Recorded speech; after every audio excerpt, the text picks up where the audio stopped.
How's it going, everybody?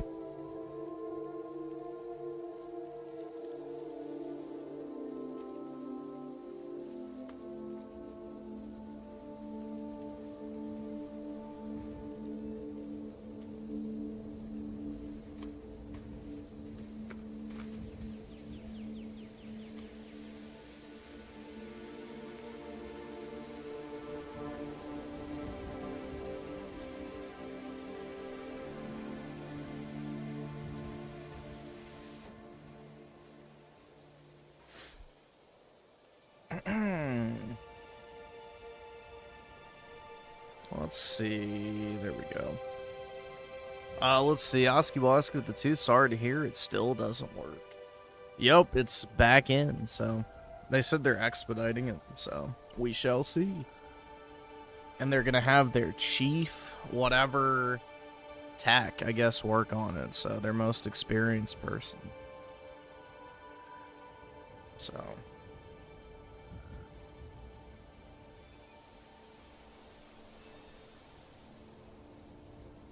We shall see.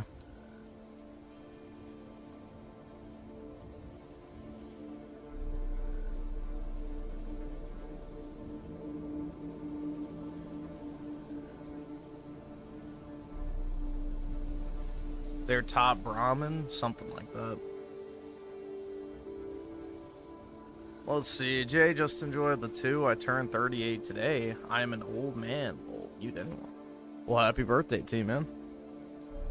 Hope you're having a good day. Well, let's see. Alright, I'll just do random. Alright, there we go.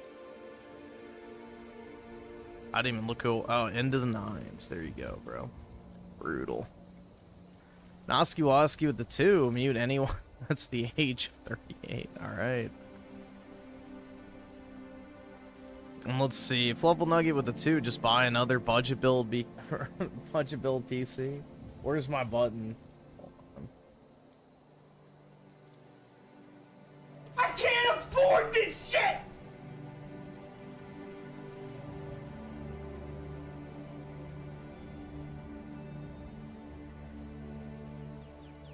The nice thing is they didn't charge me for my power supply. Because I brought it back within an hour saying it had the same problem. They said, we apologize. You know, we misdiagnosed it. You don't need to buy that. So they did refund me for the power supply, which was nice. And I got to keep it. So, I guess there's that.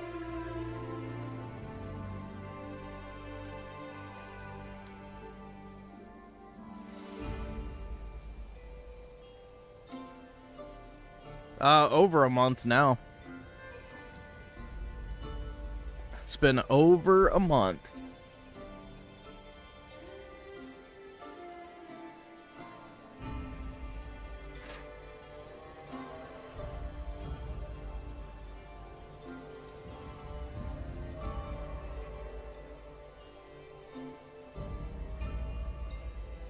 Let's see, Osana with the 2.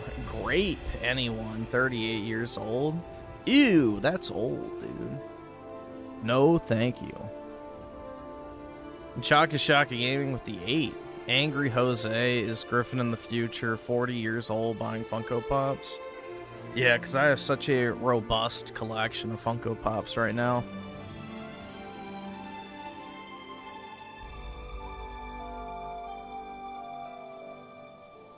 Yeah, dude, I think I'd rather abstain than go for a 38-year-old.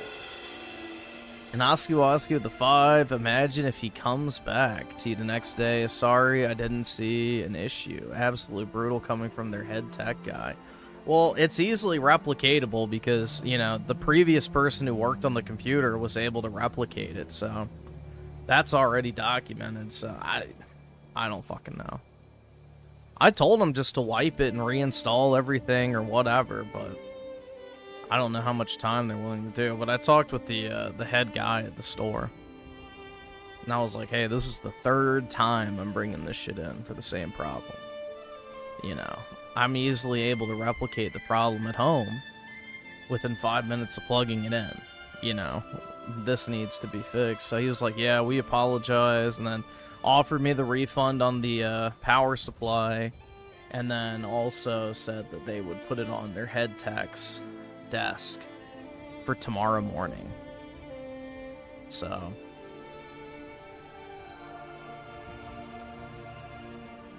my monitor? I don't think so.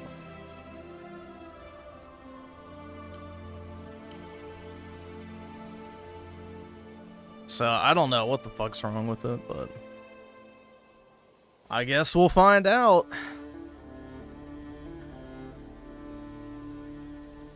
At this point, all of the components and stuff are covered, so they have to replace everything.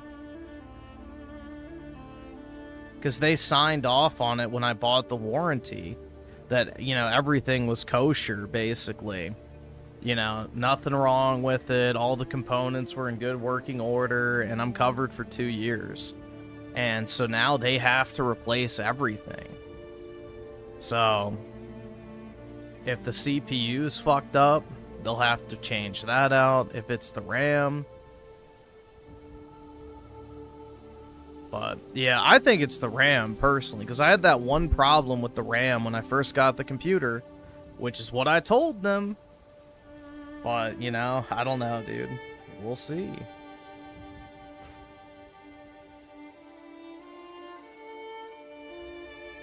Yeah, I have no clue. It could be the motherboard too, yeah. RAM or motherboard is what I thought of, you know, when I did my research on the error code. So I let them know. I said, I'll buy a new motherboard and CPU. I don't care. That's not a big deal. Or RAM. But it's like the last 3 things they have to check, so hopefully they get to it. But the good thing is now the actual store manager is working on that particular one. So we'll see. I talked to him, so he took my receipt for the repair that I got, and, you know, said I'm gonna put this on, you know, my chief tech's desk tomorrow, and we'll see if we can get this solved. So I don't know, dude. I guess we'll find out. But yeah, still PC-less. Like, I brought it home today, and I plugged it in, first boot, 62 error. Held down the power button, turned it back on, 62 error. Turned it off again, unplugged it, power cycled it, plugged it back in. I didn't get the error, but then I shut it off using like Windows shutdown. Turned it back on, 62 error. So then I fucked around with it some more, got it to turn back on, put it to sleep for like 30 seconds, wiggled the mouse, E1. So literally every single problem I was having is still there. So I don't fucking know.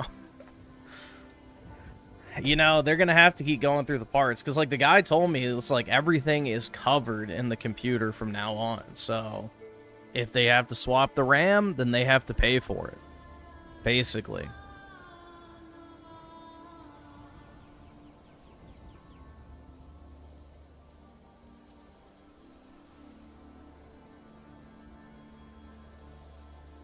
Oh no, the PC was back for 10 minutes. I literally plugged it in, was able to replicate both fucking errors, and I took it immediately right back.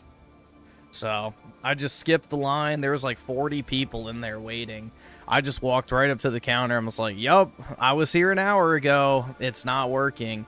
And the guy goes, oh yeah, I remember you were in here. So yeah, then he called out the manager and stuff. And yeah, I was like, I'm not fucking waiting 3 hours to get into the fucking queue.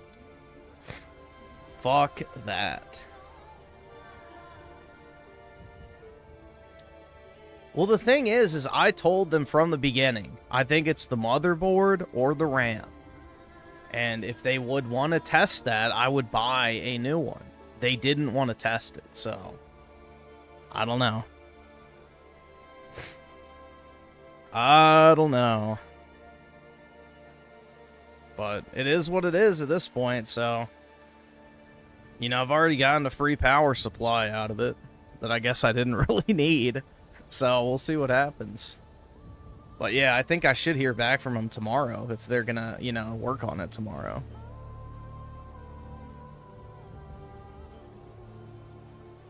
But the problem is I think they're not testing, like turning it off and then turning it back on. Because the woman or whatever I talked to in the support department one of the times was like, yeah, our technician tried to replicate it and, you know, he plugged it in and it turned on. And it's like, well, the problem is when you do that, but then you shut it down and try to turn it back on.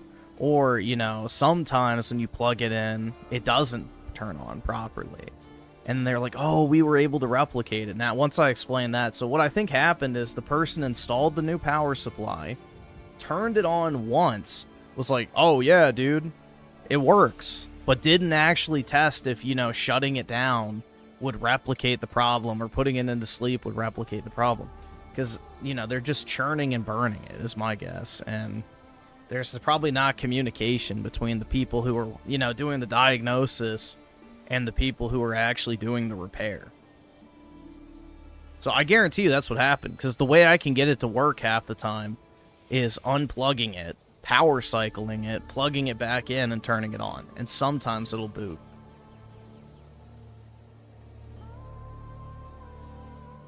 No, this is Micro Center that I took it to, so we'll see if third times is the charm, man. But like I told the manager, like, just reset the damn thing, reinstall everything if you want. I don't care. Like, don't even like write off a software error at this point. I told him everything's backed up. I don't care if you nuke the system, uninstall Windows, refresh the BIOS, whatever. I don't care. And I told him, like, too, like, from the beginning, I said I'd buy a new motherboard or whatever is needed. So, swap it out.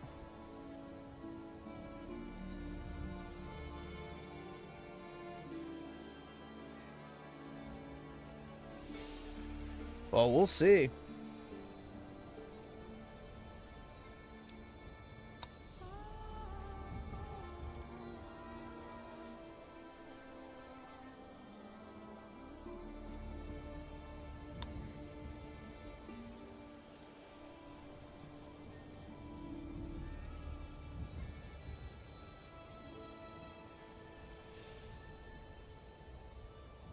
B2's PCIe.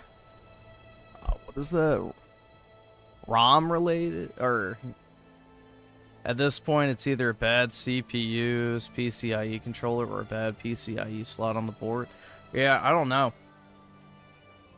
We shall see.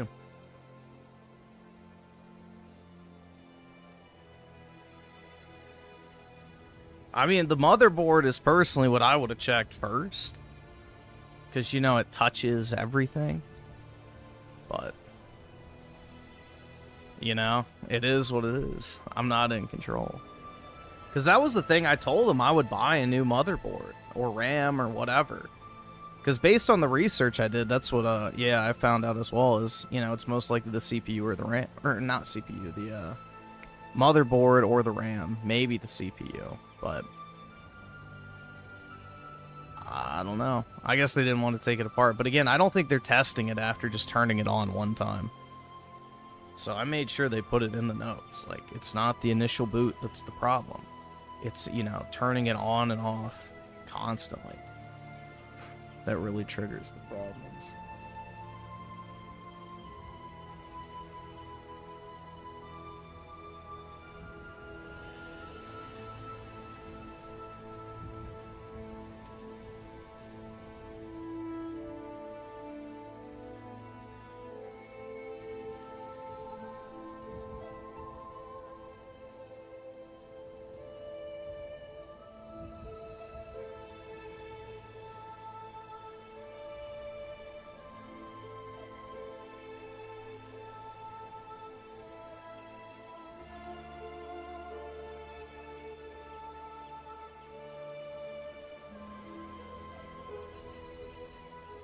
This was an issue with your board and various Asus boards from 2024. They stopped using that slot design. Yeah, when I get in contact with the guy tomorrow, because usually they text you when they start working on it. Yeah, I don't know. I'll see what they say. But yeah, that was one of the things I put, like, if I have... I think I do have my... Because they have, like, the service notes on there. Yeah, client says RAM or motherboard might be problem. Had BIOS issues upon initial purchase. Like, literally, it's on the fucking receipt. Okay, there we go. I knew I was... Yeah, I don't know, dude. We'll see. I don't have my new one, so I don't know what they put on there this time. Because, again, the manager took it from me, but yeah. Dude, that's exactly what I just... Like, that's what I told them from the beginning, is I will buy a new motherboard, CPU, and RAM. I don't care. I just want it to work. And for whatever reason, they haven't tested those, so... They missed an easy mark on an upsell. Because I happily would have paid for it.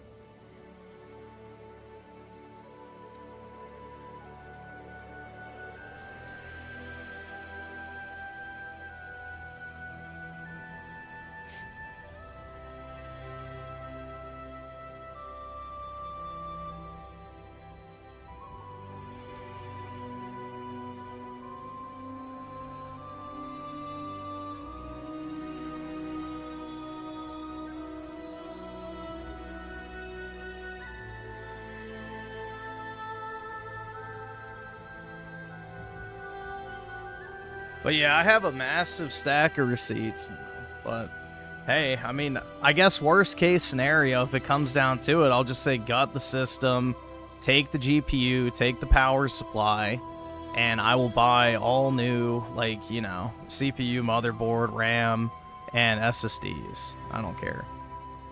That's not a big deal. At this point, I just want it to work, bro. Like, it's really annoying. Well, the thing is now is every component has to be provided by them because they signed off on my computer being in good shape. So they claimed that when they handed it back to me, everything was in working order. So when I bought that 2-year warranty, they are now, you know, responsible for getting it to work again. So...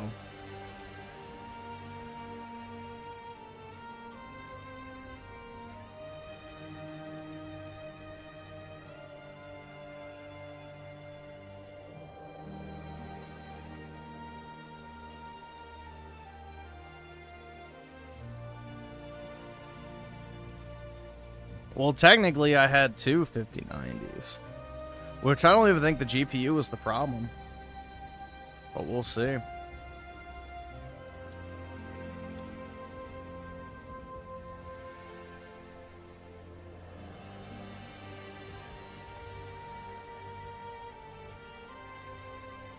Technically, you don't own a house. Literally, I don't own a house.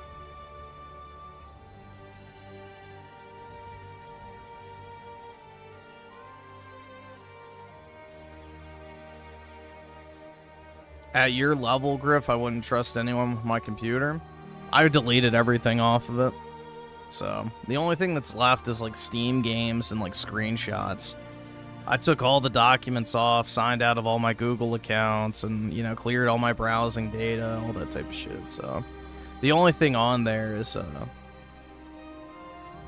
pretty much just, video game screenshots and my Steam games.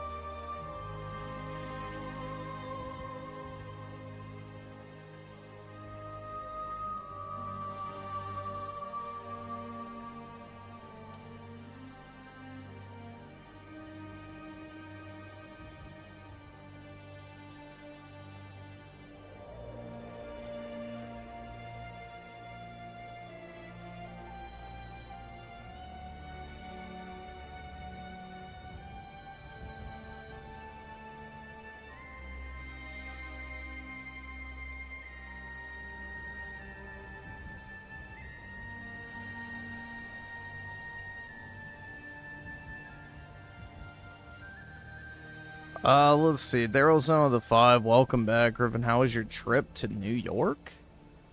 What did I go to New York for? Are you part of the New York riot over a sports ball? What was in New York? I don't even know what happened in New York. Other than probably a black guy stabbed somebody. I don't fucking know. What happened? Who knows? I have no clue. Juan with the 2, how was getting in and out of UFC? Oh, it was easy. You just get on the metro. That's not hard. And let's see, Gaethy is an animal. Yeah, that was a pretty good fight, honestly.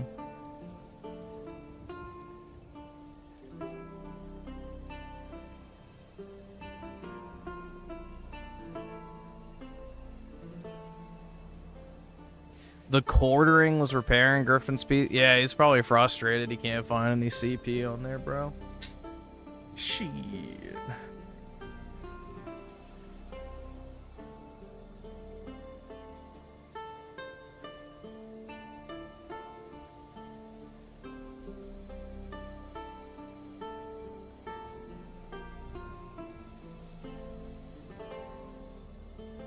Well, I've had my Astral White for about a grand total of 30 minutes in total between the 2 times I brought this shit back.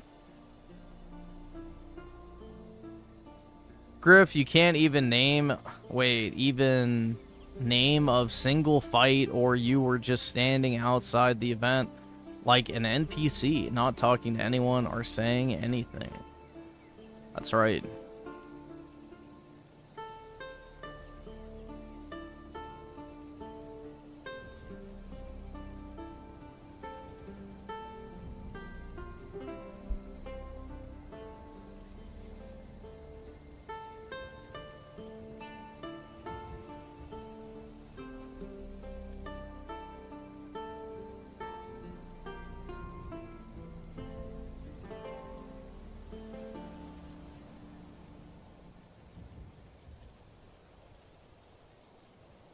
I'm too much of a weeb? How so? But yeah, dude, when that one dude said the Michelle Obama thing after winning, the entire crowd went fucking nuts, bro. All the like little leftoids online are clutching their pearls over it, but like every single fucking person in the crowd at the actual event when he said that shit like started jumping and cheering. It was funny as fuck. So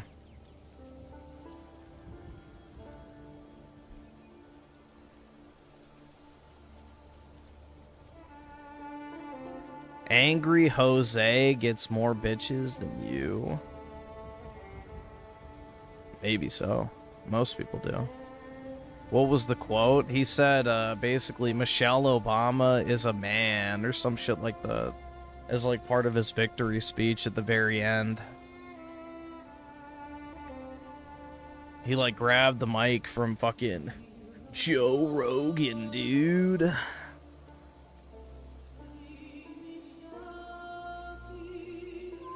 And he said Michelle Obama is a man. And everybody just cheered. It was funny as fuck, dude. Like, there was not a single soul around me that didn't start fucking cheering when he said that. So, the Chuds will win, guys. The Chuds will win, don't worry. It was pretty interesting, though. It was mostly, like, young kids and stuff there. Like, lots and lots of, like, early to mid teenagers. So, UFC definitely has a very young audience, for sure. So, they loved that shit. It was funny. And then you go online and you see all these fucking queers, like, going, oh, that was racist. It's like, yeah, nobody fucking gives a shit. Were they all white? No, it was actually a pretty diverse mix, I must say. It was pretty diverse, so. But you could tell, like, there weren't many... Well, I mean, obviously there weren't going to be many leftists there because it had to do with Trump. So, you know, anything attached to Trump, they automatically stay away from, usually. But, yeah, no, it was definitely a very chuddy audience across the board. But lots of Hispanic guys, which is kind of a given that it's UFC. And then, you know, lots of white guys, too. There weren't too many black people there for DC, which was kind of surprising. But, yeah, mostly white and Hispanic was the crowd, and Probably like mid-teens to late 20s was the general age demographic, so very young audience, so. In what way is saying a woman is actually a man related to race? Because libs in the back of their mind have thought that black women look very masculine. So, there you go. Leftoids self-expose that they think black women are very manly looking, which, you know, they do have the highest testosterone of any demographic, but hey.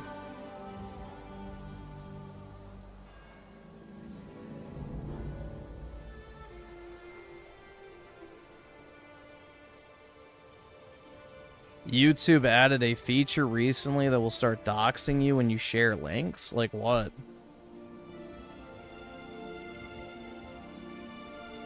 What type of links?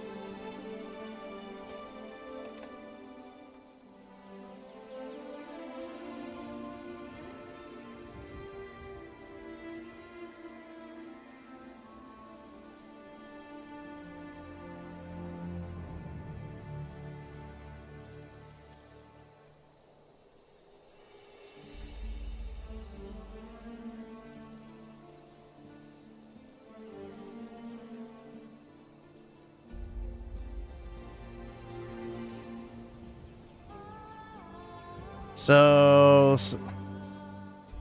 anyone who clicked on the video would get a pop-up saying, name shared this.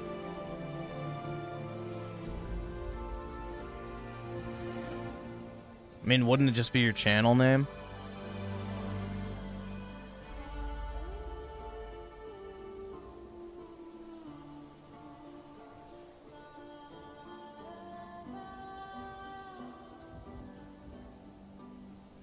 I mean, I always shorten my links anyway, so that's not really a problem. It'll show which channel sent it. I mean, that's not really a problem for me. I think you have to hit the share button as well. If you just copy the URL, I don't think it matters. Here, let's see what happens if I do it. Is it only on mobile? Let's see.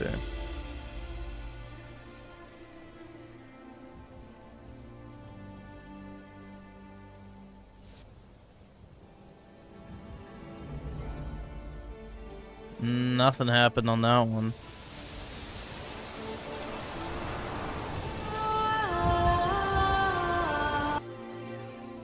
Okay. Yeah, I mean, if it's just a count, I don't really care. That's not a big thing.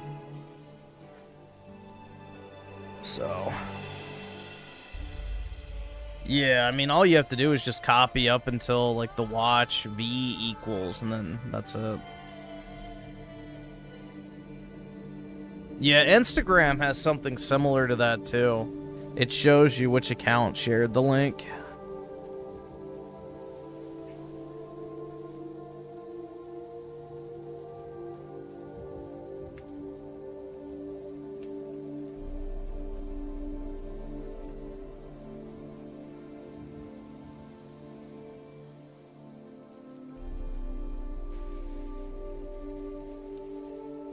PC gamers might be more cucked than Switch 2 gamers.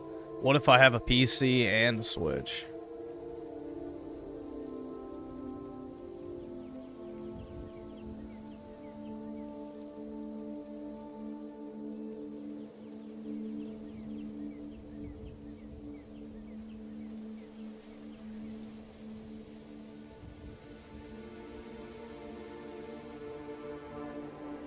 Have I ever cosplayed as Aerith? I'm doing it right now, man. I've got the pink dress on and everything.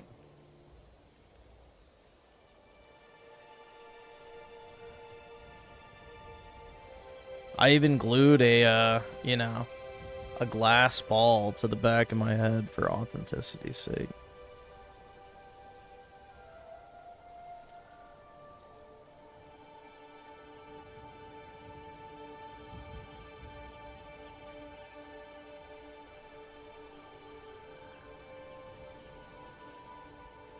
Dude, at this rate, I'm probably gonna end up getting a new PC.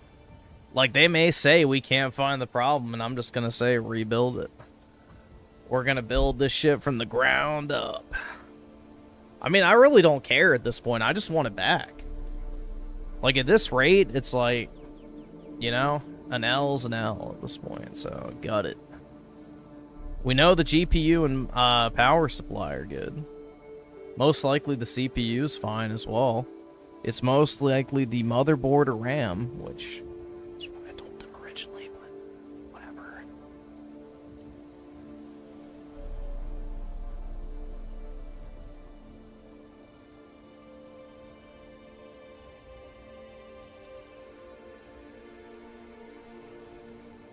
I don't know why they couldn't just take the fucking RAM out, put it back in, turn it on and off a few times and see if that fixes it. But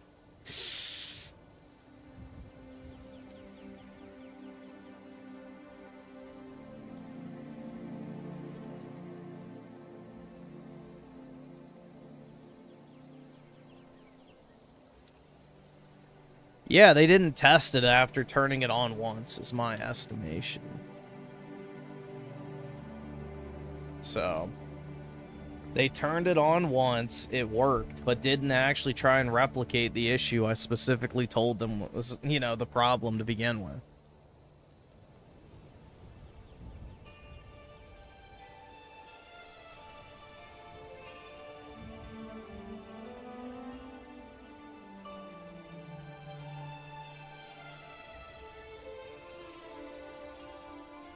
Yeah, I don't think they want to gut it, though, is the problem. They want to spend as little time on the repair as possible, so...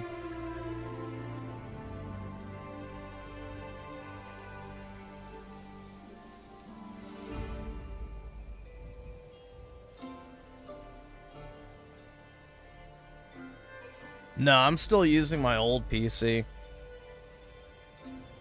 Griffin, admit you're young? I'm a 28-year-old man, bro. I'm not young. I'm an old fuck, especially on a mental level. So, physically, maybe I'm not ancient, but mentally, I definitely am there.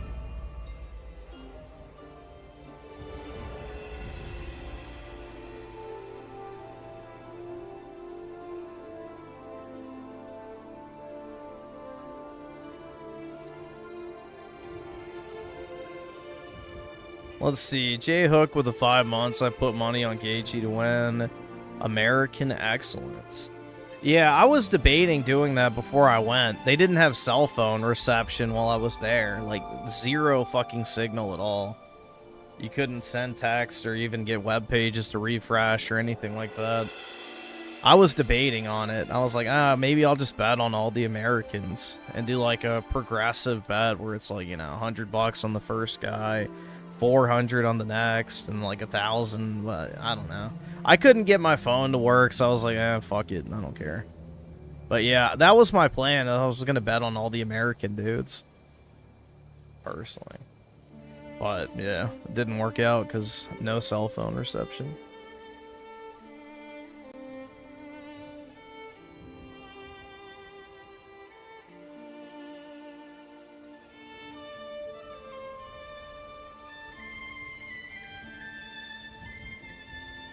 But yeah, wasn't it like 6-to-1 odds or some shit like that?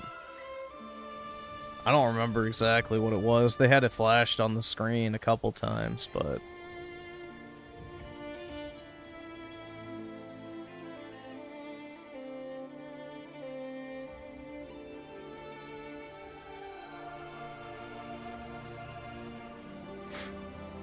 But yeah, I was debating on it. I was like, maybe I should.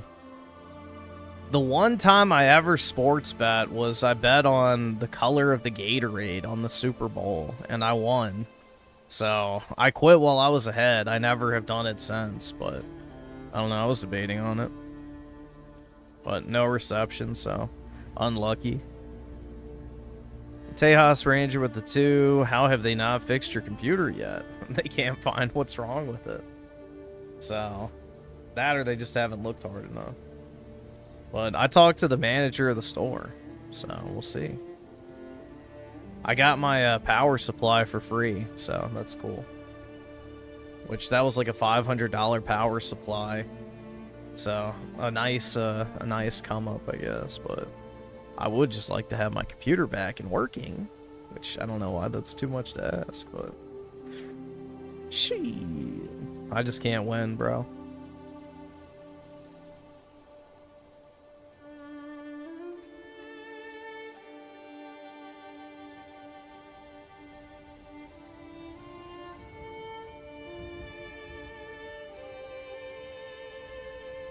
Did I shave before I went to the event? Yeah, I had to make sure my balls were nice and fresh.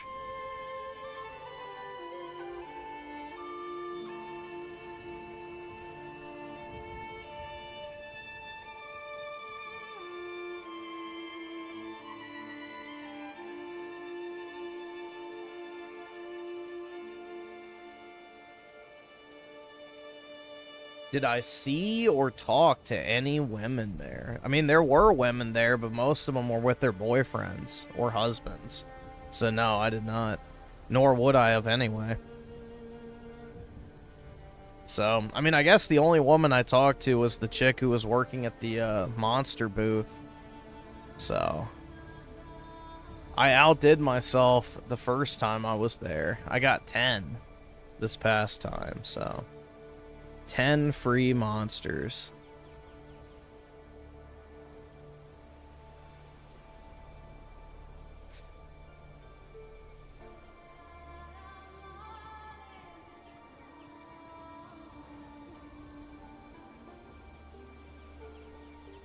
They had the, like, basically they had this fan fest thing on the White House ellipse, and they had a Monster Energy booth, and basically it was just 4 people who were giving out free monsters. So you just walk up, tell them which one you wanted, which they had, I think, pink lemonade and then blue raspberry, which the blue raspberry one was the zero sugar one, so that's the one I got. And, yeah, they would just pop the top off. Like, they had this machine that took the whole top of the can off, not just the little latch. So you could drink it like an open cup. So it was pretty nice. But yeah, you just get in line, tell them which one you want, they open it for you and hand it to you, and then you can go right back into line if you want. And just keep getting a bunch.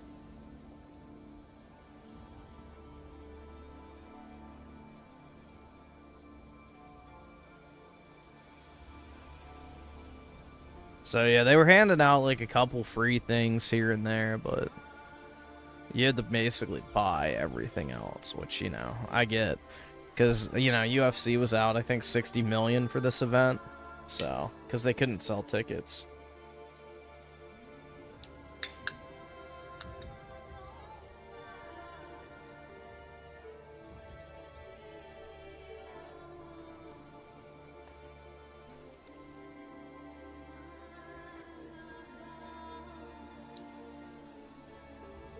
So you just told the monster girl basic bullshit? I was like, oh, thanks. Or I was like, can I get the zero sugar one? She's like, sure. I'm like, thanks. That was the depth of the conversation. So, yeah. There you go. No free hot. Nah, you had to buy them. But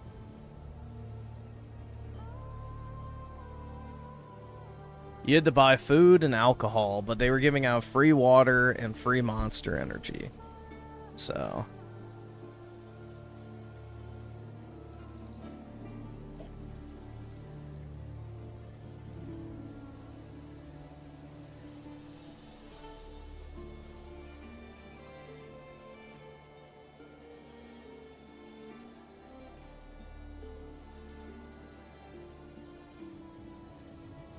Griff needs to at least walk around with business cards and give them out to girls. You never know. Some may call... Oh, yeah, dude.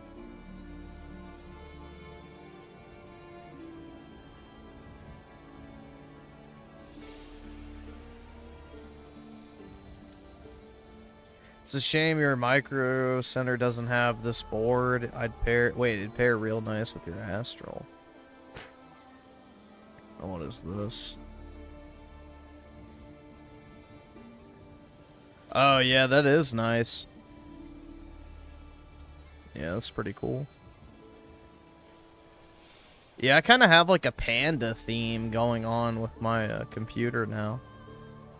Like all the components were black originally, but now it's a kind of even split between black and white on the inside. So it looks pretty cool, honestly. I like it. But we'll see how much of it stays. Again, we never know. But yeah, I don't know. I'll see what they have motherboard-wise if it comes to that, but hopefully not.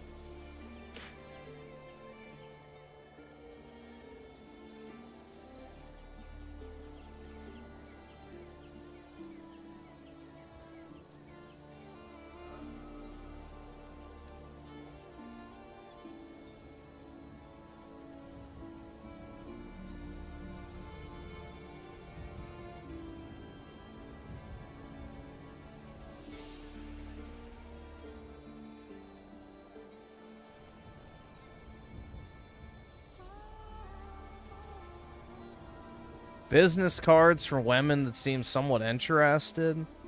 How the hell would I even know if women are interested if I don't talk to them? It's a numbers game, but yeah, you at least have to have a tiny conversation, not just give out cards to strangers. Well, I don't plan on doing either, bro. But yeah. I definitely do not have business cards.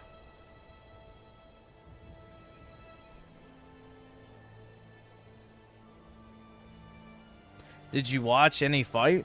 Yeah, I was there pretty much the whole day on Sunday. So I got down there at like 7. Or no, like 6:30-ish. So I walked right in. Everybody was already inside at that point, so I could just walk right through security.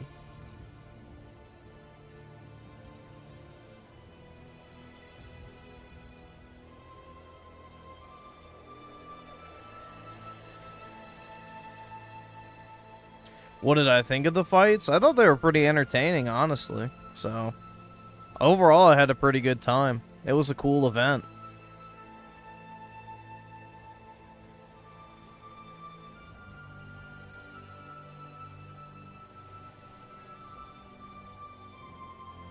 I would say it was a pretty cool experience overall.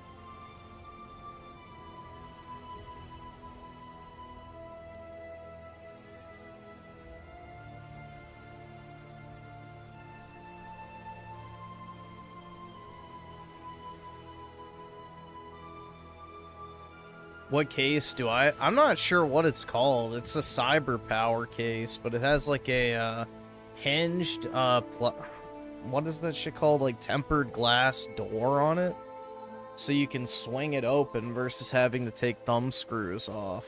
Let me see if I can find it.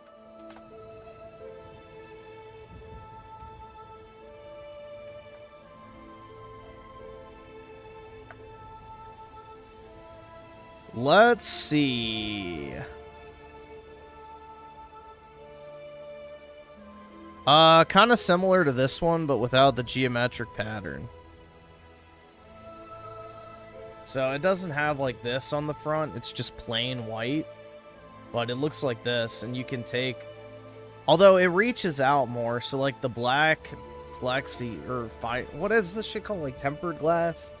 It reaches out to like this corner here. And it goes like down that way, but it swivels open. So you don't have to do thumb screws, which is really nice. If you want to get in there and dust, which maybe I will at some point, but if I ever get it back. But yeah, it's a pretty nice case. This is pretty much exactly what it looks like, just not with this like pattern on the front. And the glass cuts over a little more to the right.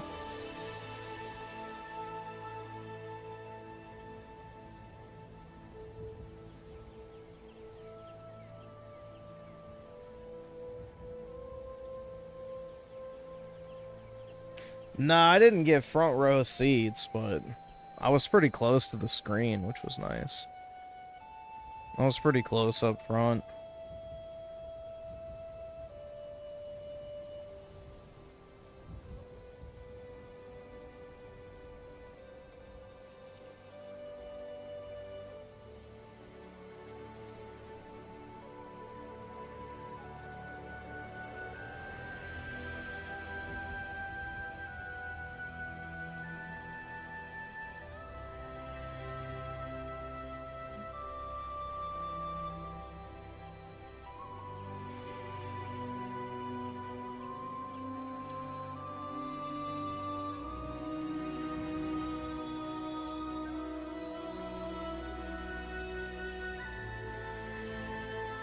Scotty drank the juice of the 5. The suffering continues. GGG, exactly.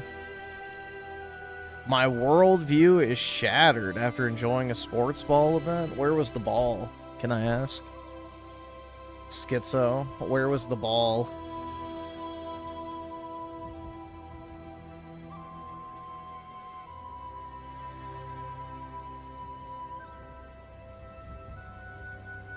But nah, I've been on record, even when you had me pull up the UFC fights in the past, that I don't mind UFC. I've just never really watched it. I think it's definitely better than the sports ball shit. For sure. Oh, there were balls plenty? Dude, the ones in your mouth don't count. Ooh.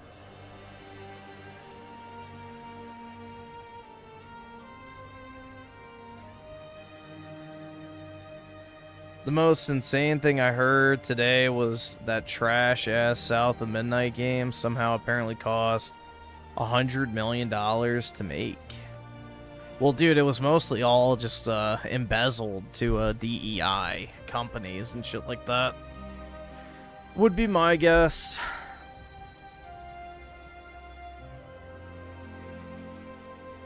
It was all, you know, shoved out the back door to, like, the Sweet Babies and Anita Sarkeesians of the industry.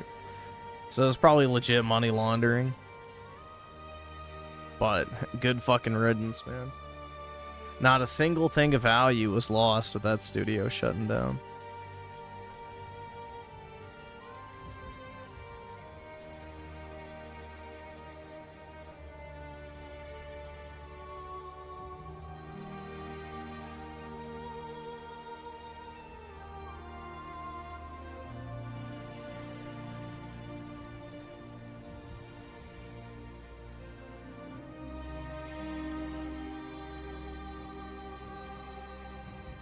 What would I do if Aerith walked up to you at a UFC event, realized I had died, and gone to heaven? There you go.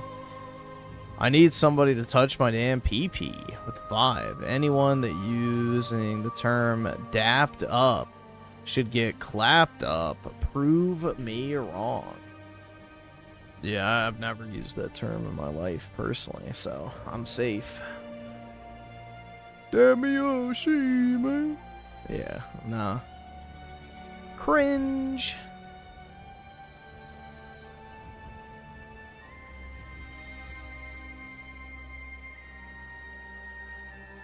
Yeah, dude, the guy who was like trying to pull it off. Like, he's 19 years old and he's like fucking dude, he has like a Norwood Infinite. Hold on, let me see if I can find it. UFC suspect. Yeah, this guy is like crazy. He's from Ohio. I thought it was Raymond for a little bit. I was like, oh shit, did he finally snap? Hold on, let's see. I'll share it real quick. I'll pull it up. Let's see. Dude, the data center's that way. But yeah, it's a rough 19, man. It's a very rough 19. Like, jeez, bro. Like, shit. 19-year-old Ohio man arrested for the alleged terror plot against UFC Freedom 250 has been identified. And authorities say he called out his alleged co-conspirators during an interview. Dude, that's crazy. He looks like he's been through 2 divorces at this point. That's actually brutal, man. That's actually brutal.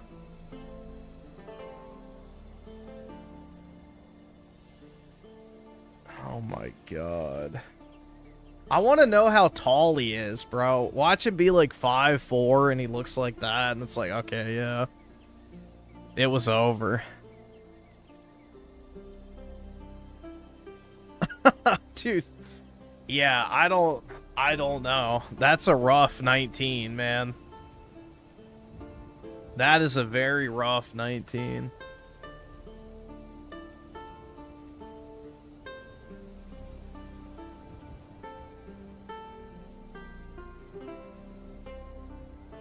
Dude, that's even rough for 30.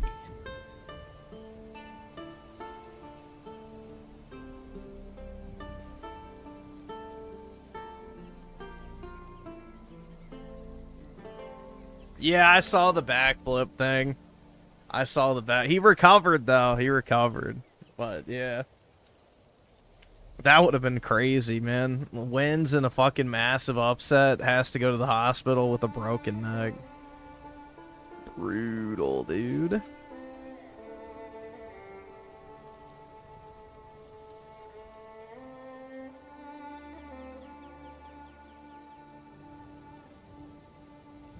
Did I drink the I have one right now, actually. I ordered some. So I'm still trying to wean myself off of them. I used to drink Monster all the time, bro. I love Monster.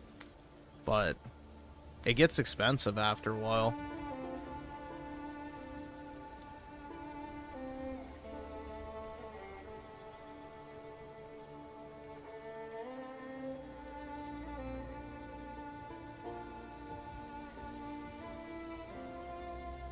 Yeah, dude, this guy is what? 9 years younger than me. And I don't even look that old. Like, jeez, dude. That's rough. He's gonna have to go to the entire Ottoman Empire in order to fix that hairline. Not just Turkey.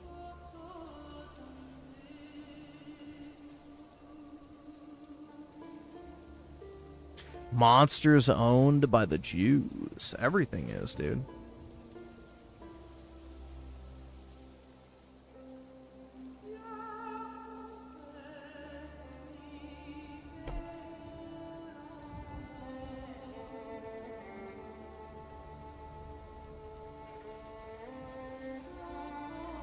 He's younger than me, and I don't even look that bad. Yeah, no, that's a rough 19, bro. I mean, he's either like a 6'5" Goliath, or he's like a 5'4", 5'4" fucking manlet chud. That basically felt like he had nothing to live for. So he's like, yeah, dude, I'm gonna fucking kill Donald Trump with a drone. Yeah, he's either an ogre or a fucking manlet. There's no way he's like 5'10". There's no way.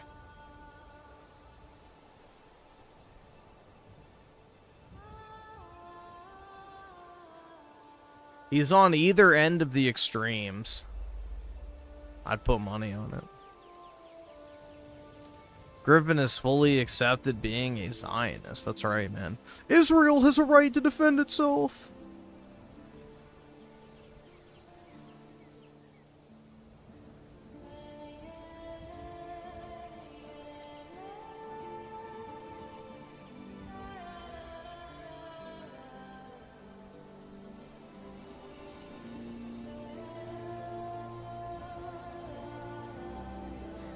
This is the only picture I saw. Here, we can see if they have his, stats. Hold on. I'll open the art. Oh shit, it just disappeared. Here,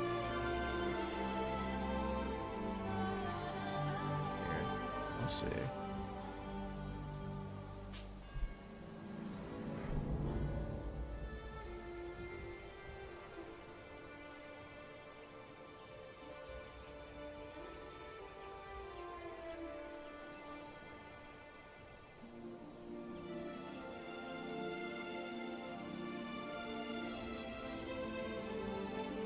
Yeah, that's the only,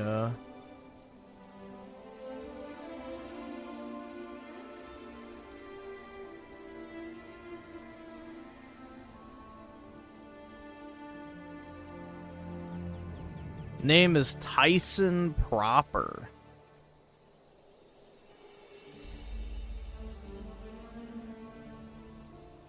Here, let's see.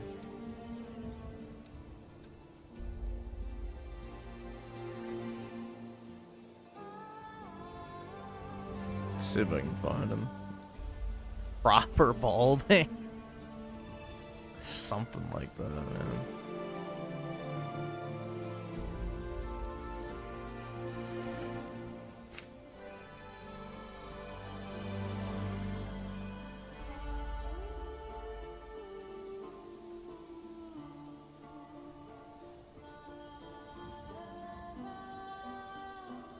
Another guy named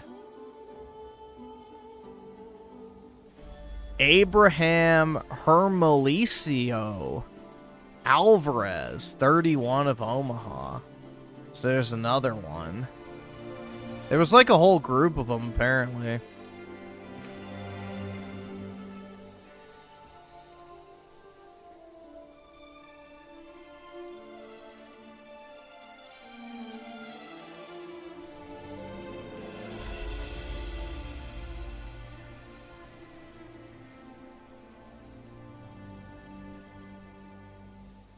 I was trying to see if I could find a link to his arrest record so you could see how tall he is, but...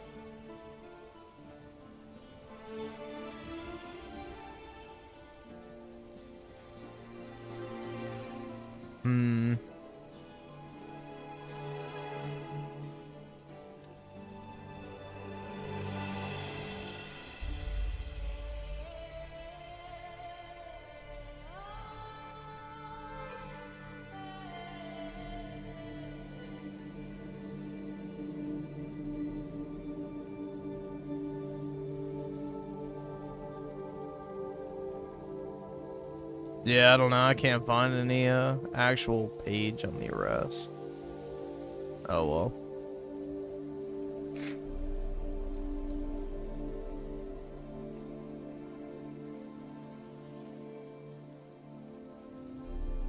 That name sounds so American. That's right, man.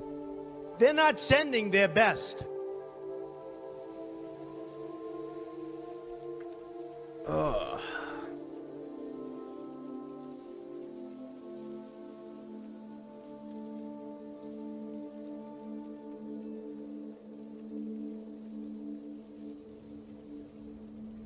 Let's see. Scotty drank the juice with the 5. She looks much better with longer hair. Is this the Stellar Blade thing? Yeah, I saw this too. I agree, absolutely. Yep. Without long hair, Asian women look like little boys. And, you know,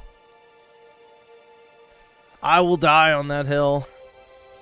I will absolutely fucking die on that hill. Without long hair, Asian women look like little boys.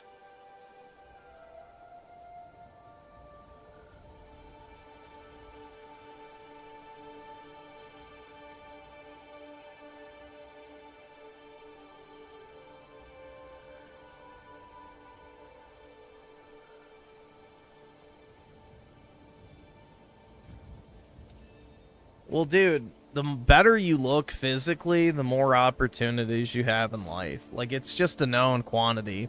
Pretty privilege is a very real thing, whether people want to admit it or not. You know, you're more inclined to be friends with someone if they're not ugly. You're more likely to want to do something for someone if they're not ugly. I mean, think about it, bro. If you have the choice between helping a hot chick or an ugly chick, you're going to pick the hot chick because potentially you could fuck her. So, same thing goes with picking your friends. You're going to pick the guy who, you know, is more socially acceptable / better looking, because when you're out in public with them, you don't want to be associated with, like, a bum or something. So, it's just, it is what it is, man. People want to help people that are better looking. People want to be around people that are better looking. It's just human nature, so...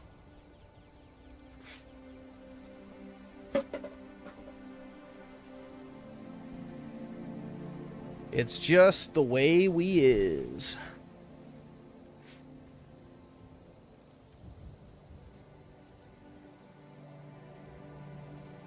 So, the better looking you are, the better off you're going to be in life if you take advantage of it. I mean, if you sit at home doing nothing, then, you know, GG's. It's over for you, but... yeah, if you actually execute on your pretty privilege, then you're good. Griffin just needs to get a 6-pack. Yeah, then I can walk around everywhere shirtless. You're like, oh, are you looking for a new job? Because you're hired.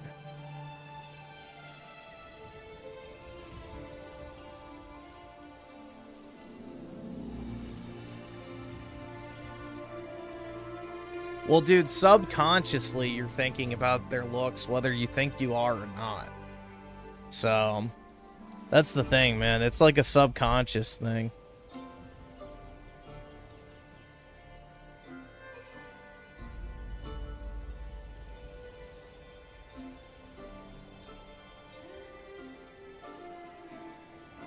Why don't bald people invest in hair plugs? Because they don't love themselves. I don't fucking know. Makes no sense to me.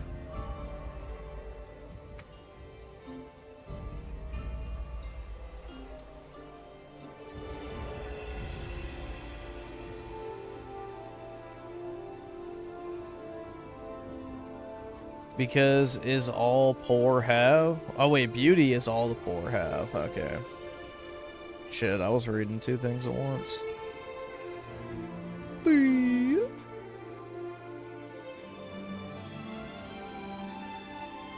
Yeah, I don't know, dude. Especially if you're bothered by the fact that you're going bald, I don't know why you wouldn't just spend like the 15 grand to get it fixed if it's that big of a problem.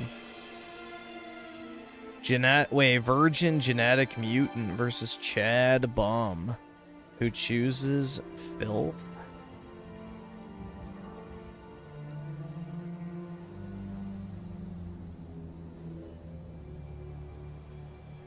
I don't know if I would say I'm a genetic mutant, but I'm definitely not a Chad. So.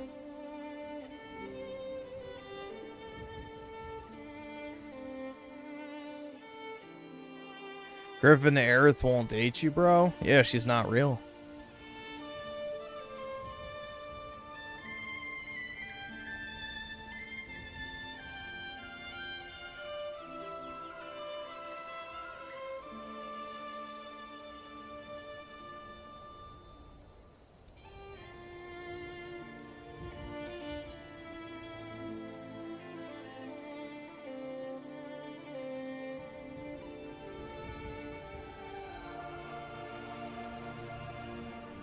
I'm becoming a Tifa simp? Oh yeah, dude.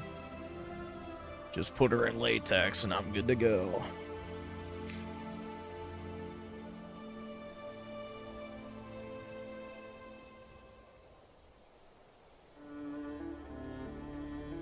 If she was real, she still wouldn't? Nuh-uh, dude. I think I'd have a real shot, honestly. You know, I'm a really great dude once you get to know me.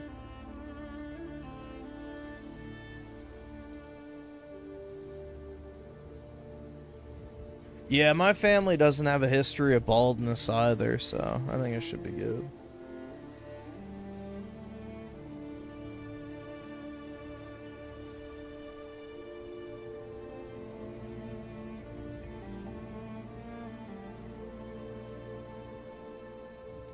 Raymond had multiple chances and he fumbled? Well, dude, you know what they say. Some men die of thirst while others drown.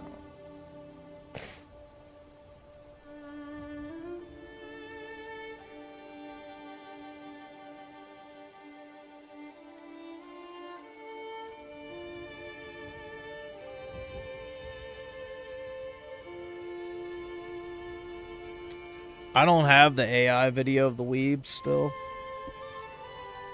The account is called Haunted AI on Twitter if you want. Alright, quit fucking spamming. Alright, somebody took care of it. It's on... If you go on Twitter and just look up Haunted AI, it'll come up. The account, at least. I don't know how old the tweet is.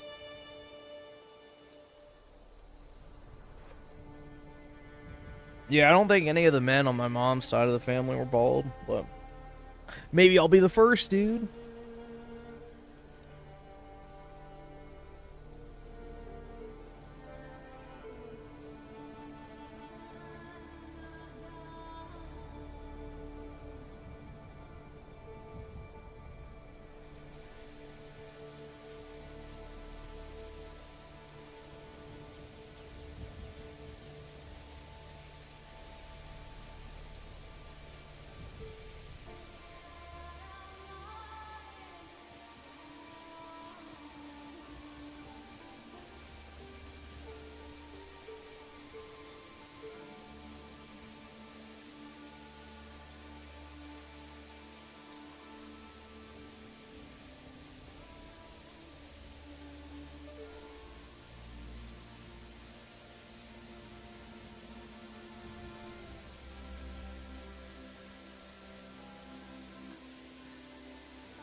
Staring at the Steam homepage again? That's right. That's all I can do, dude. I'm PC-less. I have all these great games that I could be playing right now, but man, I just can't.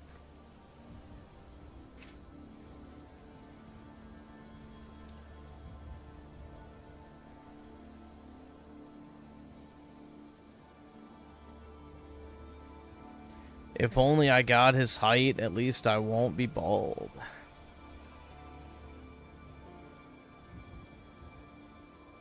Yeah, none of the guys in my family are super tall except one of my cousins. He's like really tall, but most of the dudes in my family are, you know, sub 6 foot, bro. It was over for me before it began.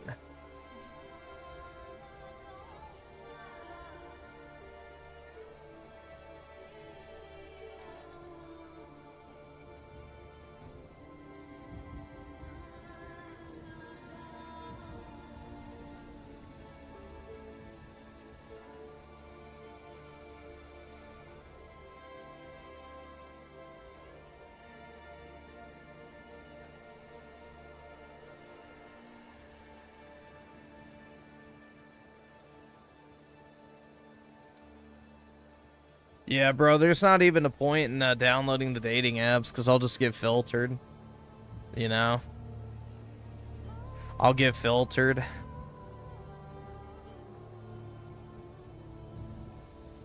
When was the last time I played my PS5 Pro? Like 3 days ago.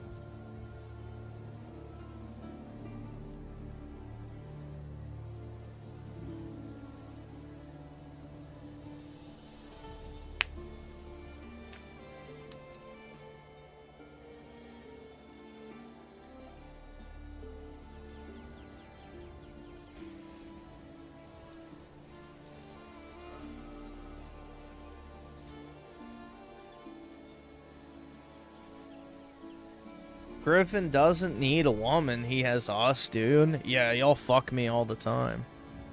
Exactly. Exactly. Fuck me all the time. They should add void wave filters to dating apps. Yeah, I mean, I don't know, dude. I haven't used a dating app really at all, so... The last time I had one on my phone was like 2017, and I only used it until they like prompted me to pay, and I was like, yeah, fuck that. Gone. So, yeah, I've never really used dating apps. So I can't speak to their success or failure, but it seems like everybody hates them, so I don't think I'm missing out. I don't think I'm missing out.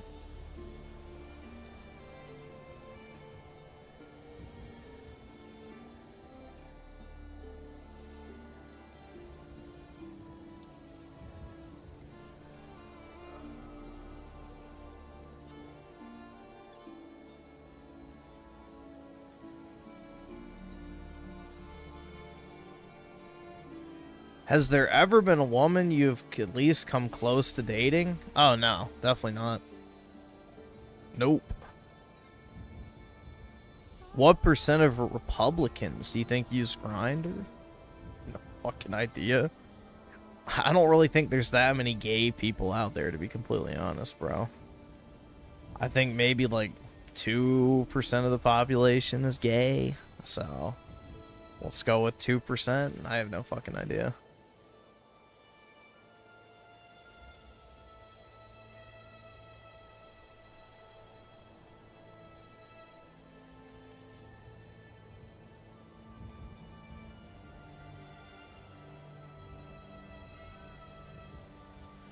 The incel to troon pipeline needs to be... That's just porn, bro. That's autistic dudes getting addicted to porn. And, you know, instead of jerking off to porn, they get turned on by the idea of becoming the porn. It's fucking weird. So, it's like autistic porn addiction is probably the troon pipeline.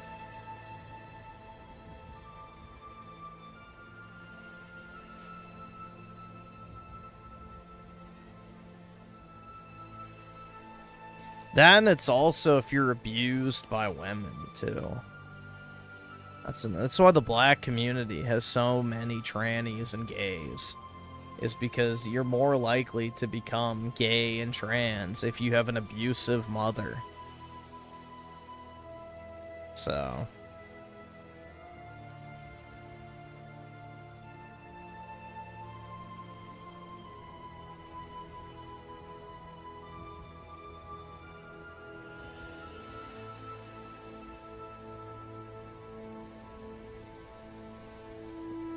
Yeah, I mean, Fuda probably has a pretty high correlation to trannies, for sure. I mean, it's spiritually trans, so... Wanting women to have massive Fuda cocks is pretty gay.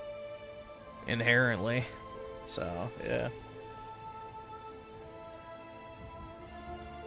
You know, personally, I prefer my women to be penisless, but...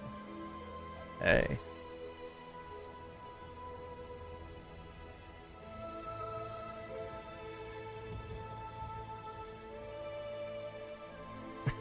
You know, personally, I'd prefer my women without a massive schlong, but to each their own.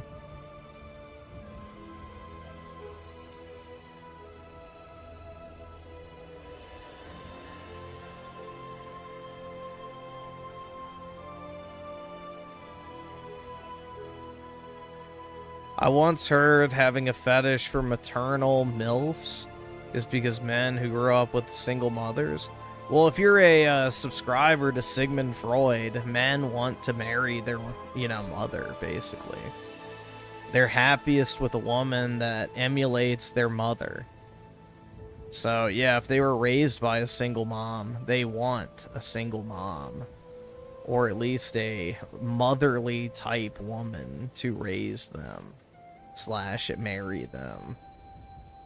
So, yeah, I mean, I don't know. There's probably some truth to that, to be completely honest. So...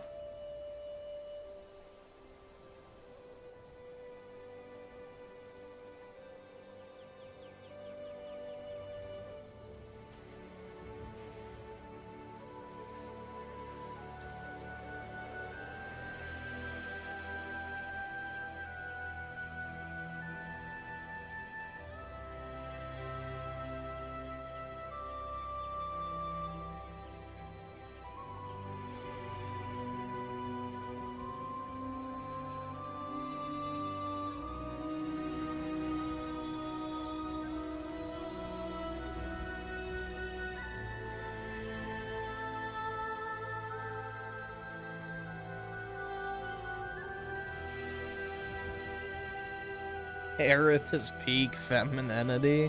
Pretty much, dude. But, you know. She ain't got no titties, dog.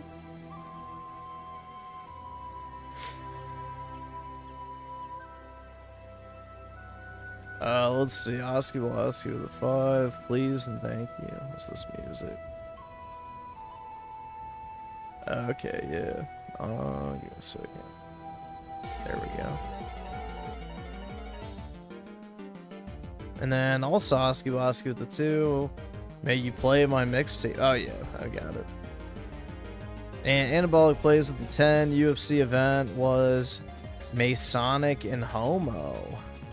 Drag Queens, AI, and Small William are pretty based though. Oh yeah, we can check it out. We can check it out. Oh, man.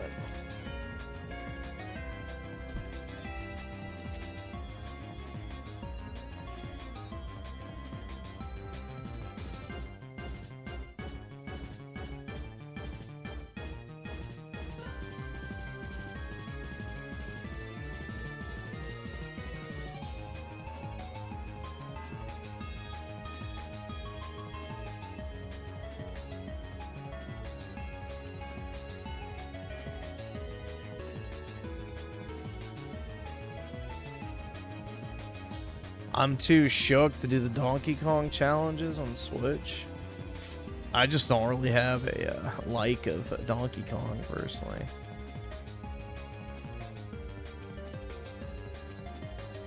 Dark Magician Girl PSA 10 2025 secret rare.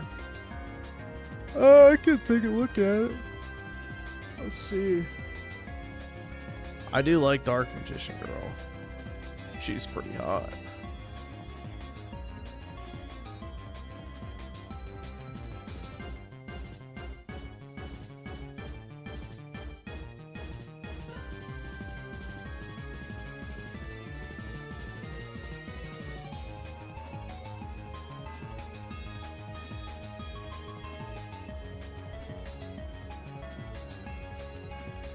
Let's see if I can find this.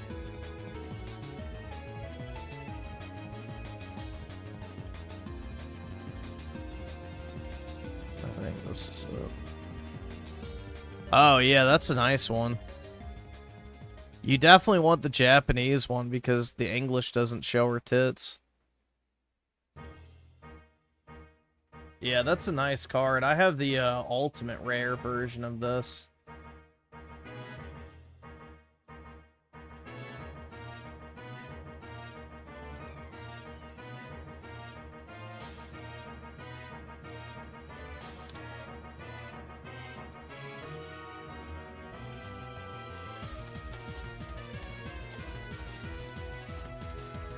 See if I can find it.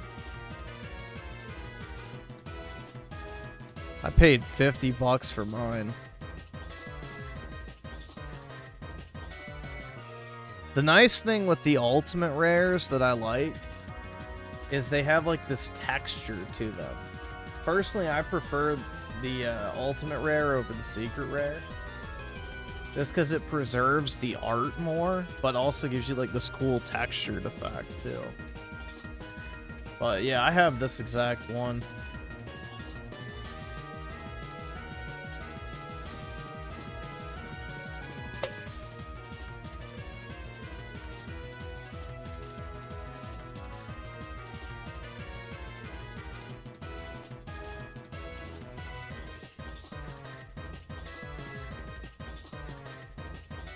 But yeah, I do like that card. I think the artwork's pretty good. It shows off her best aspect.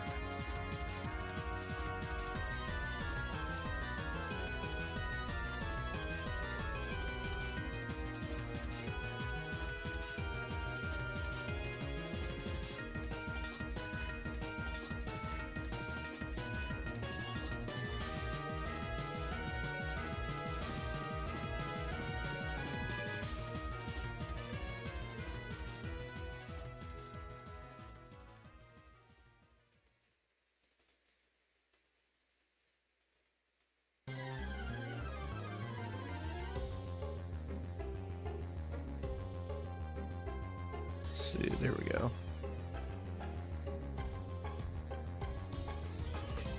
Yeah, dude, those new, what are they called? Shit. Like the extra frame, or I forget what they're called. But yeah, those are really sweet. I do like those a lot.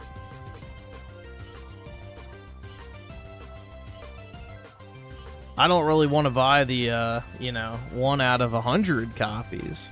Because, you know, a broke boy like me can't afford something that nice. But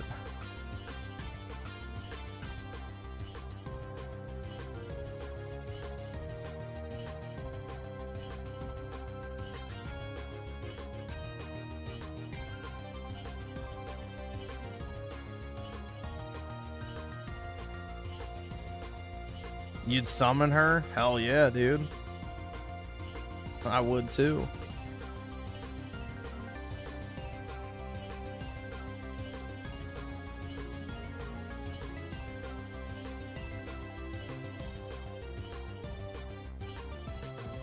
Yeah, dude, they should do a Litchi card of Dark Magician Girl.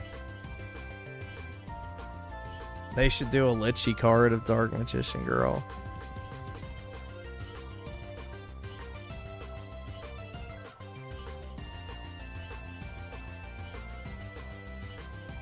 What am I gaming today? I don't know. Maybe we'll just play some Mario Kart or something.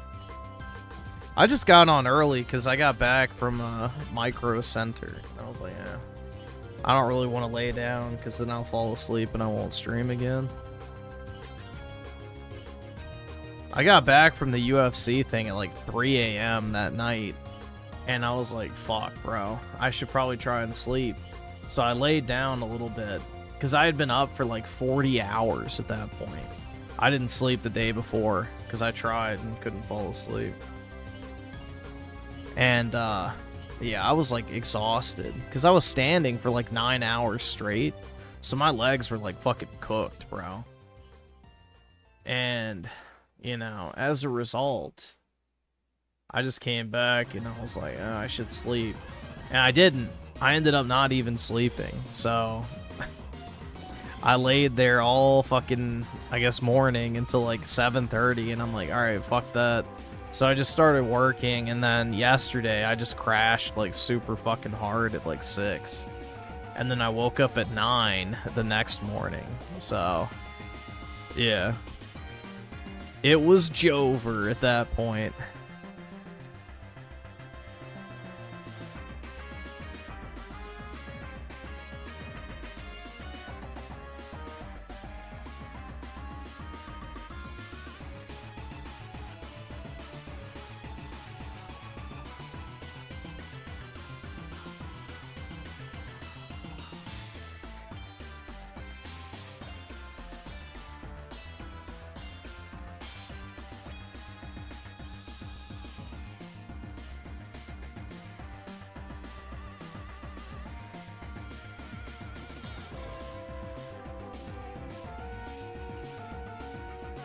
Yeah, I'm gonna give Final Fantasy Resonance. For sure.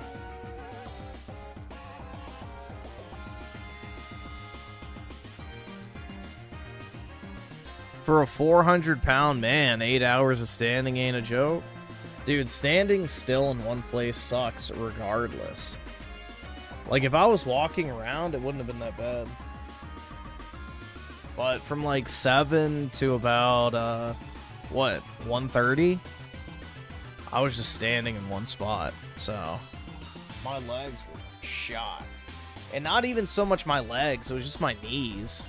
Because, like, having your knees extended that long and not, you know, moving is not really great.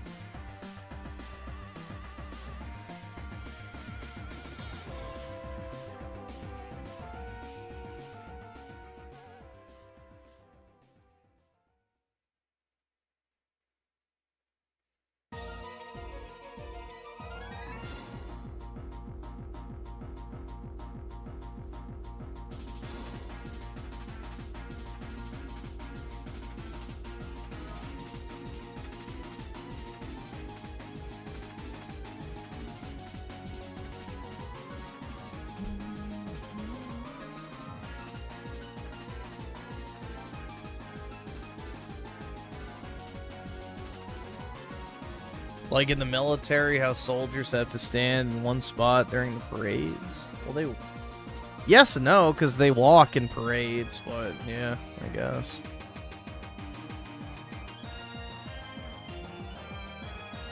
But yeah, I didn't sleep for like almost 60 hours, so last night I was like fried, bro. It was over at that point.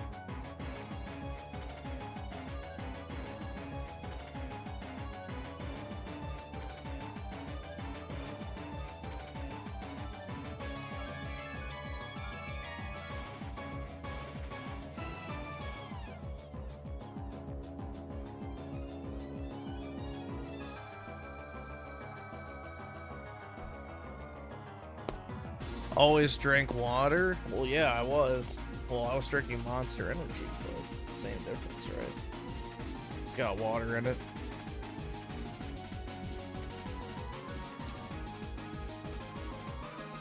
It's got water in it.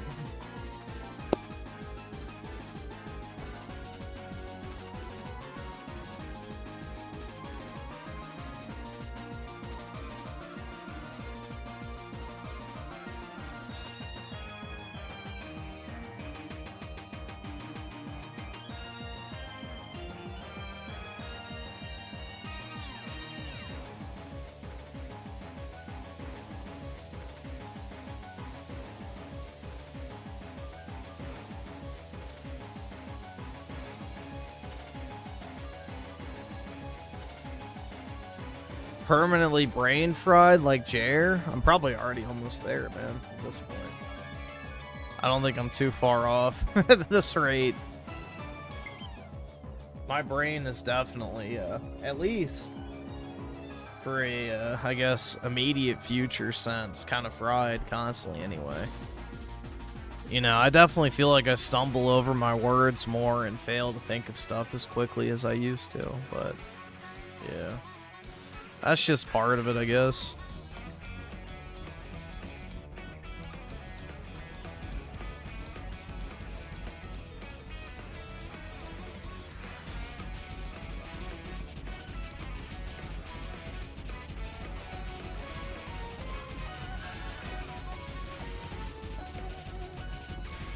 I feel like if I just got a normal sleep schedule for like a week, then it would fix itself, but I don't know.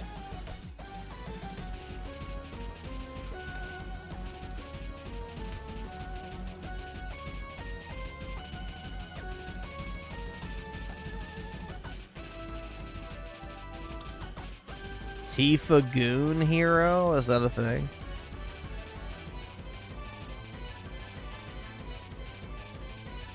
Oh, Hypno, never mind.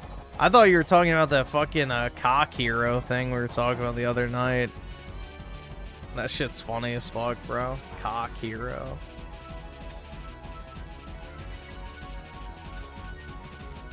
How that was ever a thing is pretty wild, man. The human imagination, let me tell you. But, yeah, stroke it to the beat.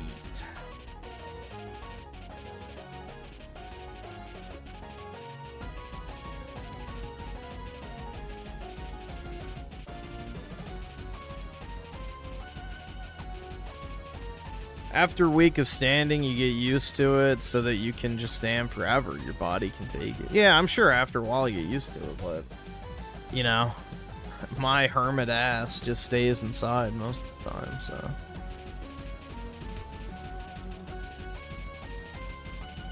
I'm not used to being on my feet for more than like an hour or two at a time.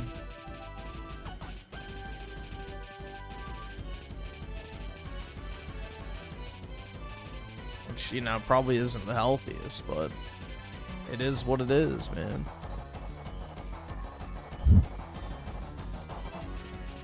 Alright, well, the room code's in the chat, so don't.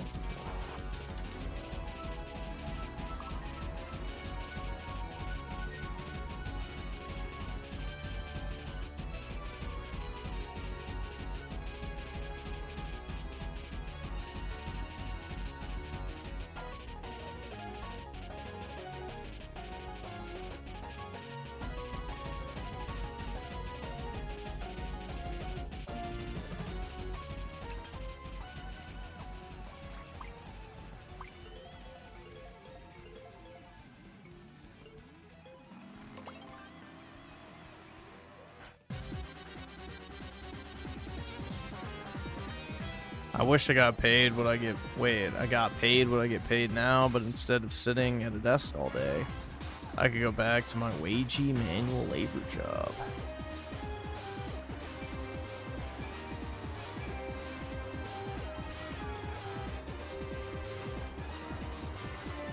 Well, I got a $500 power supply for free, so I don't know if they're just screwing me around.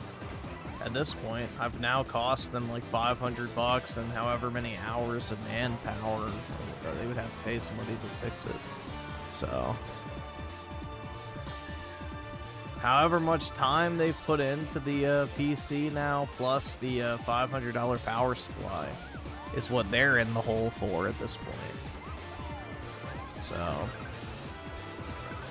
it's kind of in their interest to fix it because I get, you know, free components for as long as the problem persists. You know, if they want to keep changing stuff, then it comes out of their pocket.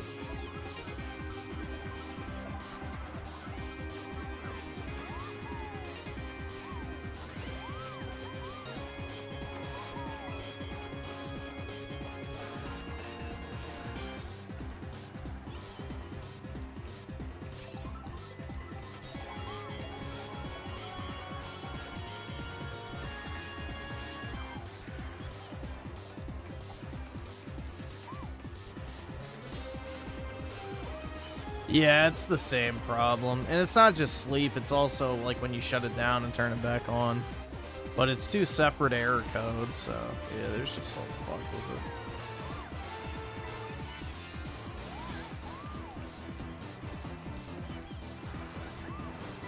Yeah, they're expediting it this time though, so I talked to the store manager and he's putting it on the guy's desk who's like their lead technician. So he'll be working on it tomorrow, so it's not going back into the queue. So that's what I said. It's like I waited a month, you know, to get back my computer after I was already told it was fixed. Like, is there any way we can expedite this? And they're like, yeah, we'll fix it tomorrow. He said I would do it tonight, but I want to make sure our best guy works on it. Because, like, they close at 9, and I got there, I think it's 6. Again, so... I originally went and picked it up at, like, 4, and then I brought it back, because it's, like, 45 minutes there and back, because, you know, traffic and shit. But, yeah, I got back around, like, you know, 7 from dropping it off the second time, so in theory... They could have done, I guess, a diagnosis while I was there, but he said he wants the, like, lead technician to do it, so... I don't know.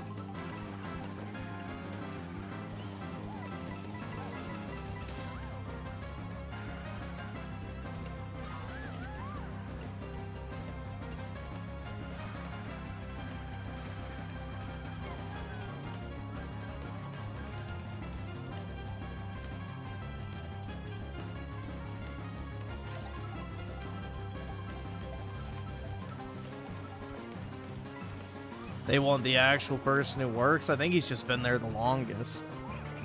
So he's in charge of the tech department. Whatever the department's called. But yeah, we'll see. I mean...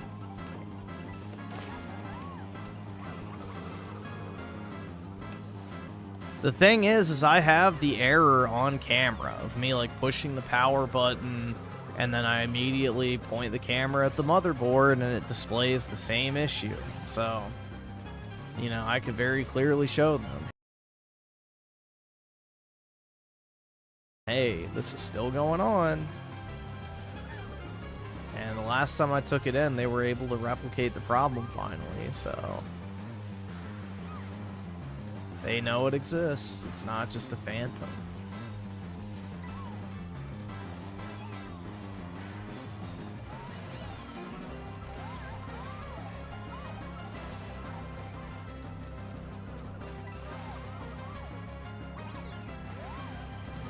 Well, at this point, it's costing them money, so they have an incentive to fix it. So, because I purchased the warranty the first time I got it, you know, serviced when I bought that new GPU. So the warranty covers everything in the PC for 2 years, parts and labor. So from now on, if anything happens with the computer for the next 2 years, they have to replace it. Because they basically put their, you know, stamp of assurance on it. So the first person who worked on my computer and didn't fix the problem kind of fucked them. So they want to fix it now, I'm sure, because they're already out $500 on the power supply, plus the work hours. So, you know, they charge like $100 for like a diagnosis, and they had to provide that for free. So that's already $100 in lost revenue that they would have gotten from somebody else. Then they have to pay the service guys to work on it, and then do the install of like the, you know, power supply, which I think that's like an $80 charge or something. So, you know, it's like all this money is like adding up, so they have an incentive to fix it. But the warranty was $100, so it was $100. So it's already paid for itself 6 times over. But yeah, I mean, it's just kind of wild, because like the thing I offered to pay for originally, I was like, yeah, if we need to do a motherboard swap or RAM swap, I'm happy to pay for it. Like, feel free to test out a new set. Like, test out a new set of RAM and all that other stuff. And I even mentioned it the second time I brought it in too. I'm like, just swap out the RAM sticks and see if that works. Like, I'm happy to buy more if that's the issue. So I just don't think they're testing it like thoroughly. They're getting it to power on once and then saying, yep, it's good. It's like, but that's not the issue. It occasionally does power on correctly. The problem is it's not consistent. And after you know, power cycle it, it works typically. But then after that, it's fucked.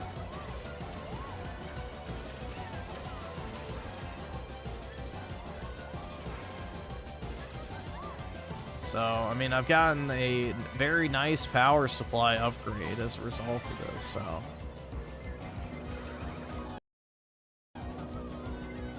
But it's just kind of crazy. Like, spend the 15 minutes just to make sure that was the actual problem, but instead, no. We're gonna keep cycling through parts until eventually the problem's solved. Because again, I don't have to pay for it. If I keep having the problem, it's just gonna keep going right back in.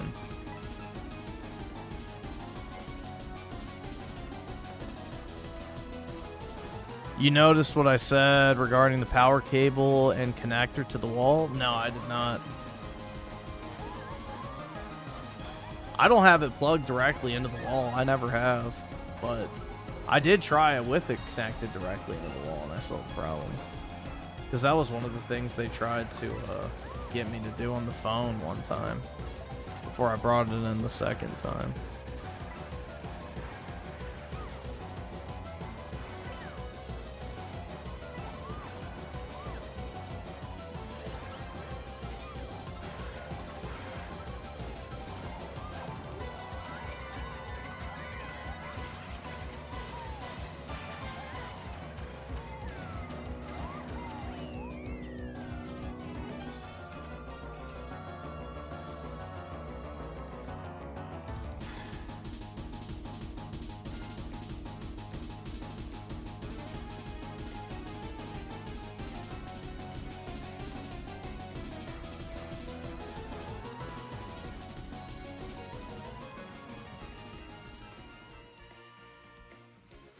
That new PSU has a different connector coming out compared to most power supplies.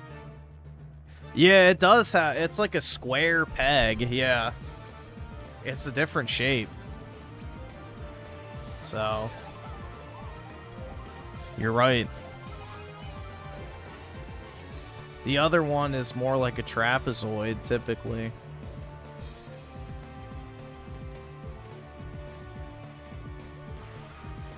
Yeah, my old computer and my original power supply have that, like, trapezoid plug.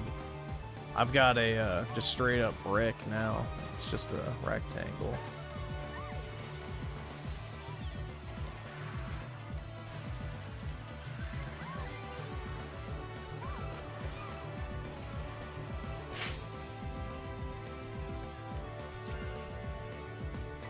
Yeah, I don't know. We're, I guess, just gonna keep running through the parts at this rate.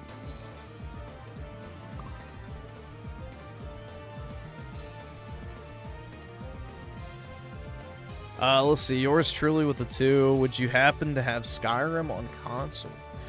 I might have it on the Switch, but I don't think I have it on Xbox or PlayStation.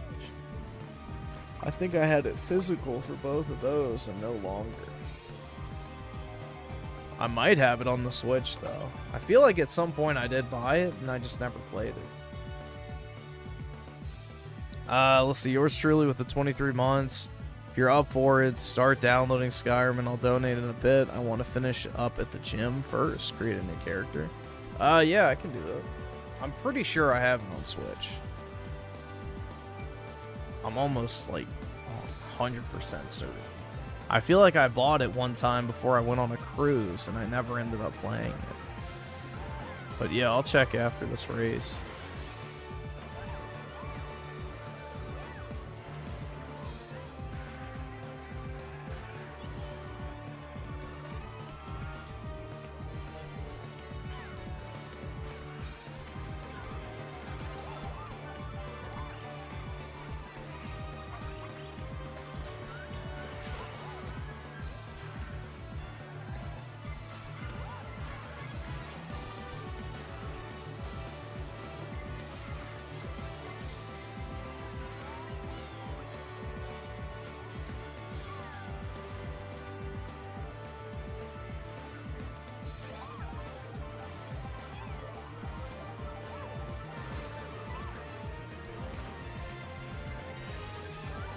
Get the Switch 2 version? Do they have an upgrade for it or not? If there's an upgrade, then maybe I'll buy it.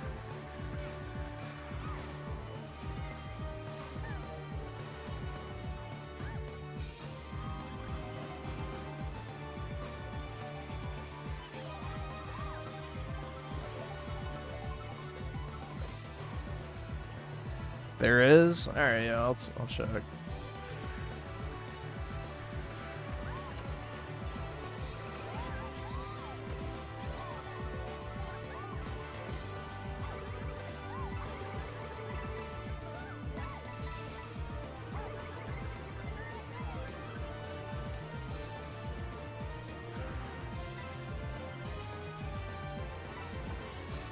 No, I think what happened is my long-running theory that Phil Spencer just told these studios, work on whatever you want, I don't care. And eventually Microsoft leadership got sick of that shit. I mean, there's no fucking reason a game like Kiln was allowed to be made. Like, that shit's crazy to me. A fucking pottery PvP game? Like, really? I mean, that's just like indie slop to the nth degree, bro. Like, that's just insane. How the hell did that get greenlit? So, yeah, no, it came time to pay the bills, and Phil's, you know, mentality of hands-off development is retarded. You, as the head of your gaming division, need to be the guy to say, like, hey, this is shit. Stop working on it. Hey, this isn't gonna sell. Make something else. No, this is a terrible idea. Do not pursue development on this. But he was like so afraid of angering the so-called talent that it's like, dude, your job is to be the fucking curator. You're supposed to guide the ship. And he just wanted to hands off, like, oh, I want to be friends with developers. And, you know, video games are art and, you know, all that shit. And it's like, no, you're running a business, bro. You have to tell these dipshits what they can and can't make. Otherwise, the natural conclusion is the studio gets shut down and none of them have fucking jobs. So the nicest thing Phil could have done in that situation is actually be fucking honest. Because at least they'd still be employed. So that's the ironic part out of everything.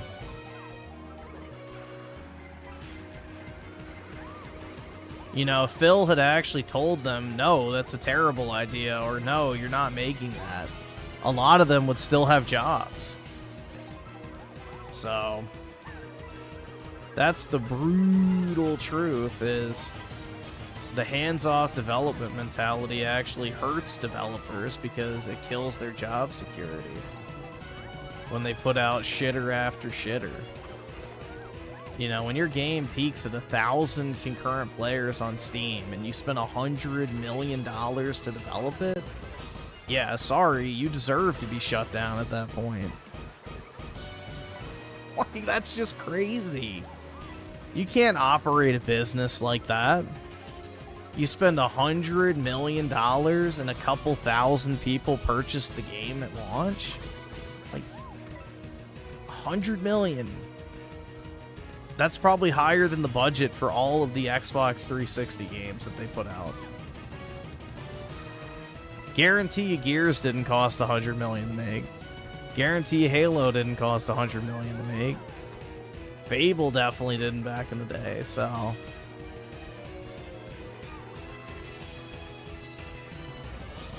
they're just burning money.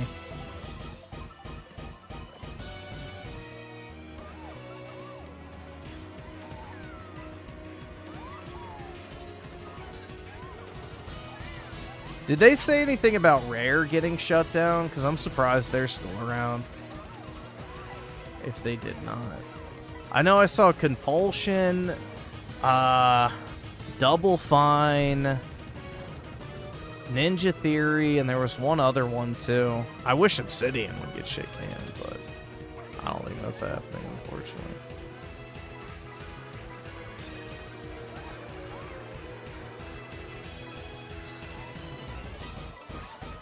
Oh shit.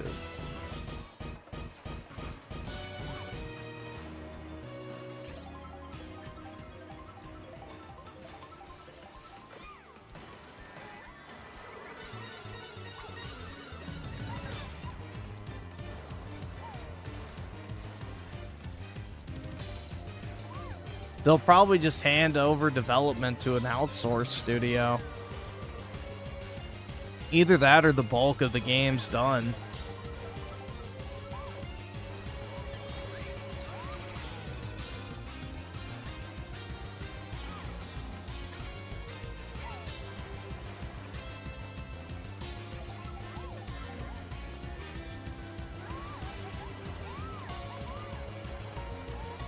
Who the fuck would want to buy Ninja Theory? Like, hey, we make one game every 7 years and 2,000 people buy it. Make sure to pay for us. We're a great investment.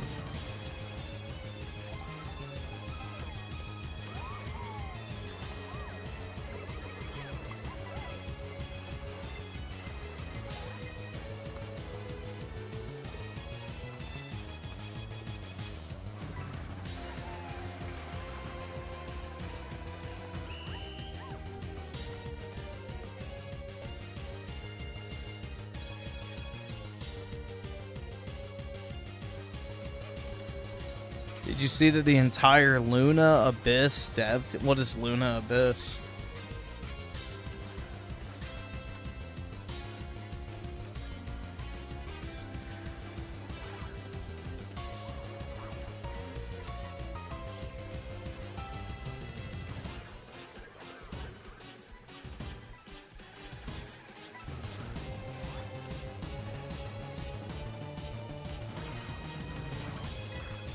This is that game U Generation sent the trailer for one time.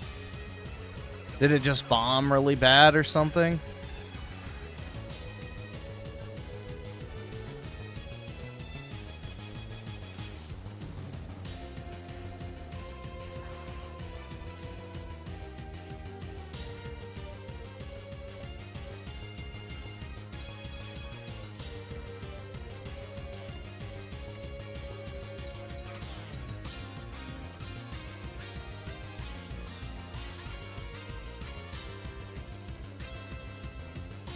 It was also very woke.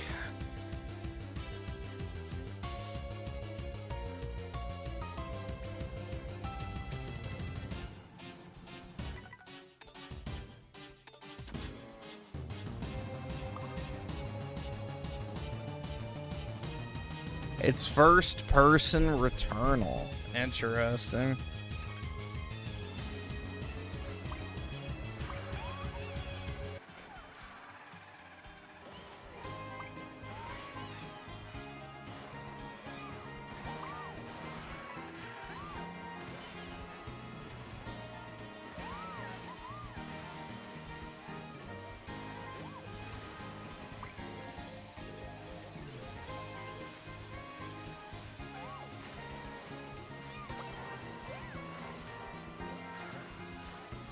Yeah, that's the thing, dude, is I'm not even a UFC fan, and I really enjoyed it, so I thought it was great.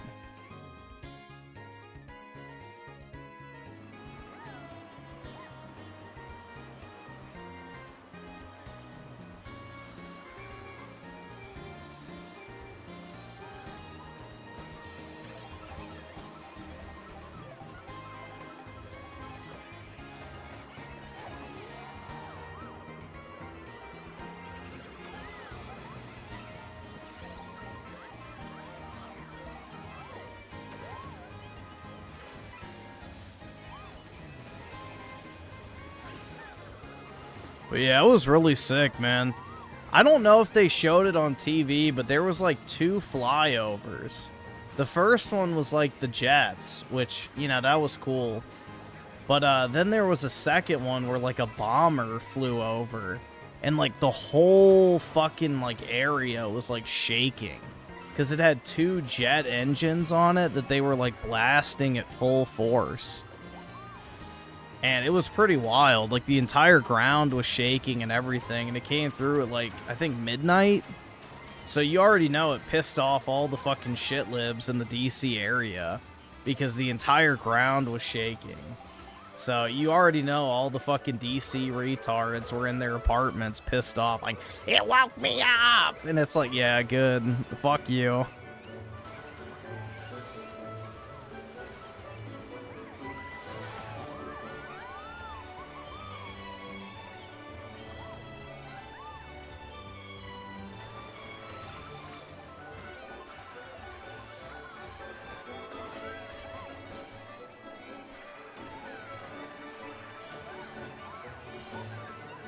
But yeah, it was pretty cool. You could literally see, like, the jets, like, firing off the back of it, like the red and blue flame. It was pretty neat. That's really all you could see, honestly, because it was so dark out.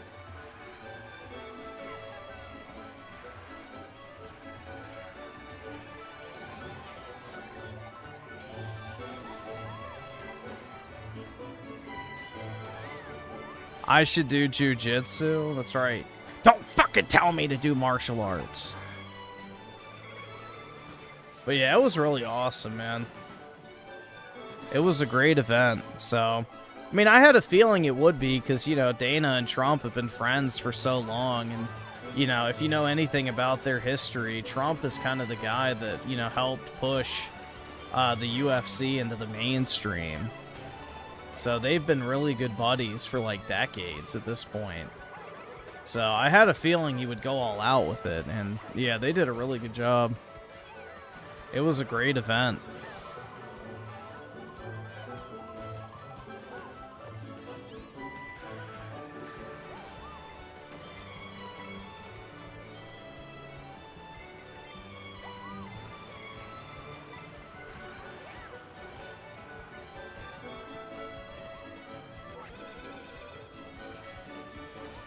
Justin was definitely hot. Oh, yeah, definitely.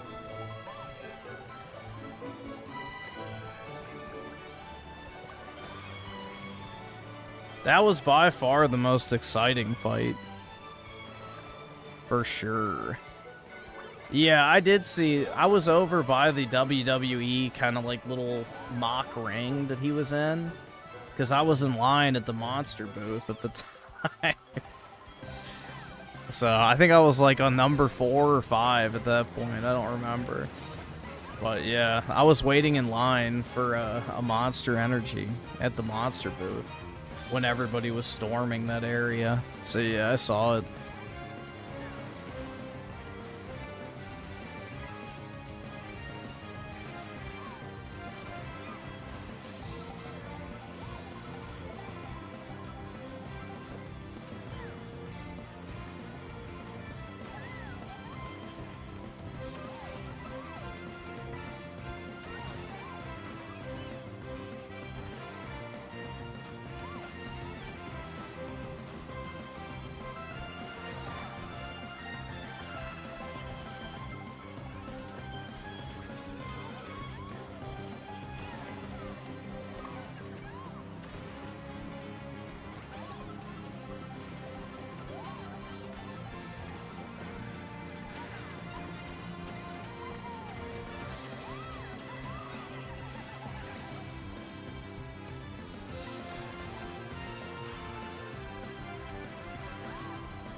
Well, PK, feel free to move to the DC area so that you can attend the events instead of me. Be my guest.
Damn, that was 3 of us in a row that got hit by red shells.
The UFC has been very hit or miss this year. Last 2 cards have been entertaining, though.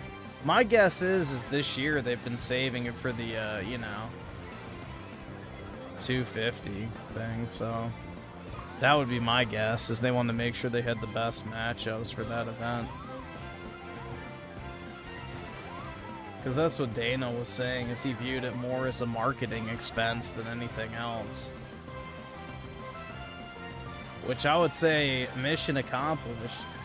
There's not a dude with an ounce of testosterone in their body that wasn't somewhat impressed by it, so...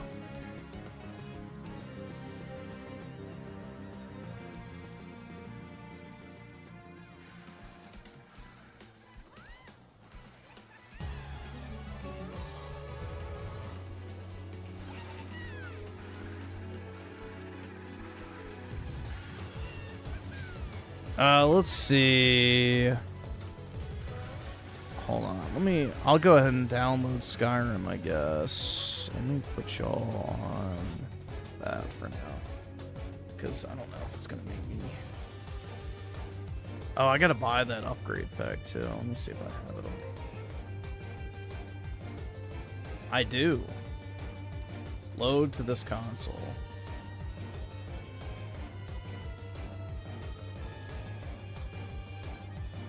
Can you not download while you play a game?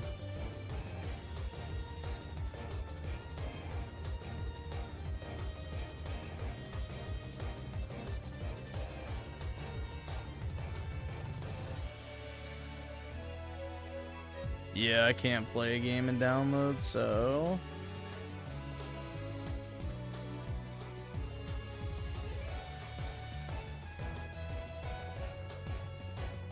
Let me see. That's... Alright, looks like it's going pretty quick. The Switch might unironically have better download speed than,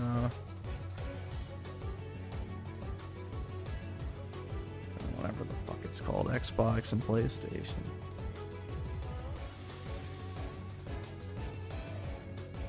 Let me see here. So, Skyrim.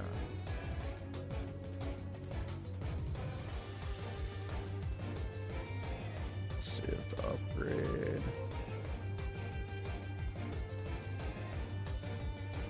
Skyrim Anniversary Edition.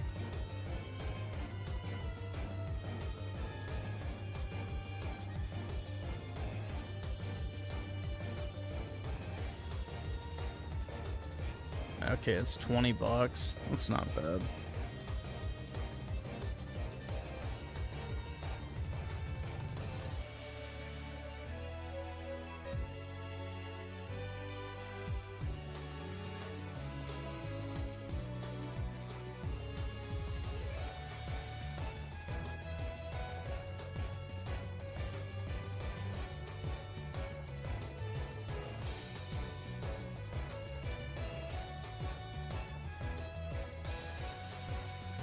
Yes, it's $20. Okay. Even if you buy a DLC, was.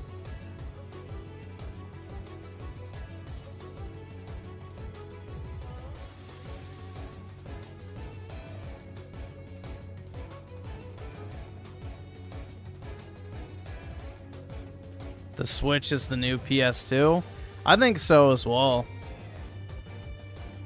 The Switch really is a great console.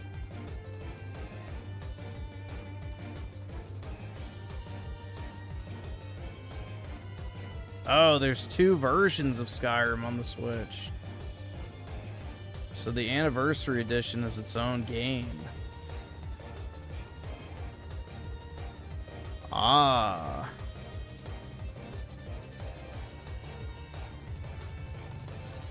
Okay, well, it's significantly larger, so it's going to take longer to download. Damn.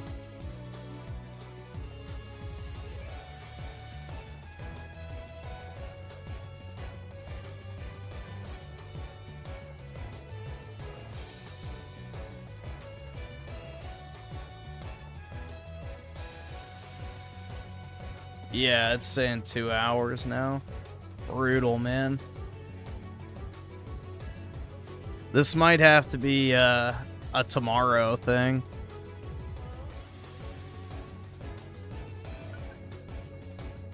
Yeah, that's crazy, bro. Jeez.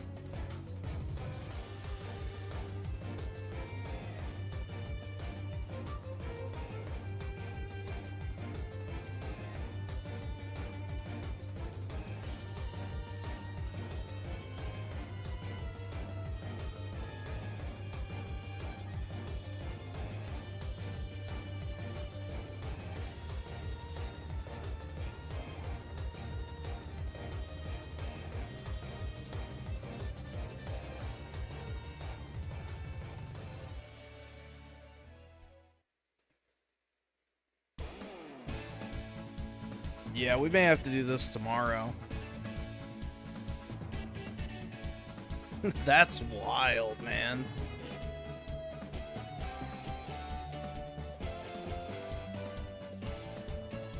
But yeah, I don't think I have Skyrim on any other console digitally.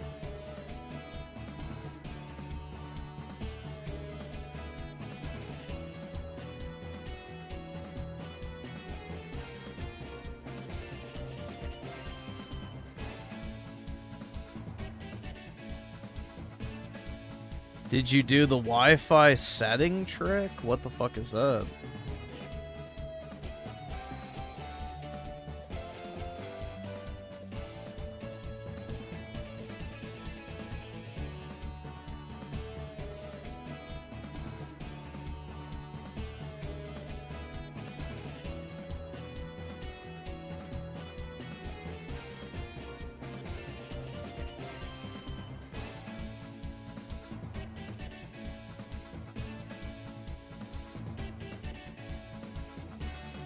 Put tinfoil on your router.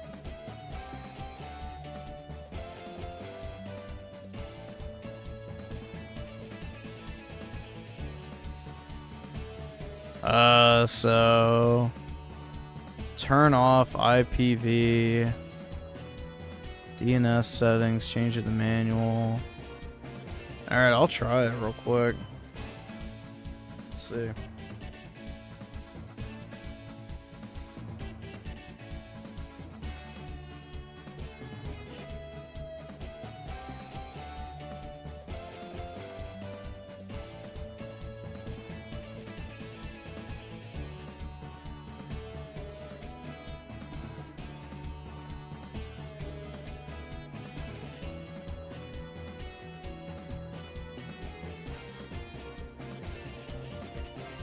Change settings. IPv6 connection.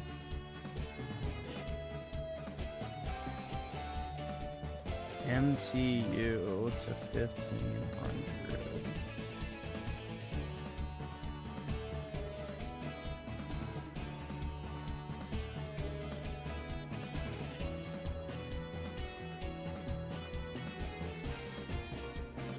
One dot one dot one dot no.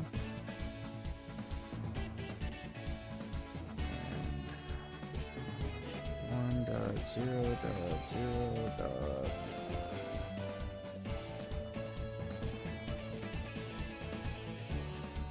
Save.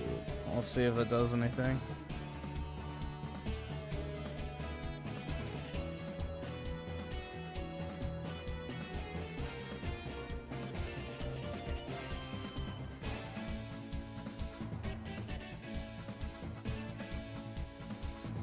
Nope.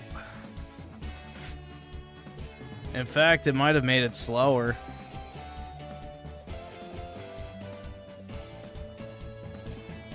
Brutal, man. Yeah, it up to the download time. Alright, let me reset the settings.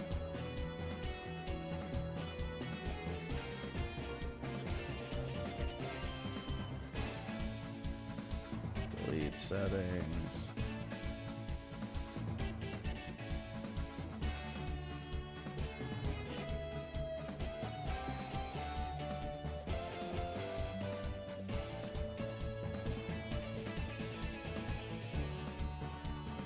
Oh shit, that's not my password.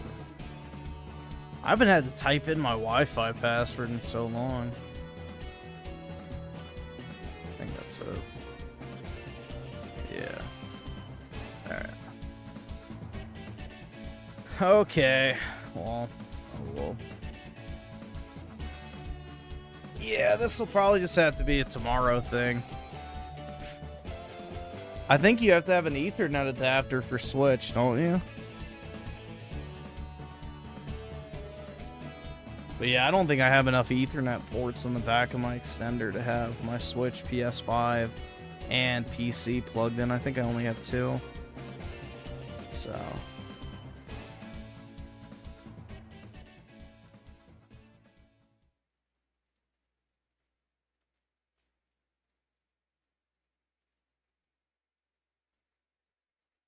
Alright, yeah. It's just gonna take a long-ass time. So we can do it tomorrow if you want, but... Yeah, I did go ahead and buy the anniversary edition. Unfortunately, it's just gonna take a hot fucking minute.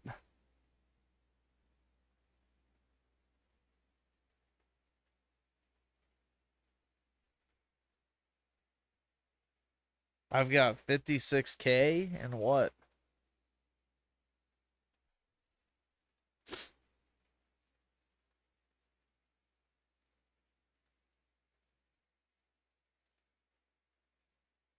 That's wild. They just took his money and... No, I got a free power supply out of it.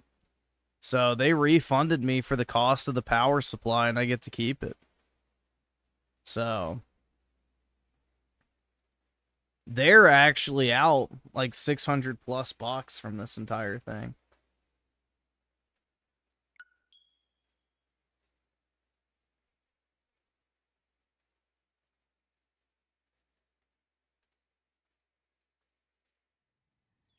He does have 56K. Who does?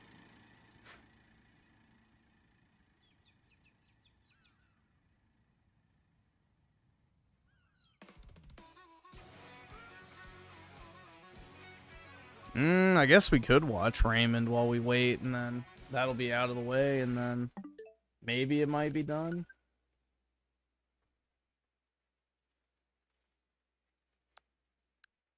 We'll see. Let's just, I guess, close it for now, and then... Not if you're playing online, it stops, so... Yeah, we'll see how it goes.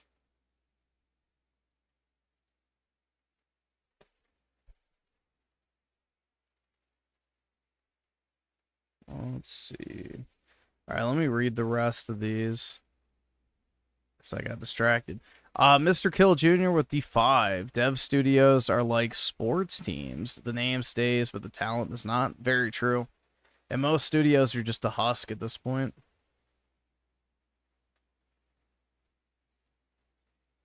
Most game studios are a shell of their former selves at this point. It's quite sad, honestly, but that's the way the cookie crumbles, dude. And Daikaiju Pictures with the 5. Hey, dude, I've been playing Final Fantasy VII Remake on my Switch 2 and been enjoying it. I only wish it was running above 30 FPS, but hey, I can deal with it. Yeah, I mean, that is one of the trade-offs, unfortunately, but overall, I think they did a pretty decent job with the port for handheld, so it's pretty well done from that perspective, tech-wise. But yeah, when you play it at a buttery smooth 60, it's definitely kind of hard to go to 30. And Forza Italia with the 10, Soymond, thoughts of mine. Okay, yeah, we can check it out. Neo Strider with the 2, does this mean you'll get more into UFC? I would go to the events again. Like, I would go to see a fight in person, but I don't know if I'll watch it, like, in my free time. I don't know. I enjoyed going to the event, but I don't know if I would, like actively, you know, take time to watch it on, like, Paramount or whatever. But maybe.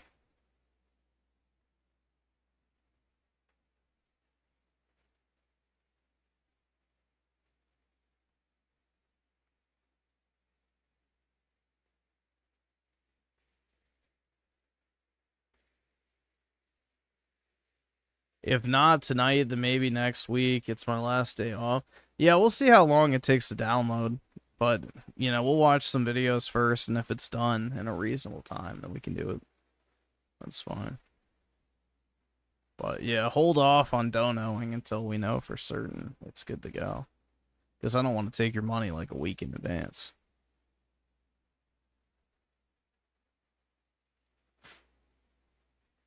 And let's see. Forza Italia with the 2. Yeah, we're going to watch this video as well already. So you can check it out. And Dr. DeBarris with the 2.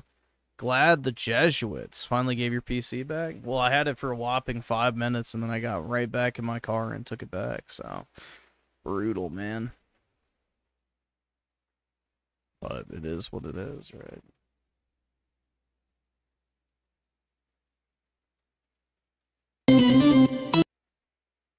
This one.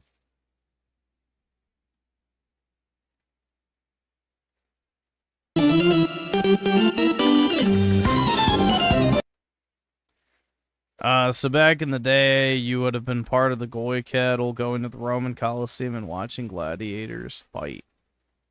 Yeah, I mean, it'd be fun to watch people kill each other.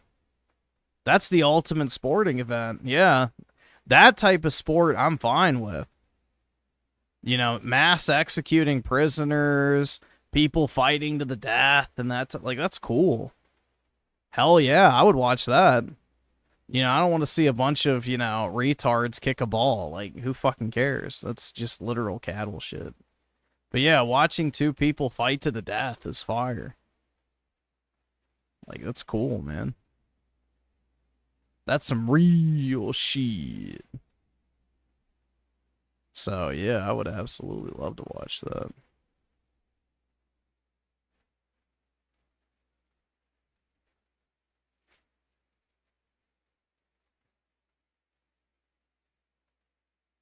Let's see. E-Man with the 5. Time Juanold. All right. A very low IQ person. There we go. And Dr. Debarius with the 2. WWE greater than sports ball. Yeah, I mean, at least there's some showmanship with WWE. That's the thing, bro. I don't know how sports ball is entertaining to people. So it's so long and just drawn out and boring. I don't know. Like, at least WWE, it's all about entertainment, and that's it. So, I don't know. I've never really watched WWE, so I can't say for certain, but I would imagine it's far more entertaining to watch than, 10 black dudes running up and down a field for 2 hours. But hey, to each their own.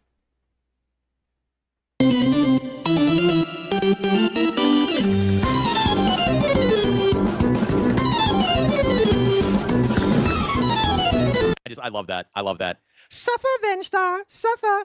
Sandman, holy shit! Holy shit! I just poured a bunch of coffee. I don't want to spell it. Oh, we See, he got his dopamine. gotta go back. We gotta go back. Oh my god! He got his dopamine. All right, come on. If I would be your girl, we keep on our promises, be us against the world.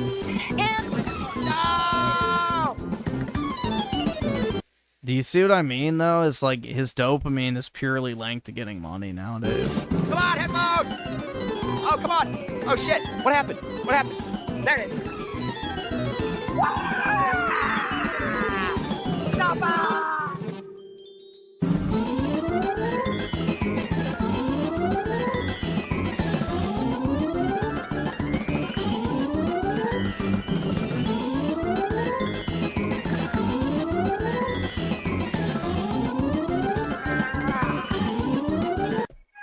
How about you guys?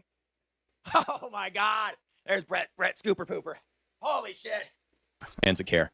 I do really appreciate. I love you guys because you Give me monies. that, you guys. I really do. I really do. I'm feeling like. Triple beam. I'm scaling his music. I'm just playing it. I asked him if I got. This is never what it really seems. Once you wake up, it's just a dream. It's just a dream. Just a dream. It's just a dream.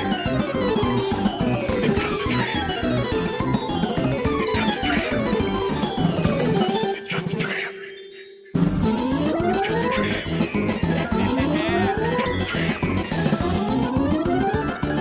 I found this guy a couple months ago. He does music and like Black Pill, memes basically, and really great like noise wave stuff and edits and everything. He's phenomenal. Go follow Cliff. I really like that guy, and I asked him if I could play his stuff on the stream, so I'm gonna give him some credit for sure. Oh my gosh! Wow! It just got really hot in here. God, I got to. Dude, not even a whore loves you when you give them money, so I don't know. Don't be so quick to love. Turn that on. I got the AC on high. Yeah, okay, so let's go. All right, Small William is really maximizing the children's book illustration style. Here we go. The magic crayons. For those of you who don't know, Small William has been a patron of mine, not a Patreon, but a patron of mine. Geez, Cineguso is really going for the rage bait. Look at that, 110 IQ, but at least I don't have a $125,000 art degree. Brutal, man. Well, you know, Small William is also one of the reasons why the data centers you claim to hate so much exist, so... Well, it just sounds like you didn't try hard enough there, Guso. Come on, honey. It's time for school. Fuck that kid's rainbow. Uh-oh, he's in the military. I didn't know Small William joined up. What branch of the military does the eating crowns? Yeah, Small William is a good friend. Thank you. Small William, you haven't been cheating on me, have you? Boy, Small William's going to have a lot of fiber in his diet right there. He's going to be shitting rainbows. Don't die for Israel. Oh, boy. Oh, no. Hey, stop that. Yeah, you better run. Yeah, tuck and cover. Now give me the crayons.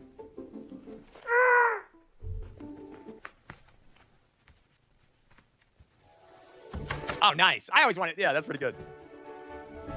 Find wardrobe in the spare room. Wardrobe in the spare room. Pitiful. Thank you, Small William, for the gifted subs. Those women say the dumbest shit ever. The incels. That's what it is. I pissed off those weedy little fucktards over there on the weird part of the internet who, like, live by the ideology of the black pill. The rehab room. It's your entire channel. Dude, they live by the mentality of the black pill. That's your existence, dog. You know, nothing matters unless I get laid. That's quite literally a black pill mentality. But, you know, go off, queen. Tell us how it's not. I don't know if Ricardo still watches him or not. Let's see. Mike TGC with the 10 replaced my TV with an OLED a few days ago. I can't believe how good it looks. Yeah, dude, when I got my OLED monitor, it's like night and fucking day. It's crazy good. Best purchase I made in a while. Took a bit to get the Wii to look good, but everything else looks great. That's awesome, bro. Congrats. It's definitely a huge step up. Like, eventually I do want to get an OLED TV. I only have the monitor for now, but yeah, it's a very, very massive difference. So if you're in the market for a display, definitely go OLED. But very cool, bro. Congrats. Channel is black pill. You clearly don't watch me if you think my entire channel is black pill. It's an assumed quantity. Yeah, okay. Because, you know, you want the real black pill is when you realize that everybody just assumes that you're single and you're not good enough for women. That's the thing that gets me is I'm not going to have a conversation with you if you think that I'm just some black pill little incel. Women. A stream thumbnail, the girl from Obsession. Women. Anytime anyone brings up something you should do to try to improve your life, you're like, but will it get me laid? What the fuck is that, dog? Like, no. It is all women. That's all you care about, is getting your dick sucked. The Photoshop of Sinaguso's face. Does Ray have more than 3 shirts? $40 into this live show, owning 3 old shirts. They're so upset. You guys are unhealthily obsessed with me. Unhealthily obsessed. All right, Shelby she's... Oh, God. Oh, my God. Stop fucking watching this slag, bro. Oh, my God. I got to gird my loins for this. How do you gird your loins? How does that work? Oh, guys, you got to talk me up for this. Oh. All right. Shelby, yeah, Sarah, I bet you do like that. God, she looks bad. She just looks bad. Oh, God. Shelby, what happened? When all else fails, when there is no escape. Are you wearing a shirt? To the mundanity and... He's fantasizing. The difficulty of life. A lot of time. Thank you, Sarah, for the full send. Thank you, guys, everybody. Raging Boar. We had Raging Boar with some hype. We had Fish Mittens with a rage quit. Sarah, my girlfriend, my women. I love you all. There's enough for me. There's trust me, ladies. There's 7 days in the week. I can only... We end up escaping into our own world. And that's normal to dissociate while you're driving. It's normal to dissociate. What? No, it's not. Yeah, it is. Dude, there's tons of times where you drive and you're like, oh shit, it's been like an hour. I have that feeling all the time when I drive long distance. Like, you don't even realize, like, oh shit, man, I'm already there. You just kind of, you know, zone out. The sun burns down on the valley floor, just like it has 1,000 times before. The shadows climb the box canyon sides, where a lonesome king of dust resides. I think Sarah likes this one. The man from El Cajon watches the evening tide. He traded red dust roads for Georgia's neon haze. Was that a chirp? Evening tide. He traded red dust roads for What the fuck? Georgia's neon haze. Left El Cajon behind her in a sunlit memory days. This streaming and the thing is man fun. she left behind I like this is show. gonna find her once again. Cause a woman like Shelby is a promise that he keeps.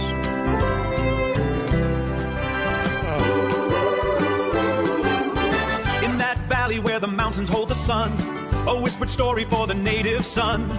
He was the heartbeat. He was the man from El Cajon. And his legend shines on. He was 60. She was 28. Just 28. 28. Oh, he was 28. Oh, Shelby, no. You were 60 and she was 28. Oh, 42-year difference.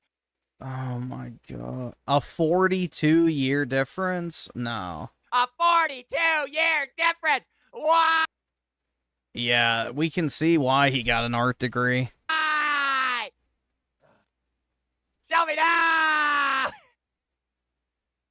He was a man from El Cajon.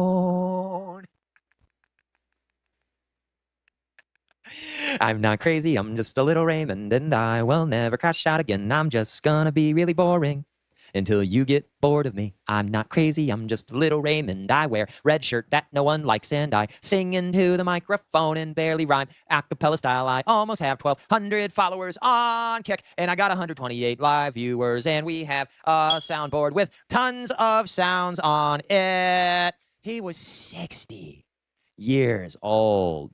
60. I think, honestly, like she said, some pretty heinous things, man. To be honest with you. Like, she's admitted to some pretty disgusting shit. That's probably the grossest one. And just, I basically believe that it was the best time of her life because of how fucking, like, beamed up and bright she was during the retelling of the story. I just... Where's that damn GIF? Where's that damn GIF? And I know I'm really bad about freaking... I know I'm really bad about my audio, about talking into the microphone correctly, and then I talk over here and you can't hear me, and then I talk over here and I apologize. I'm just a little spassy. A little spassy spass. Oh. just so quirky, dude. All they do is talk about me. All they do is talk about me. God.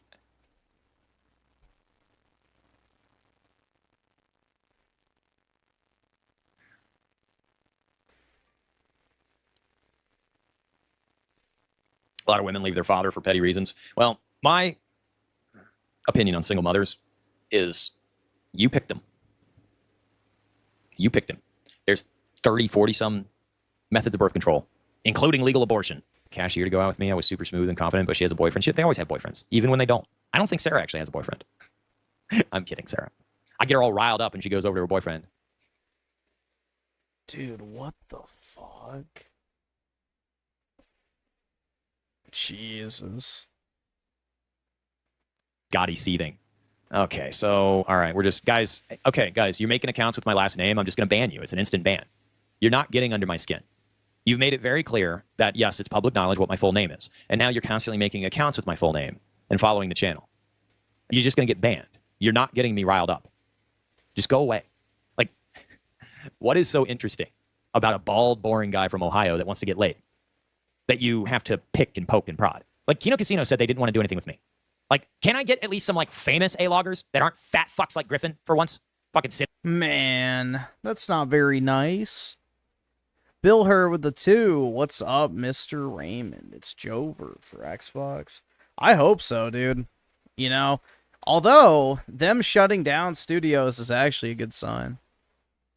Naguso? Yeah, exactly, dude. I'm not fat. I'm just big boned. These other fucks, lords of the playground. Like he's still fucking. What in the hell does this have to do with that? Yeah, dude. I'm not fat. I'm not even 500 pounds yet. I'm only 450. Nothing. Boy, he's getting mad. Yeah, oh, now he's watching Amanda. Rap. Oh, he's watching I just 9/11 accepted stuff. that whatever girls like in men, I just don't have it. Is what it is. Where's your chat counter, Sinaguso? This is just clickbait. Oh, he's mad at Amanda now. Yeah, Beer Ray's gonna move her mattress, and then Chad's gonna freaking destroy her on that mattress. Your body at this time. He's seething so hard. How is he seething? He's recounting one of the stories you told on your channel about you helping the chick move and then her boyfriend fucking her in the next room over while you were pulling in the couch or whatever the fuck. He literally recounted a story where he was helping a chick move and her boyfriend was sitting there just watching him unload the truck. I know. He better watch himself talking about Amanda. This like Amanda has a lot of simps. He needs to be careful. Like Sinagusa, I know you watch my streams. Amanda has a lot of simps. You have to be careful going after Amanda. Did Amanda reject Sinagusa? Oh, Raymond said on a stream that he touches himself at the kitchen table. After doing flooring, I do. It's not even disabled. I'm just tired. I'll put it on the calendar. Thank you, Sarah. I love a good look. In all honesty, I love a good chance to rizz up a beautiful young woman. I think I look great. It's so good. It's so good. It might be my favorite thumbnail. It really might. It really might be. But dude, it's AI. Let's see. Bill Hurt with the 5. I saw the UFC stuff. Shit was so cool. That's how you do bread and circuses. Honestly, though, I wish Australia would do patriotic stuff like that. Yeah, it was really well done, man. You know, I'm not really even a UFC viewer, but I really enjoyed it. So, the production quality was, you know, top fucking notch. So, I had a feeling Dana would do a good job because him and Trump have been friends for so long, but yeah, it was really, really good. So, I had a great time. Yeah, I went to the actual White House, so I didn't get to sit in the Octagon area, obviously, but I was on the White House ellipse for, like, the fan fest / viewing party. So, yeah. I technically might be on camera a few times, dude. 10 votes. Everybody likes Amanda. Jeez, man. I had no idea. Now I'm going to make you look at Shelby some more. The power. Extremely fucking pointed what they're doing here. is they're making. Yeah, dude, that's because the black guy lost to the guy who went out and said Michelle Obama has a massive cock. Making sure you see, okay, you can be part of the 1,000 dads that stepped up to take care of this bastard kid. Like, okay, fuck that. You should say no to this degeneracy. I don't really think that's degeneracy personally. It's more so just cuckoldry. Like, it's simpy. It's not really degenerate being a stepdad.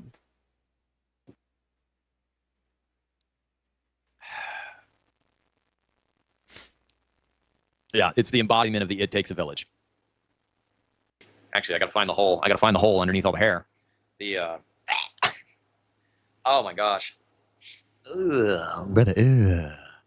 Shelby's the spice to our Dune. Derek Lewis is chill.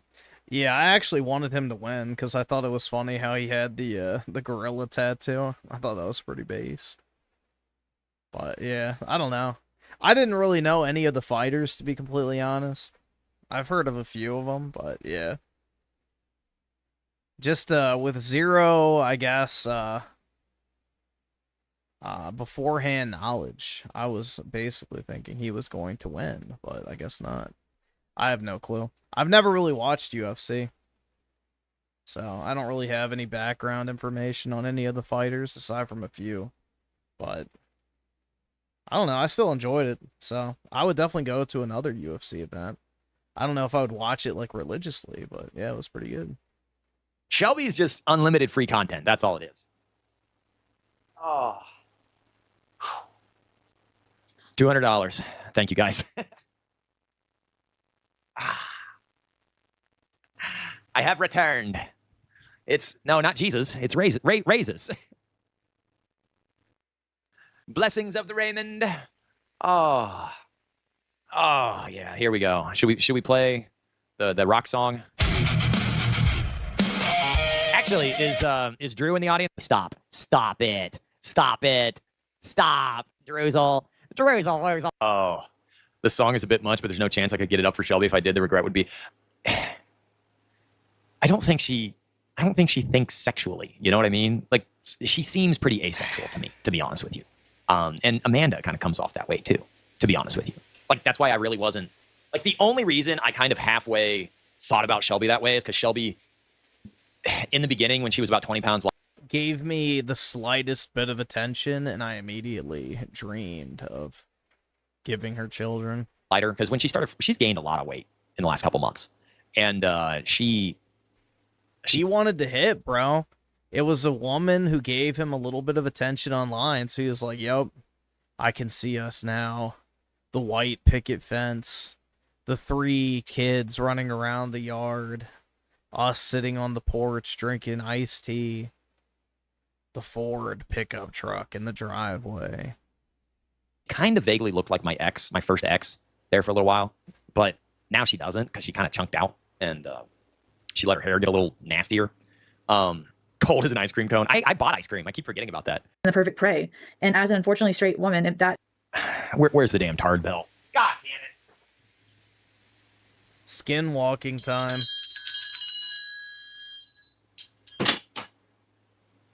As an unfortunately straight woman, liking each other's conditioning is insane. Most of them believe that too. I mean, you just saw those AI slop rage bait videos I just put together, or I just played.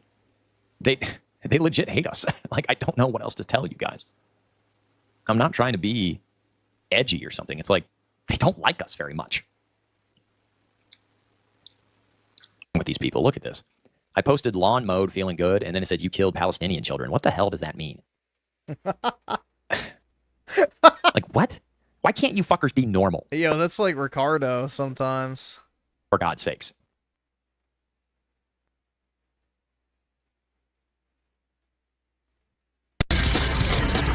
And of course, the fucking talking head right or left wing response or whatever, or right wing response is like, well, this is better than the trannies on the White House lawn. Look at this. The thing is, I got nothing against guys doing drag at all. That is actually the take. Yeah, we know. It takes a ton of work. It's like real drag queens in the city. Why does he not want to go to Thailand? They are performers. They're entertainers. They're built like firehouses. You know what I mean? They're massive dudes. Actually, the best drag queens I've ever met were the giant bodybuilding like black men that were like massive. They could watch. I bet they were. They could walk in 9-inch stilettos. Trans person. On the cobblestone streets of the West Village, no less. I, too, would rather accept a male-to-female, tall, broad-shouldered trans woman than a cisgendered woman. Lee says, yes, Ray, old school drag shows were so fun. The old school ones, not the new ones where it's obvious they're like child pervs, you know? It just, the old school, like West Village, Stonewall, you know, it's the whole thing. Princess category. You're not going to sit there and tell me at all that this isn't a sigil.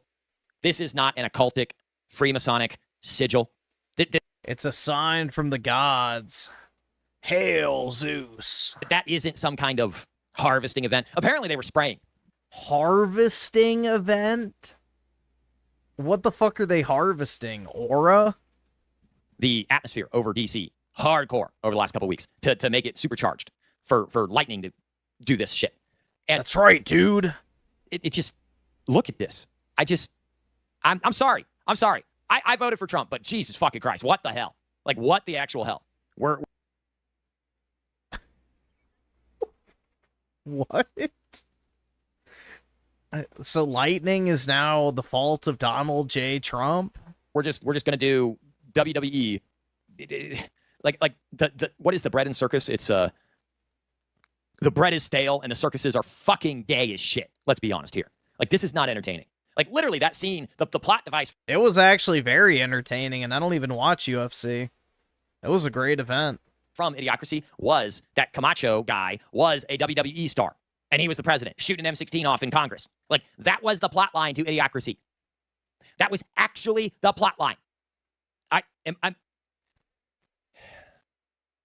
what am I missing here? They're giving me shit about begging for money on the internet and streaming every day. Fuck you. If this is what our leaders are wasting the damn money on, why the hell would I go get a job? Why? Who the fuck cares? Oh, dude, it's taxpayer. Who the fuck gives a shit, bro? Fuck you. You don't actually work. Why the hell would I go fucking subject myself to the W-2 Karentocracy HR management goddamn validation requirements? Why the hell would I participate in my community? That's my community? That's revolting to me. Oh, let's light school buses on fire in Manhattan. Time. Yeah, exactly, man. The bread was delicious, and the circus was amazing. I agree. It was very well done. See, if more tax money actually went to shit like that in the military, I'd happily pay my taxes. You know, if we could get fat fucks off of welfare and food stamps and instead funnel the money into, like, state-sponsored fucking gladiatorial games, like, that shit would be a much better use of, you know, taxpayer funds.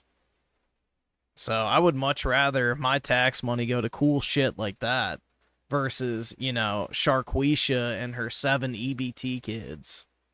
But, you know, to each their own. Square. Let's riot because the goddamn Knicks won. Who cares? I lived in New York. Who fucking cares? It's a fucking game. I do not understand how everybody just suspends their disbelief and just enjoys sports, unironically. It's just like, I don't get it. And it's like, it's like with goth girls fucking hot guys, like the Chad guy. Oh, he's back to it, dude. He's back to it again. The cock fantasy. It's like, they all want the same men. At the deep down bottom core of it, even the most alt, goth, emo, bang. Dude, that's like the most retarded statement. They all want the same guys. Yeah, dude. 90% of guys out there think Sydney Sweeney's hot. No fucking shit. The same thing applies for women. You know, most people have an objective beauty standard in their head that is, you know, basically propagated by the predominant culture of the time. So it is what it is. Most people have a very similar taste in men and women when it comes to the opposite gender. It's not really a fucking crazy idea that women would be attracted to tall, muscular dudes. Like, that's like saying that you're attracted to a chick with an hourglass figure and a great pair of tits and ass. Like, yeah, of course you're gonna fucking be attracted to that. You're, like, biologically hardwired to be. These manic pixie dream girl type, they all want the same guy. It's like, deep down, all of you love the same damn sports? What? People I would have never thought would be into sports. Oh, the Knicks. Who cares? I hate sports. No pussy, no work is right. Back to getting laid. Should we read the comments on the newest fucking Lords of the Playground content? Let's see. So now he just doesn't care about data centers anymore. No, didn't say that. He's just eating up the AI slop. Fuck, he grosses me out so much. Based on the impression, his impression, he must think that Dracula got his channel suspended. Dude leaned into the cringe lolcow status so hard he actually became untouchable. All 300 of you want me dead. Actually, you do, because you dox me all the time. There was a German lolcow. I'm not a fucking lolcow. Fuck you. Whose house became the screaming house of Oucher Schauberg. When approached by strangers, the house would generate meltdown screaming noises from the inside that no one would see. Hopefully Raymond is smart enough not to ask people to come and say hi to his face. I never fucking said that. You cannot find an instance where I have invited anyone to my house. I have said the specific opposite of that, by the way. I have to deal with. Oh, fuck you. Fuck you. Fuck you. Fuck you. The specific opposite. Are cuties attracted to me? Hell no, dude. I'm an unlovable, unfuckable chud. Opposite of that.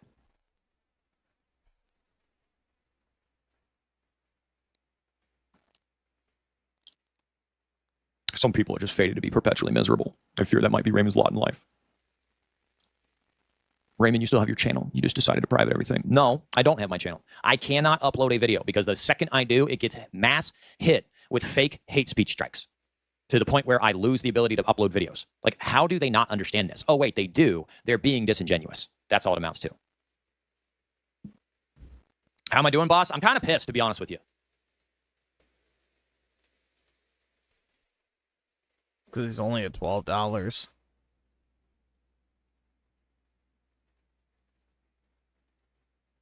Wow, these people are actually retarded. Look at this. Griffin states that, like, every time that internet drama should stay on the internet, not ever encourage his chat to go after anyone. Unlike Ray, who constantly tells his chat to go tell your opinion to the detractor channels. How is that telling anybody to go to someone's house and leave comments on the e-girl channels he watches? How exactly is leaving comments on a channel?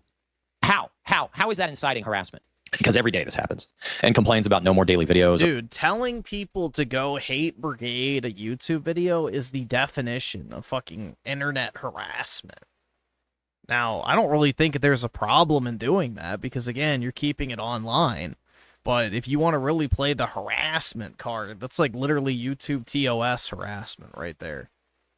Telling your audience to go and, you know, interact in a negative manner with someone else's channel is literally YouTube's textbook definition of online harassment. So, again, I don't really care. Like, you know, do it if you want, but technically, encouraging it is against YouTube TOS, which is why I don't do it. So, also, it's kind of in poor taste, too.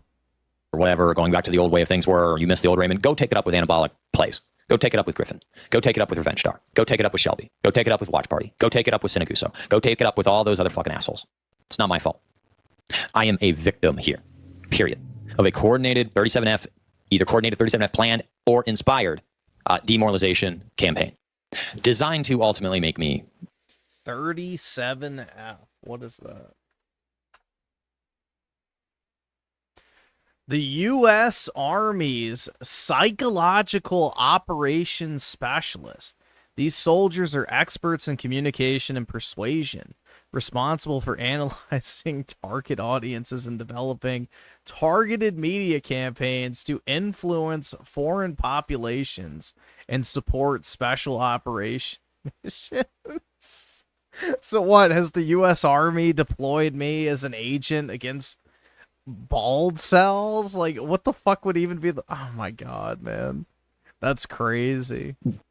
Commit the final solution. You all just want me dead. Commit the final solution. Raymond, nobody wants you to get that number from 6 to 12, bro. God! To myself. I gotta take a piss, guys. Whoever this fucking person is. I'll be back when you're live next. Don't run from our debate. And I'm like, what are you fucking talking about? What the fuck are you talking about? God, you're insufferable to A-Log. The girl's not coming. She doesn't want my bald ass. You whine like a girl, bro. You're a woman stuck in a man's body. I challenge you to a debate on your morals and values. What? That you think you don't have, and why you're a broke loser that refuses to take accountability for... What? When did you challenge me to a debate? You only care about pussy, not women pussy, and you wonder why you're a miserable mess. What are you talking about, little bitch? Who the fuck are you, dude? Farquaad is the right fucking name for you. Jesus, dude. Fuck off. Farquaad is absolutely the right name for you, miserable little cretin. Short little man screaming. You know what's great is I act the way I do, and I'm 6'1". That's the thing that got me for the longest time. People just assumed, oh, look, a new Microsoft sign-in attempt. People just assumed for the longest time that I was like 5'7", because they're like, well, how could he be single and not get any women and be so mad all the time if he's actually 6'1"?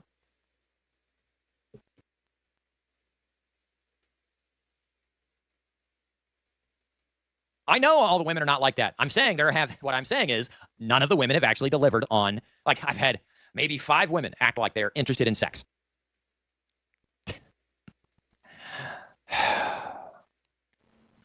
Wow. Real clever. Real Ray, last name, at atomicmail.io. You have been in severe violation of multi-streaming on Twitch. As a result, your Kick account will be terminated as of tonight at 6 p.m. Eastern Standard Time. This was sent at 8:17 p.m. Eastern Standard Time. There's no Twitch account. Yeah, there's no Twitch account. That shit doesn't exist. There's no Raymond thoughts in mind. That's very clever. It's very funny.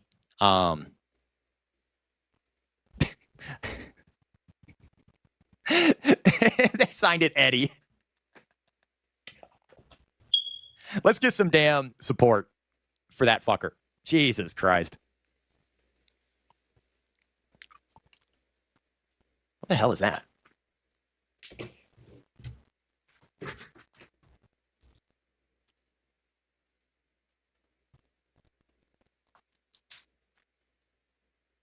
Weird thing going on, something. Let's see. Schizo with the 2. You're literally from 2016 gaming commentary era, but fed. That's right, dude. I'm part of the Trump administration. So, there you go. Exposed. I work directly under Pete Hegseth at the Pentagon. And my sole mission is to trigger bald cells on the internet, to trigger the upcoming incel revolution. Actually, I gotta use the bathroom real fast, guys. I'll be right back. Where's the damn thing? There we go. I can't see just Ray trying not to laugh when she's holding some stupid card telling the future of a harem of Stacey's that will definitely arrive in his future. No, I don't think that. I don't think women think that at all about me. I'm pretty sure most of them just think I'm some kind of like cave demon troglodyte. Dude, he thinks that there's like some conspiracy theory of like some fucking internet psyop, I guess paid for by Texas A&M was the first, I guess, group. Like he is like a research study of how to fuck with somebody online. And so he's moved on from saying it's like some college assignment to now, you know, being some government op, I guess led by the U.S. Army, which is wild, bro. Oh, shit. Oh, shit, guys. I knew a refresh poll would deliver. I knew we would be saved. I knew we would find some content to do. I knew something good would happen. Guys, you are going to be so happy. Get your credit cards out. You are going to be so happy. You're going to be so happy. Oh my God. Get your credit cards out. The sense of relief washing over me. The sense of joy. The sense of satisfaction. Oh, thank you, Lord. Thank you, Lord. Take guesses. Who posted? Who do you think posted? Who do you think posted? It's Woodsy. Sarah won. Sarah won the oh, look at this. UFC Freedom 2. Fuck off, Paramount Plus. They don't I face the same thing. What the fuck was that?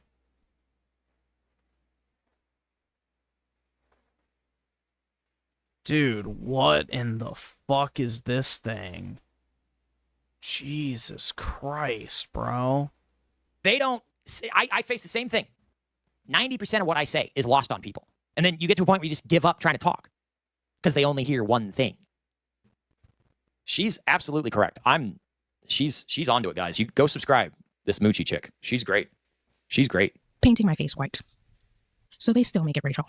Yep. They still erase the fact that I'm a human. Yep. They make me my race. Yep. So it kind of circles back. I like this chick. I feel like wokeism is the Ouroboros. Okay. I'd have sex with her.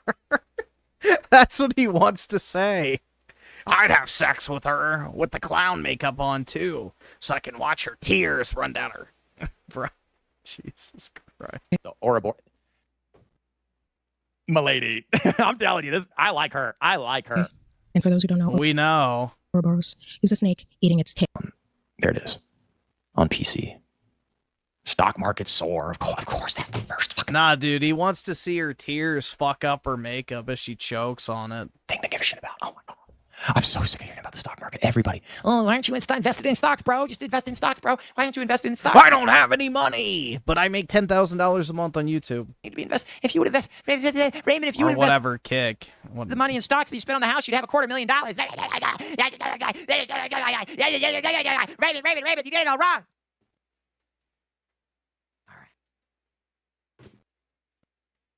You're a bad person, Raymond. You're not investing in stocks. This is the most idiocracy thing I've ever seen in my life.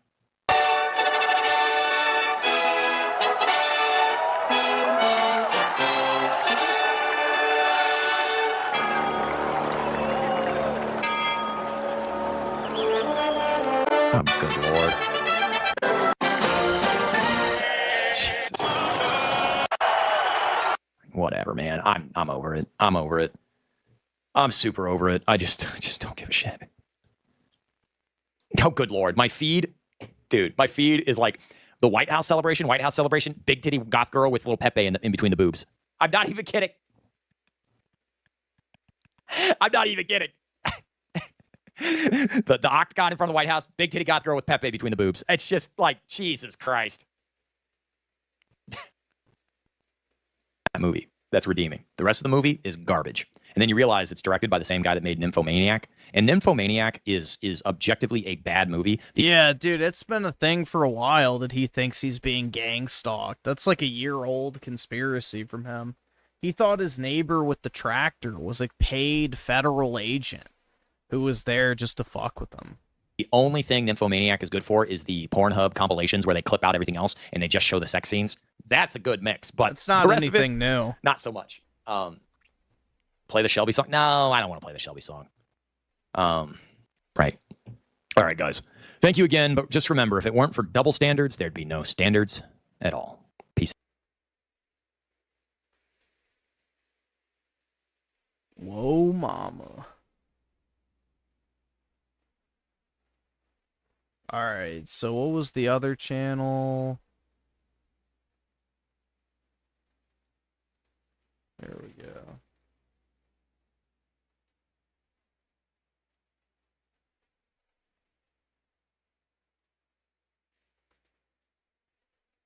Let's see. What was it called? I just want to complain. Okay, that was it. And then, of course, the typical fucking responses of, you need to pay for it, you need to do this. Dude, he kind of sounds like DSP. Yes, you need to do that. And just...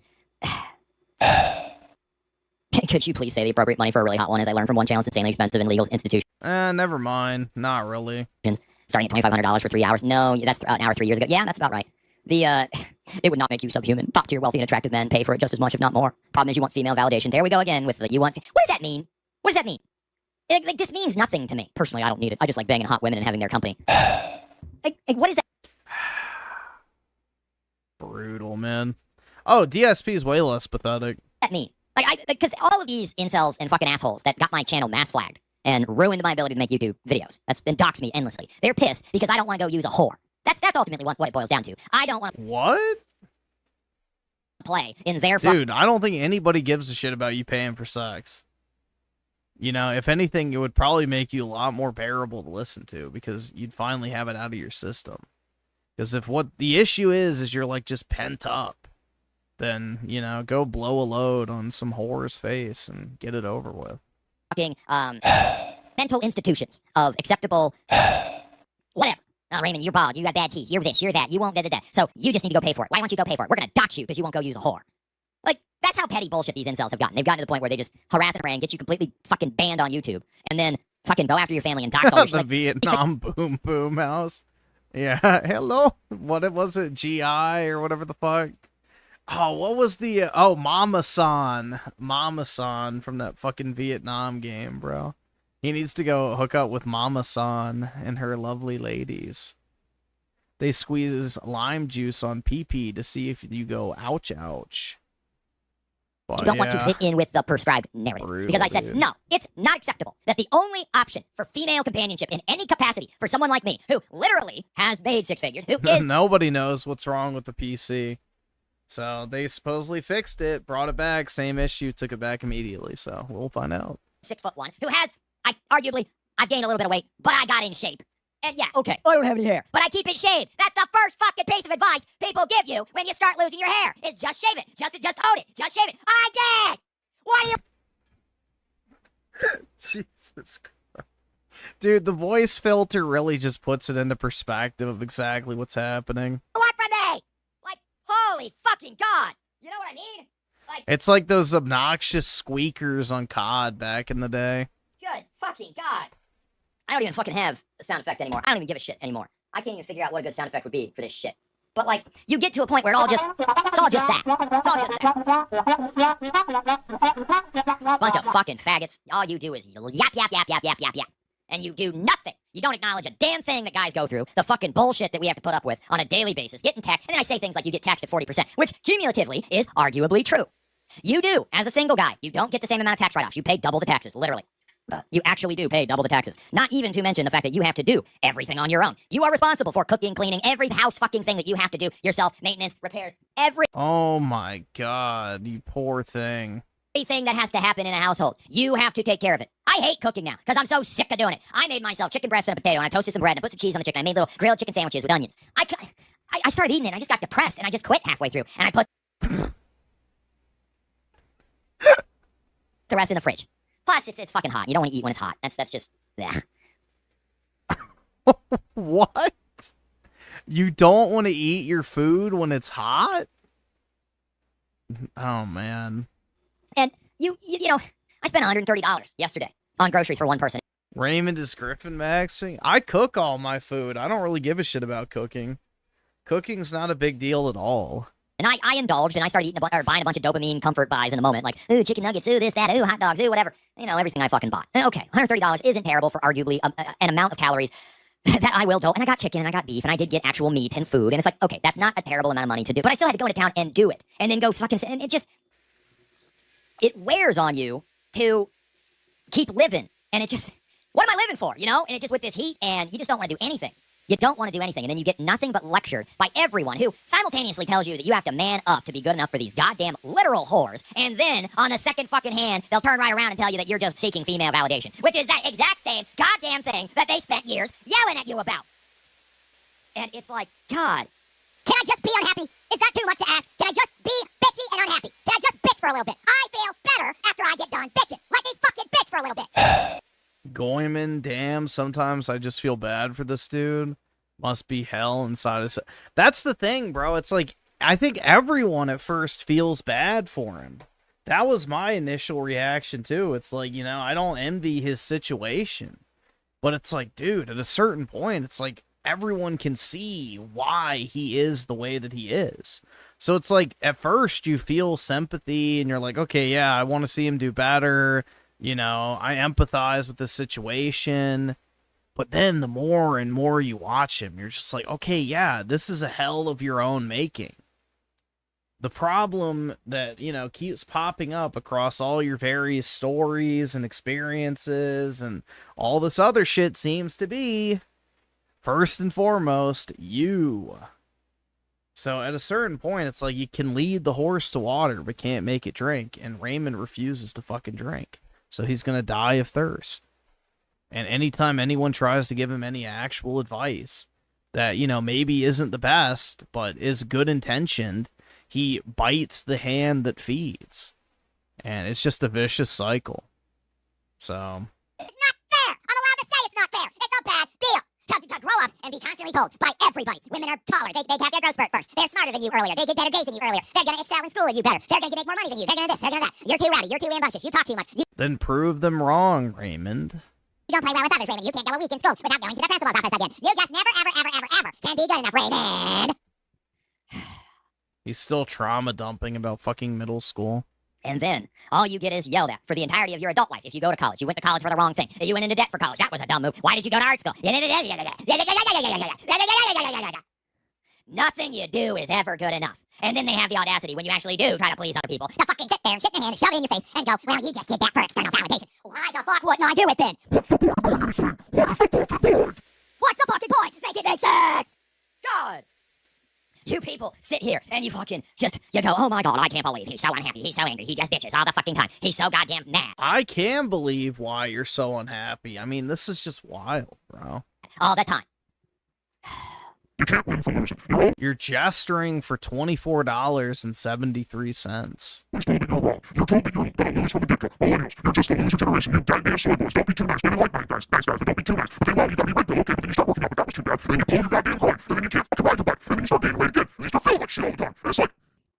You cannot win. And then, God forbid, God for fucking bid, you be a bald man and start making content on the internet, pitching and pointing out about the fact that the social contract's a little fucking one-sided! Dude, Andrew Tate made fucking videos as a bald man on the internet complaining about shit. But there's a difference in delivery, let's just say. And nothing you do is good enough. Because the one common denominator since I got sober is that there have been no female interest, actually. None. Because it all just disintegrates into nothing. And then once again, you just left with these meaningless accomplishments that nobody gives a shit about. A YouTube channel that is now dead because a bunch of goddamn incels and chuds got pissed that you were pointing out the facts a little bit too much, and the fucking Mossad and goddamn CIA and NGOs started goddamn fucking trolling you and making you go crazy, and then got you. That's right. Dude, the fucking Mossad. Yeah, Mossad is really after you, Raymond. The guy who literally disavowed Papa H countless times, you know. You quite literally are the greatest threat to Israel on the internet. That's what people like, you know, Jake Shields, Nick Fuentes, Dan Bilzerian, all of them are still around, but old Raymond is just too big of a threat to the state of Israel. Hate speech struck to the point where you can't upload anything. And then you just sit there waiting on your sword of Damocles with Kick, wondering, when's the hammer gonna drop there? When's the fucking email gonna come over? When's the inevitable this gonna happen here? What is the point? What's the point? I just incredibly fucking the bread and the circuses. What's the saying? The circuses are boring and the bread is stale. Red pill is actually blue pill because the entire philosophy is about appeasing women and their desires. Yep. And then I just I wasn't born yesterday, and despite what some people may say, I'm not actually retarded. I can see when you're talking out the side of your fucking face and you're lying to me. When you have the gall to tell me that red pill ain't about appeasing women, when the entirety of the fucking PUA, MGTOW, all of it, it's just women. Dude, the whole point, like, I don't even like the red pill shit. But the point of the red pill is basically to tell guys to just say fuck it to women, and indirectly you'll get women. That's basically what the red pill, you know, at its core is, which there is some truth to it. Now, I think a lot of the red pill guys are, you know, cocksuckers, and I don't really like them, but the red pill at its core is basically don't live your life for women. Become the best version of yourself so you can be that person. Not for anyone else, but for yourself. And by doing that, you will naturally attract women to you. That's pretty much what the red pill at its core, if it's actually truly on message, is all about. Is become the best version of yourself, and women will naturally be attracted to that version of you. Now, what others do with that is up for debate, but at its core, the red pill is factually correct. All the fucking time. And I point out a spade is a spade. And then these fucking soy jacks go harder than the goddamn feminists. But it just, every time a tweet of mine or a video of mine would get a little bit, break the ether, break that 100 to 150 people in my chat every night, our little hug box over here. Every time we break out into you know, the zeitgeist. It's just nothing but whack-a-mole. And they see my big old head, and it's a bigger fucking hammer target. They just hit. You can picture a bunch of trolls climbing up my shoulders, smacking me in the head with hammers. Yeah, society set for immigrants, women, and lastly, family, single folks get completely... Yeah, all the stuff we talked about for the past 2 years. And then they still, you can always tell when people have no idea who I am, and they don't watch my content. Because all the stuff. And then they bitch about me being angry. Oh, you're just too angry. Nothing's wrong with what you say. You just ew. You give me the ick when you say it. And this is from men. You're just too angry. Why are you so angry? If you're not mad about the status quo, you're not fucking paying attention. Yeah, there's a difference between being mad and being unhinged, though. Again, it's all about delivery. Like, I don't even think most people disagree with most of what Raymond says, but the way he delivers it is the problem. How are you not angry? No, I'm very aware of Prison Planet. I'm very aware of that. I've been on Alex Jones since 2001, baby. I'm very aware of the Prison Planet, Panopticon. So we live literally in Panopticon of constant surveillance and social media control that we have imbued and imbibed on ourselves. We have descended the control grid. The actual control grid does exist. That mesh net, that network. We all are nodes, and we're all connected. Sabrina Wallace with the 802.11b and the Bluetooth and the wide field theory stuff. And they can tell where you are in your house because of your Wi-Fi router. The cops have access to that data. You know that, right? No matter how bad things are, at least I'm doing better than DSP. DSP got a wife. Look at this fucking shit. This fucking guys are they're still going. I don't know if he is actually doing better than DSP. Like, DSP, I think, has been doing pretty well recently. They're still going. They're still going. This fucking guy, who the fuck is this dude? Why is my Twitter so damn slow? I pay for gig internet and it loads like this. Come on. What the fuck? Who the fuck is this guy? He's constantly giving me shit. He's got streetwalkers all over his goddamn... God. And he's the one, oh, I'm not giving advice here. Look at this, Raymond, but you mentioned that you had contact with legal institutions, made some negotiation, but changed your mind. You obviously had the intention to try, so something in you says it's acceptable even if you deny it. Everything is poison. Everything is a remedy. How am I a bad person for not wanting to stick my penis inside of a whore? Explain that. Please. Someone explain that concept. Clip that and blast it everywhere. I need more clippers. I need people to clip me. How am I a bad person for not wanting to stick my penis inside of a literal prostitute? Explain that. How am I a bad person for not... Dude, if all you want is sex, though, why does it matter? A hole's a hole, bro. Like, it's not a magic vag because it's not from a prostitute. Like, if a chick was or was not a hooker, like, it's still the same snatch. But, I don't know. For someone who is this hung up about getting laid and not having anything for 10 years, like, you would think, after a certain point, if it's truly that important to you, you would just go pay to get laid and get it over with.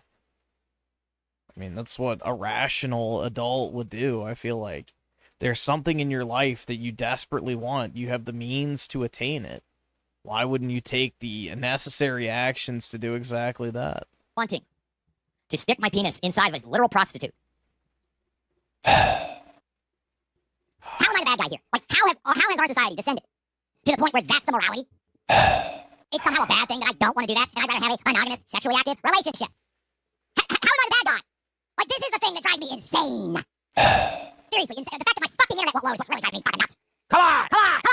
Exactly what you said last stream. How are men okay? We're not. We just pretend to be because of stoicism that it doesn't do anything meaningful. Like, literally, that's why I gave up on that shit. Because what I learned, and listen to me very closely, everybody who yells at me about how I'm too spazzy and too angry, I tried being quiet for a very long time. Come on!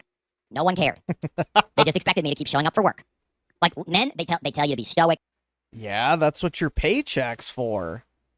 They just expected you to keep showing up to work? Yeah, that's what you're paid to do. And be strong, and the women will show up. They'll come. They'll show up if you're just strong and stoic enough. No, they won't. Society actually wants you to sit down and shut up and keep paying your taxes.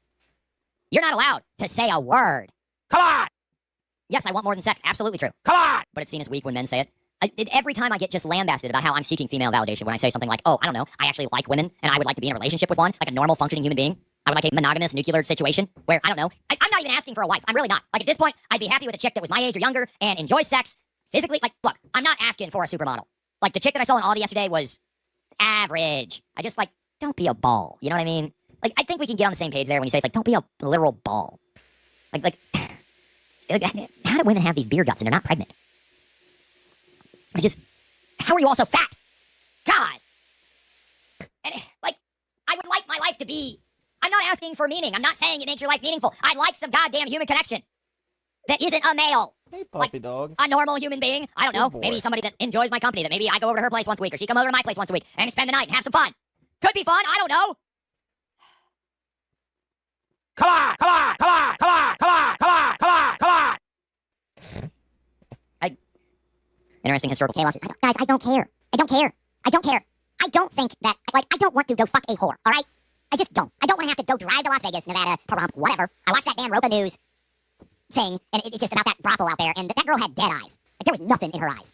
The daylights were not there. And I watched that, and I couldn't. Yeah, wait till you've been married for 5 years. Come on! It was like, this is the actual robot girlfriend. Like, she's not real. This girl is gone. Like, she was not there. And she was, like, the more respectable of them in the documentary. And I can't get there. I'm sorry. I don't know. I cannot get there. change her name faster than, No, she did not just post. What are you talking about? I've already watched this. It was terrible. Guys, keep up. Come on. Of course he's already... Look, he's watched every single one of her videos, dude. Yeah, creepy. How is this not... Like, I am legitimately asking. How are we at a point in society where people... It is unacceptable to be lonely? Like, you're just not allowed. You're a bad person if you're lonely. If you're just sick. Who the fuck is saying you're a bad person for being lonely? Where has anyone ever said that? I've never heard anyone say that. Female validation. Yes! That's the point! I'd like a chick in my life! What? Why do I have to play some backwards chicken shit fucking low-faggy game to make that happen? Look at this. It's just choking. Any unpopular non-incel opinion is that all this feedback above is 100% accurate, especially in regards to... I said it? Oh, yeah, I forgot. Oops. Raymond's behavior with women. My unpopular non-incel opinion is that all this feedback above is 100% accurate, especially in regards to Raymond's behavior with women. Come on! Zach getting into with 5 subs. Thank you, man. Really, thank you. That's the only reason I'm not flying off the handle right now. Because quite frankly, I want to pull my crotch again. I do not understand how people think that I'm fucking have bad behavior with women. You've never seen me interact with one. I literally watch girls. We've never seen you interact with one? Dude. Literally, you watching YouTube videos of these women is you interacting with women. Indirectly, but nonetheless interacting with women. Because what do you think the women are thinking when they're watching you watch another chick? And you freak the fuck out about it. Talk on the internet and I call out their bullshit. And I get called a bad person for it. You ever notice that I watch female creators when they're actually doing something interesting or saying something valuable? I don't bitch at them. You ever notice that? Am I the only one fucking taking crazy pills here? You notice that, Lebowski? You ever notice that? When they actually make good content and they're not obviously grifting, I don't give them shit. Come on. Nobody noticed that? Like, and the thing is, too, is he does interact with the women because he leaves comments on their videos saying, like, you want to suck my cock and shit like that. So it's like, okay, bro. Like, that's interacting with women. Nobody noticed that? My unpopular non-incel opinion is all that feedback above is 100% accurate, especially in regards to Raymond and his behavior with women. I literally cannot win for... Griff, did you see Trump said F you to the Jews? Yeah, him and Netanyahu don't like each other, so that's the thing. So, yeah, it was only a matter of time. Like, I think he said enough. Losing. I could literally say... I literally am saying I worship the ground women walk on, and it's not good enough for you fucking incels. You fucking goddamn pieces of shit. Because the truth is, you just want me to sit down and... He leaves straight up stalk. Dude, it's like those fucking creepy guys on Instagram of like the chicks in high school where it's like, oh, you look great in your prom dress. And you click on it and it's like some 50-year-old man with the fucking, you know, up-angled camera shot of him wearing fucking Costa sunglasses with the fucking tattered American flag trucker hat. In, like, his fucking Dodge fucking Ram truck or whatever the fuck. Like, dude, it's literally that. It's like those fucking dudes like, you look great, sweetheart. Oh, I wish I had a pretty prom day like you when I was in school. You know what I'm talking? Like, that's basically the vibes it comes off as. It's like the creepy uncle. I don't know. Yeah, it's just... There's a time and place and a certain etiquette you should have with interacting with women online. And doing it that publicly is just fucking creepy, especially with some of the stuff he says. I don't know, bro. He's not doing himself any favors. Shut up and stop talking. That's all it amounts to. And I know that I'm not the only one that is going through this type of realization and torture. I know that. Because I hear you guys tell me about this all the time. Oh, the Amanda things. She won't email me back. So it's not happening tonight. No. This is all about me. It's all about my show. If it was just about sex, masturbation, pornography, would satisfy that need. It obviously doesn't. I would like someone in my life. I don't know how to make that happen without not being who I am, apparently. And there's never any women that come to prove me wrong. And the ones that act like they do, they always just, for whatever reason, they're not interested at the end of the day. And I'm sick of doing life. Oh, wait. No, actually, this is probably better. Just imagine this with the hat. Imagine this with a hat. Yeah, sweetheart, I think you look great in that dress. Boy, I'd sure love to take you for a spin on the dance floor. You know what I'm saying, bro? Like, that's the vibe it gives. Like, you click on the fucking Instagram handle, and that's the profile picture. That dress is looking mighty tight. I bet it is too. Oh my god, bro. But yeah, that's like the stalkery, weird vibes that it gives off when you're like constantly commenting on a significantly younger girl's social media page. So you're not doing yourself any favor. It's like those creepy Indian guys that are like, "Send bobs, please come New Delhi," and it's like, yeah, dude, a fucking 18-year-old white chick who lives in fucking Ohio or Arkansas is gonna be like, "Oh my god, dude, fucking Akshit Singh is flirting with me from New Delhi. I'm gonna go hop on a plane and fly out to his fucking village so I can have sex and lots of kids with this Indian dude who doesn't even have a toilet." Like, it's just delusional. It's delusional, bro. And you're not doing yourself any favors doing that shit. It's embarrassing. Like, you're humiliating yourself in real time. So, I don't know. If you're going to flirt with the chick, at least feel out if she's even remotely interested, for one. And if you're going to do it publicly, don't come off as creepy. But, hey, whatever. Whoa, all right? I'm allowed to say that. I'm a millennial. I was raised with movies like Garden State. And the amount of goddamn manic pixie dream girls who ended up married and with kids. Yeah, typical millennial, dude. Bases his reality off of fucking Hollywood movies. And every fucking chick just gets married and has kids. Dude, Superman would be pro-immigration. Want to. You cannot tell me that it's, women are just these animals that you have to fucking beat into submission. Okay? I see it with my own two eyes. I see things working out for people. And it's always based on if the chick is into you. Always. And there's just no women into me. The ones that are have already had their kids and they're in their 40s. And I can't get there, all right? Well, at this rate, you're going to be in your 40s too, so time is a ticking.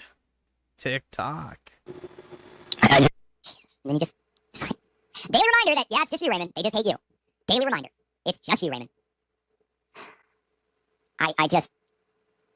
Look at this. And then you say, you aren't bad, yet you wanted to do that, so you are bad and good at the same time. Get fucked, dude. Get fucked. I don't know who you are, but get fucked. The little fucking logical contradiction. Assholes. He wants to live in a stomp, clap, hey music video. Yeah, exactly. She has not emailed me back. There's not going to be any guest appearance of Amanda tonight. At best, it might happen tomorrow. It might happen this weekend. Kind of doubt it, because usually women flake. Yeah, there's a reason I don't fucking go to the doctor, all right? The last doctor I went to, she... Ugh. My A-logger's gotta get paid. Well, Griffin said he makes $100 a night when he covers me. Drew and Nora, thank you for the rage quit. Never I wish. To be painfully aware, ask me how I know. Drew is a man after my own heart. He knows exactly how dark it is and how prolonged that dark night actually is. I know my chat is full of guys that are, and I know I said chill and cozy stream tonight, yeah. Screaming at the top of my lungs. Alright, so we got part 2 to watch now. Let's see, is it? No, it's not good. What was it? Part 2, okay. Oh my god, dude, these thumbnails. Jeez. Drew knows what's going on, and he knows what it feels like. I know that my chat is full of guys that are very aware of what's going on. That's the reason we congregate together every night. I know, we're just hanging on until the next Shelby video. Do we need a little El Cajon to get us through?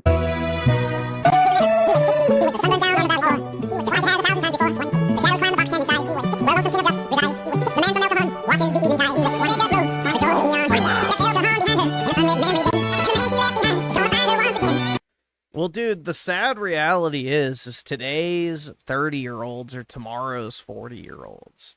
So he's complaining about only having the options of dating a 40-year-old. Well, once you hit your 40s, maybe it'll only be 50-year-olds, and then it'll only be 60-year-olds. And then you're, tapped out because you need Viagra anyway.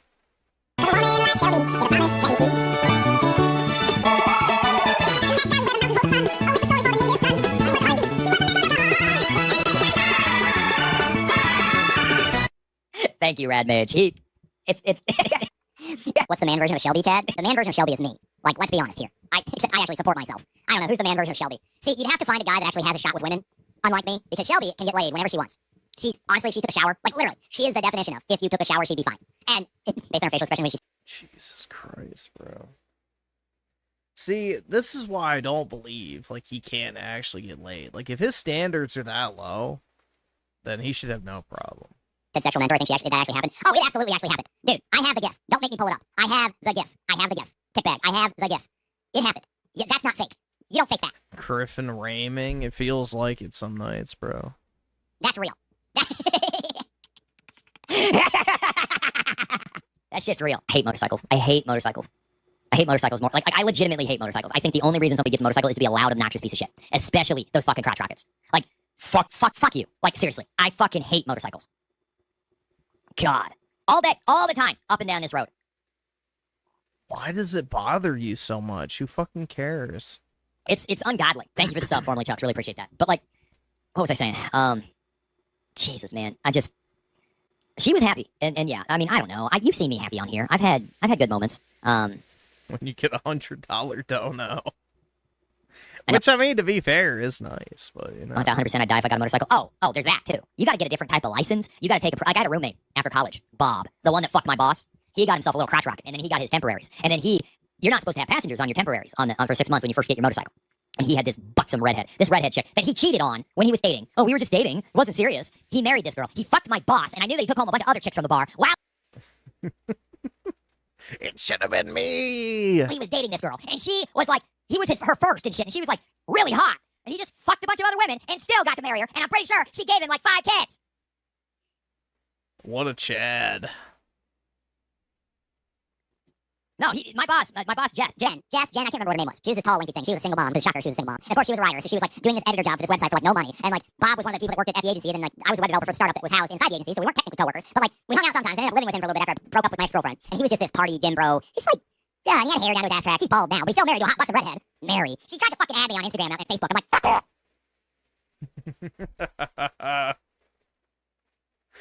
Holy man. It's just. I still remember the first weekend she stayed over. All you could hear was the top floor of the damn house shaking. I gotta cheat on chicks if you really love them. I can't get one chick in the first place, let alone multiple. I've never been able to get multiple. Anyway, he got a motorcycle, and he had this redhead on the back, and he got pulled over for that. And they called me, and they were like, can you come pick her up? The cop's not letting her. I can't drive her home. She's like, we're on this highway. I need you to come pick her up. They won't take her home, and I can't leave her here. And I'm like, I had to go pick up his fucking hot redheaded girlfriend. That's brutal, man. It was the worst. It was the worst. I remember that. Fucking Riverside Avenue or whatever, up the side of Columbus there, up the river. And I go pick up his fucking redheaded hot girlfriend, and he fucked my boss. And I just... And he fucked my boss. He fucked my boss. He fucked my boss. He fucked my boss. He fucked my boss. I just have sex already. Like, can somebody please fuck me already? Like, seriously. I think I've been through enough bullshit. Can somebody just fucking take one for the team? Stocky Show! Come on, do me! You know you want it! Sorry, my dear, but even a filthy, pathetic donkey has standards. Fair enough! Brutal, man. What? Give me 100 bucks to make fun of me tonight? Oh my god. Yeah. We need to like up the super chat goal. When I was like summer, this fucking heat, it brings back, because the worst parts of my life were always in the summer. And like winter sucks, but winter you can deal with it because you know everybody else is miserable too. But like when you're in the summer and you're like in Columbus or New York and like your roommates are all fucking and you can't get laid to save your damn life, and it's like, I hate it. And today's heat with the air conditioning and stuff, I'm really trying, but you can still feel the heat descending. It's like the air conditioner's on high and it's trying to fight as hard as it can, and then you can still feel the heat descending from the roof, and it just, your brain goes right back to those times, and you, I don't know. I hated summer. Summer 2011, summer 2012, summer 2013. They were not great. And I remember driving chicks to bars a lot, and they would leave with other dudes. Like, I remember that a lot. And just, I was trying to... Oh my god, man. Go out with any chick that would want me to go out with me. And like, they were just there for the drinks and the friendship or whatever. It's like, I get so goddamn pissed when they act like, oh, Raymond, you were just nice to get in their pants. No, I was actually trying to get to know these chicks, and they just were never interested. Routinely. Never interested. And it was a fucking, oh, you gotta ask 1,000 chicks out, the one no out of 1,000. It's like, you do not know the years I spent taking women to bars, going out with chicks, going wherever, readings, bookstores, whatever fucking shit they wanted to do, moving their shit, fucking driving them places. Like, I drove my goddamn prom date junior year. She left with another guy. Oh my god. There's not a single soul that needed to know that, Raymond. Now it would be used against you forever. Like, he's his own worst enemy with this oversharing shit.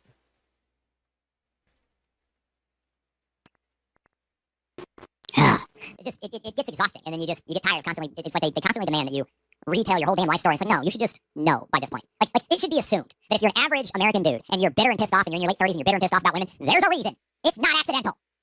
Can I get an amen? It's 3 months till autumn. Yeah, well, in about a month, I'm going to be working construction in this. It's going to be air conditioned. They're indoors, but it's still going to be hot. And I'm not going to be streaming in the evenings when I'm doing construction. I can't do both. Doing both is not possible because I got to come home and cook myself a meal and then shower, and then it's 7 o'clock by then because I get back here at 5. Magician, thank you. Anonymous, thank you for the 5 gifted subs. Thank you, man. God damn, man. Thank you for your continued support. You made $100 making fun of me tonight? Oh my god. We need to like up the super cycle. You know what's funny is like, I don't even make fun of Shelby. I was talking on Discord about this last night. We don't even really actually make fun of Shelby. She just so obviously is just a bad grifter that it's easy to call her out on her bullshit of her faking her mental illnesses. And she goes and she tries to go get a diagnosis of fucking autism, and then she ends up with a dissociative identity disorder with bipolar, mood swings, or whatever diagnosis from the psychiatrist. You know, the one where they can lock you up involuntarily for 72 hours if you start acting like you have a Brooklyn accent or something. And then she came home and had a melty about it on her goddamn stream. And like, okay, can I just go on a little diatribe for a little bit? Let me feel myself for a little bit on Shelby and the subject of Shelby's art. As I actually am a real artist. That has a fucking diploma from a school that I paid $125,000 for. Thank you very much, all you bitches in your fucking accreditation bullshit. I actually have the degree. I actually have the fucking degree. It is the easiest, Shelby, I know you watch this shit. Listen to me for a second. It is the easiest fucking thing in the world for a woman to sit on a stream and paint. You don't even have to be good at it. But Shelby admitted to this after getting pressed a little bit by smaller artist creators. Shelby admitted to not only buying and reselling packs off of Etsy, but printing them out and then just adding paint to get it texture and calling it an original painting and selling it for hundreds of dollars. Hundreds of dollars. Shelby, you could literally be a chick on the internet and wear that little booby shirt of yours and paint squares. You could paint squares. And so, you realize that, right? It is so easy for a chick to be an artistic YouTuber, and you still fuck that up. Because she was too goddamn vain to do anything original. You had to print it out off of Etsy? What? Etsy? And I'm the bad guy. Etsy for calling out bullshit. Etsy, if you remember, when we first featured her, I was like, wow, that's really good. How is she? Like, I was willing. Etsy, to believe that she was actually a talented artist, that she actually had something going for her. Etsy, but then you saw all these other creators come in and say no. He wanted to believe. It's like that scene from Braveheart. I want to believe. Bruh. It's sad, dude. It really is. He prints this off at Etsy. We found the originals. We ran this through Gemini or whatever. It's a Etsy. And you know the other thing that really pisses me off about it? Just a little bit of a rant here. Etsy. She admitted to it, and then pushed it aside like it was nothing. And then said, yeah, I revamped my store full of Etsy resale packs.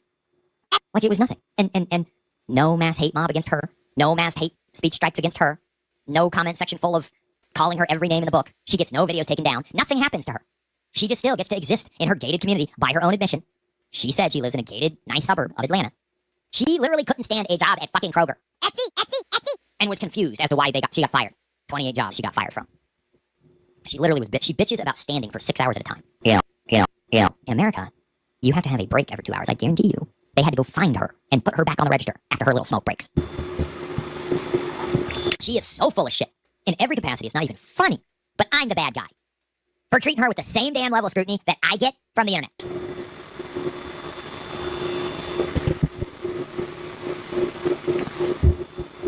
Yeah, have some respect for Shelby. She did some original art. I have enough people that hate me. There will not be a single image from this job site. Nothing. Period. Did we just watch a show? Been a woman like playing video games? I think about this shit a lot. And I'm still pretty damn pissed. And apparently it all came out because I finally got cooled down enough that all this heat that has just been... Look. I'm pretty damn aggravated. I tried to make something of myself, and I got fucked by a bunch of goddamn neckbeard incels, anonymous, on the goddamn internet, hiding behind anonymous fucking troll accounts. And I still can't figure out what exactly I did that pissed them all off so much. No, we're not fucking talking about the job site, guys. We're not going to be discussing this. She sounds like she is an abysmal employee. You know why? Because she's fucking entitled. You people accuse me of being nothing but entitled. Shelby is a entitled, little, spoiled, rich kid. Just look at her sister. She talks about her sister. She talks down on her sister about how she's just a teacher and she doesn't make any money. She's poor. You always notice how Based? Shelby thinks that she's above everybody else. This is what makes me think that she legit has like tens of millions of dollars worth of trust fund. Like legitimately probably is worth a bunch of fucking money. Because she speaks ill of the poor. You can always tell people that thinks their shit don't stink. I've built enough houses for them.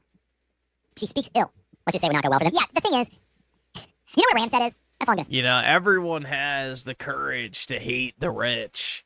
But do you have the courage to hate the poor? Most people don't have the spine. Look it up. If you don't know what a Ramstead gun is, just look that up. That shows what caliber of person these people are. he's lured to the playground. They're dumb little kids throwing rocks at passing cars. You got one of them in your storage unit? Sister, and how she has like this visceral disdain for her niece and her sister being a breeder, and she like resents their marriage. And you could just like, Shelby, get off your fucking high horse. You know, the amount, like, look at how the internet treated me versus how the internet treats Shelby. Shelby is an entitled little brat who has no actual problems, who the only issue she has is she doesn't work. And she just, her mother. Wow. Sounds familiar. Chews her food for her and spits it in her own mouth. You know what I mean? She's a fucking bird. And I'm the bad guy because I called her out on her bullshit. You know, if you literally are simping for her, I'm sorry. Yeah, like, that's, good luck. Good luck. I don't know what to tell you. But yeah, guys, it's, man, apparently I needed this. Like, there's still a part of me that. This is his therapy session, man. I feel like there's got to be some kind of hope. There has to be. I didn't get sober just for this. Sit in my room, hiding from the outside world, hiding from the heat. I'm sober for 1756 days. I'm not okay! Brutal. And that's the other thing. I'm supposed to fucking feel sorry about that. And, you know, people, you need some hope in your life. And I'm not going to sit here and tell you it's over. I don't know what the solution is. Nothing seems readily, like, my life is I'm not going to tell you it's over. He literally does that all the time. I gotta be honest with you, it's pretty damn lame right now. Ad break starts in 18 minutes. Oh, they put a little countdown. Okay, so we have 18 minutes. I'm so tired of hopelessness. It's exhausting. And it plays right into the hands of the people that would suck your vril out of your body. Your the vril. Aura. That's satanic, Raymond. What are you talking about? Whatever that is. Maybe ads for the followers, not subscribers. Twitch is that way. Is it? Well, a lot of people use ad blocker too. I know that they put a notice on my stream that I'm been selected for the beta ad program. They say automated ads. Kick automatically schedules ads at defined intervals when streaming with selected categories. Player ads controls are disabled. I'm gonna say this, and I get a lot of heat for this position. I'm not a fan of the N-word and the outright racism stuff and the we need to ship them back to Africa bullshit. Okay? I am not a fan of that. And I get a lot of heat from people for that. And I feel like I get a lot of heat from people who are still stuck in the mindset that they have to live in the city for some reason. Because I see black people here. They don't act like that here. Okay? Like, I don't know what to tell you. I've worked with black people here. They don't act like that. Like, Well, Raymond, the ones who act like that aren't usually the ones who are working. I am, and yeah, Twitter is, if you're on the right end of that algorithm, it looks like the world is on fire. And they're really trying to instigate something. What region? I live in Ohio. I live in rural Ohio. I used to live in Columbus. Now, I spent it was like 15 years in Columbus, because if you include college, maybe 11 total. I don't know. I lived in Columbus for a long time. I went to college in Columbus, and I lived there for a decade, so I guess that's like 14 years, right? So, lived in Columbus for like a decade and a half. I lived in New York City for 3 years. There are racial tensions in those places. Columbus is a very racially segregated town. And I, quite frankly, lived in affluent, gentrified neighborhoods. The worst neighborhood I lived in was Old Town East in 2009, 2010, 2011. Best apartment I ever had, by the way. $485 a month. It had windows on each side, on 3 different walls. It was renovated. IKEA cabinets, the high-end IKEA cabinets too. Washer and dryer, had a full tub, a hardwood. That's an oxymoron. Wood floors. It was beautiful. It was beautiful. Sometimes the plumbing backed up into the tub when you'd run the washer machine, but that was just, it needed snaked. It had a yard. I should have never left that place. It was a gated yard. It was wonderful, but it was in the hood. Old Town East was the hood in 2008. Used to hang out at, was that Cara Bar on Parsons? What was that bar on Parsons? I think it was Cara Bar. It was a music venue. Like, they played punk shows there. Used to shoot pool with those old timers, these old black guys that grew up in the neighborhood. My great aunt, my grandfather grew up in Lancaster, and then his sister grew up on Bryden Road. I lived just south of Bryden. All these beautiful old mansions, like old world mansions, like 1860s, 1850s, 1820s mansions. Beautiful estates, $1 million estates from back then. And there was like the money row, and there was all black people since the 60s, and the white art kids moved in, and then the affluent, dual income, no kid homosexuals buy all the old dilapidated Victorians and bring them up. But that neighborhood is very expensive now. The house that was next to that apartment complex, it went for $150. It was an old 1870s Victorian mansion. It sold for like $150 in 2006. I think it just sold for $745,000. And I used to pay $400 a month for rent right next to it in 2008. Great apartment. But the rest of the neighborhoods I lived in were pretty segregated. I never had any problems. But I'm also tall, and when I walk in public, I tend, you walk based on your environment, and I don't look like a victim in public, so I never get fucked with. I never had any issues in New York, and I stumbled around drunk in New York all the time. How Cincinnati, it's a race war. Don't go to Cincinnati. Don't go to Dayton. Don't go to Cincinnati. Columbus, the nicer neighborhoods are pretty safe, but still, you don't want to be on certain roads after certain hours. it's still very racially segregated. I mean, Columbus is a mess. Columbus is full of millennials and Gen Z kids who got out of their little podunk towns and never moved back, but they got out to Columbus. And they think their shit don't stink because they got a big boy job at fucking Abbott or Cardinal Health or JP Morgan for $120,000 a year. And they make more than their backwater mom and dad that voted for Trump back in Bucyrus or Versailles. Lima. Oh, you from Russia? Oh, you from Wapak?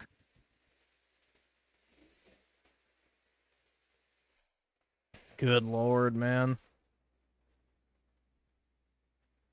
Yikes.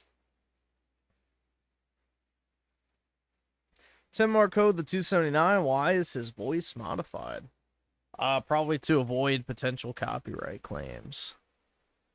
And Forza Italia with the 5. Okay. No, yeah, we can check it out, I guess. Which one is it? Oh, this one. Yeah. Like I enjoy cycling.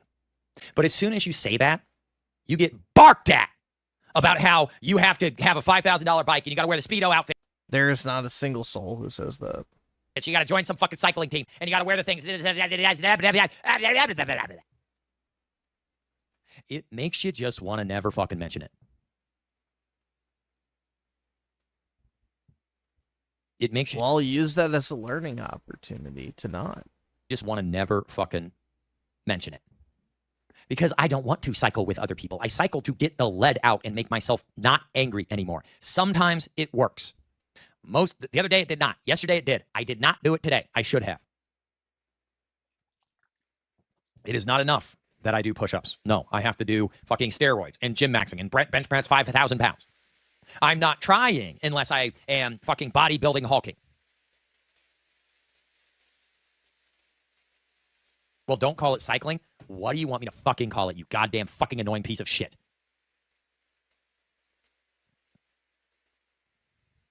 Who the fuck are you? Where did you come from? 2 comments.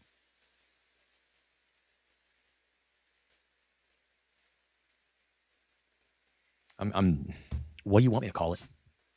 If I say ride my bike, people think I'm talking about a motorcycle. What do you want me to call it? No, I haven't considered a fucking martial art! Fuck you! Oh my god, man.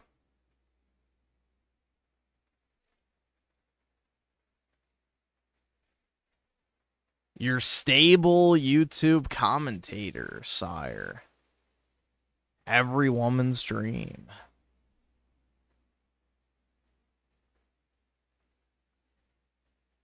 Dwight, you really fucking pissed me off, dude.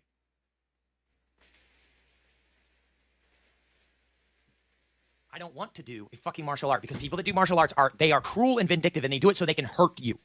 The last thing I need is to be in a one-on-one combat with another person who is decidedly trying to break my bones. No! Okay? Absolutely not.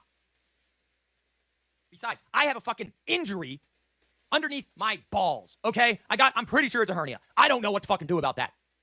Because the surgeon told me that if it turned black and blue, I'd go to the hospital. And that's the only thing he can really do. There's no preemptive fucking surgery. I also don't have any fucking money, all right?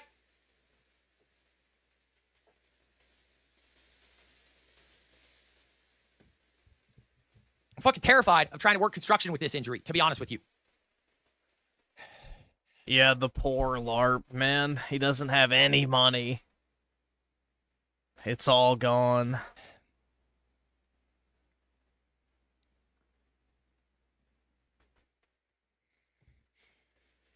Do not suggest martial arts.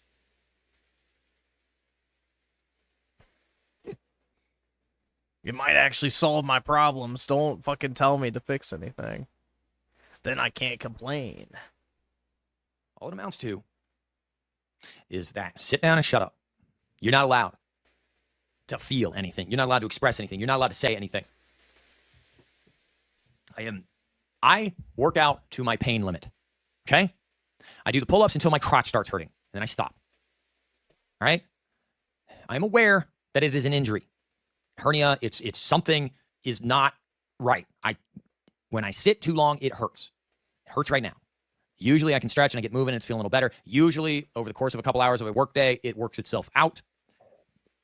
The only thing I have found to exhaust my misery is working physically, or riding the bike, or sweating a lot, or just going working. I'm like tapped out, exhausted, or streaming for 6 hours.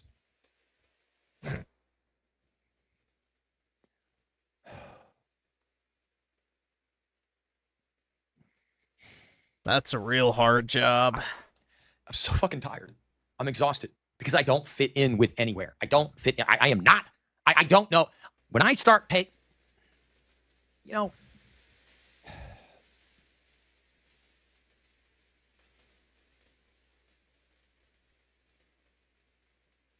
sorry, I'm not an exciting, effervescent, happy person. I've had the shit kicked out of me. I've had people threaten to show up here and beat me up tonight. Like, that's not an idle threat. Of course that's going to be in the back of my head. That's why they made it. And now they're going to make more. So tired of getting told I need to be more disciplined. You guys have no idea how hard I fucking work every single day to stay sober. And let's just forget about the house I rebuilt. Let's just forget about 80 pounds lost. Yeah, I've started to gain it back. You know why? Because nobody's touching my dick. Let's be honest here. Dude, this is like, I don't know. You know, maybe this is harsh of me, but people who are ex-addicts are very annoying with how they constantly rub it in your face. Like, what, do you want me to start drinking? Or literally everything I do is to prevent myself from, you know, smoking a fucking another crack rock or something. It's like, dude, that shit's annoying after a certain point. Like, we get it, bro. Congratulations. Yeah, it is like a guilt trip.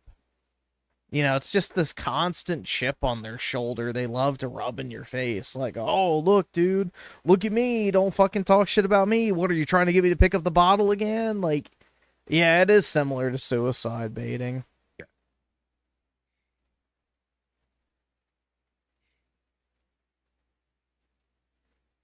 You know, my world is collapsing around myself. They're building a 610-acre data center 8 miles from me. Oh, my God. You poor thing.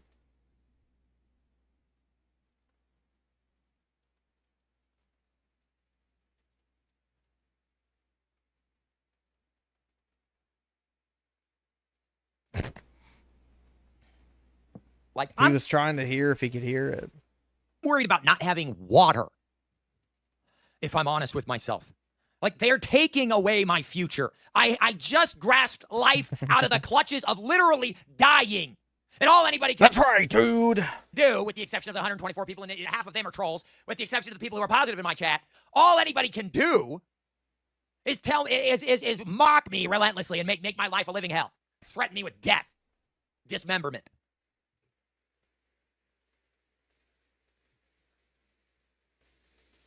Fucking, like, that fucking he-she in Ukraine.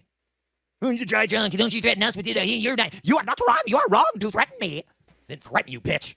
Ever. Name the video and name the timestamp.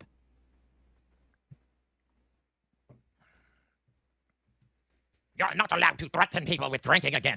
My sobriety is literally hanging on a thread some nights. Streaming is the only thing that saves it. They took my ability to stream on YouTube away from me. They knew exactly what they were doing, and they knew exactly where to hit me where it hurts. Because quite frankly, sitting here and talking is the only thing I have. And I'm sorry that I'm such a fucking mediocre disappointment.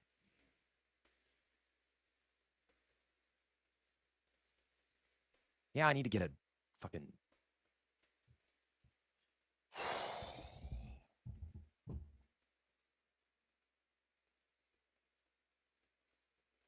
Dude, Marco's Pizza and Cinnamon Sticks sounds fucking awesome. Man, I want pizza so bad. You know, if it's going to cost me $200 a week for food, I might as well buy myself pizza once a week. I mean, you're an almost 40-year-old man. Why wouldn't you just buy yourself pizza? What? Okay. It's not like your mom said no pizza. No pizza until you clean your room. Like, bro, you're almost 40. Order the damn pizza. How's the download? Let's see. It's going. I guess we could watch something else. I'm sure. Hold on. I'm sure we have something to watch with Dreamcast guy. Especially with the studio closure shit. Let's see. Holy, man. 1, 2, 3, 4, 5, 6, 7. Good lord. Here, let's see what this one is first, I guess. Hey there, gamers. Dreamcast guy here. Or maybe I should say Xbox guy here, because for the last week, literally... And it seems like for the next week, too. Every day on the channel, we have been making videos about how bad Xbox is doing, because there has just been back-to-back crazy leaks. Last night, there's talks they're trying to sell Xbox. There's been discussions from the CEO herself, Asha Sharma, is saying that right now they've spent $20 billion in the last 5 years and gotten basically nothing back. They've said that millions of people are losing Game Pass, but this just seems super bad. But the new leak that just came out that I think everybody is still trying to mentally digest because it does not make sense, Gears of War E-Day is the next big Xbox exclusive. And it seems like they're really pounding that drum of, hey, here's a game that is only on our console. Please come and buy it. It's got these crazy graphics. It's the characters you love. It is costing $400 million to make. That makes it instantly one of the most expensive games of all time. The most expensive game is apparently GTA 6, but that means that literally, like, we're talking more... Dude, that bitch is ugly. The guys who are simping for the Lucia chick, like, bro, really? Come on, bro. She looks like one of those Hispanic single moms that's not defined by her past. You know, she was a total whore and got knocked up in her mid-20s, but she's a different person now. You have no right to judge. And she's strong and independent. Talking more expensive than Spider-Man 2, which, according to the leaked financials of Insomniac, that cost $300 million to make. This is more expensive. Oh, yeah, dude, I saw the quartering uploading like 85 videos on Carmelo Anthony. Than to make Concord. This is wild. It's more expensive than Marathon. He did that cost the like same thing with Charlie Kirk and a bunch of other shit, too. I mean, that's always been the quartering's MO. Like, that's why he made so many fucking videos on Brie Larson as well. $250 million to make. I do not understand how they made a game that is 10 hours long and costs $400 million to make. That's $40 million per hour of campaign.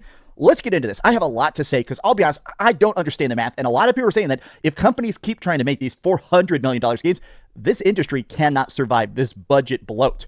Let's get into it. I hope you're having a great day. If you could, please give this video a like and subscribe if you haven't already. So, this all comes from Tom Henderson of Insider Gaming. Now, this dude has some very airtight sources. He's the kind of guy that knows that, obviously, if you run an entire leaking website, your word is important. That if you make statements, it's very pics or it didn't happen. In fact, sometimes he's even posted stuff like leaked pics early. But he says, Gears of War E-Day has a budget of $400 million.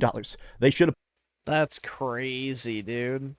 But I guess it makes sense because they've been doing what? Nothing for the past 8 years? Put it on PS5, they have to put everything on PS5. Now, part of the discussion around this is the fact that Coalition, the people making this, are now claiming this was never going to come to PlayStation. We're going to take a look at those statements as well, but they claim that this whole thing here, this is their official art. From their official, like they posted a podcast called How We Made Gears of War. This PS5 logo is from their video, and they're trying to claim, oh, we weren't making it for PlayStation. And a lot of people were saying straight up like, okay, if you're making games this expensive, they have to go everywhere, right? When you're making something that is exclusive, there's two metrics of success, right? How much did it boost console sales, or how much did it boost software sales just in general, right? If your goal is to get people to subscribe to Game Pass, if you come out with a game and you noticeably see the Game Pass numbers go up, they see that as worth it. And same with PlayStation, right? The PlayStation's not necessarily saying, hey, we made this for, $10 million. We need to make $10 million. Essentially, a lot of times their goal is like, okay, we need to sell this amount of copies plus new consoles. And it seems like in this case, nobody's going to buy an Xbox for Gears of War. And on top of it, I don't think people are going to get Game Pass for Gears of War. It's going to be a double crapshoot. Oh my God. Honestly, no game, unless your GTA, should cost anywhere near $100 million. What were the costs for this game to be $400 million? Now, I do see some people trying to bag on it. I'll be completely honest. I see so many people really, really insulting Gears of War E-Day, saying it looks boring. There is talks that it's going to be another like hallway shooter, like every other Gears of War game. But I'll be honest, I really, really like Gears of War a lot. I'm a very big Gears of War fanboy. But even me, as a person that loves this, I think a lot of these new modes and stuff look cool. I think this like giant horde siege is going to be fun, where it's 4 teams trying to defeat these giant monsters. I think that looks great. But people are being like, oh yeah, this exclusivity is generating so much friction. I think as good as this looks, I don't think this is really a system seller. And on top of it, a lot of people are kind of talking about the fact that 14 hours, even at a decent playthrough, for $400 million. Dude, Quartering's the type of guy who wants there to be a full-fledged race war so he can watch it on Fox News like he watches fucking football games on Sunday. Like, honestly, that's the Quartering's entire existence, is he doesn't actually want to partake in anything. He wants to sit around and watch it like a sports ball game so he can make low-effort slop tent on whatever other people are actually doing. I think that even if this game is the best Gears of War of all time, which it probably won't be, but I think it does have a lot of potential. I'm super excited about it. This is a budget that sinks studios. This is the kind of budget that straight up is so crazy, crazy unsustainable, right? Oh my God, totally fine. 14 hours being the selling point tells you everything about it. The low bar after a decade of live service games and shipping 4-hour campaigns, calling multiplayer real content. I hope it's not 14 hours of slap, but let's get into it. The reactions to this budget are crazy. Making a game that costs $400 million then make an exclusive to the smallest platform that doesn't even buy games when there's a complete PS5 port just sitting there. Such brilliant minds at Microsoft. Now, I did make a video about this as well. Jeff Grubb straight up leaked that there is apparently a nearly final build of Gears of War 5 on PS5. It's ready to go. Or sorry, Gears of War E-Day. There was already a Gears of War 5. But Gears of War E-Day is literally finished and just needs some polishing on PS5. It's ready to go. It's not like it cost extra budget. And they're straight up saying, no, it's more important to make it an exclusive. Look at this. Oh my gosh. That means it would need to sell about 5 million copies to be profitable, but launching Game Pass makes that pretty difficult. Gears of War E-Day adds perspective to Xbox's talks about how they spent a $20 billion ecosystem. $20 billion is a staggering figure by all regards, but I'm still curious how many games this helped fund in tandem with all the other platform spending. And this is an interesting number. I think this guy is one of the writers over at Tweak Town. Deke Tweak is a very hilarious name. I'm sorry. But my thing is that right now, Asha Sharma is talking about how they spent that $20 billion in investing in the Xbox platform over the last couple of years. And yet, that's what this is. Now we're sort of seeing that peek behind the curtain about how that number got so big. Because it is, all right, this $400 million, this $400 billion, this $140 million. Okay, all these games add up. All right, you're making a Forza Horizon 6 and a new Fable and all this live service slop and a new Sea of Thieves update and Senua's Saga. The talk, though, is that this is going to lead to massive studio closures. Now, one of the things that's being kicked around is that apparently there's already a list of studios that are being informed that they're dead. One of them being Compulsion Games, which I think is the people that made South of Midnight. And aren't they the people that did like We Happy Few? That's one that was bought by Microsoft. Apparently they funded them, and then South...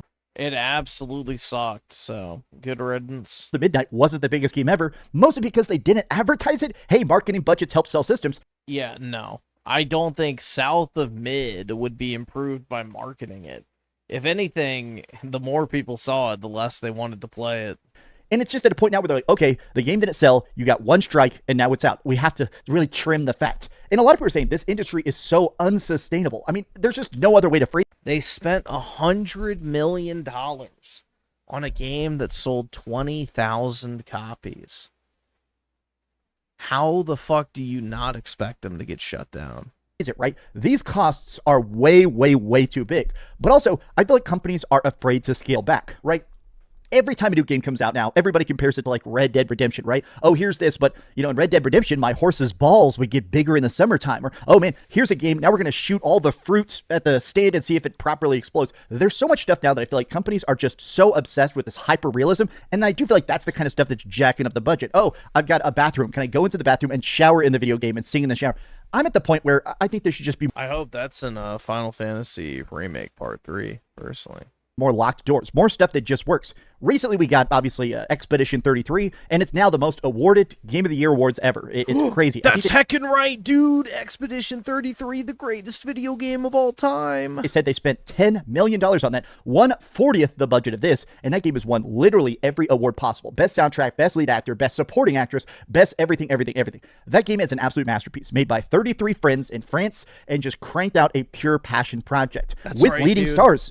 33 friends who all worked at Ubisoft before working on the actual game, who had tens of millions of dollars in government funding, who had a movie deal lined up before they even released the game, and then also 300 fucking support developers, but everyone just glosses over that fact.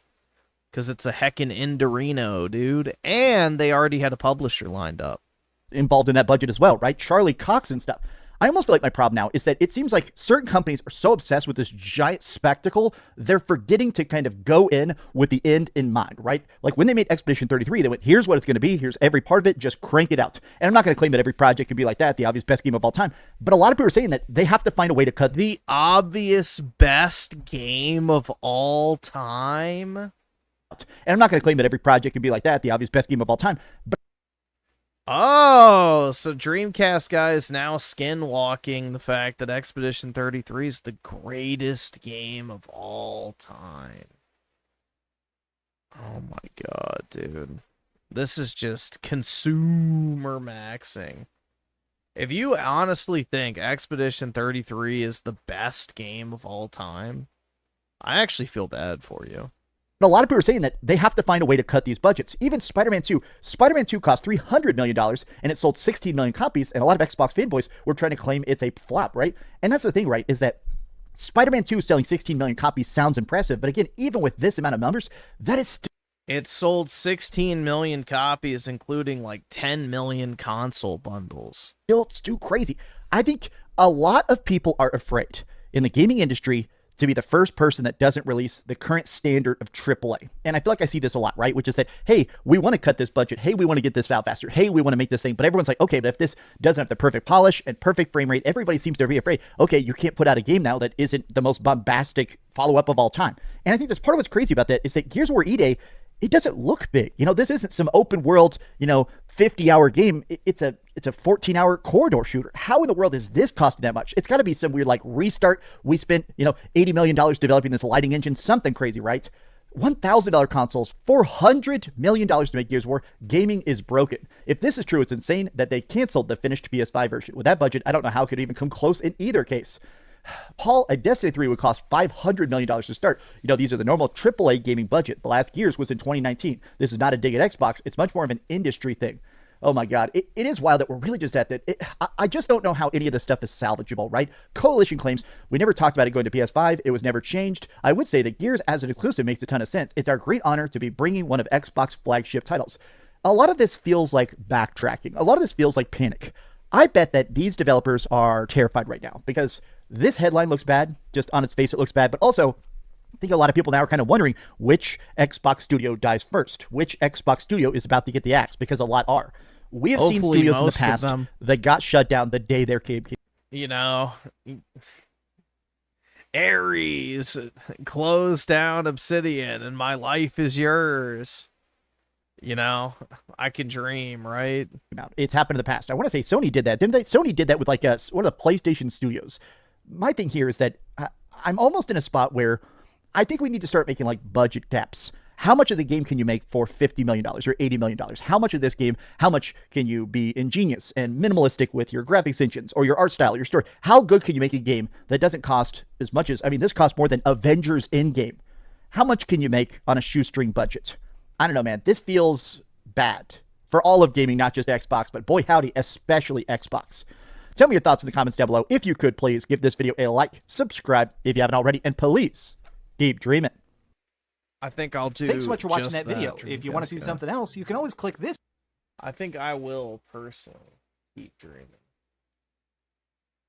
Hey there, gamers. Oops. I thought I hit that too many times. I guess not. They admit it's dead. Hey there, gamers. Dreamcast guy here. Today we're talking about Xbox because the CEO of Microsoft, Satya Nadella, was just on stage talking.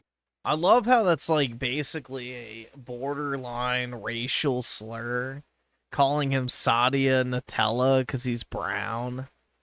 But, love to see it. About how bad of a business that Xbox is. He straight up admits that it never made money, that it's just been geysering billions and billions and billions of dollars for 25 years. And everybody is instantly saying, wow, things are much worse than we expected. There's been a bunch of rumors that they're getting ready to do mass layoffs to shut down maybe multiple studios, including ones that are like basically making the next big AAA games. There's talk about the fact that they may just straight up try to sell Xbox, even if it isn't profitable. They straight up want to just sell it and like reinvest that raw cash, however tiny it is, into like crappy data centers. And I got to admit that it feels weird that... Yep, because the growth potential is not there. And Microsoft will kill business segments if they don't view it as recoverable. I've been so right. I've been calling the failure of Xbox for the last 10 years because it's been so obvious they're so deep in the red. I've been right 10 years later. Okay, well, dude, if it takes 10 years for you to be proven right, maybe you weren't correct up until recently. Despite that, Phil Spencer comes out and pretty much kept saying, oh man, we're so profitable. We're so proud of the success of X, Y, and Z. Game Pass is the best idea in gaming. It was so obvious. All this time, they have just been digging a deeper and deeper hole, suddenly expecting to find sunlight. And I want to go through this quote because everybody is basically saying, yeah, this is Satya selling. Everybody is going right under the bus. Like, everybody right now is getting ready to be fired. It sounds like Asha Sharma, even though she's only been there for 100 days, start packing your desk. Everybody.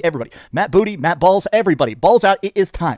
Let's dig into it. I hope you're having a great day. If you could, please give this video a like and subscribe if you haven't already. Now, I am not trying to be like braggadocious about this, but I have to say it is funny to finally see them just straight up admit it. I mean, I've been doing the napkin math on this for a decade now. I have just been straight up saying that there is no way that they'd ever break even with the experiment of Game Pass. As soon as your whole idea is, hey, let's stop selling games, I knew it wasn't going to work. Even just looking at the fact that they stopped reporting on console sales, I mean, it was very obvious that for the amount of times they'd come out and claim, oh, our next giant hit, wow, 5 million people played this game or what. It was so obvious that they weren't actually able to get any sort of actual monetizable engagement. And that's essentially how Satya himself actually phrased it. We have invested a lot for the last 25 years. We've turned this into a sustainable business. The challenge we have is we've been monetizing that entertainment. Sorry, look at that. The challenge is we've not been monetizing that entertainment. In fact, we've been subsidizing that entertainment. Essentially saying it has not been profitable whatsoever, especially with the hundreds of billions they spent on acquisitions, buying Activision Blizzard, buying Bethesda, buying everything, all this stuff. It just feels like it's been all deeper and deeper in the red. And it sounds like they're going to start cutting studios like Compulsion Games, like Double Fine. It sounds like even the studios they formed, like 343 Industries, to make the, well, very hated Halo games. Maybe that's even closer to the chopping block than we imagine. Look at the comment section, right? Remember when questioning Game Pass sustainability got you labeled as a fanboy? Now it's coming from Microsoft top brass. Look at that. Everybody and their dog knows that Xbox's sole existence is being paid for by Microsoft. The only reason Microsoft didn't can it back in 2013 is due to them still wanting the lion's share in the market. Well, it's not that. It's the, they were looking to shoehorn Microsoft products like Windows into the living room, so. And Xbox is still their best shot. In any other business made the same amount of losses and costs, they would be gone. The reality is Xbox simply does not have the skill set to be in this market. It is a Nepo baby. This is an interesting sort of a... That is true. I mean, Xbox would have been long gone by now if it was purely a gaming business. Or if they were a company the size of Sony. Analogy, in my opinion, of like, it is kind of interesting that I always thought that Xbox did want to just go their way on top. Even recent statements from this past week, Asha Sharma keeps saying that they have more potential than anybody else. Yeah, like maybe Nintendo has the biggest back catalog of exclusive IP because they've got, Nintendo and Mario and Zelda and Donkey Kong, and maybe Sony has the biggest infrastructure when it comes to raw console sales since over 100 million people have a PS5. But the potential scaling of the Xbox is so high because they're backed by Microsoft. Microsoft has $2.93 trillion. They could hypothetically buy. No, they do not have $2.93 trillion. That's how much, in theory, Microsoft is worth if they were to be sold. They do not have that much money on hand. A lot of competitors. And what's interesting is that they've bought and bought and bought, scrimped and saved, and it's just dug them deeper and deeper into this impossible money pit. Satya They've scrimped and saved by spending $100 billion on acquisitions? I don't think so. It's that subsidizing Xbox, losing billions, and still laughing about it on a podcast while planning for layoffs next week. Maybe it's time to cut back on that day one in Game Pass shtick and lean back into exclusives and marketing and make sure that Helix is the best console it can be. And I have to say that I'm in a spot where I think that Xbox has been unsavable for quite a while, and the reason why is straight up from Phil Spencer. Phil Spencer, during I think when they were first talking about more and more games coming to PlayStation 5, he started to say that they've kind of lost the most important generation, that essentially when digital back catalog libraries started to exist, the PlayStation 4 and Xbox One era, them totally just bombing the launch of the Xbox One, having everybody go PlayStation 4, especially during those early years of 2013, that just got them deeper and deeper behind. And now it's harder and harder to say, hey, like I have over 1,000 PlayStation 4 and PlayStation 5 games. It's hard to tell somebody like me, hey, we've released a game so good, come over to Xbox. Sell your PlayStation 5 and come over to Xbox. And like that's the direct words from Phil Spencer, is that we cannot make a game good enough that'll tell you, hey, come over to Xbox. It's hard to just sell people on ideas. And part of it comes down to the fact that, honestly, the Xbox One runs worse than the PlayStation 5 or even the PlayStation 5 Pro. Nobody really plays on Xbox, so you don't even get the benefit of like a cool community. But part of it's also the fact that, honestly, Xbox games, a lot of them aren't real. Remember, hey, here's a perfect dark game. Oh, that game's canceled. Oh, here's this game. Oh, it's canceled. Oh, here's Scalebound. Oh, that's canceled. Oh, here's this next great Elder Scrolls 6. They announced Elder Scrolls 6 8 years ago. And Matt Booty is saying, oh, it looks amazing. Microsoft will reveal it when they're ready. This is the kind of stuff that when they say, oh, we're going to fast track games to actually put them out in less than a decade, who even believes them now, right? Yeah, good luck. Microsoft warns that Xbox... I mean, maybe if the development becomes heavily reliant on AI, it's possible, but who knows? I highly doubt it. Microsoft doesn't have any actual development infrastructure in place. They just outsource everything now. So, I mean, maybe in theory it could, but they aren't going to actually be developing the games. Is set for a giant reset. Sources tell me that there are about to be major layoffs starting at the beginning of July, and the cuts may involve a studio closure. Now, the main sources right now are saying this is going to be compulsion games, but I can't help but just think about the fact that right now it seems like they put themselves in a spot that is so like unsalvageably pathetic. They're now basically pleading the competitors for any drops of profit they make. Asha Sharma, when you announce studio closures and fire all those devs who, in the next Xbox email, can you show them chart to explain how you came to the decision to put your games in danger by pulling a large revenue stream while crying about revenue streams? And obviously, very flagrant caption there. But this is this thing. Alina Analytics basically was doing the numbers of how well games are selling on PS5, and it is a blowout. Even stuff that's been like out for years and years on the Xbox was instantly sold multiple times over. More on the PlayStation 5. Look at these sales. Some of these are just astronomical. 100,000 on Xbox, 500,000 on PS5. Even stuff like Starfield that bombed. 85,000 sales on Xbox. It's so bad. My God. My God. I mean, look, I'm a Starfield hater, but my God, that's so bad. It's crazy. And I just feel like it gets worse and worse and worse. See, this is the stuff I've been reporting on. This is now from a little over a year ago. For the last couple of years, I've really been banging the drum that I feel like I hate the ego, the pomp, the circumstance around Game Pass, because this was so obviously a bad idea from the very, very start. They tried to claim it's absolutely profitable, even if you factor in the losses. It's not a bad idea. It's just Microsoft was the worst company to try and pull it off, because the way you grow a subscription business model like that is you have to constantly increase the user base. Otherwise, it doesn't stay profitable. And Microsoft never hit that critical mass necessary as far as raw subscriptions go in order to make it profitable.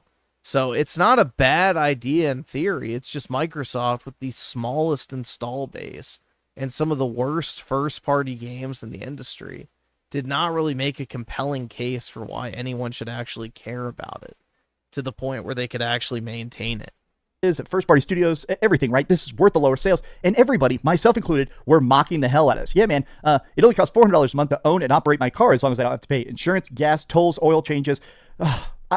If it wasn't Microsoft, would have killed it a long time ago. This kind of stuff is just embarrassing to me. The fact that Xbox has been trying to do this like song and dance that every game's a giant success. Oh yeah, it doesn't matter if nobody sells a game. Oh, it doesn't matter if we spent $400 million on Gears of War. As long as it boosts Game Pass numbers, it's all good. And I've had to be out here for years. Well, it's like Game Pass seems like such a better value when you first get it. And then you scroll through the catalog a few times and realize, there's not really much in here I even want to play. So the novelty wears off pretty quick, and then you're just like, fuck it, I'll just go back to buying the shit I want to play. Saying, no, that's not how math works. No, that's just ridiculous. I feel weird that I'm like justified and finally proven that my math was always correct by Satya Nadella himself. No one can accuse Microsoft of not having invested in video games over the last 25 years. Now we have to turn this into a sustainable business. Despite all the entertainment value that Xbox offers, Microsoft has been monetizing the entertainment. In fact, they've been subsidizing it. He added with a laugh. In fact, it's more than monetization of Xbox on YouTube than on Microsoft. It's just ridiculous. These budgets, these sales, everything has just been so bad. And you know what? I guess I was right. I'm still so blown away that the day is finally here, right? I've got an Xbox. I bought an Xbox Series X day one. I like the promise of backwards compatibility, multiple generations, the all-in-one gamer box. And I feel like the promise of Xbox has gone down like a wet fart in a tiny elevator. I am just shocked to be proven correct so entirely for the last 10 years by the CEO himself, just like jokingly being like, yep, Xbox was a giant waste of time. Everybody's fired. It just feels dark, very dark. I don't know. Thanks so much for watching this. If you enjoyed this video, be sure to give it a like, subscribe if you haven't already, and please keep dreaming. Can I be honest? I was actually asleep. I was taking a little nap after having a gigantic pancake, and like 20 of y'all sent this to me. So I appreciate that now whenever really horrible news happens, like subscribers are spamming it to me. I do appreciate that. Thanks so much for watching that video. If you want to see something else, you can always click this link to see what I put up last, or, subscribe and see what's coming up next. A web fart in the corporate Olive Garden elevator. Now that sounds juicy.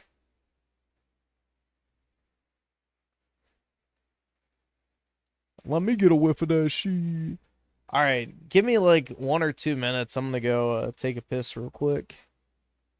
Let's see. How are we doing on the download? Oh, it's almost done, so maybe we'll watch one more Dreamcast guy video when I get back, and then...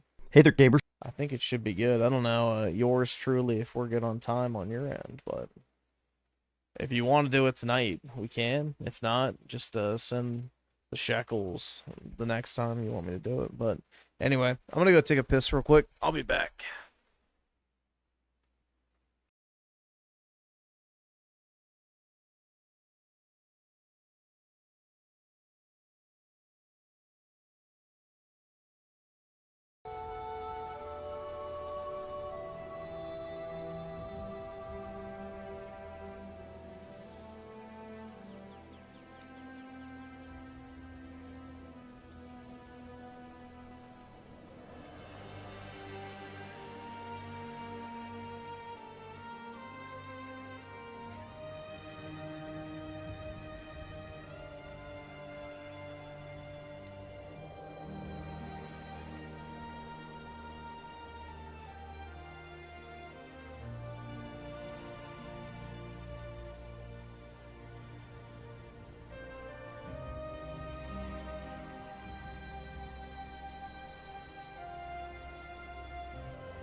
Alright, I'm back.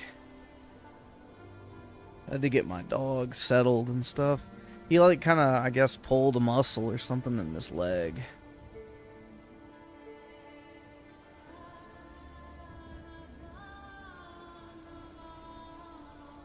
So, I was getting him settled.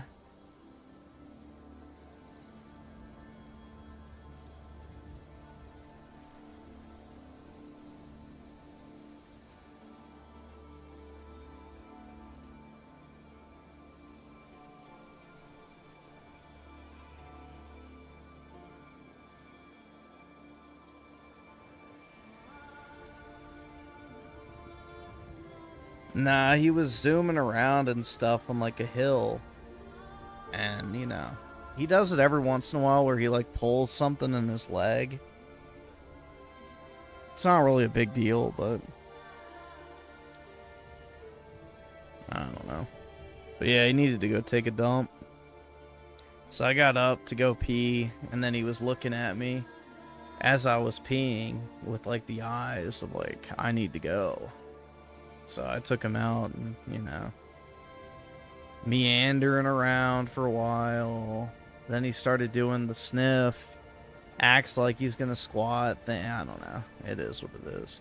It's probably just because his leg's kind of sore. But, yeah, he's all settled on my bed now. So...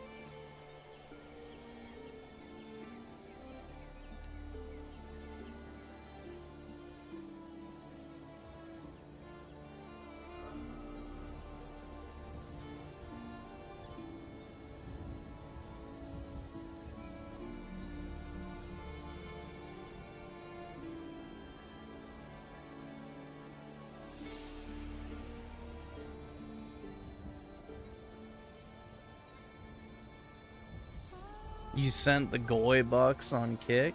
Let me see.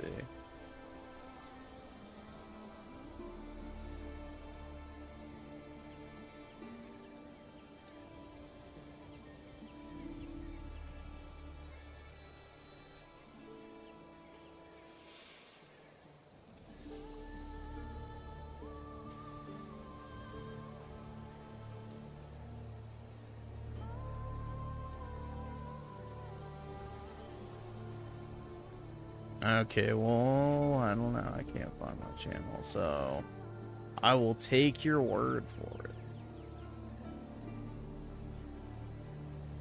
Yeah, I got my computer back, and I brought it back to my place, plugged it in, immediately started having the same problem again, so within 5 minutes, I loaded it back up into the car and drove back to the store. So, 45 minutes each way. Fun shit, man. Very fun shit. But, yeah, they're supposedly going to take a look at it tomorrow. It's not going to be in the queue again. Fingers crossed. And I got my new power supply for free, so there you go.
Let's see. Let me refresh this real quick. There we go. So Merc with the 2. When are you filing the Rico? Not soon enough, that's for sure. And Yogi Bear with the 3. Or 2 with the gay pair. Appreciate it, man. And also Merc with the 2 again. When are you filing the Rico? Fine, I'll do it tomorrow, dude. We'll lock him up.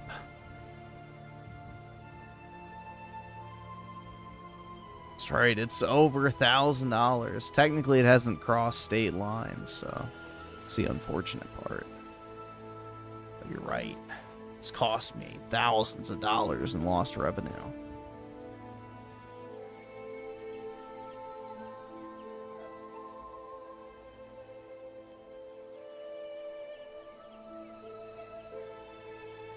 Alright, let's see. We'll watch one more of these, and then I guess I'll swap over to Skyrim job. Hey there, gamers. Dreamcast Guy here. Today we're talking about Xbox because the head of Xbox Game Studios, Craig Duncan, just quit. In fact, I wish I had the RTU good button. Some of the people around Craig Duncan have also just quit. The entire management team over at Xbox just walked out. And I gotta say, I think this is a very, very bad sign. The entire management team.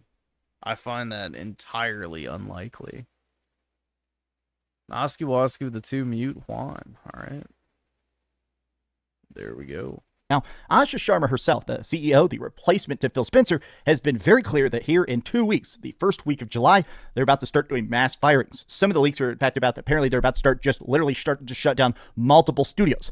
I think this is a sign that very likely they may just straight up try to gut Xbox entirely, and this dude just doesn't have the stomach for it. Very likely he's like, all right, look, you can fire everybody, but I don't want my name on those final paychecks. Let's take a look at this because honestly, he's a Brit bong, dude. A lot of gaming Twitter is freaking out. This is alarm bells. If the guy at the very top is clearly seeing stuff on his desk that is apocalyptic, he'd rather bounce. Let's get into it. Hi, hope you're having a great day. If you could, please give this video a like and subscribe if you haven't already. Now, I want to start with this old school lie. Here we go. February 2026. No layoffs as Xbox getting this new leadership shakeup. New Chief Content Officer Matt Booty says, my focus is on getting teams and leaders that in place, creating conditions to do their best work. Well, here we are 4 months later, and suddenly not only are layoffs absolutely happening, but now they're basically bragging about how many layoffs they're about to be. But this is it. Xbox Game Studios boss Craig Duncan steps down. Chief of Staff also departs. Now, who is this guy? This dude has been at Xbox for decades. In fact, this person here, Luis O'Connor, has been there since 1999. These are people with literal tenure. These are the people that built Rare, that built some of the biggest and best Xbox games. They put them in charge of Xbox Game Studios because they understood gaming quality. This dude's specific job, here, let me click it. He was in charge of literally all the primary studios. So you can see here, he was in charge of Ninja Theory, Compulsion Games, Rare, Obsidian, Turn 10, the Coalition, everything, right? Well, the rumors are that this coming couple weeks, they're about to shut down a lot of this stuff. It sounds like maybe Compulsion Games are getting entirely gutted, but there is a lot of rumblings as of last night that Obsidian as well, which has been their big moneymaker, cranking out so much stuff like Grounded and Outer Worlds, there's talks that's going to get shut down as well, as long as maybe Double Fine. Now, let's just take a look at the reactions before we go into this more, because a lot of people, and we have another leak to look at here, a lot of people are like, bro, this is not good. This dude got promoted from Rare after Everwild got canceled, and then has not delivered anything since Sea of Thieves. Phil Spencer and Sarah Bond were just promoting anybody.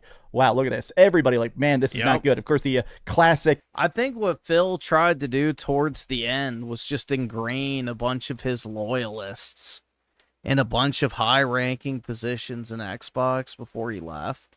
Because that Craig Duncan dude had no business being in the position he was in. Like, aside from Sea of Thieves, he did absolutely fuck all under Microsoft. So it's like, why was he even, promoted to such a high-ranking position within their gaming division? Same with Matt Booty to this day. It's like, Matt Booty couldn't even release one game. And now he's in charge of all the studios. It's like, I don't know what the fuck's going on with that shit. The band that played as the Titanic sunk, just everything. Xbox is so dead, my gosh. People really got fooled by all of Asha Sharma's performative BS, thinking she was a savior. I never fell for that. She's putting some final touches on killing the brand fully. Look at this, man. Everybody was like, this is just not good. This is just not good. The bad news for Xbox will continue until morale improves or until Microsoft just sells their deadweight console. Now, here's the other part of it, right? Is that a lot of people are kicking around, what is it that makes other companies so successful that Xbox specifically is failing at, right? Dev times are getting longer. I think that dev times being so long is part of the reason that PlayStation is releasing so few things, but also the reason like really big stuff from like Square Enix takes like 7 years to put out a game now. Whereas Capcom has gotten so efficient at just cranking it out. We're not only getting a Capcom game every single year, we're getting weird stuff, new genres, new evolutions, new remakes, right? It's crazy how much they're doing it. There is leaks that they made Resident Evil Requiem for $40 million. That makes it one of the cheapest like cost to profit ratios of any game in the last 10 years. And that game's a banger. Apparently they just churned it out for pennies. And Capcom's president says its continued success is down to its move from individual-led team to development-led teams. Essentially, people are constantly shifting from project to project to just get everything done as efficiently as possible. And it just seems like in general, Xbox doesn't know how to do that, despite the fact that Xbox does have literally thousands and thousands of employees working on first-person shooters and live service games and MMORPGs and everything. They don't know cohesion. They don't know projects. They don't understand a proper deadline or a proper product.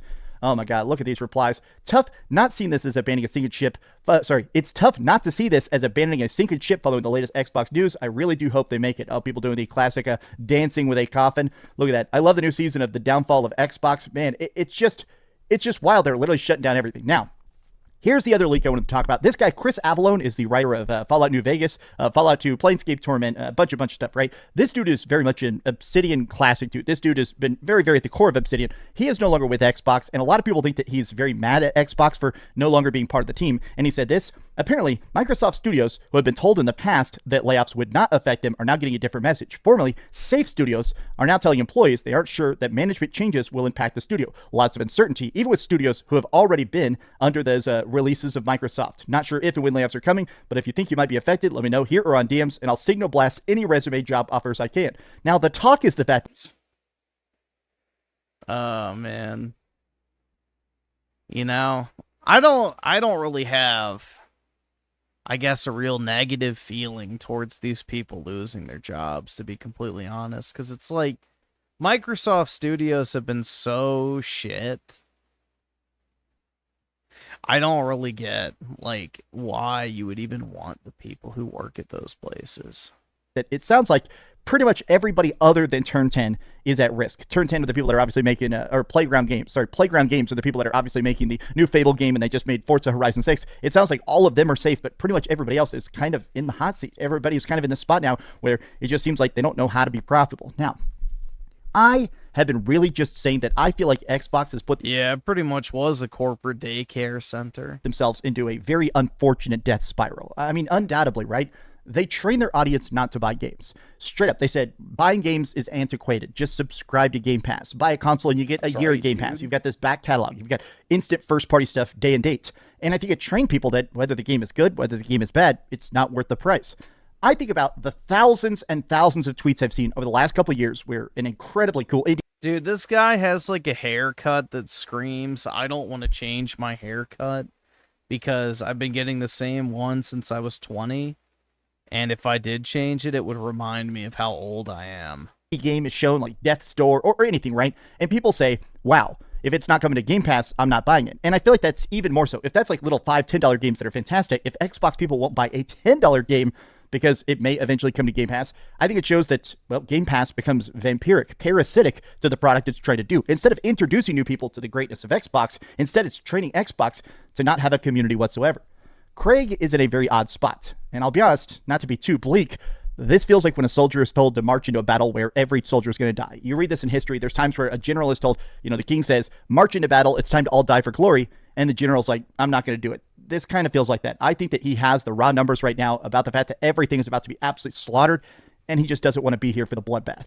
But how do you feel about it? How does this feel to you? Does this feel as bleak to you as it does to me? Because this seems bad. Nope. I'm happy to see it, man. Cut off the dead weight. Bad. All right, thanks for watching. If you could, please give this video a like, subscribe if you haven't already, and please keep dreaming. Thanks so much for watching that video. If you want to see something else, you can always click this link to see what I put up last, or, subscribe and see what's coming up next. Also, I promise that whatever I do, it'll try not to suck.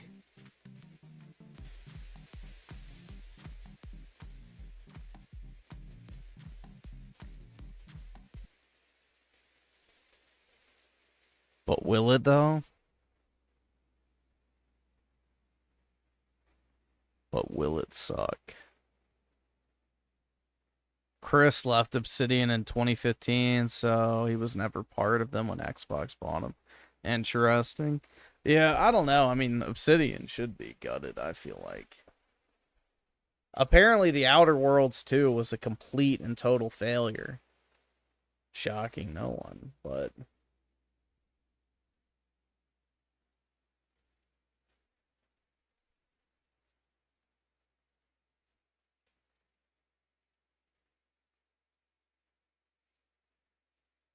Shocking no one.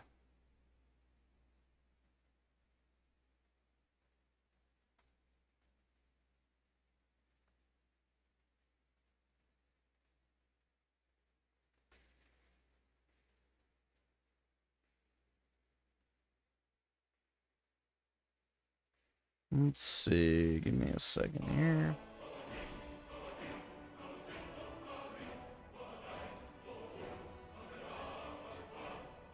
Why are people upset about these closures? I don't know. They like to LARP that it's like, you know, an unforgivable sin to close down a game development studio or to fire maheckin' wholesome video game developers. I really don't get it personally. It's like, do you really think these devs would give a shit about some normcroid losing their fucking job at McDonald's, or, you know, if the local Arby's shuts down and a bunch of people lose their jobs? It's like, no, there's no outrage over that shit, but we're supposed to feel heckin' sad for, you know, the heckin' wholesome game devs because, dude, they make video games and stuff. Well, if they actually made good games, they wouldn't be shut down, so therein lies the problem. If the games they made were actually good, then the layoffs wouldn't even be in the conversation. But the stuff they make is shit, so they get fired. Shocking.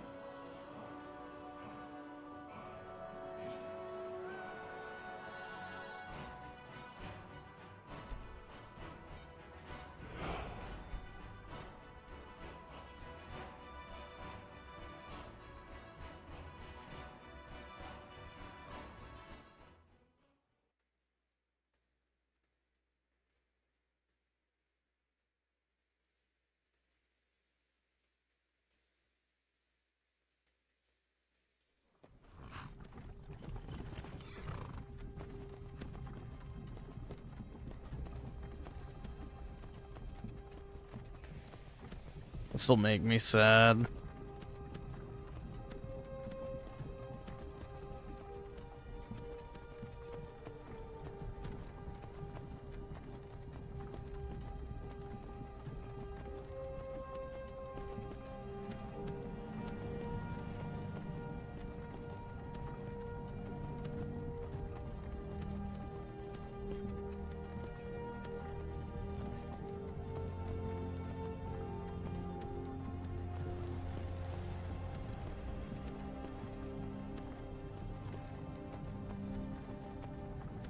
You, finally awake.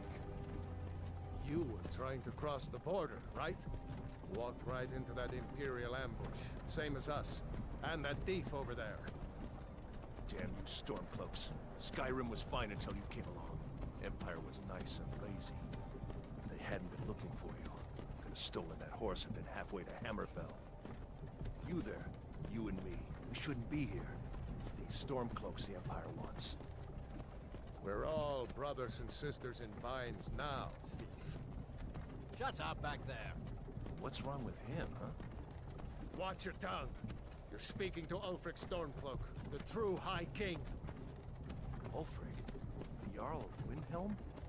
You're the leader of the rebellion. But if they've captured you... Oh gods, where are they taking us? I don't know where we're going. To the milking stalls. No, this can't be happening. This isn't happening. Hey, what village are you from, horse thief? Why do you care? A Nord's last thoughts should be of home. Rorikstead. I'm from Rorikstead. General Talia, sir. The headsman is waiting. Good. Let's get this over with. Sure. Mara, Debella, Kinnereth, Akatosh, Divines, please help me.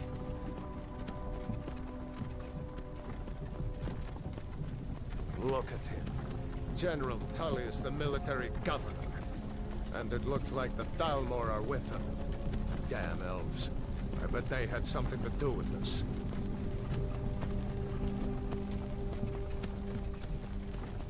Yeah, I had the PS3 version originally. It was rough. This is Helgen. I used to be sweet on a girl from here. Wonder if Vilod is still making that mead with juniper berries mixed in. Funny. When I was a boy, imperial walls and towers used to make me feel so safe. Who are they, Daddy? Where are they going? To go inside. Why? I want to watch the soldiers. Inside the house. Now. Whoa! Yes, Papa. Get these prisoners out of the carts. Move it! Why are we stopping? Why do you think? End of the line.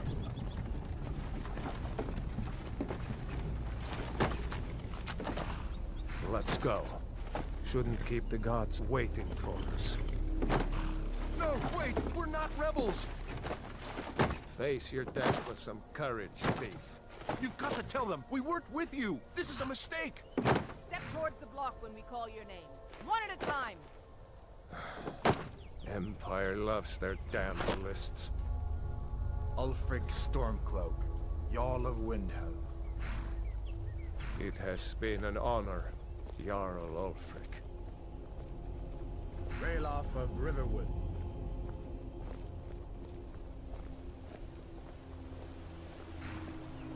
Lokir of Rorikstead. No, I'm not a rebel! You can't do this! Halt! You're not gonna Brutal, man. Anyone else feel like running? Wait. You there. Step forward. Who are you?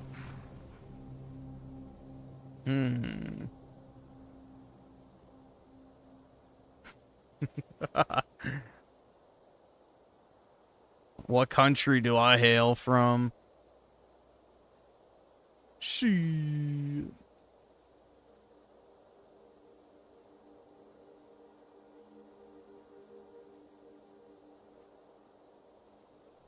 Yeah, you have to play as the Nord in Skyrim.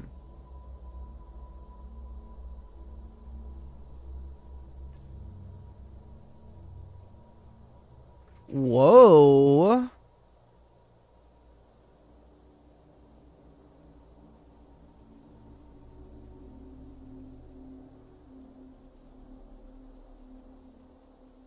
Dude, is that Kratos?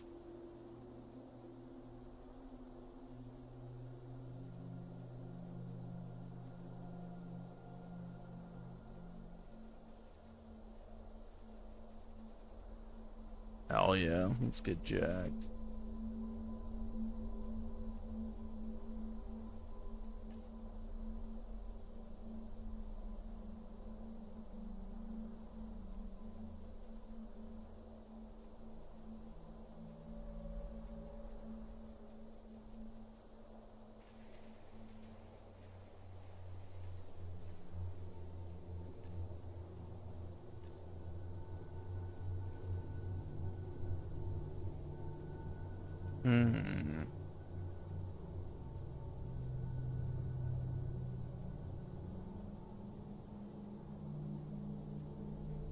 Yeah, I don't really ever change much with character creation. I don't really care much.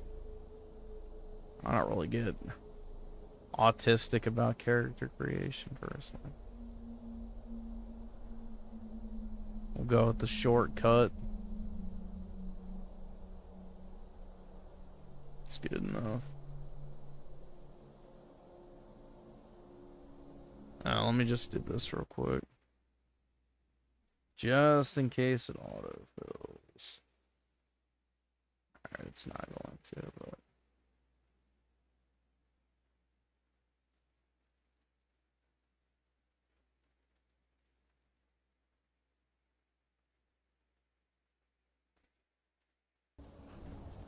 picked a bad time to come home to Skyrim, kinsman. Captain, what should we do? He's not on the list. Forget the list. He goes to the block.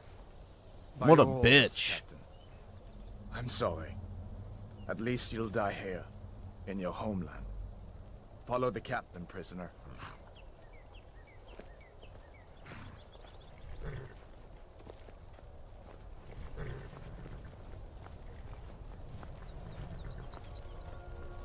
No, this game took off because of how popular Viking media was at the time. Doesn't use a power like the voice to murder his king and usurp his throne. You started this war. Straight up Roman, dude. Based. And now the Empire is going to put you down and restore the peace. What was that? It's nothing. Carry on. Yes, General Tullius. Give them their last rites. As we commend your souls to Aetherius, blessings of the 8 divines upon you. For the love of Talos, shut up and let's get this over. Learn our... As you wish. Come on! I haven't got all morning.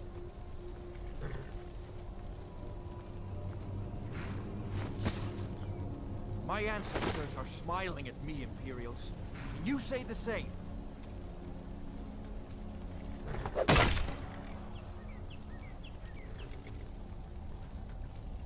You Imperial bastards!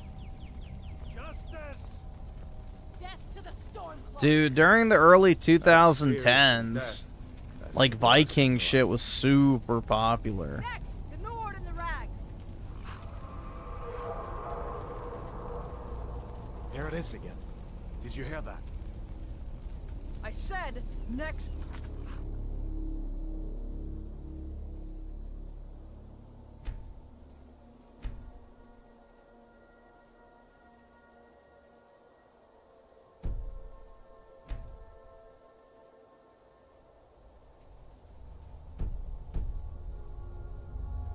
Prisoner. To the block, prisoner. Much better.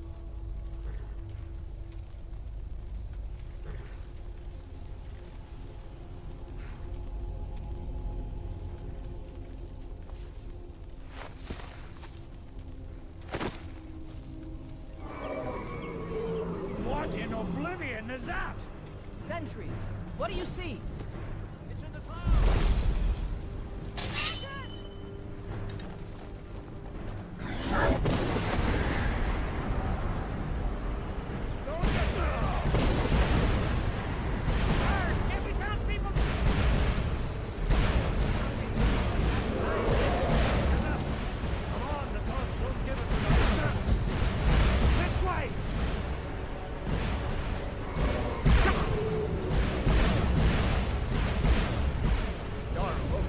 What is that thing?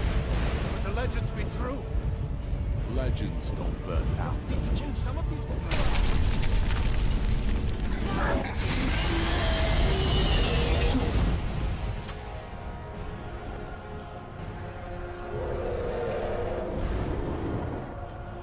See the inn on the other side. Jump through the roof and keep going. No! We'll follow when we can.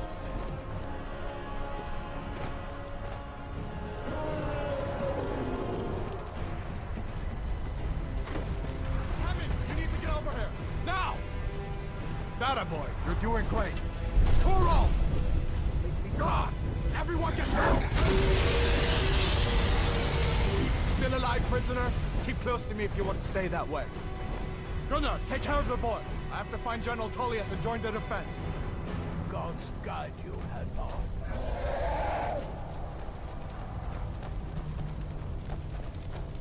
Hell yeah, dude.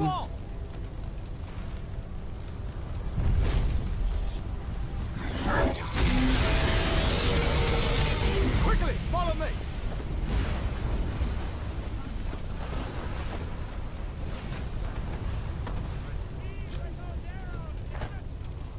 The hell?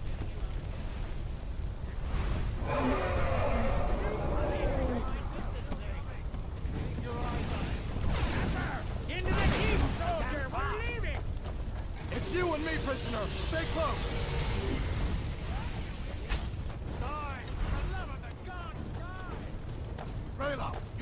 traitor! Out of my way! We're escaping, Hathor. You're not stopping us this time. Fine. I hope that dragon takes you all to Soymond. You, come on! Into the keep! With me, prisoner. Let's go! Come on! We need to get inside!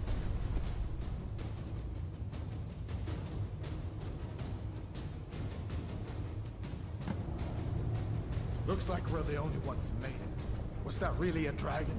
Or bring us to the end times? We should keep moving. Come here. Let me see if I can get those bindings off. There you go. Take a look around. There should be plenty of gear to choose from. I'm going to see if I can find something for these burns. Got to be a I'm sword siding or with the Democrats. That's right, dude. How did you know? Look around. See if one of these chests has some armor for you.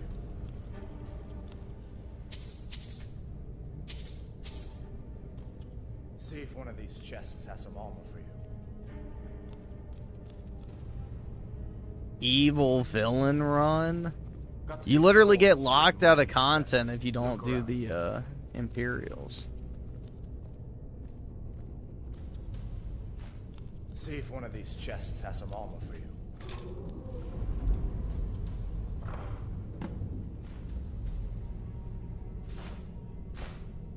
You're gonna get that armor on. Give that sword a few swings too. Let's keep moving. That thing is still out there.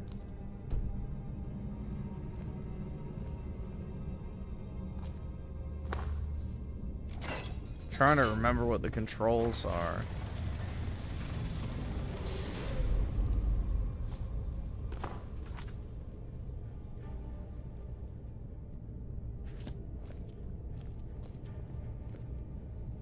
Alright, what is the menu to pull it up?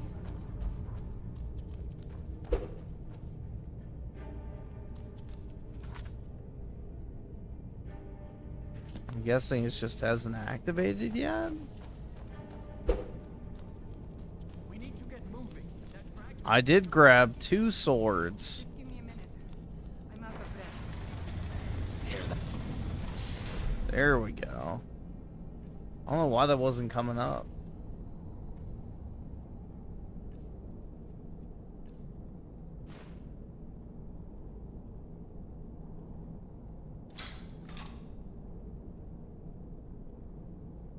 Stormcloak. Maybe we can reason with them.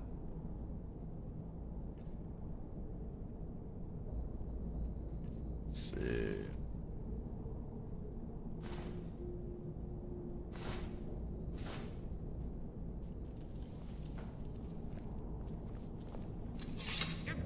Hold up. If you want to die, so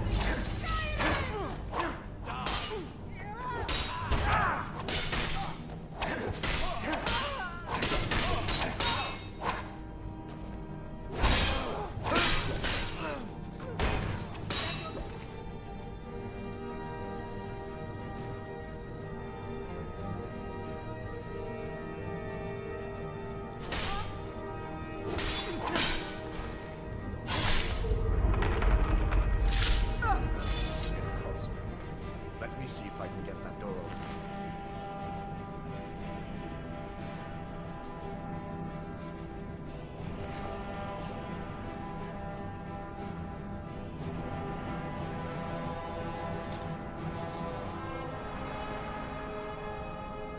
There we go.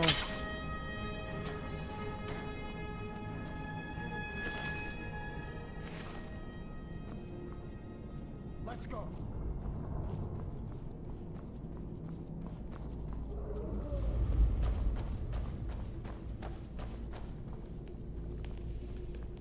Yeah, this is the Switch 2 version.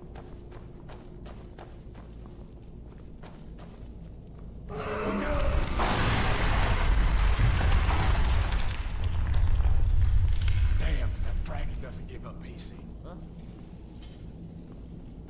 You won't take this alive.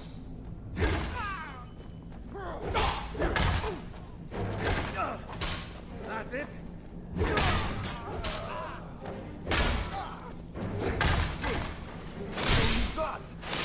That'll teach you.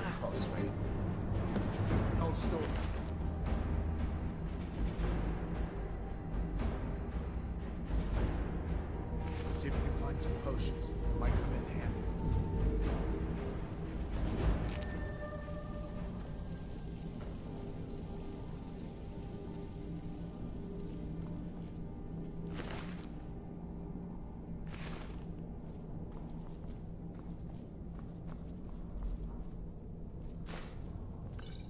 Oops, I mean to take that one. But oh well.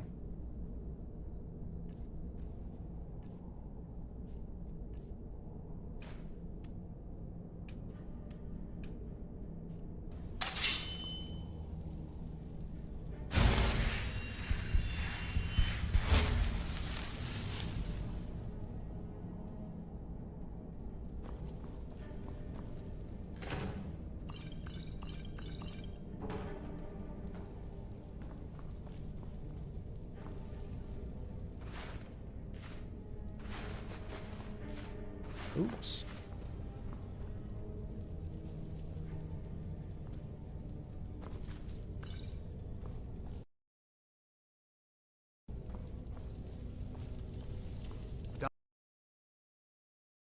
And then this way.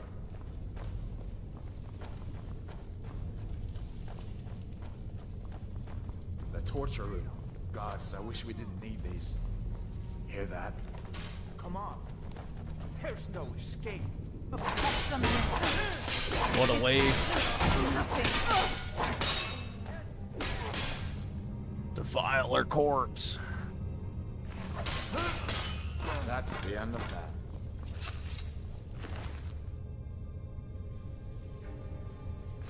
You fellows happened along just in time. These boys seemed a bit upset at how I've been entertaining their comrades. Don't you even know what's going on? A dragon is attacking Helgen. A dragon? Please.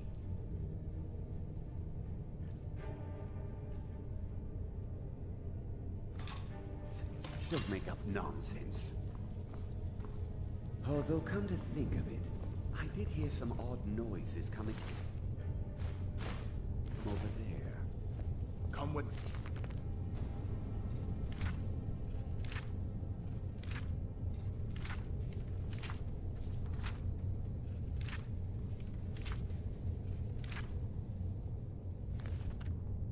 We need to get out of here. You have no authority over me, boy.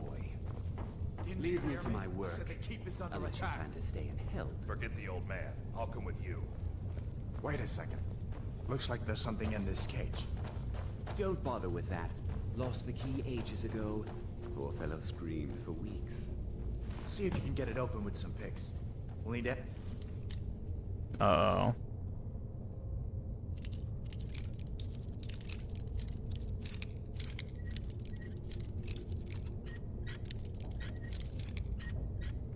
There we go.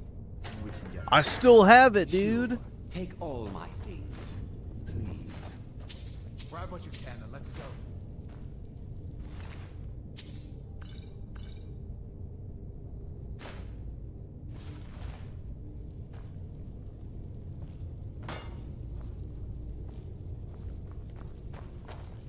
There's no way out that way.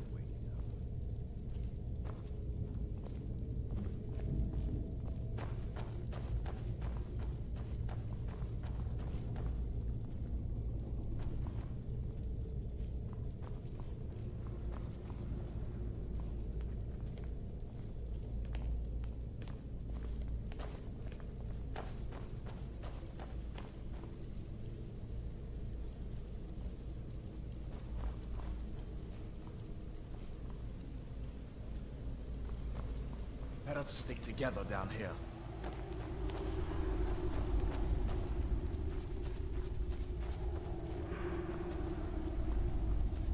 Where in Oblivion are we supposed to go? Where's the way out? Just give me a minute. Let me think. Next to the Empire!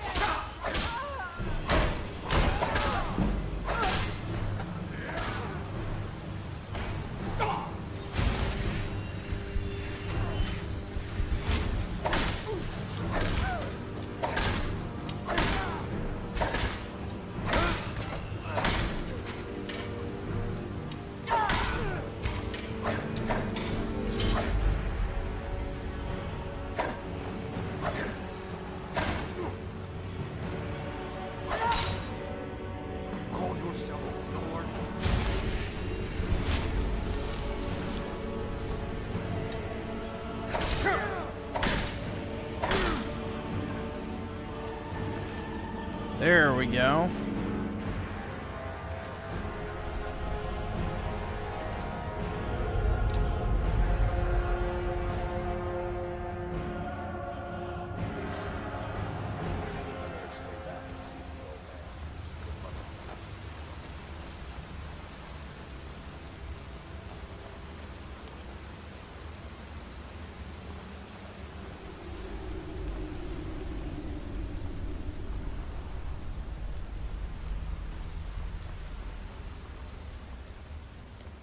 Let's see where this goes.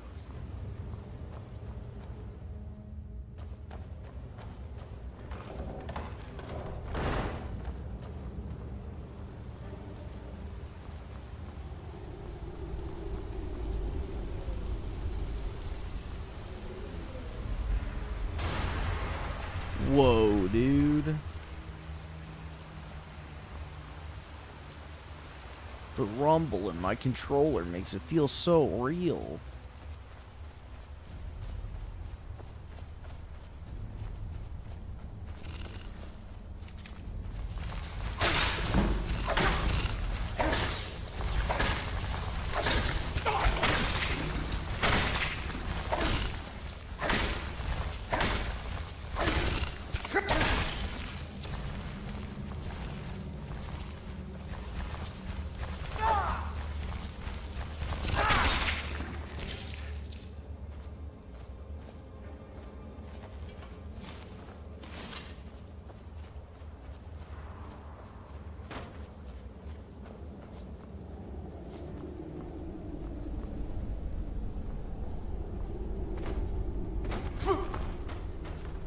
The hell?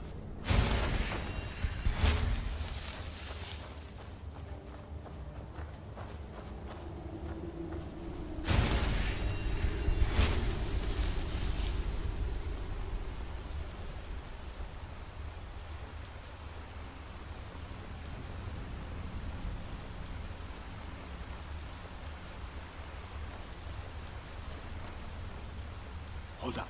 There's a bear.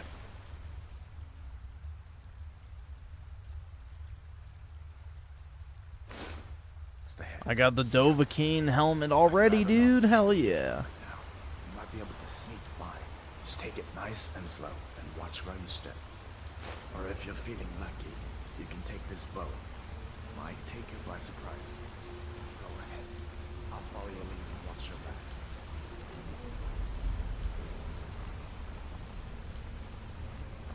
Easy does it. That was close.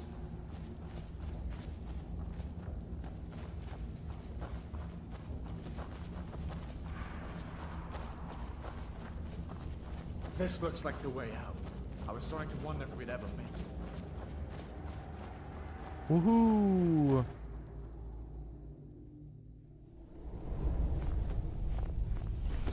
Wait!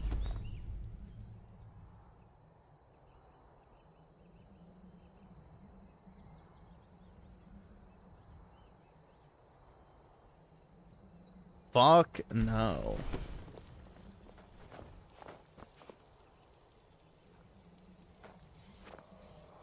Eat, sleep, and stay Looks like warm. he's gone for good this time. Fuck that. But dude. I don't think we should stick around to see if he comes back. Closest town from here is Riverwood. My uncle's the blacksmith there. I'm sure he'd help you out. And it's probably best if we split up. Good luck. I wouldn't have made it without your help today.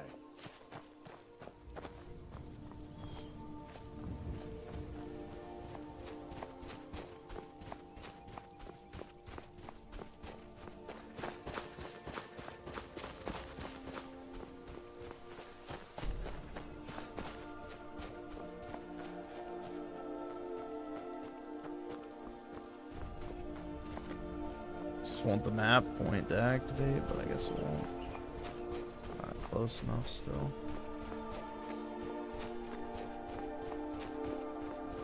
Oh well.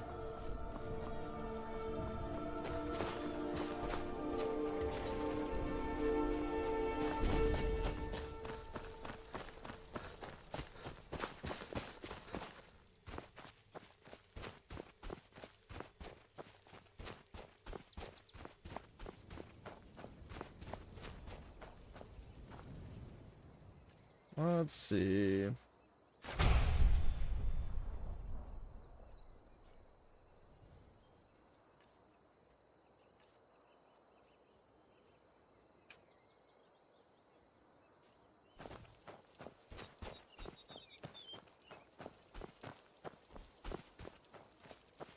Yeah, Skyrim's way better than God of War.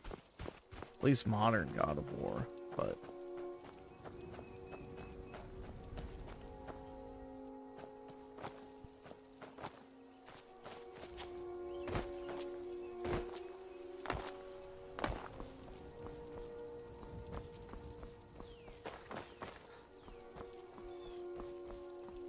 Oh, actually, let me...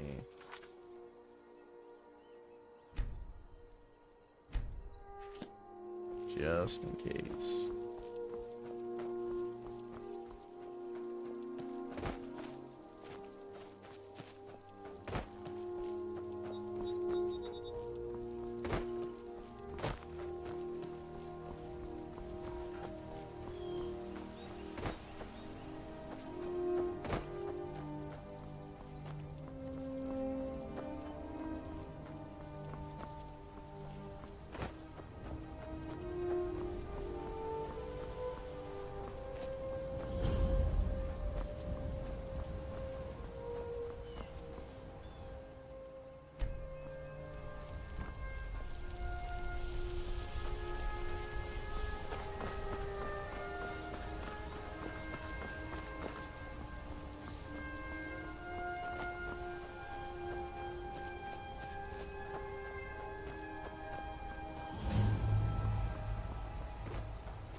Picked a bad time to get lost, friend.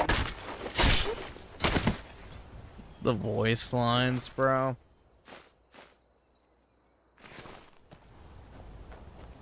Everything in Skyrim is just so memed to death at this point, where it's like, just every single voice line has been used in some other fucking context.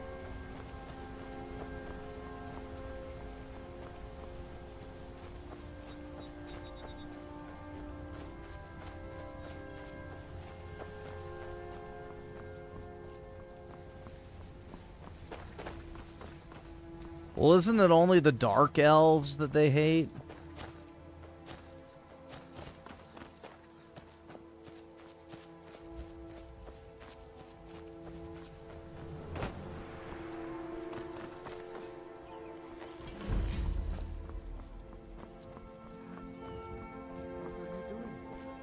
Are you on leave from shores, boats? What happened to you, boy? Ain't every day we get visitors in Riverwood. Of course, take what you need. But what's all this about? What are you two doing here?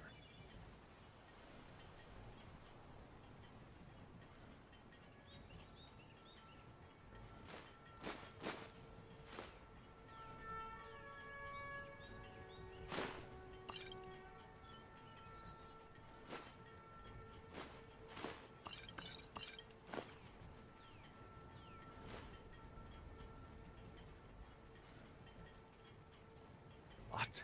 A dragon? In Helgen? That explains what I saw earlier. Flying down the valley from the south.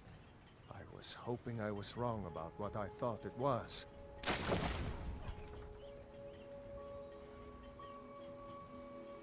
Why did I ban Hayden? I didn't.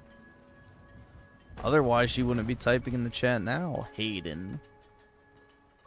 A dragon? Here in Skyrim? What's this world coming to? The Jarl... We need to get word to Jarl Balgruuf in Whiterun to send whatever soldiers he can. If you'll do that for me, I'll be in your debt. Come on inside. Sigrid will get you something to eat, and you can tell us what happened. A dragon! I saw a dragon! What?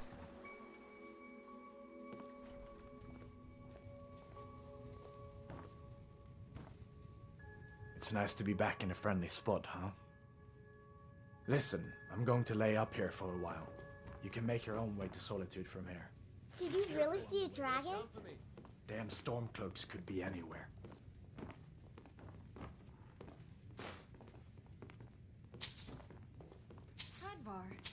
We've been so worried about you. Come, you two must be hungry. Sit down and I'll get you something to eat. Now then, boy. Helgen was destroyed? How did you get away? I don't know where to start. You know I was assigned to General Tullius' guard. We were stopped in Helgen when we were attacked by a dragon. When your friend told me, I didn't. I wonder why that's stealable, but that's takeable. Mercy. A dragon? In Helgen? Why, it could be here at any moment. I'm sure Riverwood will be our dear. When the Jarl learns what happened, he's sure to send his soldiers. Skyrim logic. Go on, Hathvar. Let's hear the rest of it. Not much more to tell. This dragon flew over and just wrecked the whole place. Mass confusion. I don't know if anyone else got out alive. Rolling paper, dude. Hell yeah. Have you ever played Skyrim on weed?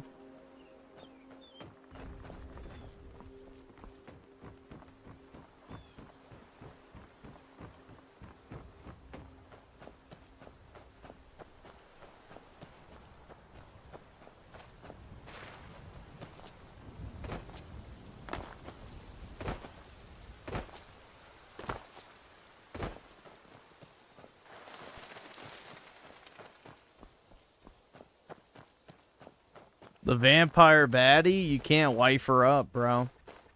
She's non-romanceable. Only the werewolf chick.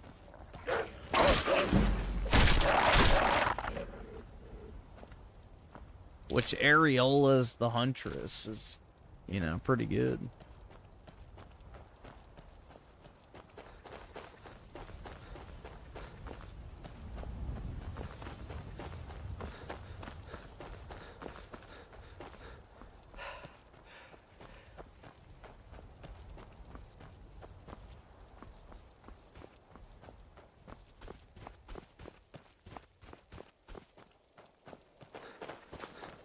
There are no mods. This is the Nintendee version.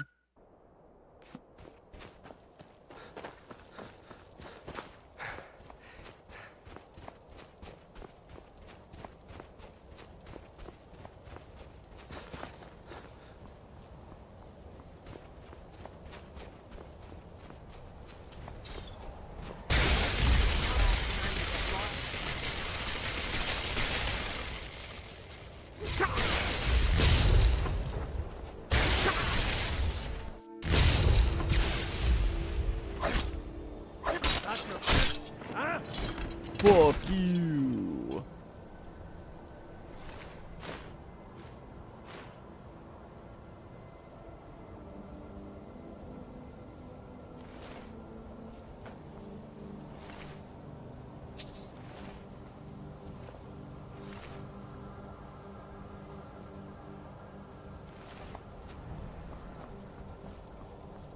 Just need one good.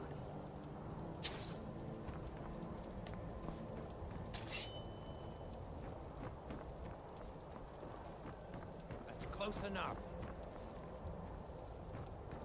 Now ain't this a prize?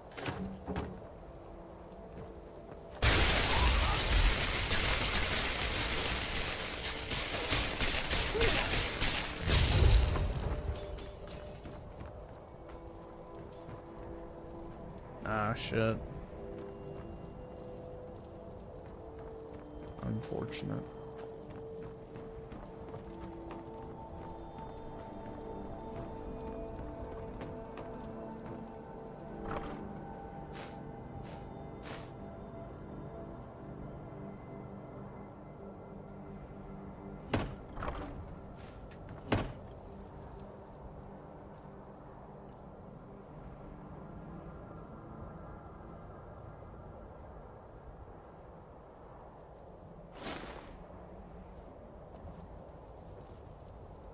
Hell yeah, dude.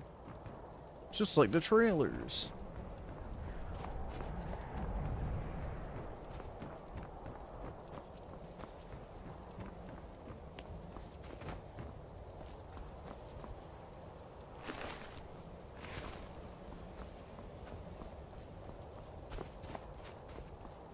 Let's go loot this retard and...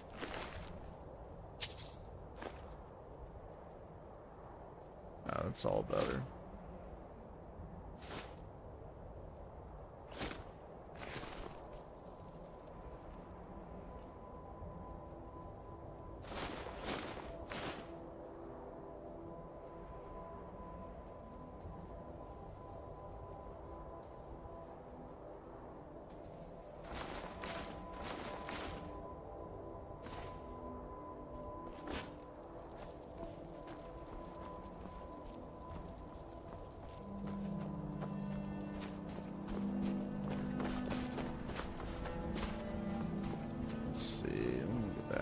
Here.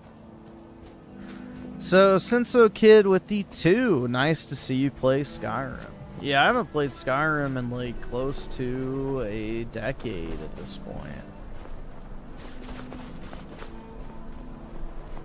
Last time I played it was when the special edition released on Xbox One.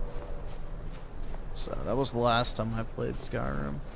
But I played it on Xbox 360 and PS3 for probably thousands of hours, so...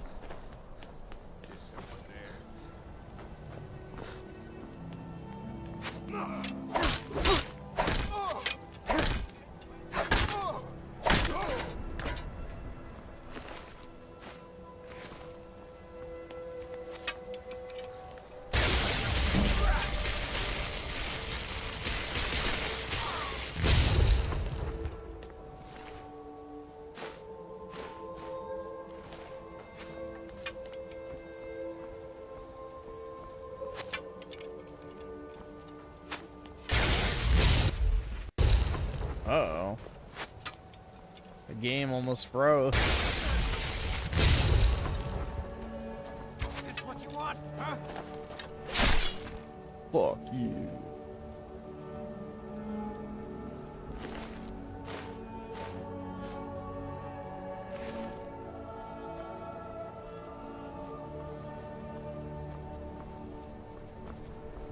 I love the architecture in this game, though. Skyrim was always very immersive.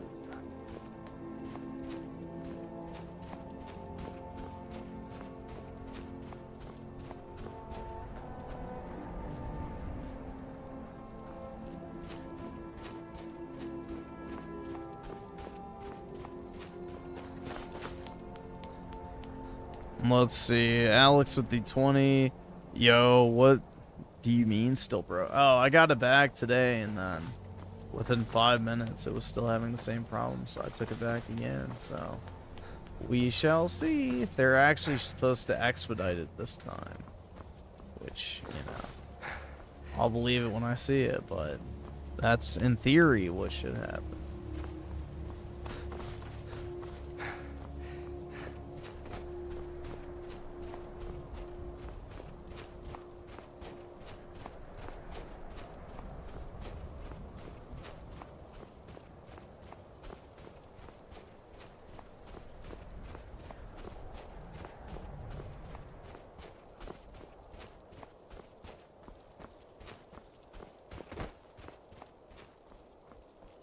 And also, Alex with the 20, I tried getting into Skyrim, but the combat scuff.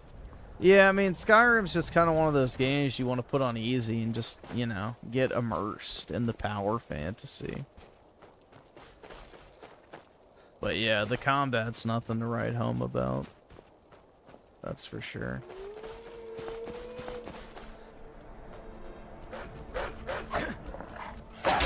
Well, dude, if you want to give me 6 bands to buy a new PC, then feel free.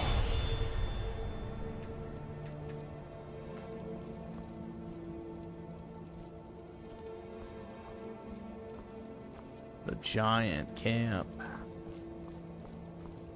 It's like a tradition. You have to go and kill the giant.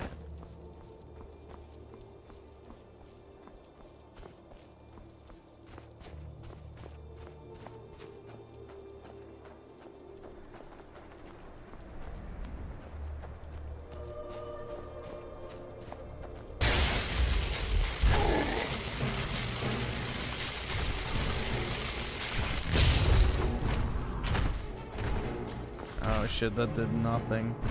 I don't know what difficulty I'm on. I probably should have checked that first. Fuck, I might be screwed. Yup. Brutal, man. Oof.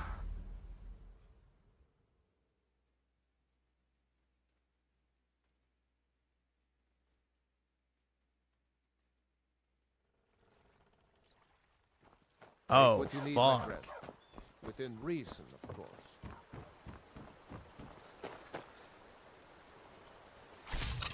Well, that sucks. I didn't get a single autosave past that, huh?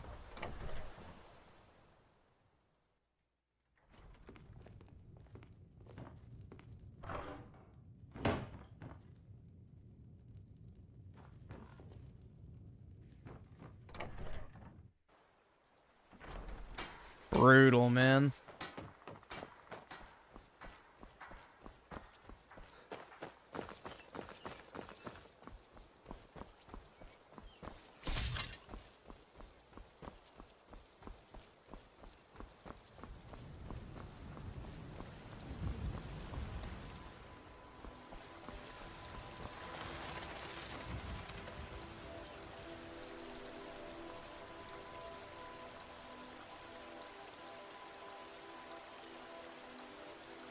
What is this shit? Okay.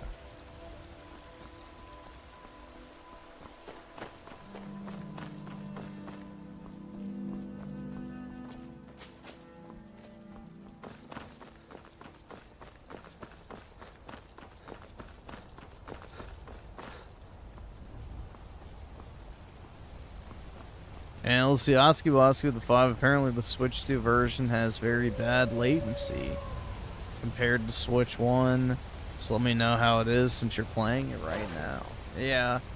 It definitely has like a weird like little freezes every now and then, which I'm noticing, but we shall see. Hopefully it's not too bad.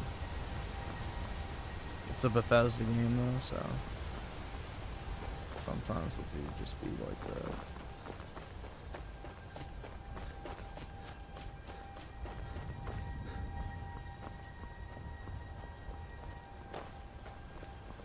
Imperial business. Be on your way.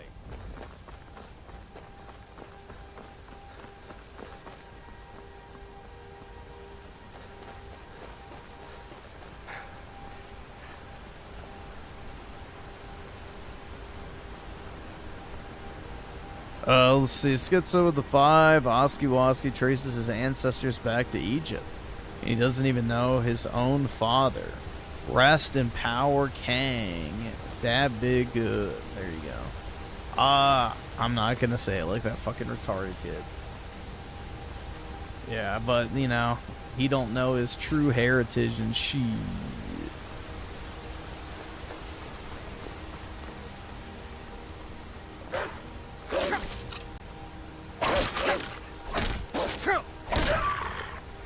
Yeah, every once in a while it kind of just stops and then it I don't know. It's weird. But again, it's a Bethesda game, so. And I'm wondering how much of that is like carryover from the Switch 1 version. Just to get it to run. They probably have to make quite a bit of sacrifices.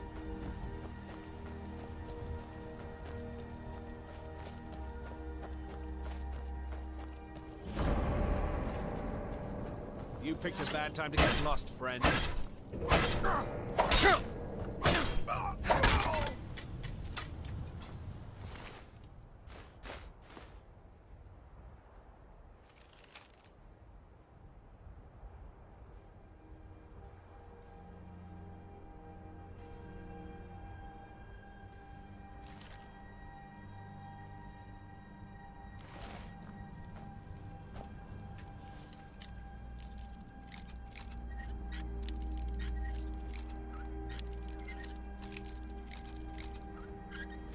There we go.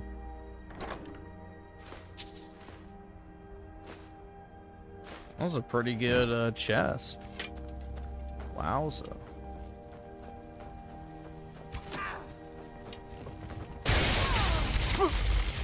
There's this void. Do you think Bethesda will ever make character models that ever look that female again?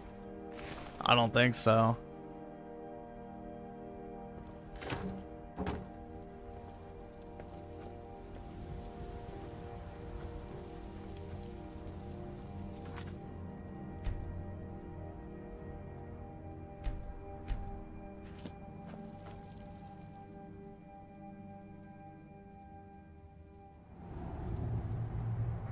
Osky the 2, is that Schizo or is it a different? It could be Hayden. I don't know, but Rodolphe? That you? Schizo, unlike a normal human being, doesn't know how to use his actual Boss account. was looking So for you, said he'd be up at the summit. if it's bothering I'll you, keep just him ban it. waiting. I don't know. Good luck out there.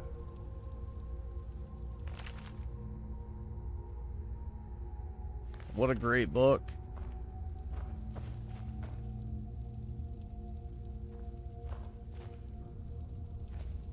Let's see.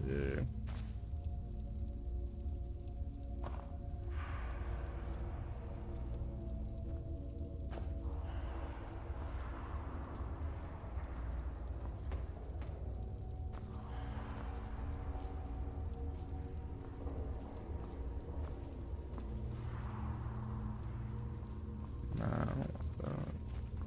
So, is someone there?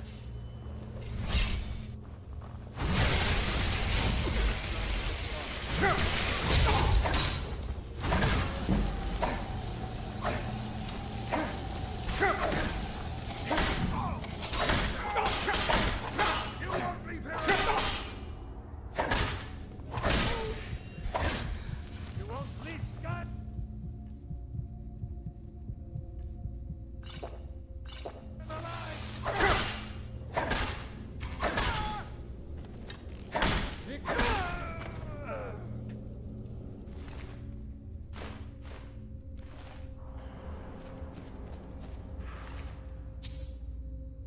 Honey nut treat. Hell yeah, dude.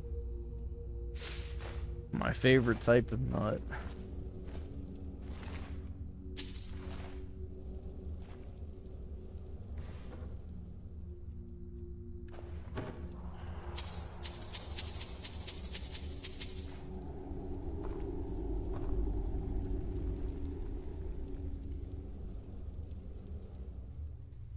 Oops.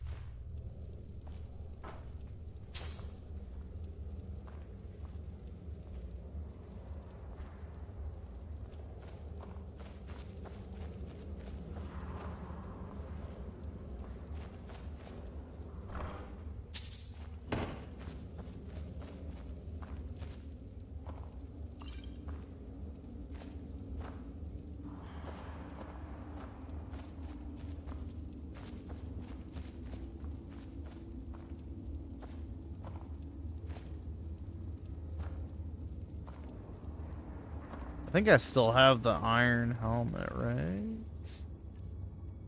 Let's see. Yeah, that's what I thought. A loot. You think it'd work? Of course not. Dogs I could train.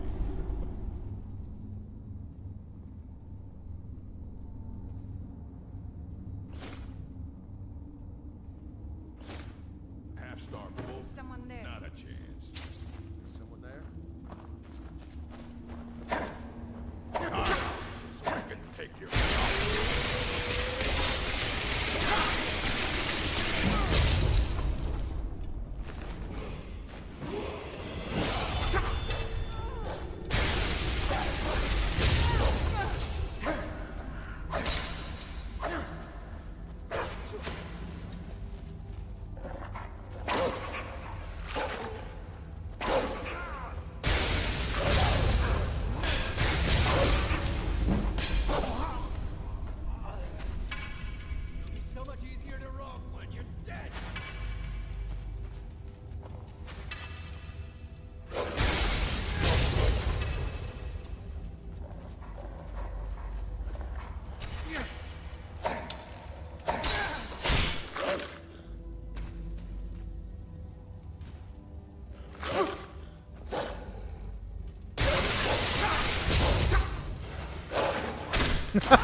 Yeah, down, bitch.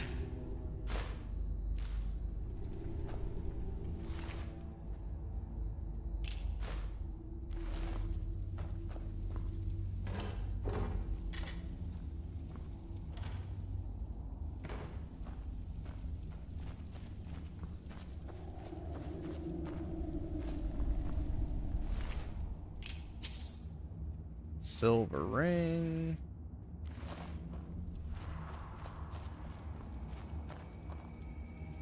Don't mind if I do.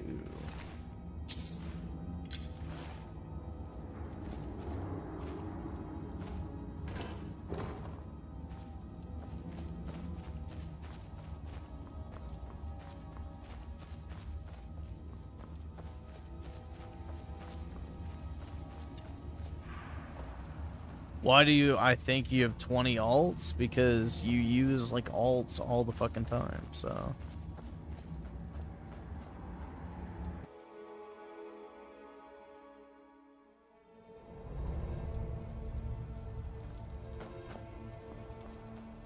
You picked a bad time to get lost.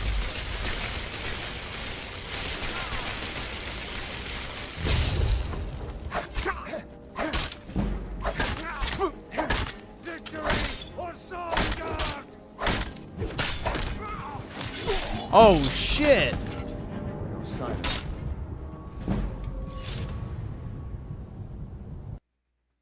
I don't know what difficulty I'm on. I might have to lower it. I don't want to have to like sweat it out on Skyrim. You picked a bad time to get lost, friend.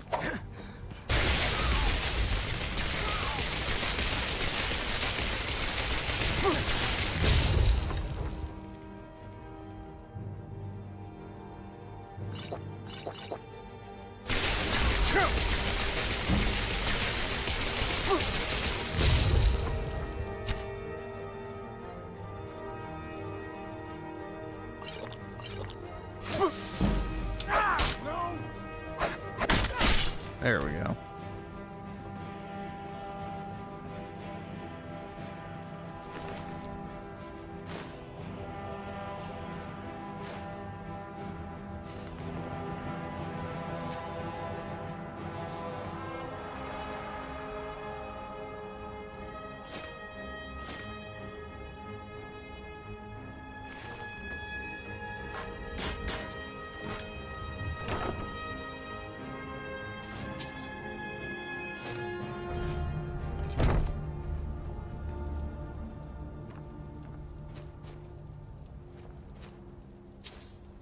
Oh, I did it. Hooray.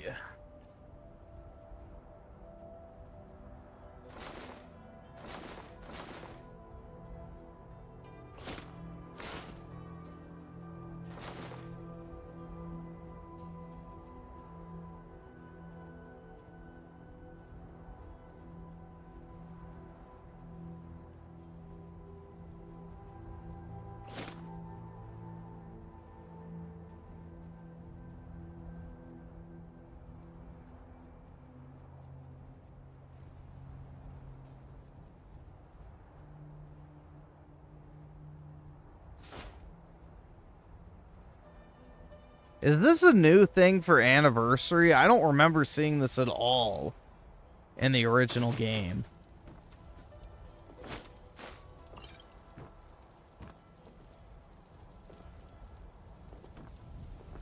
I don't ever remember seeing that. It is new? Okay, yeah, that's what I figured. I don't remember that.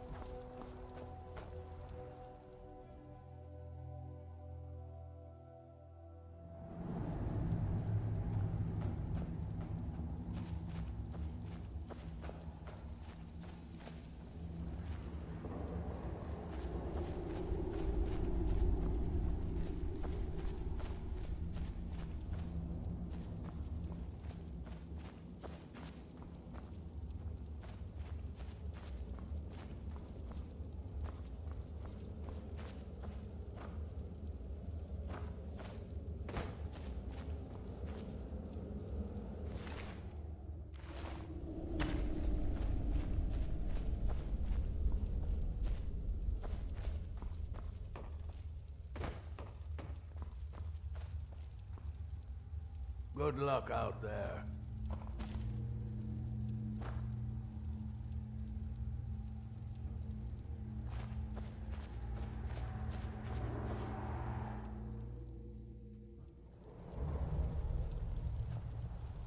Let's see. Mako Stack Pro with the 5. Can we watch Nick Diorio video on quarter at 37:41? He says McJuggernuggets could have had a field for his down.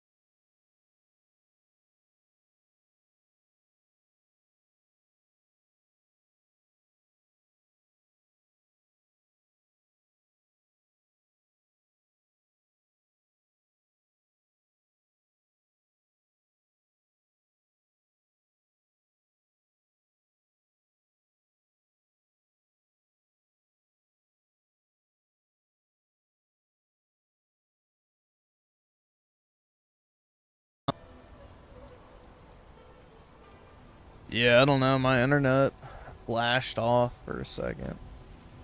I don't know what happened. I think we're good now.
All right.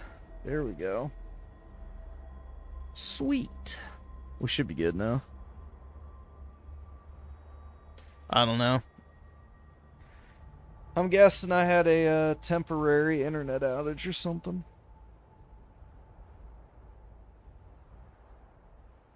No clue. Alright, let me see. I gotta refresh the chat window because it's no longer updating.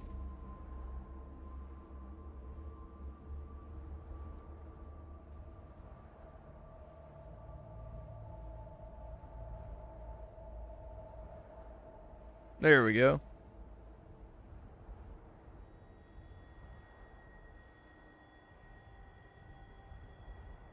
Yeah, usually if I just wait it out, it fixes itself, typically. But, you never know. Sometimes it does go out for a while.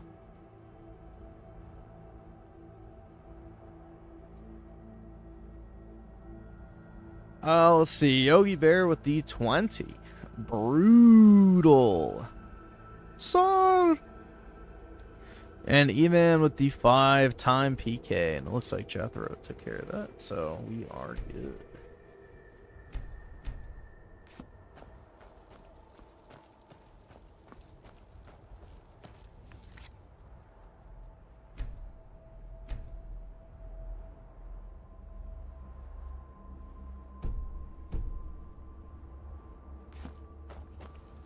Oh shit, I have on the wrong headphones. Whoops. It's kind of embarrassing, man. There we go. Yep, I had to redeem 2 Google Play gift cards in order to get my internet back. 2 Google Play gift cards?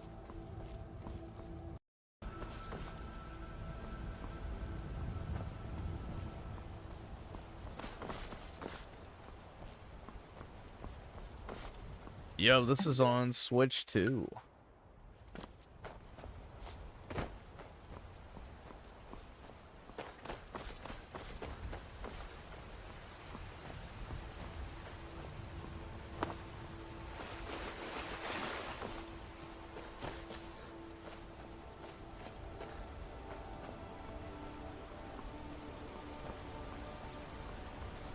Yeah, that's right, dude. Asha is pretty lady. Makes pee go boing boing.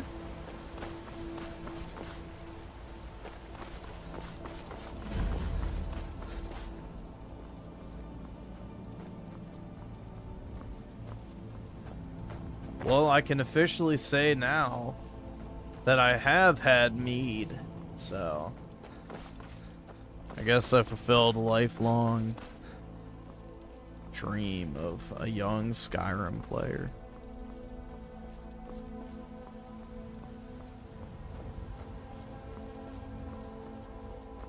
Let's see, Merc with the 2 with the gay pair. Hey you, appreciate it, man. Love to see those gay pairs.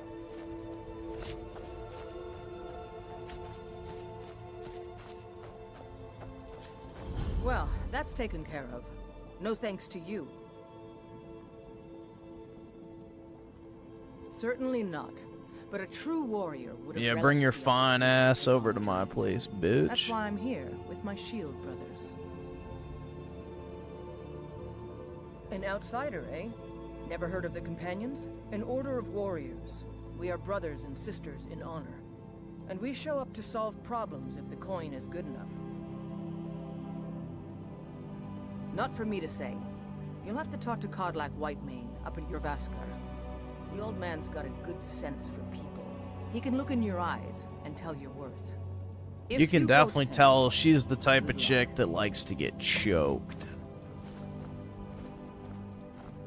But yeah, as a young man, you know, the side profile of Ayla, or as I called her, Areola the Huntress, activated the neurons.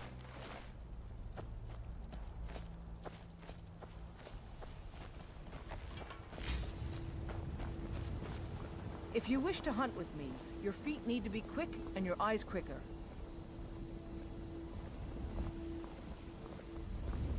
You look strong. Come to your Basker and be a companion.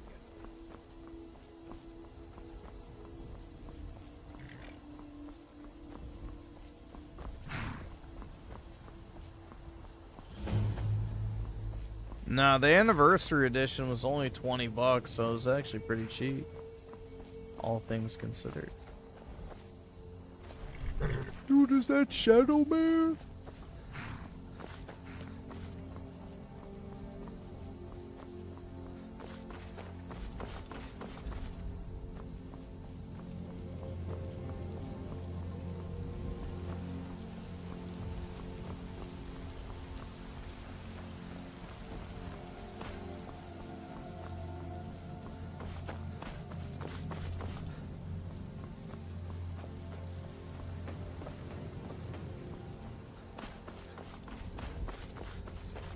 Halt. City's closed with the dragons about. Official business only.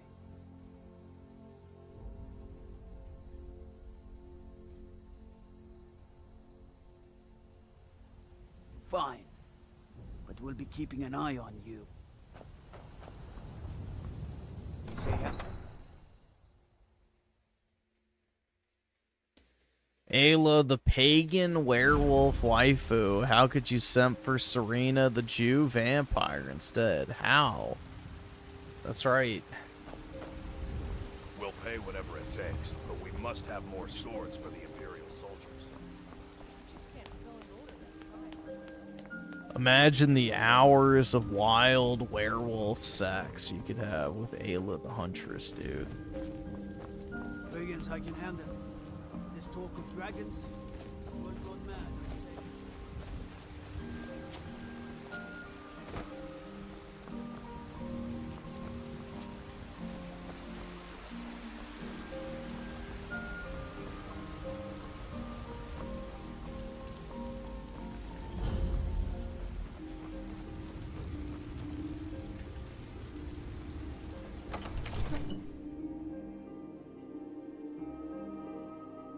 Shit, I was howling at her moon. That's right.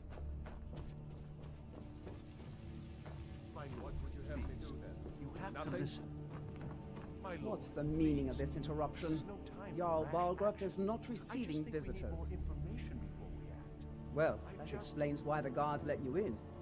Come on then. The Jarl will want to speak to you personally. So, you were at Helgen.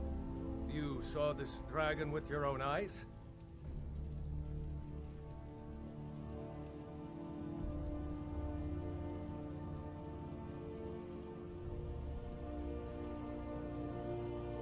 By Ismir, Irileth was right. What do you say now, Proventus? Shall we continue to trust in the strength of our walls against the dragon? My lord, we should send troops to Riverwood at once. It's in the most immediate danger. If that dragon is lurking in the mountains... It's a provocation. He'll assume we're preparing to join Ulfric's side and attack him. We should Enough! I'll not stand idly by while the dragon burns my hold and slaughters my people. Irileth, send a detachment to Riverwood at once. Yeah, exactly. It has more Yes, my soul than most other you'll excuse games. me, I'll That's for return to sure. my duties. Voice acting That wise. would be best. Well done. You sought me out on your own initiative.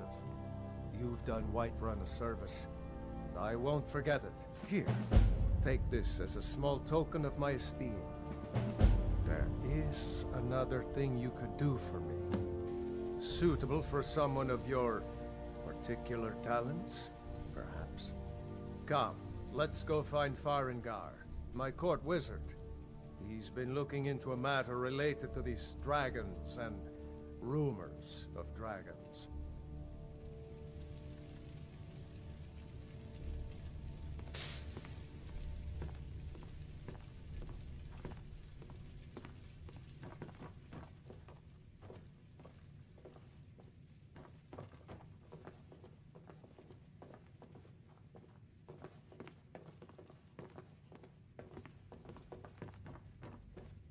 Come to Dragon's Reach. think I found someone who can help you with Yes. your Well, dragon when I say project. straight to the point, I learned of a certain stone tablet said to be housed in This Bleak is a Falls priority Barrow. now. A dragon stone. Anything we can said use to contain fight a map this of dragon. burials. Dragons.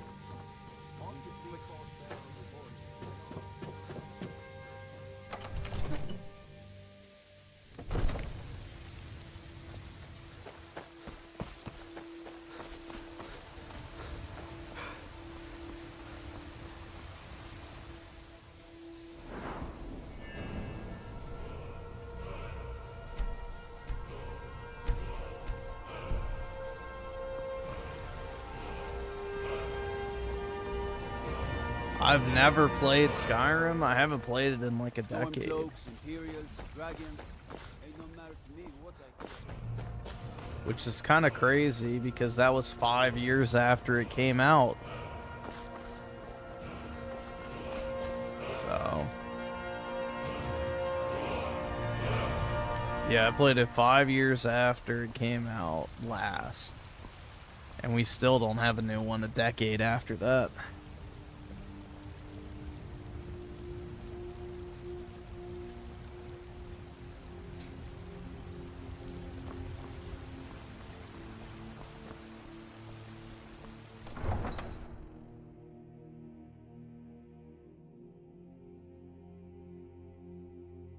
Wuthra, dude. I used to use that.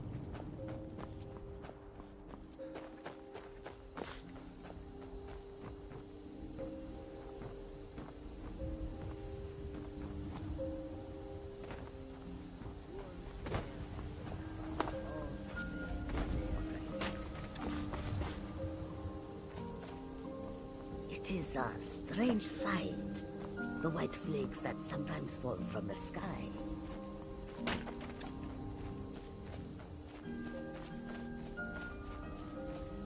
Let's see, Hayden Acres of the 5. The music truly elevates this game. I also beat Rebirth recently. It's one of those games where after I beat it, I don't want to play anything else. Yep, that's exactly how I was. The post-game depression, dude. That's why I replayed it so many times. It's like, damn. I don't know, that whole final, like, I want to say like 4 hours of the game is just really, really well done. So, it's definitely one of those games I did not want to end.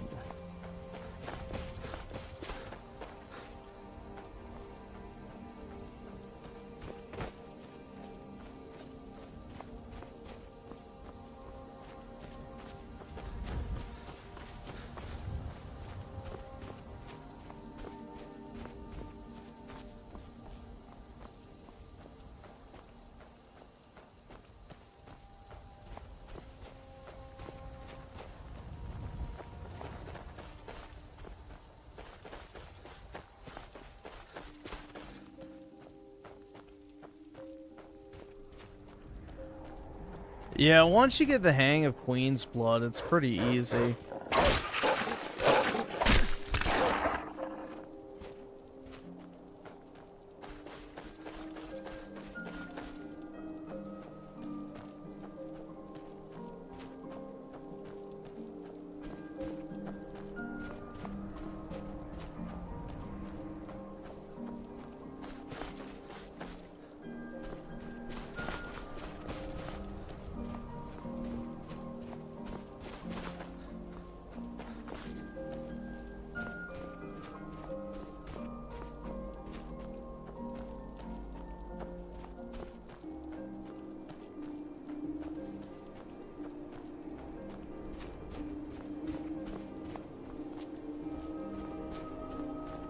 I just remember how fucking cool it was to walk through this, like, for the first time back in the day.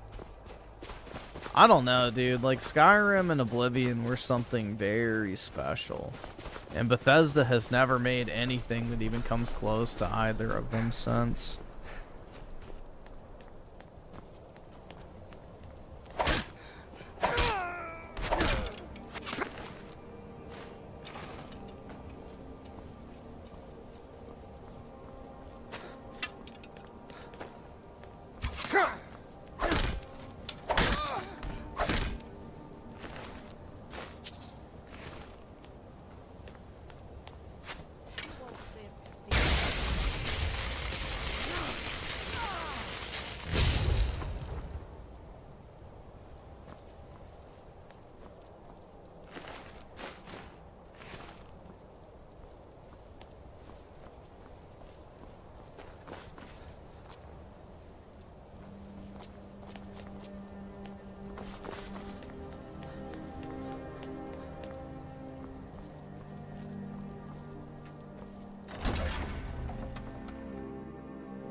Silly woman.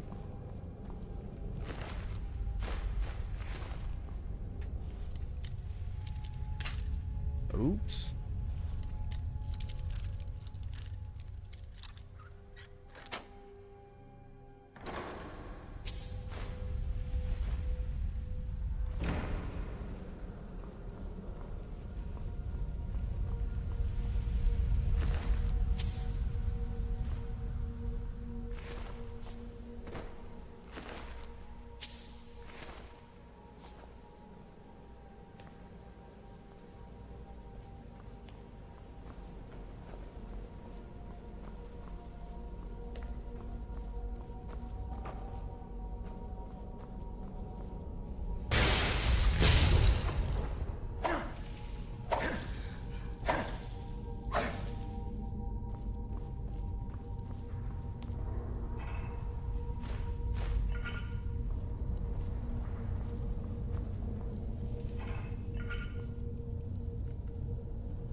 Never stop.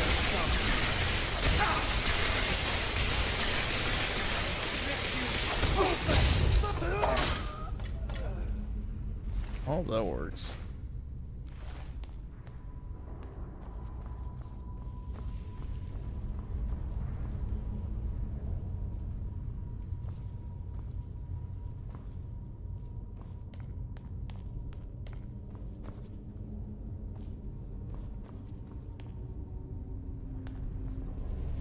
Snake, snake, whale.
There we go. Easy enough. Yeah, I don't know why they haven't put Mass Effect Legendary Edition on the Switch. That seems like a no-brainer.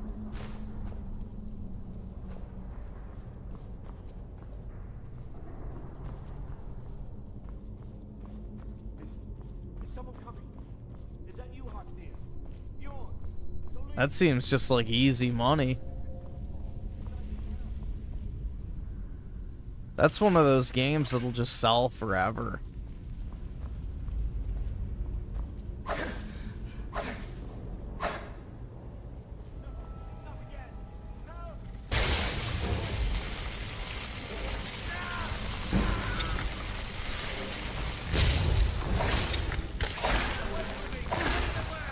Why am I toxic? Keep it away from me. Help me out of here. Get me out of here.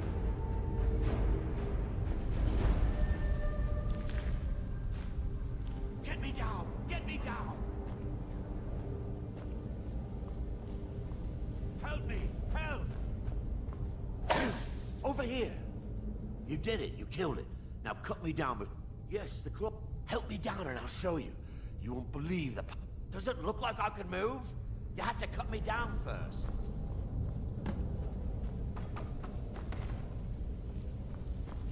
Get me down. Get me down.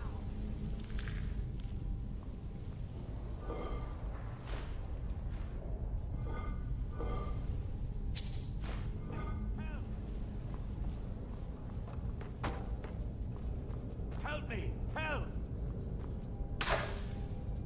It's coming loose. I can feel it. You fool. Why should I share the treasure with anyone? Be careful.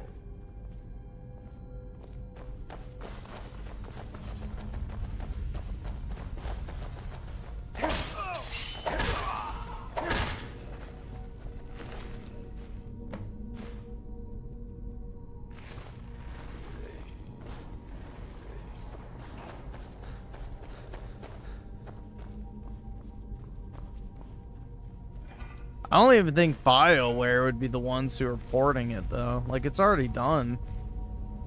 They could just get one of their, like, random support studios to do it.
Nothing like a little grave robbing.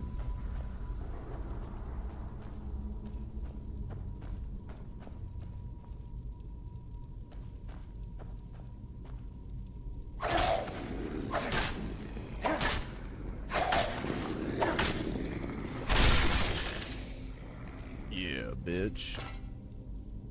Sit the fuck down.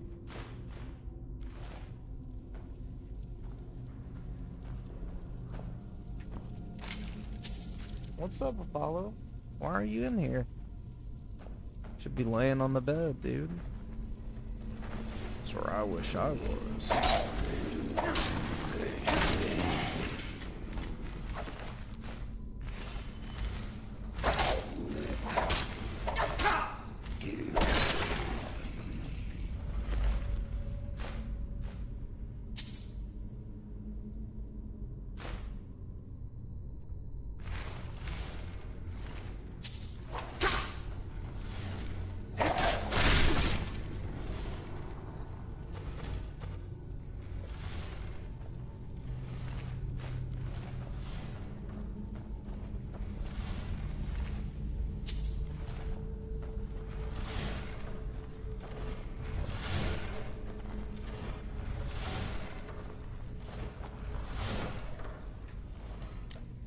Let's see.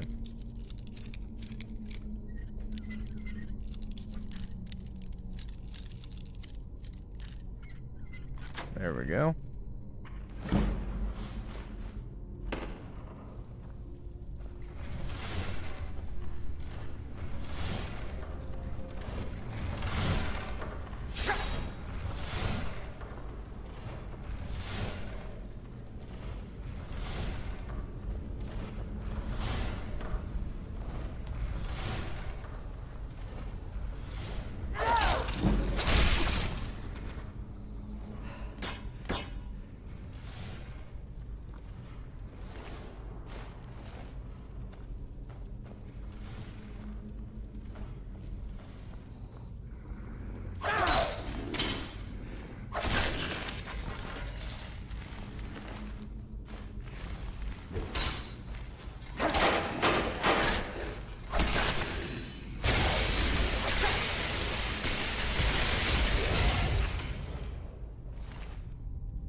Oops.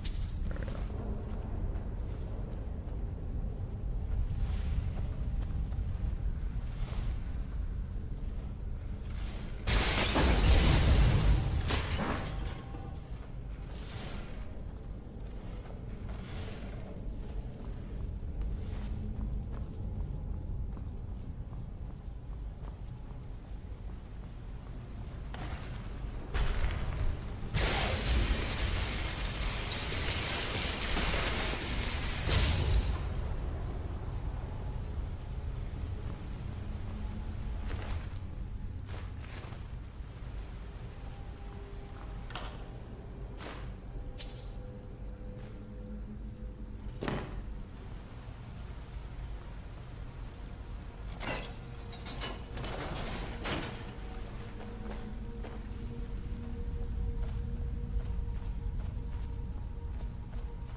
That was the right way.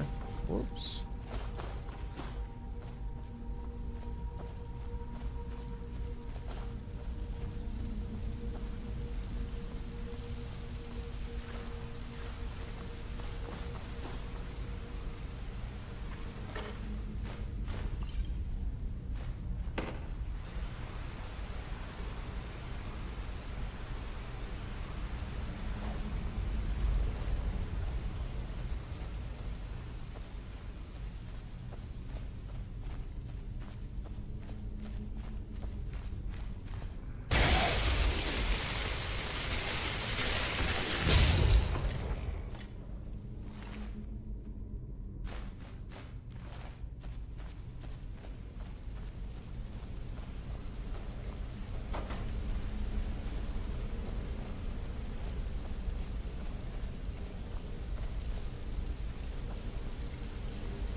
Oops.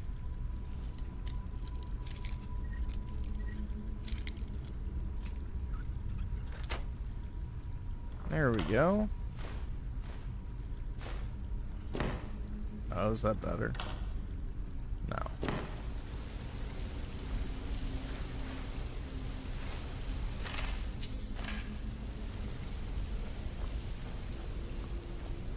There we go.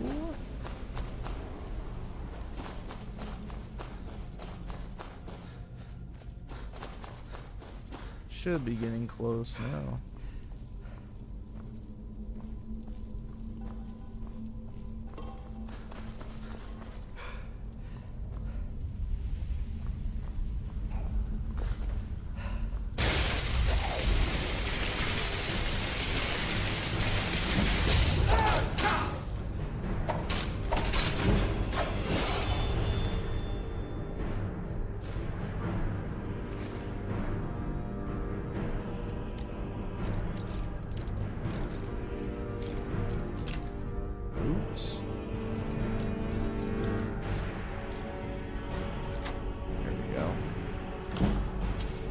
Only 5 fucking gold. Wow.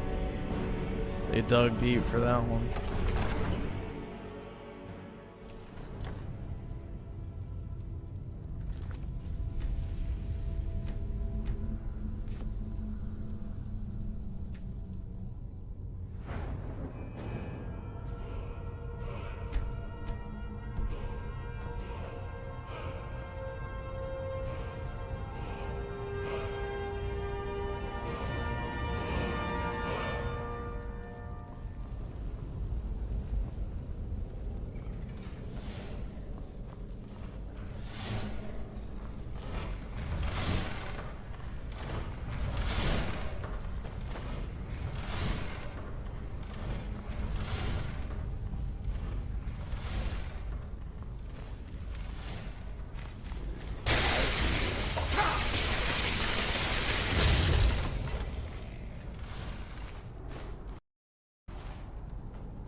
Hey, it actually hit him.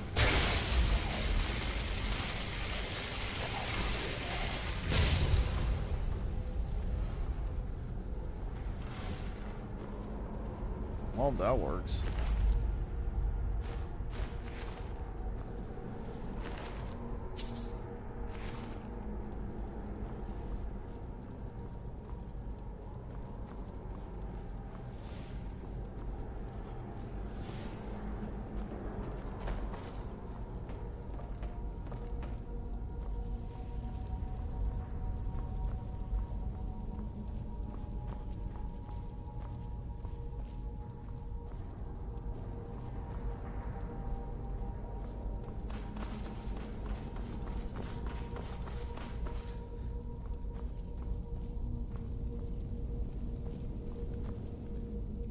Oops.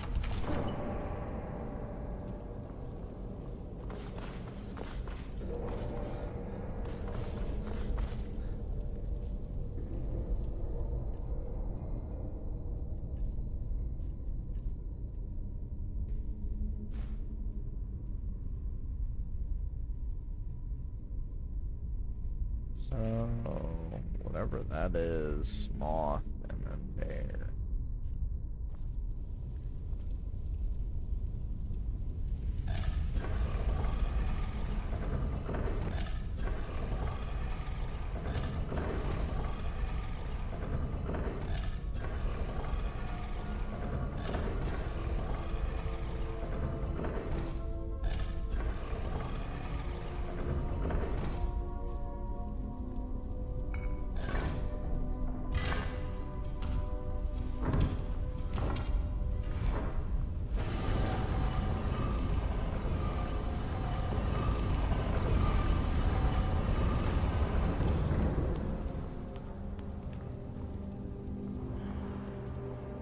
All right.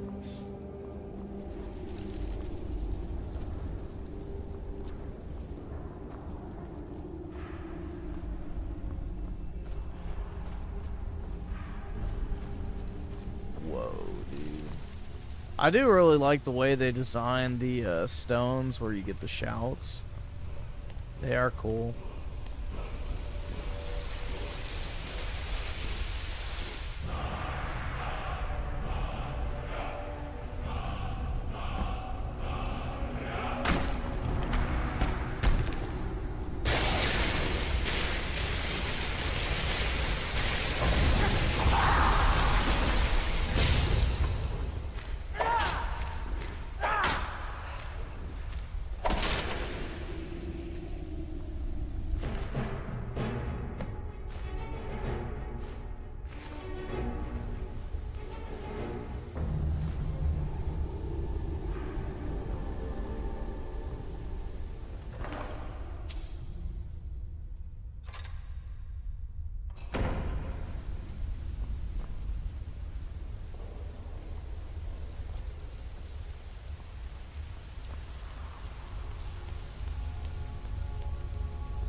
the magic door.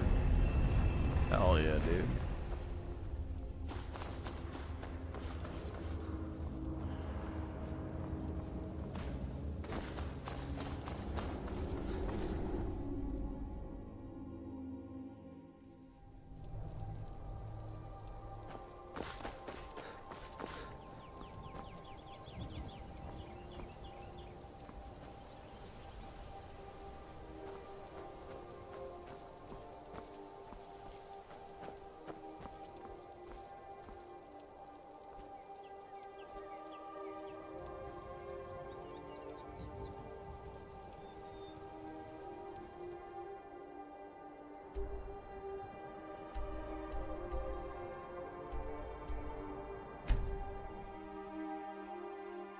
And let's see.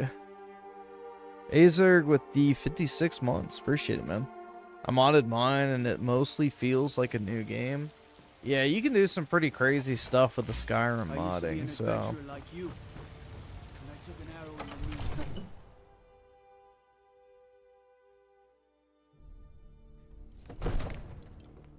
Stormcloaks, Imperials, dragons. Ain't no matter to me what I hear. Let them come. And won the cash with the tier 1 membership. Appreciate it, man. Shaka Shaka with the 3. Why does this game look so terrible? Aged milk? Well, it's 15 years old for one. And I don't think it looks that bad, honestly. But it's also the Switch version, so.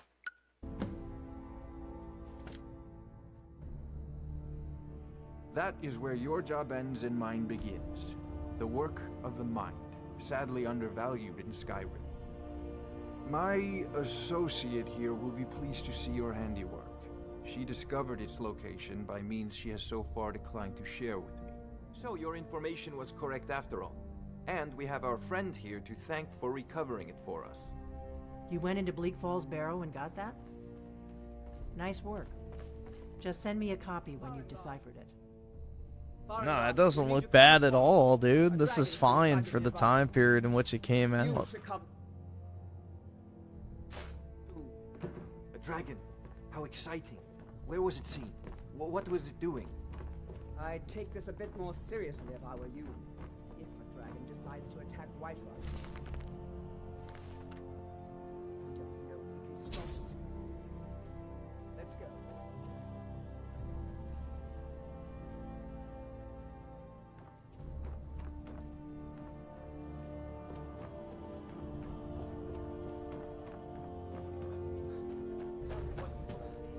About the dragon. Oh, that's right. We saw it coming from the south. It was false. Not now. Faster than anything I've ever seen. What did it do? Is it attacking the watchtower? No, my lord. It was just circling overhead when I left. I never ran so fast in my life. I thought it would come after me, for sure. Good work, son. We'll take it from here. Head down to the barracks for some food and rest. You've earned it. Irileth, you'd better gather some guardsmen and get down there. I've already ordered my men to muster near the main gate. Good. Don't fail me.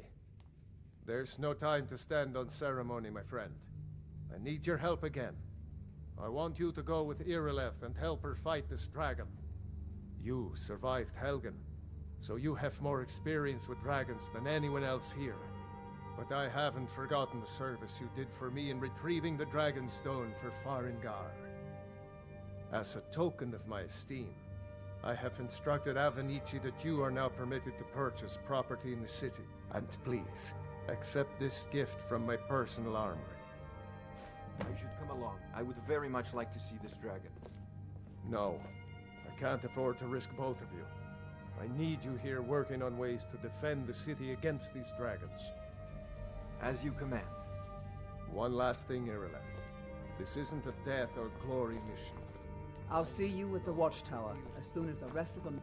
Don't worry, my lord. I'm the very soul.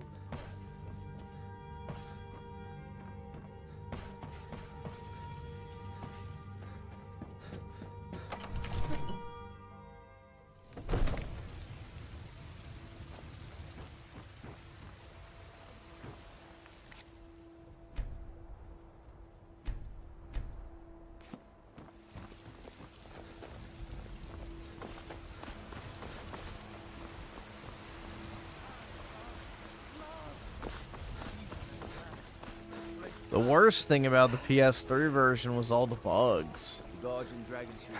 Like, my friend literally had a bug where if he stepped in water, his entire console would, like, basically brick.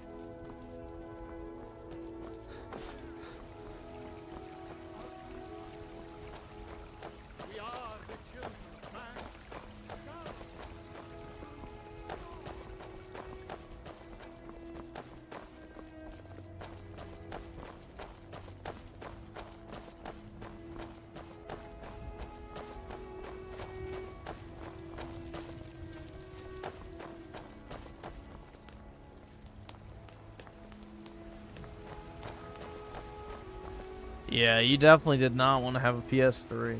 Here's the situation. A dragon is attacking the Western Watchtower. A dragon?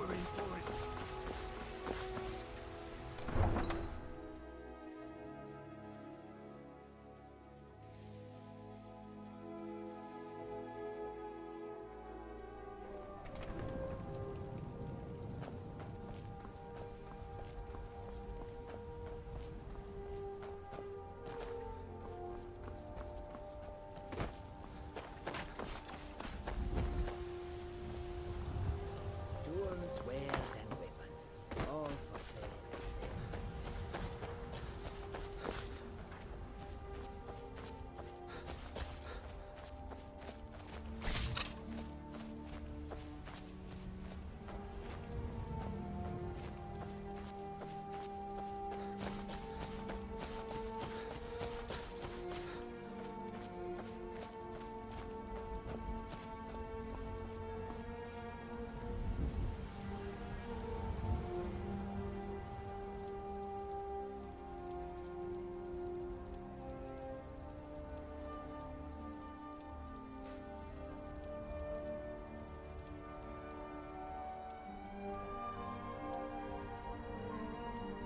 Yeah, I remember the dragons flying backwards and all that shit.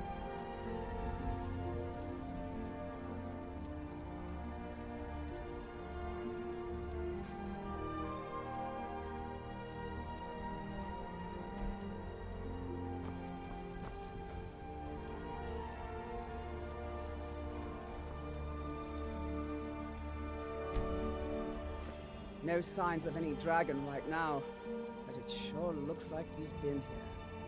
I know it looks bad, but we've got to figure out what happened. And if that dragon is still skulking around somewhere. Spread out and look for survivors.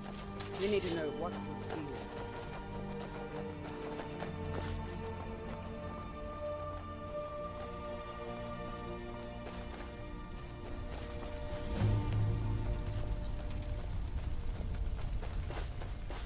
No, get back. It's still here somewhere. Crocky and Todd just got grabbed when they tried to make a run for it. Keep them save us. Here he comes again.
Sorry, dude. No, I never used the favorite tab thing.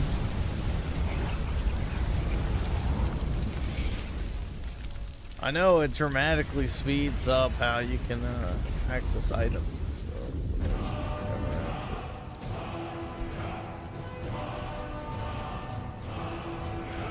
I can't believe it. You're Dragonborn. In the very oldest tales, back from when that's what you did, isn't it? There's only one way to find out. Try to shout. That would, according to the old legends, only the Dragonborn can shout without training, the way the dragons do. Dragonborn? What are you talking about?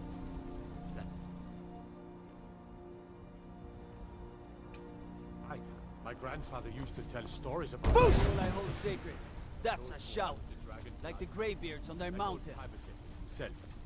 I've never heard of Tiber Septim killing any dragons. This is the ancient Nord mace, I'm pretty sure.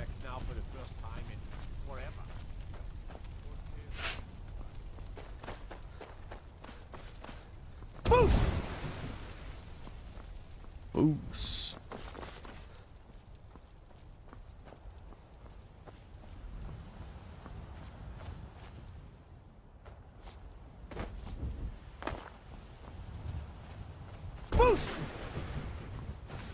Nope, too far away.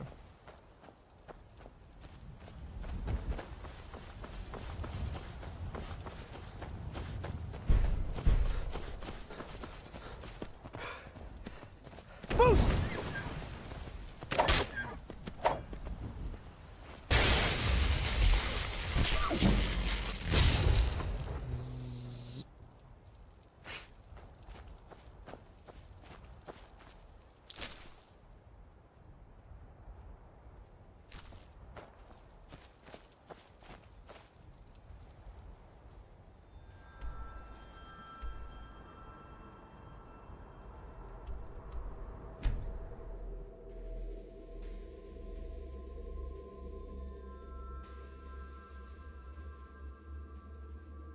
Let's see, Oski with the 2. You should play Godzilla Destroy All Monsters, man. Yeah, I might get that when the remaster comes out. We'll see. This depends on what else is coming out around the same time.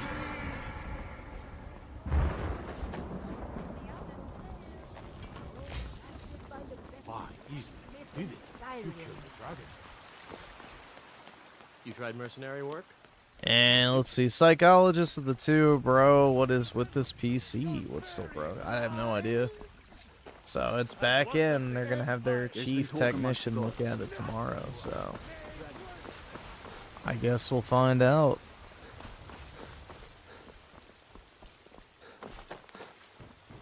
And Chagashaki Gaming with the 8. This game looks like it was made in 2001, not 2011. You are very much misremembering what 2001 games look like. Most of Bethesda's games look outdated. Shit. It is not aged well visually. That's pure cope. I think it looks fine visually. And I think you're very much underestimating how good this game looks compared to fucking 2001 games. Good. You're finally here. The Jarl's been waiting. So what happened at the watchtower? Was the dragon there?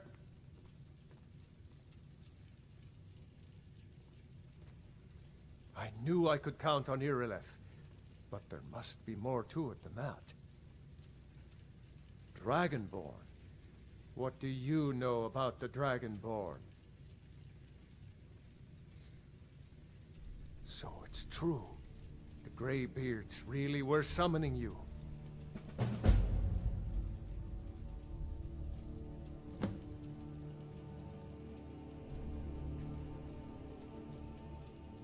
Masters of the Way of the Voice. They live in seclusion high on the slopes of the throat of the world. Damn, man, I'm getting tired. The Dragonborn is said to be uniquely gifted in the voice. The ability to focus your vital essence. I don't know, bro. That sleep I got last night may have reset my schedule. Because I'm getting tired at 3 a.m. Which is unusual for me. You heard the summons. What else could it mean? The Greybeards. Didn't you hear the thundering sound as you returned to Whiterun? That was the voice of the Greybeards, summoning you to High Hrothgar. This hasn't happened in centuries, at least. Not since Tiber Septim himself was summoned when he was still Talos of Atmora. Rangar, calm yourself. What does any of this Nord nonsense have to do with our friend here? Capable as he may be, I don't see any signs of him being this, what, Dragonborn? Nord nonsense? Why, you puffed up ignorant. These are our sacred traditions that go back to the founding of the First Empire. Rangar, don't be so hard on Avenici.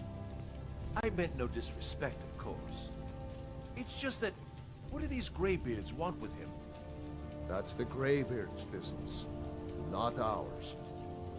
Whatever happened when you killed that dragon, it revealed something in you, and the Greybeards heard it. If they think you're Dragonborn, who are we to argue? You'd better get up to High Hrothgar immediately. There's no refusing the summons of the Greybeards. It's a tremendous honor. I envy you, you know, to climb the 7,000 steps again. I made the pilgrimage once. Did you know that? High Hrothgar is a very peaceful place. Very disconnected from the troubles of this world. I wonder that the Greybeards even notice what's going on down here. They haven't seemed to care before. No matter. Go to High Hrothgar. Learn what the Greybeards can teach you. You've done a great service for me and my city, Dragonborn. By my right as Jarl, I name you Thane of Whiterun. It's the greatest honor that's within my power to grant. I assign you Lydia as a personal housecarl, and this weapon from my armory to serve as your badge of office. I'll also notify my guards of your new title.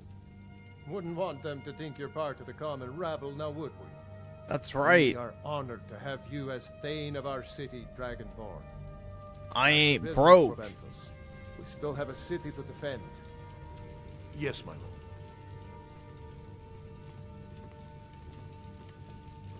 May the gods watch over your battles, friend. Now, if you don't mind, I've got a city to keep. I serve Jarl Balgruuf as steward.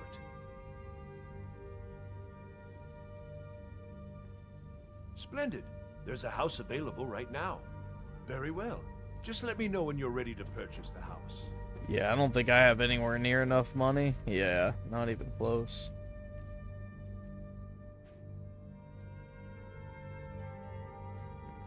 Brutal, man.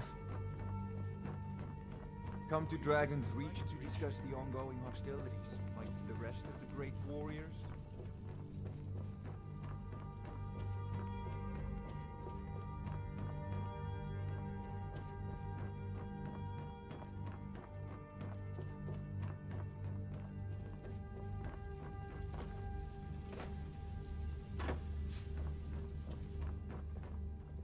The Jarl has appointed me to be your housecarl.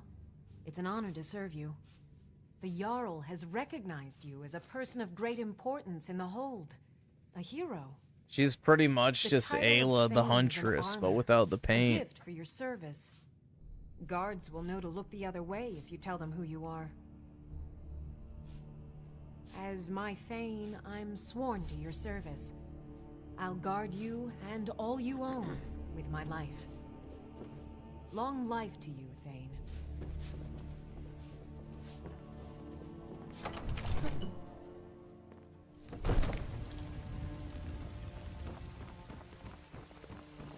Damn those Grey Maids to oblivion.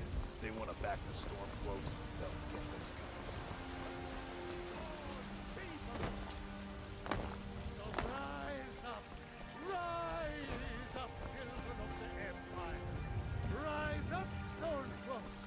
Embrace the word of mighty Talos. He who is both man and divine. Trust in me, Whiterun. Trust in Heimskir, for I am the chosen of Talos. I alone have been anointed by the night. Spread his holy word. I always really liked how the Elder Scrolls games have like the interactions with, you know, the gods and the Daedric princes. I always thought that was neat. Staying out of trouble, kinsman? Yeah, this guy. Bellathor. Let me know if you see anything. He died in my 360 today from a random dragon attack. Everything's... Oh, a bit of this and a bit of that.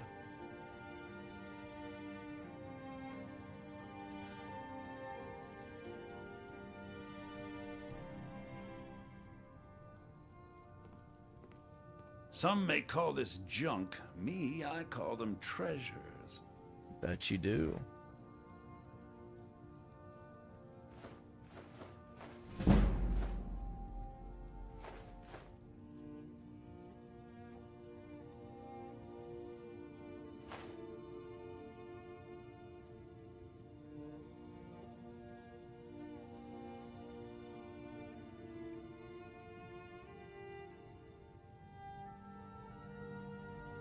Oh, a bit of this and a bit of that.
Alright. Do come back.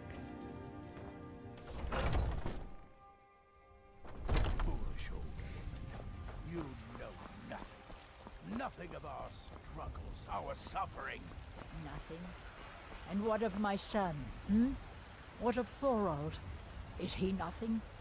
So don't... Bits and baubles for sale. All crafted by the best blacksmith in Skyrim. You take care of yourself.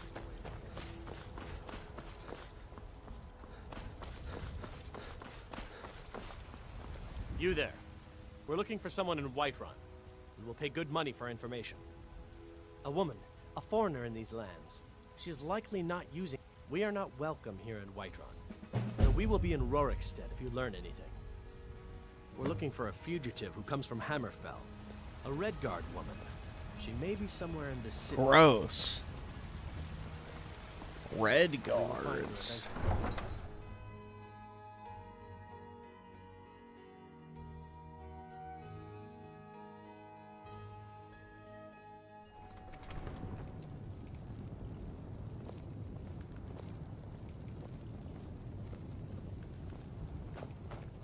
Deport the Argonians. That's right.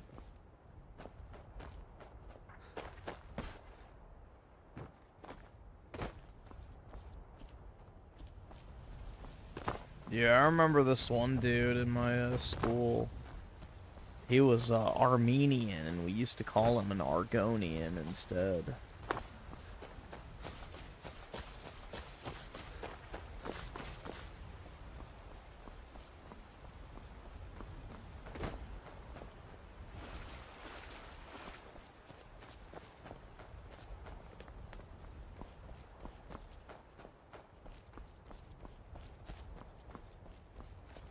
What makes the Redguard red? 'Cause we all bleed the same red blood, dude. Out of Redguard theory.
Mike wishes.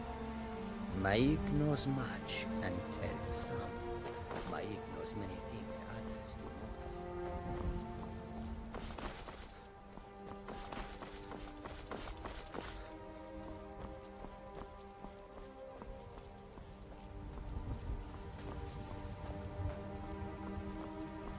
not. Let's see, Chugga Gaming with the 3. Skyrim is normie slop like GTA 5 and Sports Ball. Not at all. Skyrim is fucking European and specifically, you know, Germanic coded. So, no. Not at all.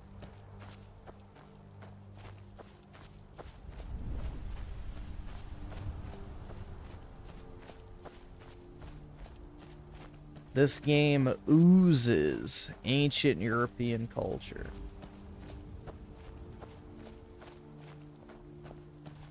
If you know any true sons and daughters of Skyrim, tell them to head to Windhelm. Ulfric Stormcloak.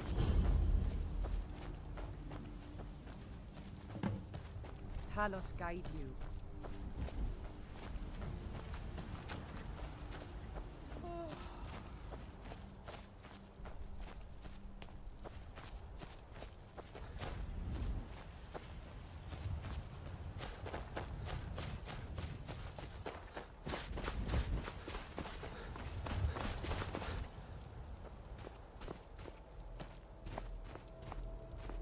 Guess I missed the path.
I would rather be a Roman centurion, personally.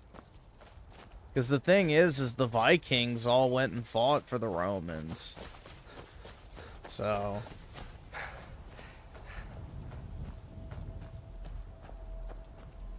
like, that's kind of the ironic thing, is, like, if you look at, you know, ancient Viking tombs and shit like that, or just Germanic tombs in general, from around, like, 100 AD onward, you know. A lot of them fought for the Romans. So, why not just become a Roman at that point?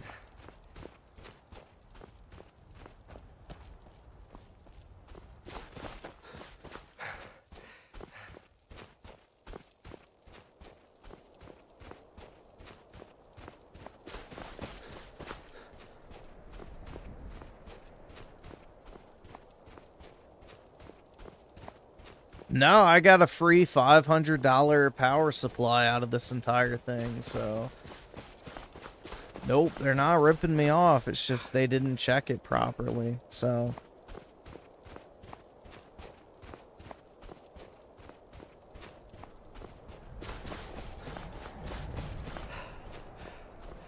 just negligence on the part of, you know, the repair staff, so... they basically gave me a $500 upgrade on my power supply for free.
Yeah, Rise Son of Rome does look better than most games. That's a really fun game, personally. Did they give you the PSU by accident or compensation? No, so what happened is when I first took in my computer and they thought it was the GPU. When I bought the new GPU, I bought the warranty from them, which not only covered the GPU, but the entire computer for the next 2 years. So when I was still having the same problem, I took it back in, and they said this time it was the power supply. So I told them which power supply I wanted to swap it out with, fully expecting to buy the power supply. But they said because, you know, they didn't fix the problem, that I would get the PSU for free. So they didn't even charge me for that. So yeah, I have a warranty on it now, so any further components are covered by that.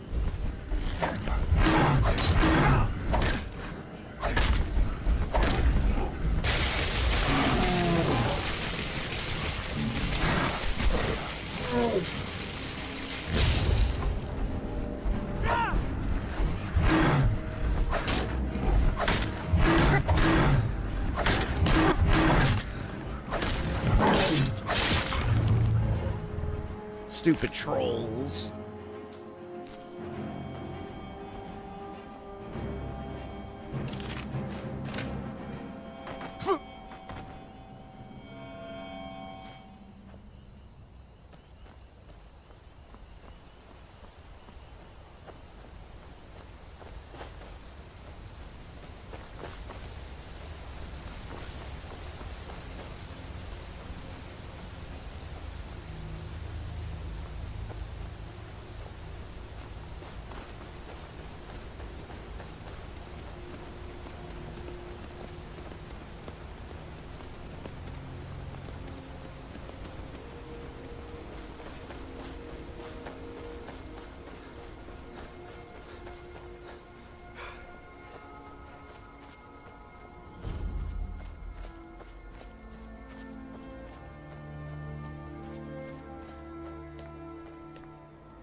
On your way up the 7,000 steps again, Kurt?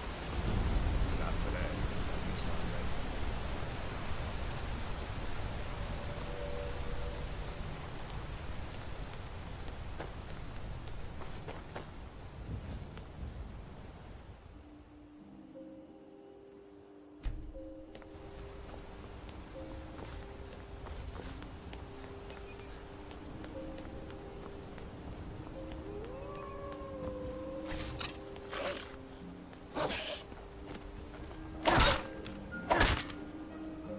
The whack.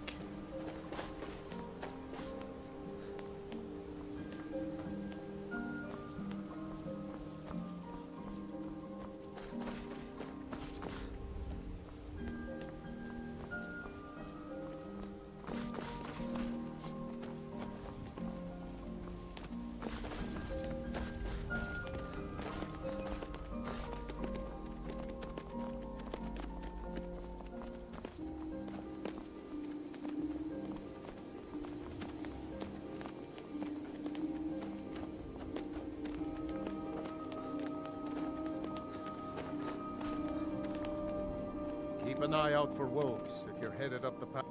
I did. Strange days when the monk... I like to spend time up here. They're not the sort... Some folk who make the trip need them food or other essentials.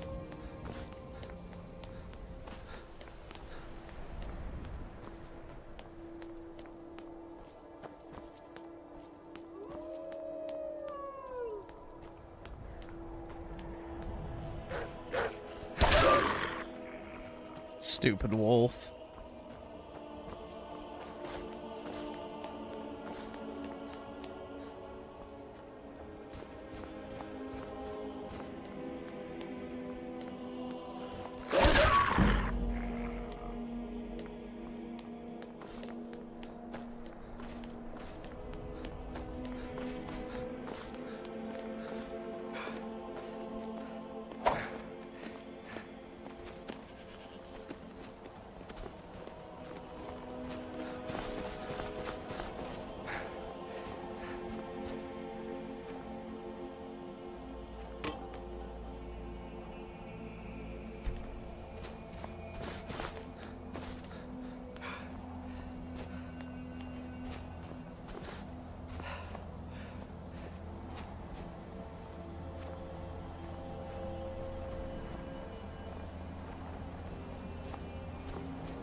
Chugga Chugga Gaming with the 8. My cousin who only plays sports ball games likes game.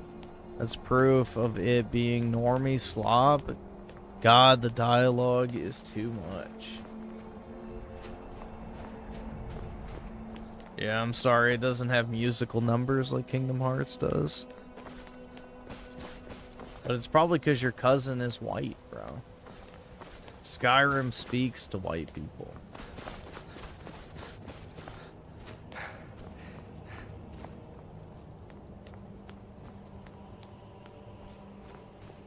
Need some? Yeah? I was just outside Iverstead when it happened. Just a pilgrim. I'd prefer walking the steps, meditating on the emblem. I make this trip every few years.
Why am I praising that tech demo? Slop, Rise, it's garbage. It's really not, but...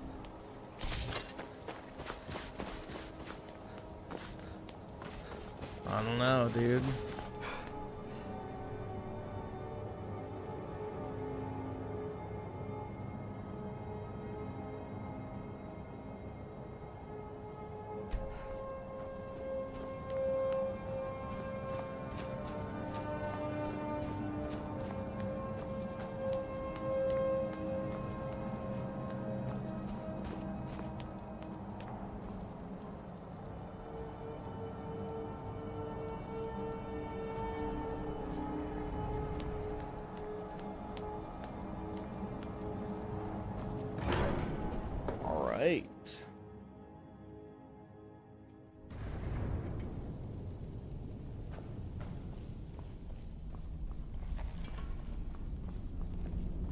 go.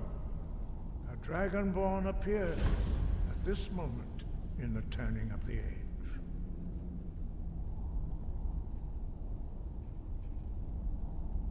We will see if you truly have the gift. Show us, Dragonborn. Let us taste of your voice.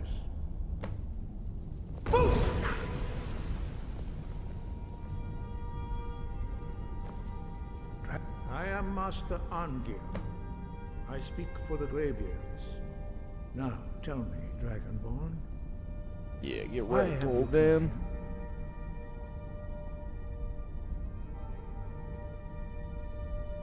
We are here to guide you in that pursuit, just as the Greybeards have sought to guide those of the dragon blood that came before you.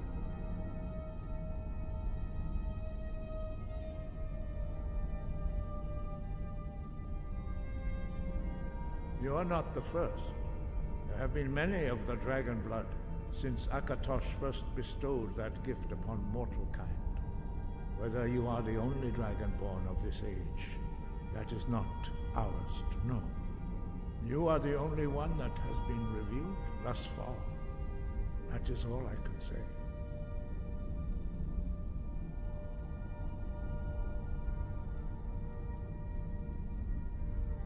You have shown that you are Dragonborn. You have the inborn gift.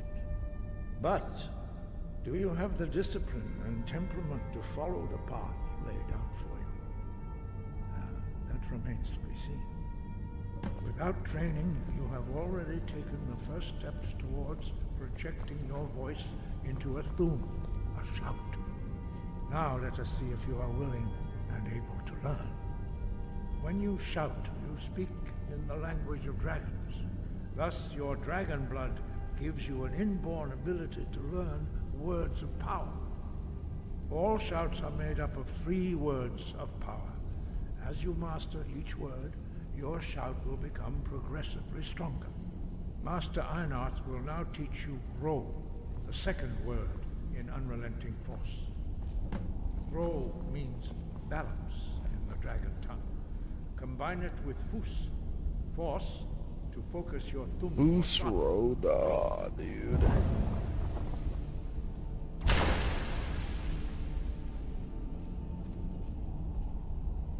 This shit's funny as fuck that they literally just repackaged this for Starfield.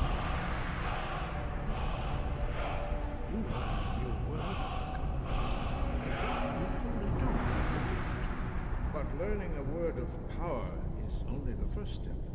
You must unlock its meaning through constant practice in order to use it in a shout.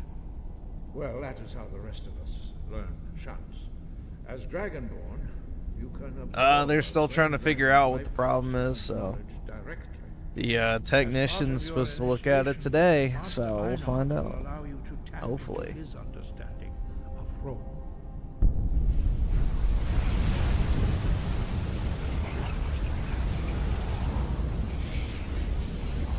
Now, let us see how quickly you can master your new thum.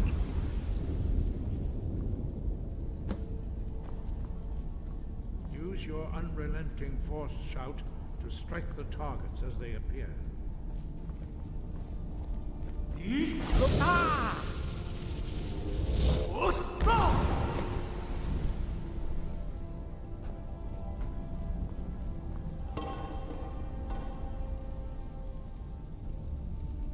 Well done. Again.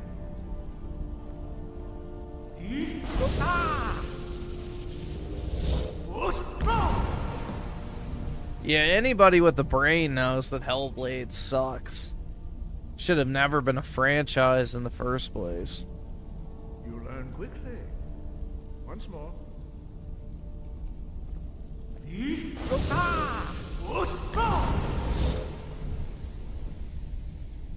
Impressive. Your thumb is precise. You show great promise, Dragonborn. We will perform your next trial in the courtyard. Follow Master Bori.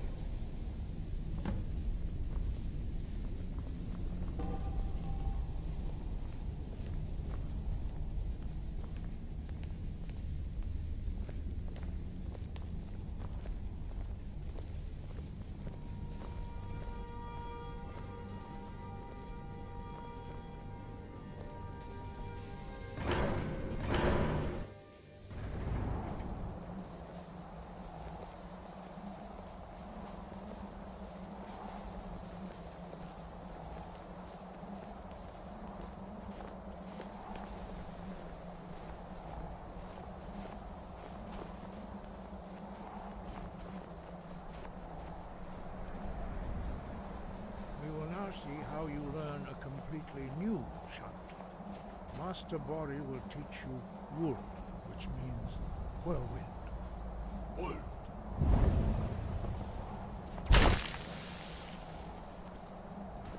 You must hear the word within yourself before you can project it into Damn, man, I'm getting tired. Jeez. Approach Master Bori and he will gift you with wood. Yeah, I don't know, man. I'm guessing sleeping that prolonged period last night almost kind of reset my sleep schedule. Now we will see how quickly you can master Wild. a new shunt. Master Wolfgar will demonstrate whirlwind sprint. Then it will be your turn. Oops. Master Bori. Rex! Wolf! Now, your turn. Stand next to me. Master Bori will open the gate. Use your whirlwind sprint to pass through before it closes.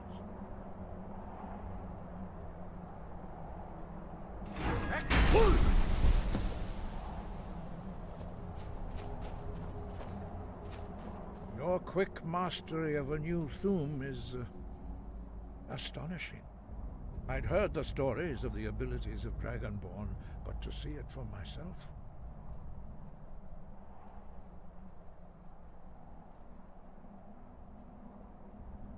You are now ready for your last trial. Retrieve the horn of Jürgen Windcaller, our founder, from his tomb in the ancient fane of Ustengrav. Remain true to the way of the voice, and you will return.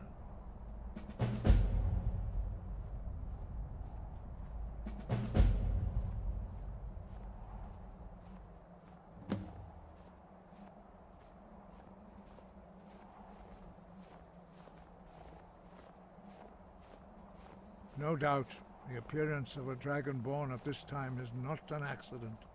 Your destiny is surely bound up with the return of the dragons. You should focus on honing your voice, and soon your path will be made clear. Yeah, the backpack is goofy looking, but it gives you a huge boost to your carrying capacity, so it's worth putting on.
Steed stone? Yeah.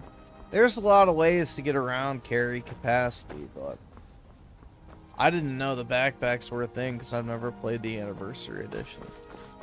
So it's been a decade since I've last played this, pretty much. Let's see, SNK Nostalgia with the 2 back at it again, huh? Something like that. Uh-oh, the Lusty Argonian.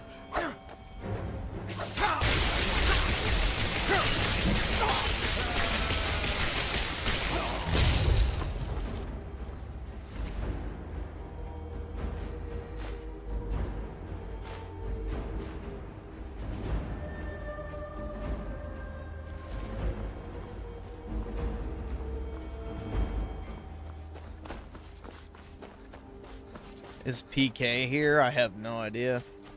I don't think so right now.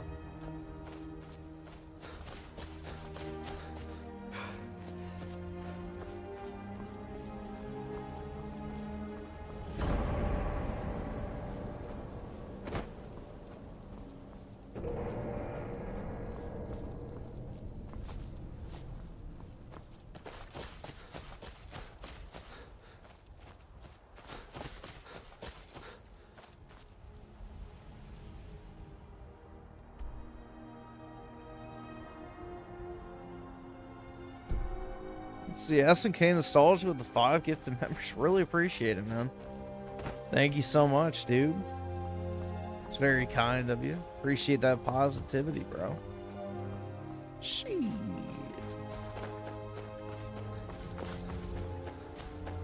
Oh, much appreciated, dude.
Dude, YouTube's had a botting problem. You can pay for views on the site.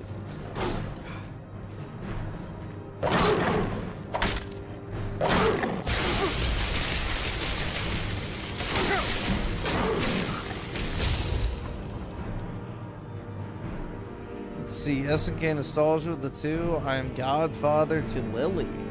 6 months old now? That's awesome, man. It's very cool.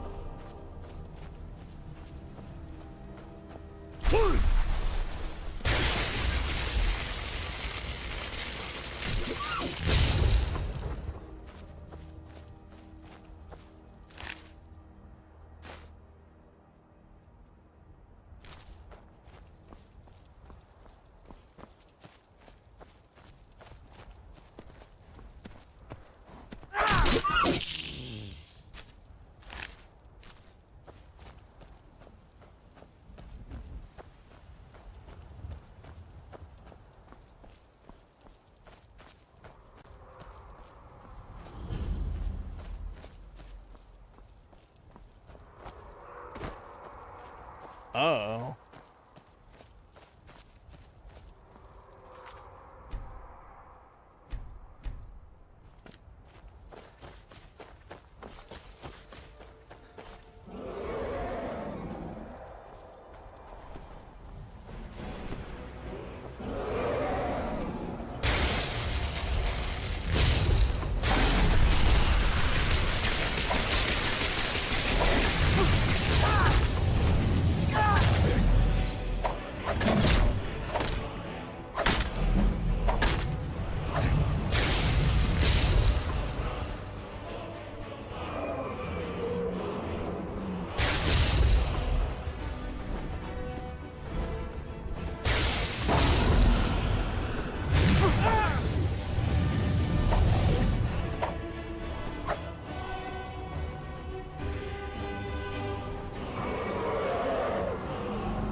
that was easy.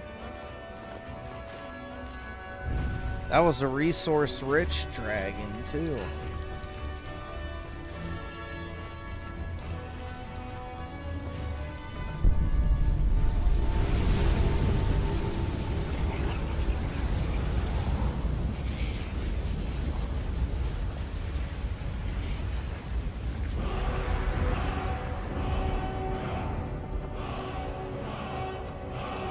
Oh, it's glitched. Look at that.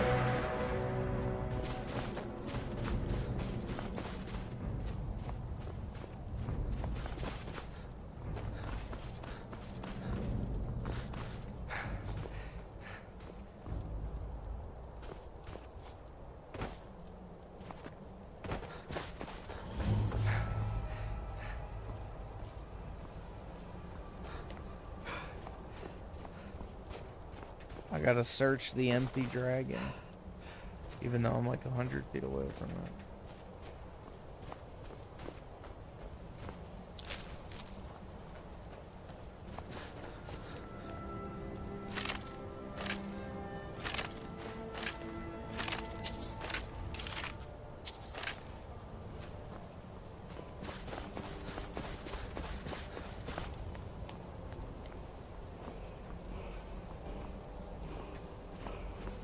That shit is so cool, man.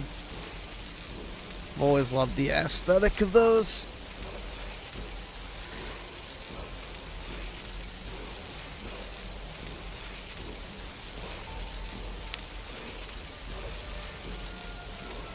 Nah, I already streamed Oblivion Remaster recently, so... That's a little shot.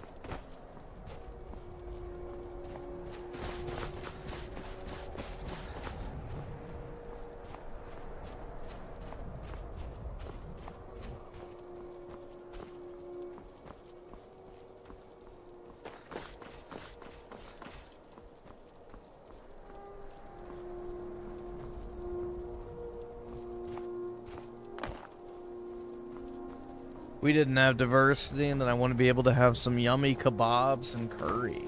That's true, dude.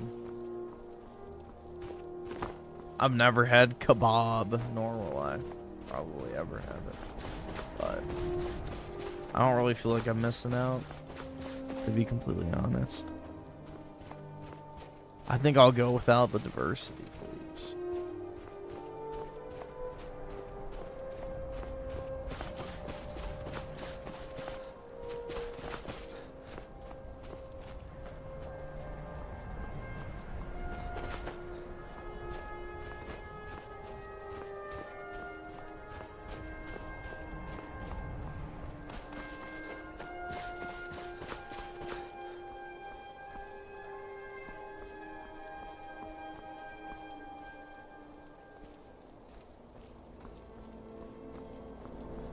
SNK nostalgia with the 2. Skyrim should be remade 4 more times.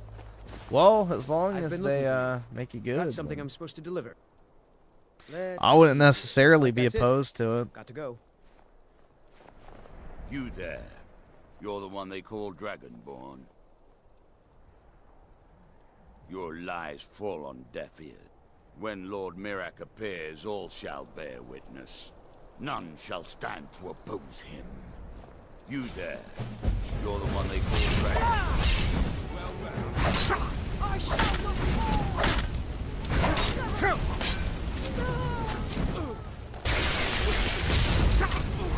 Oh, come on.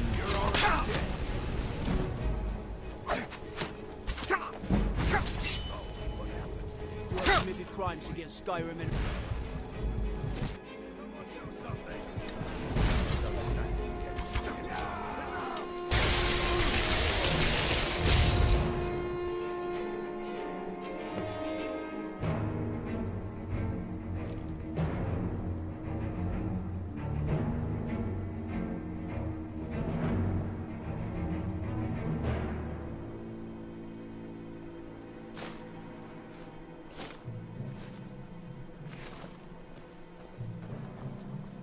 Greybeards have summoned the Dragonborn to High Hrothgar. Such a thing has not happened before. Attack me again. Hundreds of years. Return of the Dragonborn?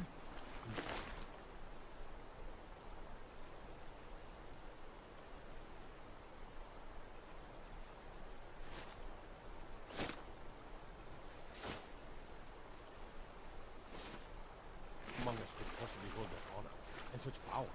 Keep your wits about you. Morthal's hardly a safe place. Oh, what happened? You're different, aren't you? Not like anyone else. Not in Morthal or Skyrim.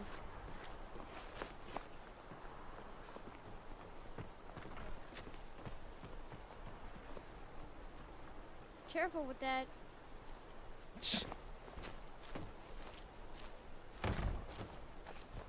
Here, Please you don't can mind play with Yorick. it now, kid. He's not mad. Really, he's not.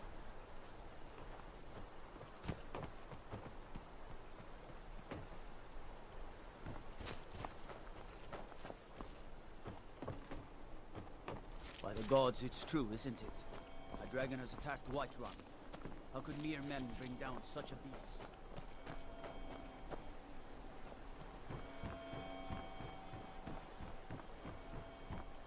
I'm the best warrior in Morthal, and that's no boast. Until next time.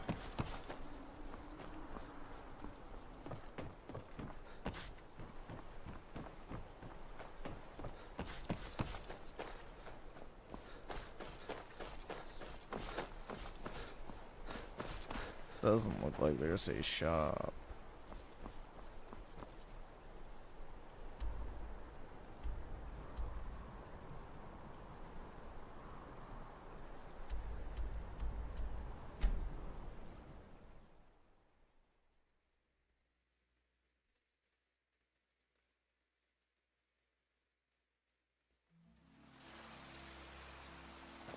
Staying safe, I hope.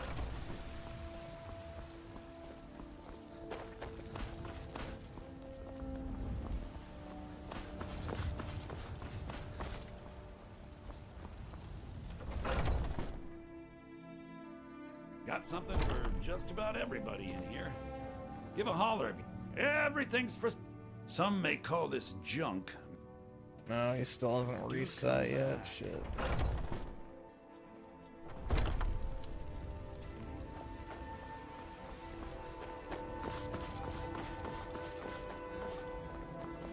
Watch the skies, traveler.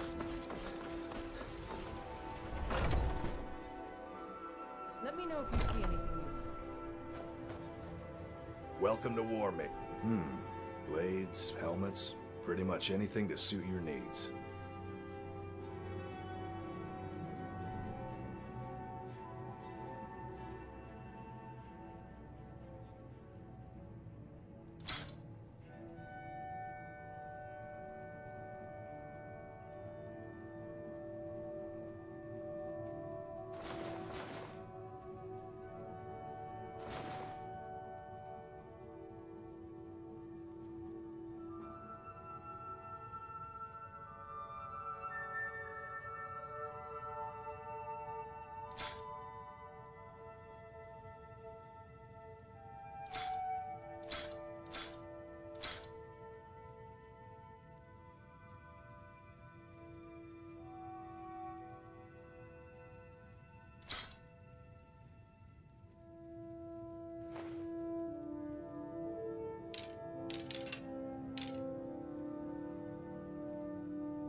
Good do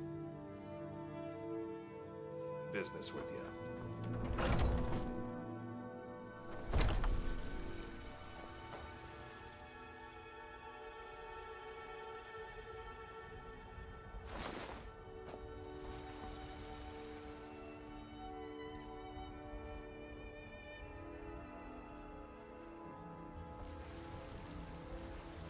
Hell yeah, dude.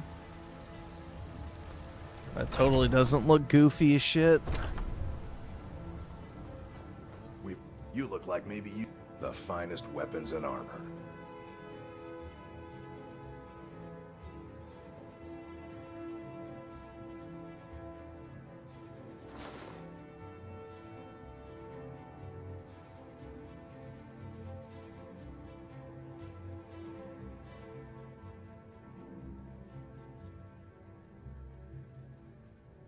Mm-hmm.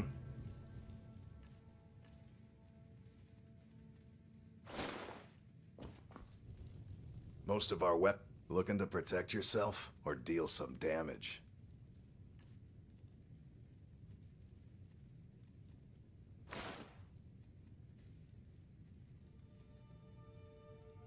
All right then.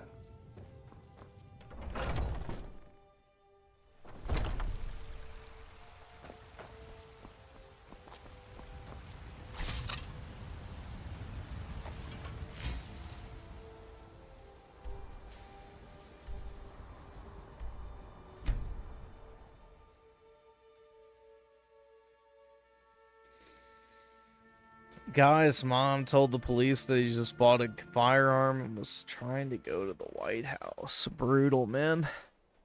Yeah, the 19-year-old chud who was basically already bald. That shit's brutal.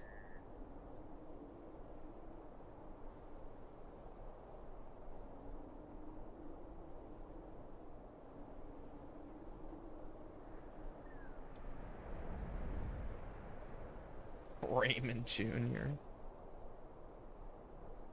No comment.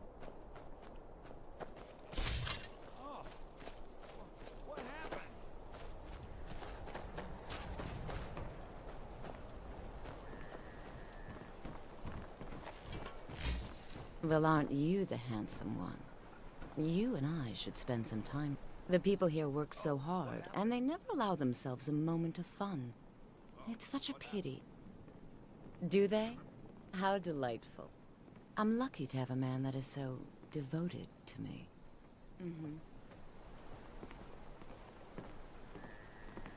Whoa, mama. These people are like cattle. All they do is work, sleep, and eat. Goyim. Gathering plants, picking mushrooms, brewing potions. It all gets so dreary after a while. This town needs something exciting to happen. Yes? Needs something? Until next time. We deal with petty thievery and drunken brawls. Been too long since we've had a good bandit raid.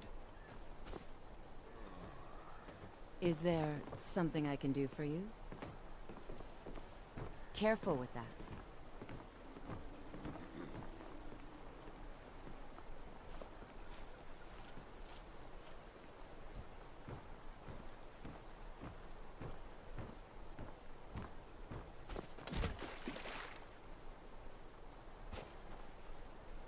See ya.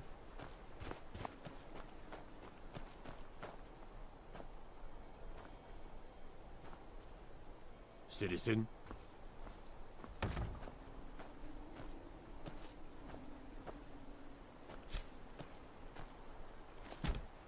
Nope.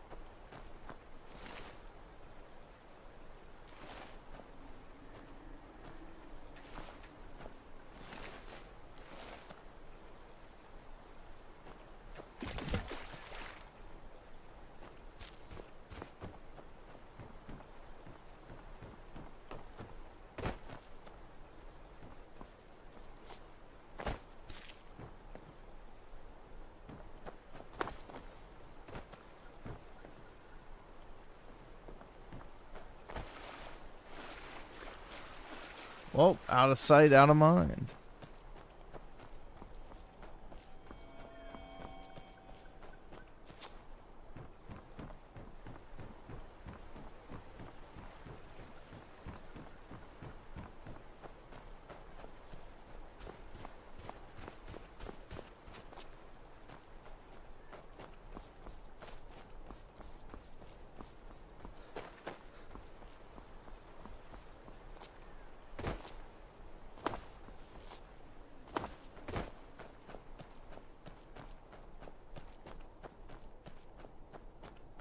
Let's see.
Well, dude, he literally told the story about how he went to fucking Spencer's or whatever. I don't know, man. He's just like, you know, the wannabe emo normie retard. I don't know, man. Failure to launch types.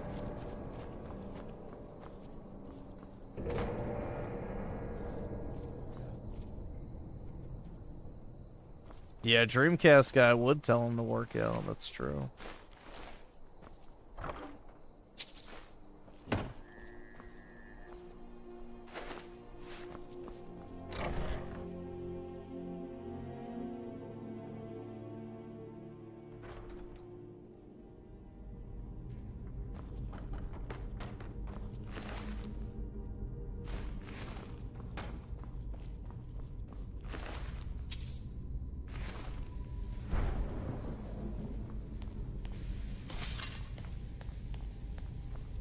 These thralls of yours are slow and not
Uh-oh.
Yeah, I never went inside of Spencer's personally. The only thing I ever bought at Hot Topic was a Black Ops 1 t-shirt back in like 2010. And that was it.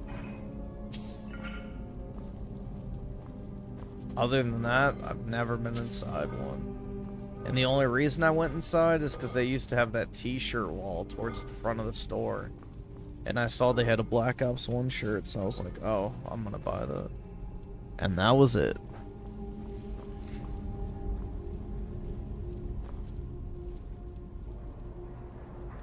I don't know really anything about Super Dry. I mean, I've seen the store in my local mall, but I've never been in it.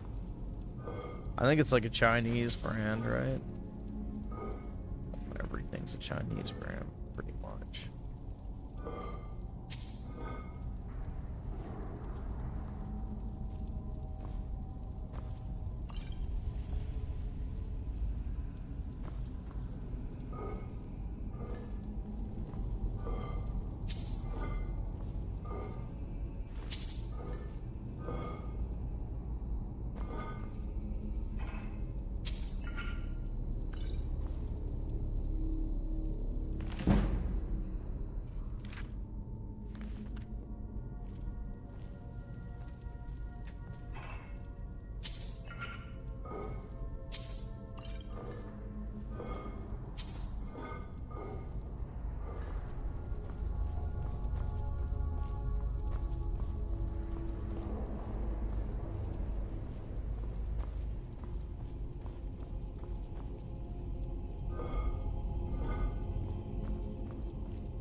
Let's see. That's good, value-wise at the very least.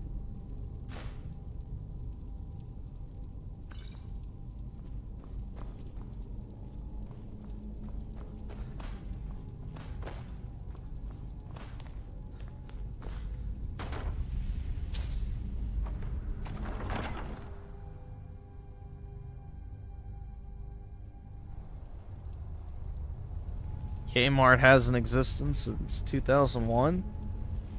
There used to be a Kmart in the Outer Banks in North Carolina, I'm pretty sure, up until recently. So there was a few like hanging on for dear life, but yeah. Kmart definitely took a nosedive.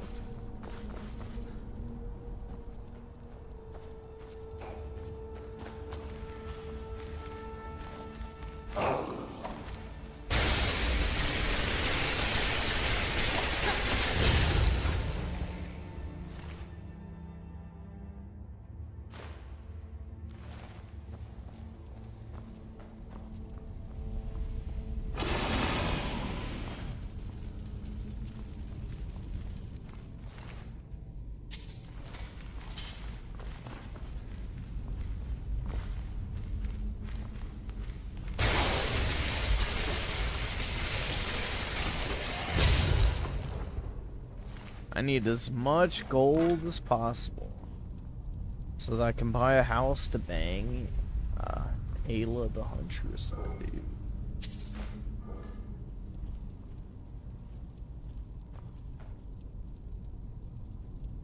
SNK nostalgia with D2. Is there anything else left to play? Only stuff that makes you nostalgic at this point, I feel like. That's all I play these days. Usually.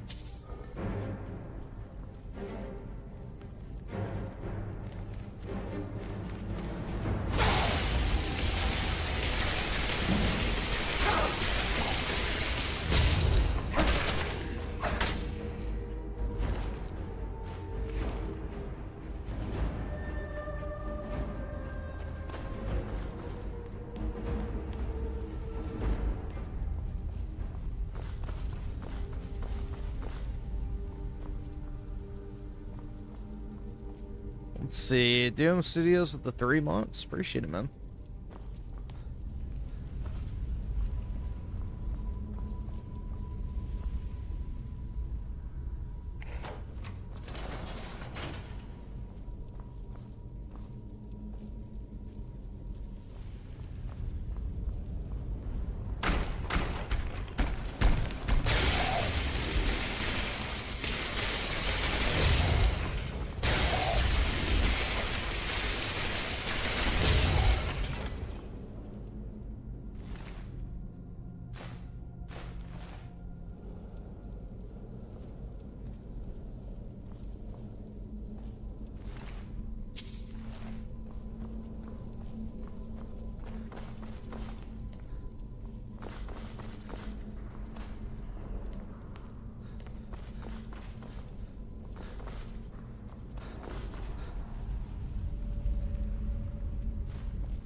That's no good.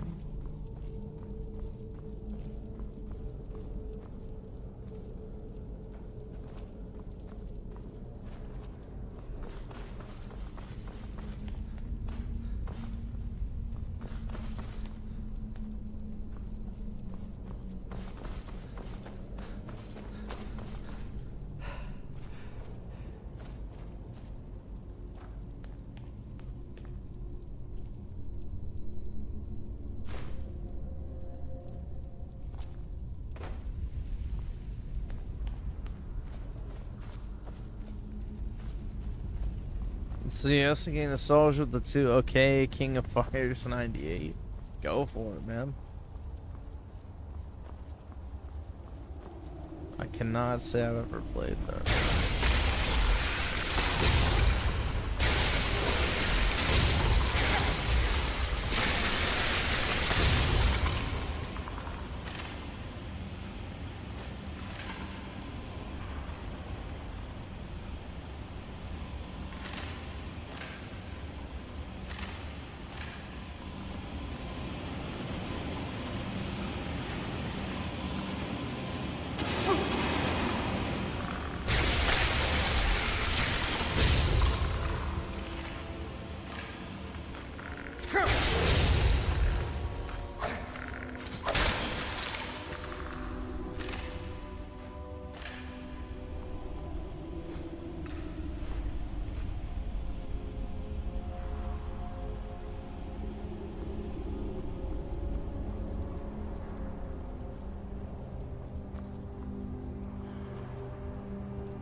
zap.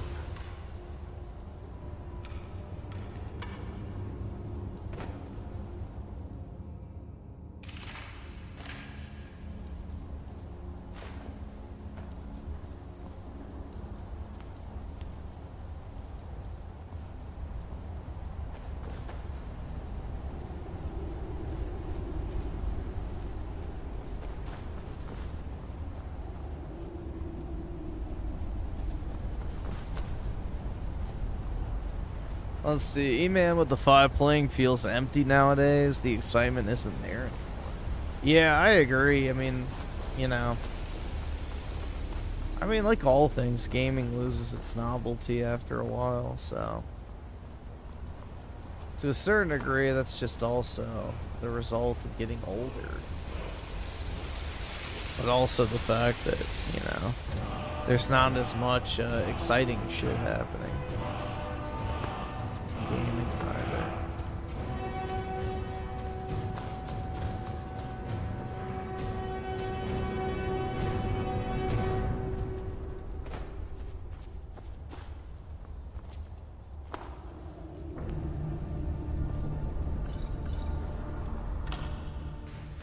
We've all just been conditioned to automatically expect the worst, which, you know, we ain't dumb.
So I guess I need to go back up.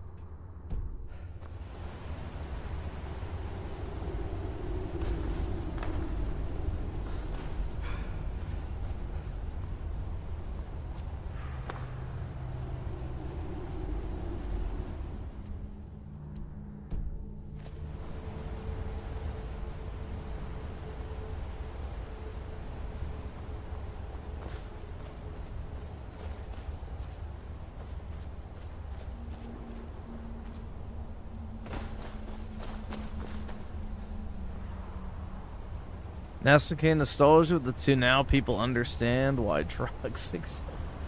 Yo, I mean, it's definitely always been a thing for a reason, so.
Oh, you have to use your shell. That's right.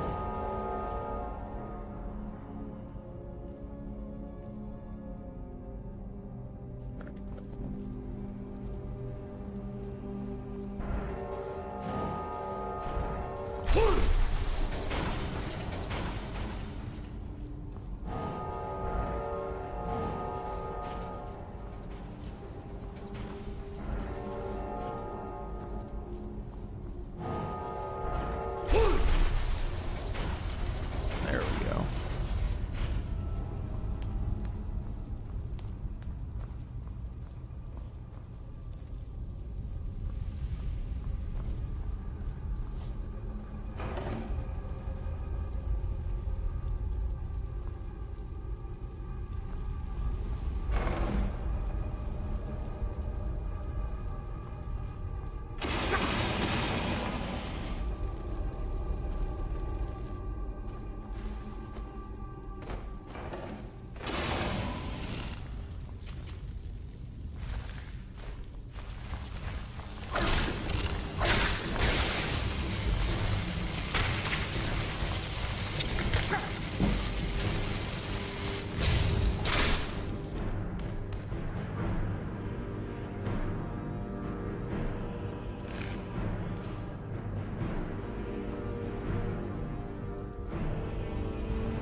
What a bitch.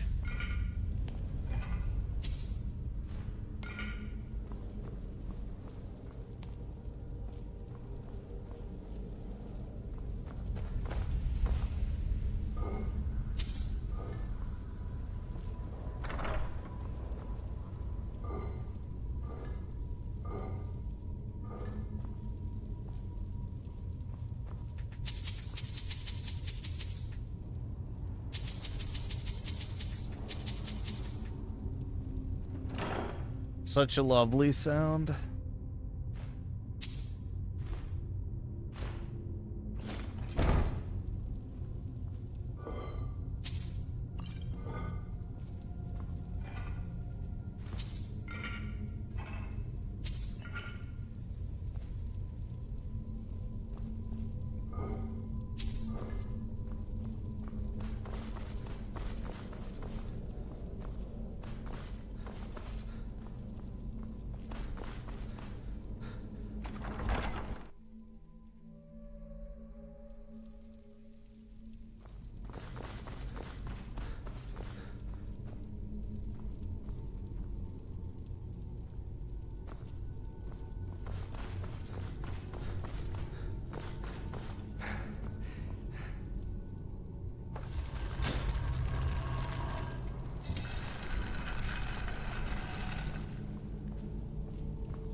You heard of the dumb VTuber that got railed on stream?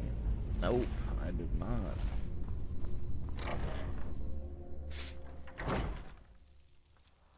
Hey, you know, I guess if you're not on camera, that's part of the perks, right?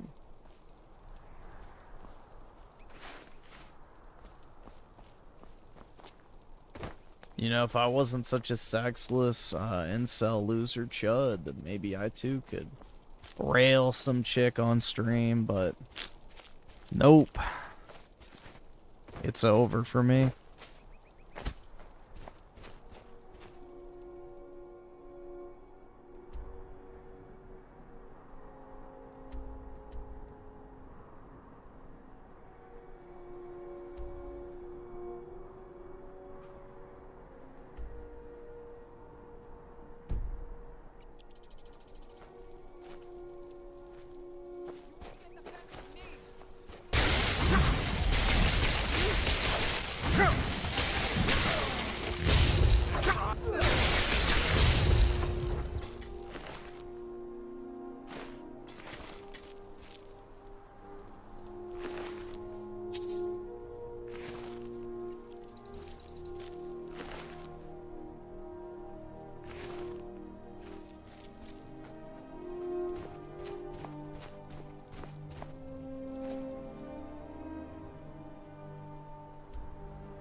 Faendal thinks he can woo Camilla Valerius away from me.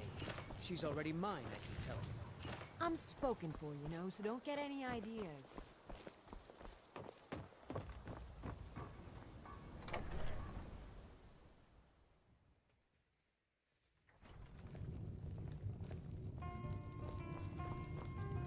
You're that visitor been poking around.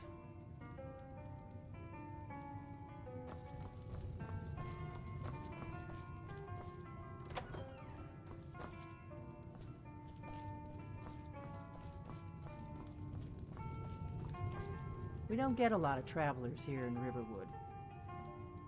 Sure thing. It's yours for a day. You look like a traveler. Someone that has seen faraway places and heard new stories.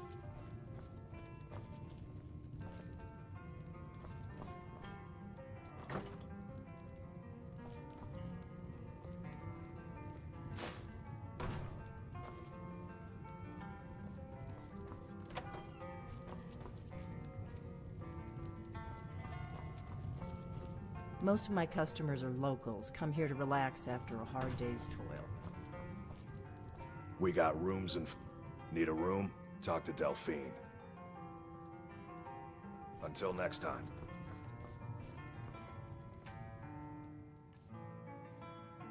Let's see.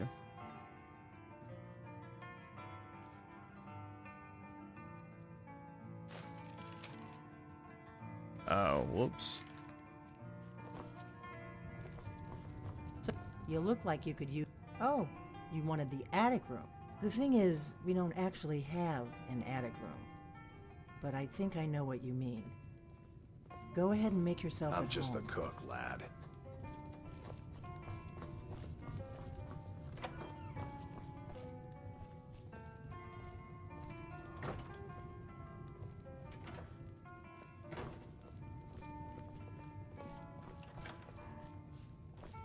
So you're the Dragonborn I've been hearing so much about. She's gonna bounce on it, dude. This. We need to talk. Follow me.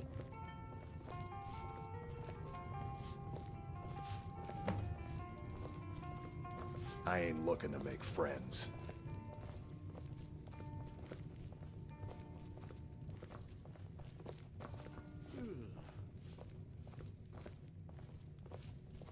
Close the door. Now we can talk.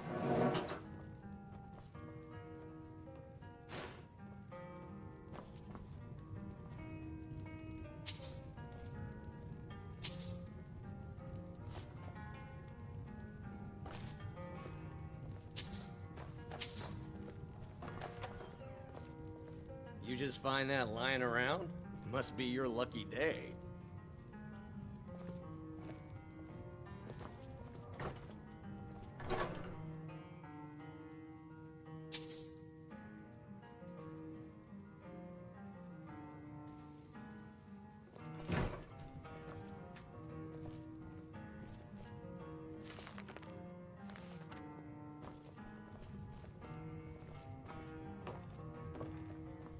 The Greybeards seem to think you're the Dragonborn.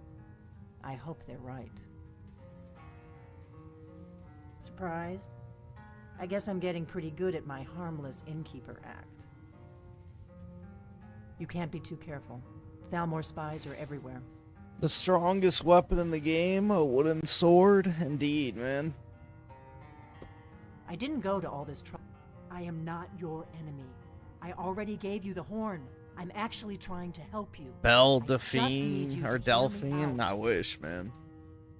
That'd be great. Like I said in my note, I've heard that you might be Dragonborn. I'm part of a group that's been looking for you. Well, someone like you, for a very long time. If you really are Dragonborn, that is. Before I tell you any more, I need to make sure I can trust you.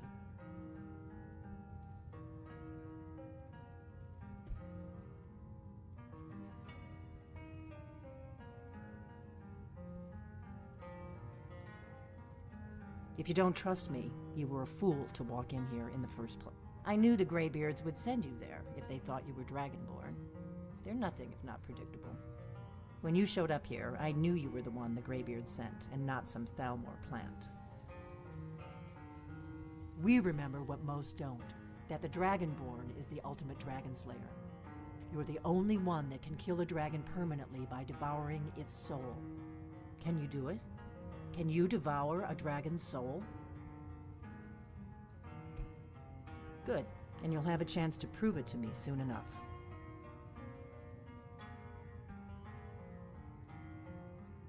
Dragons aren't just coming back. They're coming back to life. They weren't gone somewhere for all these years. They were dead, killed off centuries ago by my predecessors. Well, let's see. Now SNK and the something's happening to Soldier, the bring them two back to Hugo life, Boss and I was the need you best to help me dress stop it. 1930s. They did make some very nice uniforms, that's for sure. I know they are. I visited their ancient burial mounds and found them empty. And I figured out where the next one will come back to life. We're going to go there, and you're going to kill that dragon. If we succeed, I'll tell you anything you want to know.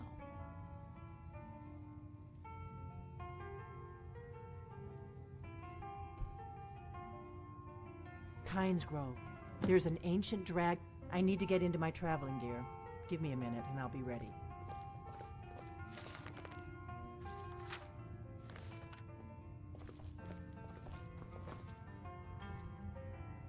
That's better. Let's get on the road to Kynes Grove.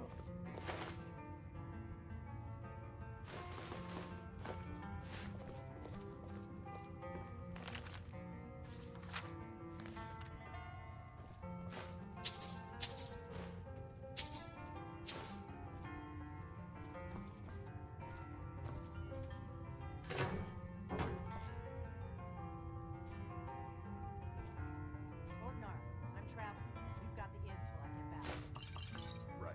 Happy trails.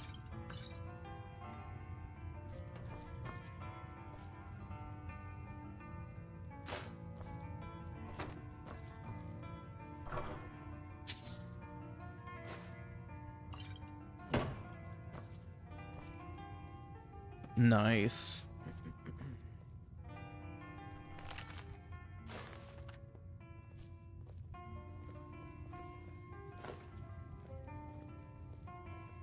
All right.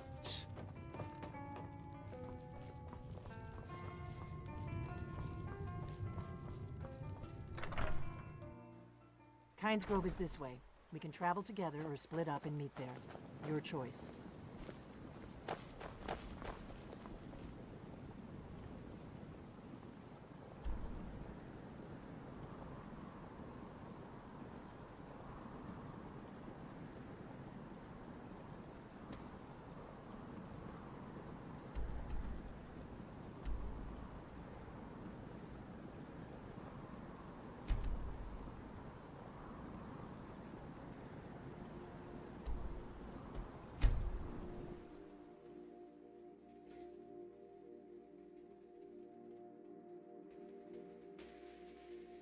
I am grabbing all the shekels. So I need all the shekels. Otherwise, I can't buy my house to bed my true Skyrim love, dude.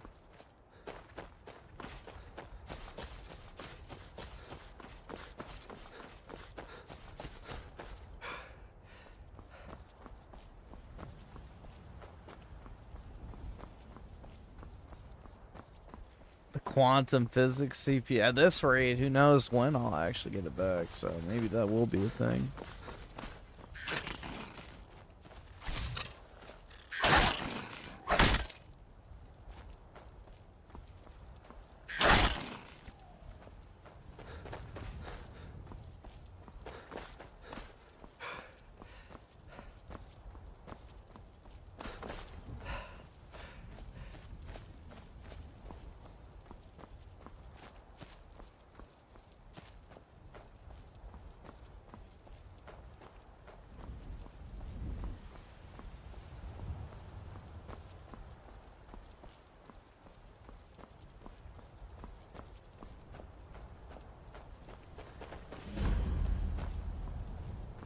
Hold it. This here's a toll road, see? You're gonna have to hand over, say... Huh! Never should have come here.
Oh shit.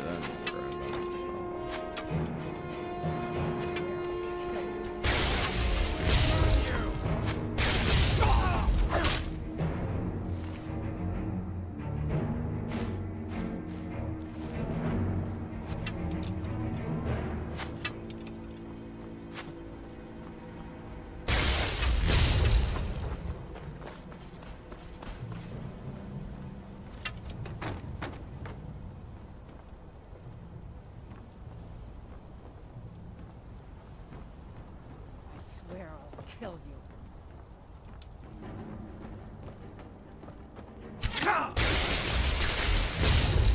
We are routed. Fall back. See you, bitch.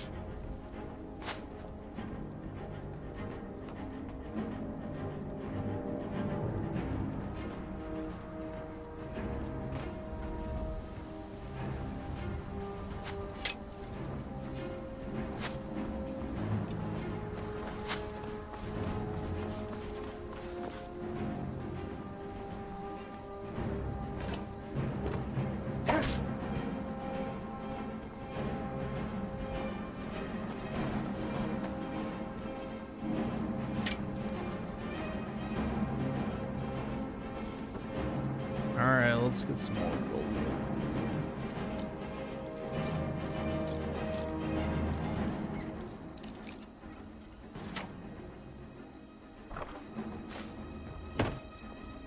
$76, that's pretty good.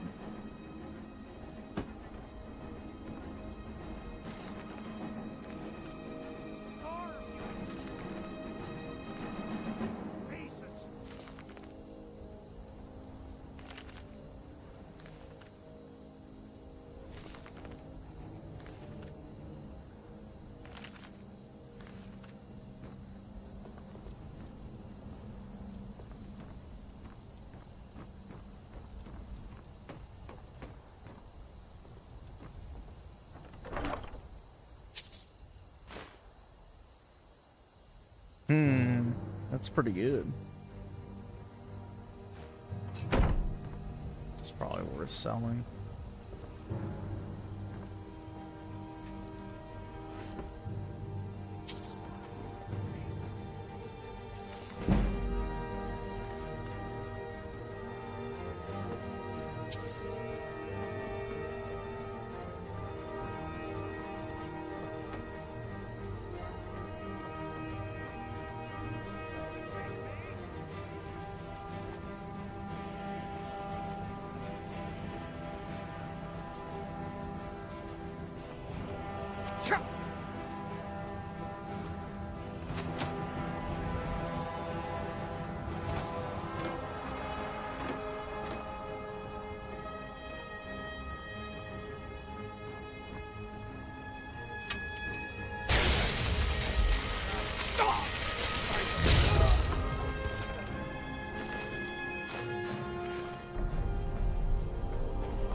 No, I didn't sell my dragon bones.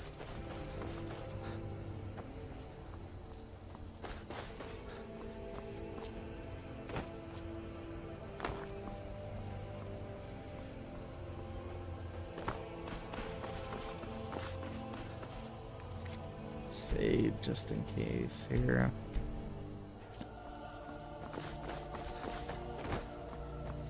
Should be fine, but it's been a while.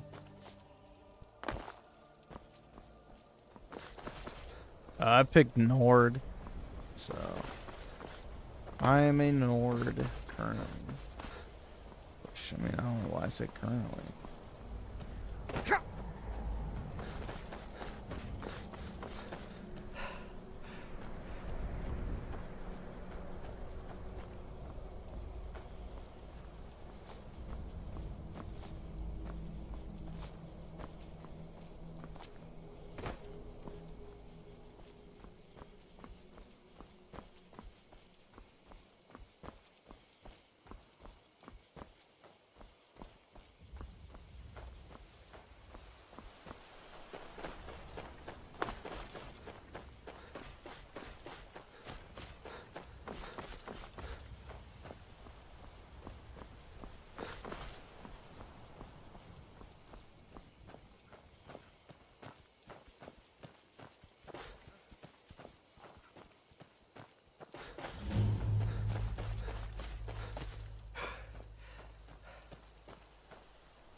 Brutal, man. R.I.P. the people.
Let's see, I think this is the right spot.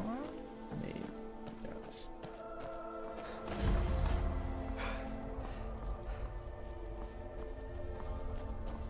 No, you don't want to go up there. A dragon, it's attacking. I don't know what it's doing up there, but I'm not.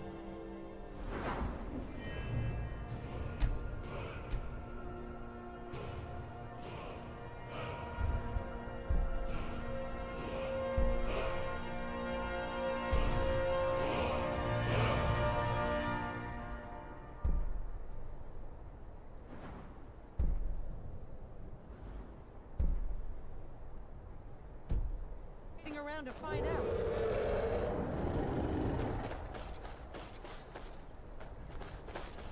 All right.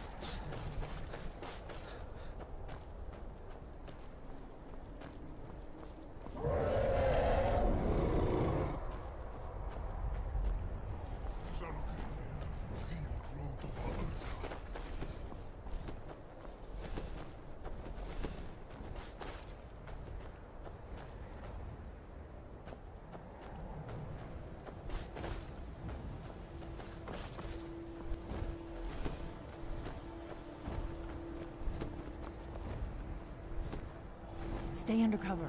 This is what we came for. We need to see what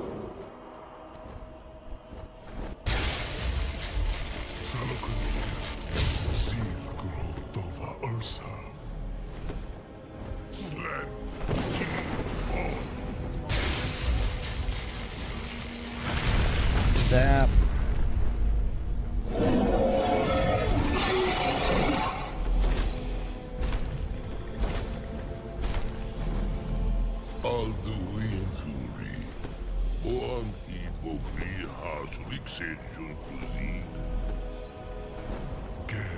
Whoa, dude.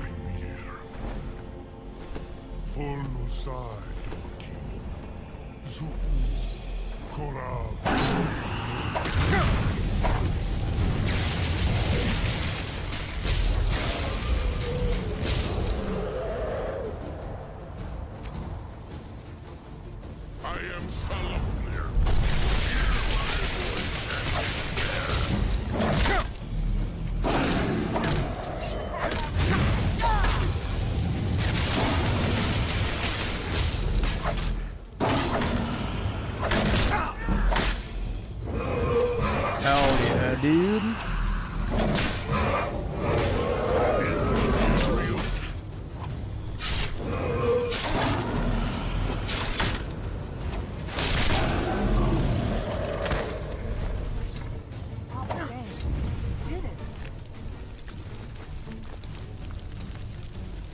Oh, I'm over encumbered. Shit. I had a feeling it would happen. Alright, let's see.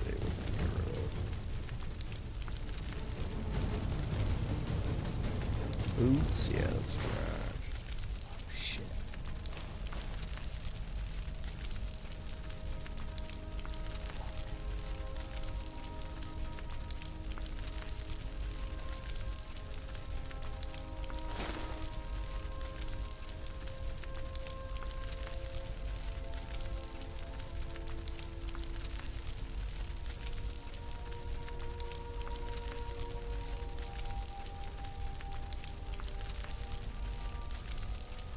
Alright, well I guess that works for now. So you really are...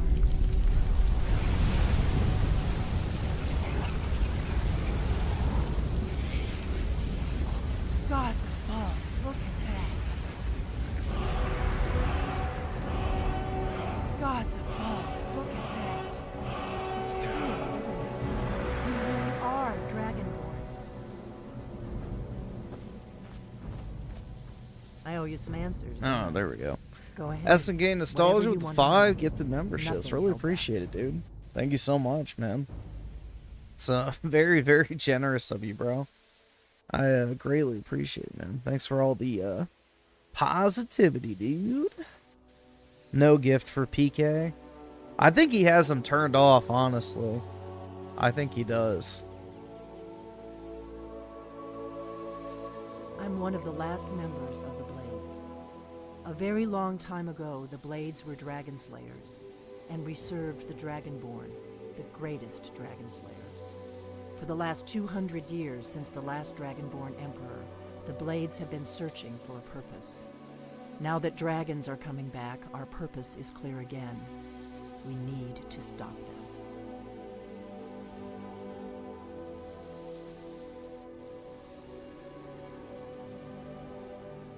The first thing we need to do is figure the Thalmor are our best lead. The faction, there's no worse enemy to humankind in Tamriel. Nothing's the Empire, and now the dragons are attacking every. Who else gains from that but the Thalmor? If we, problem is that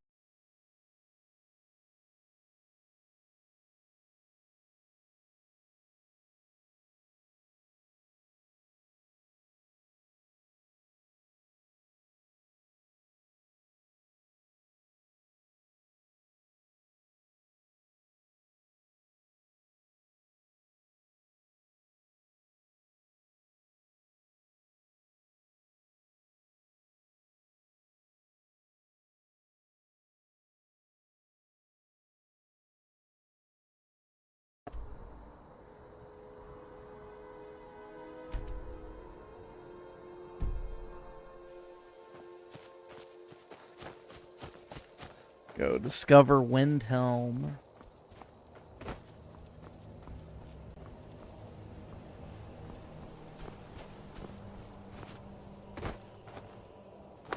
I can't download the mod. I'm on Nintendee Switch, dude.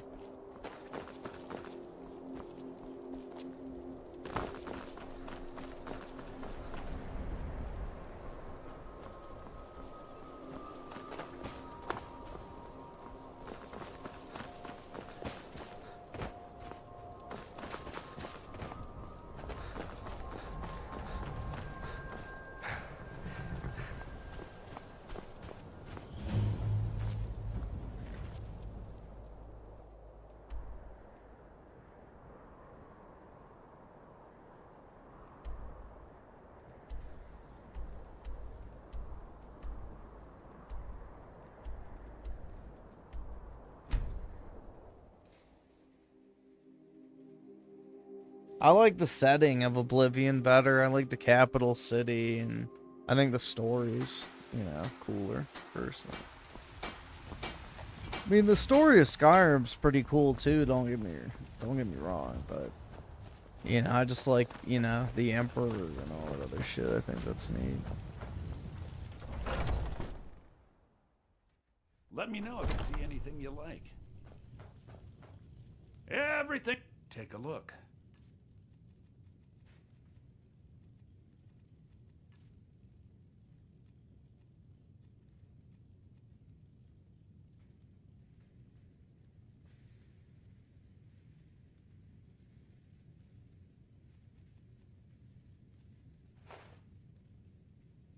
Take a look.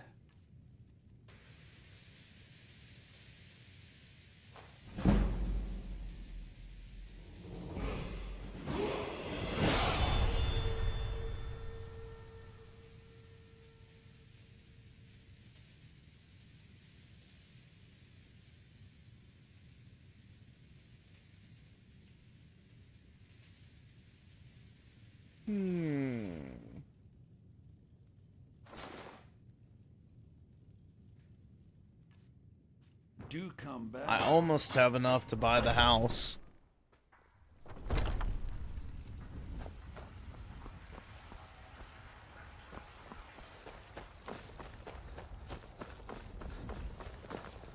There's a nip in the air. Cold won't be good for my crops. Do you get to the Cloud District very Got some often? good pieces out. Looking to protect yourself? Or deal some damage?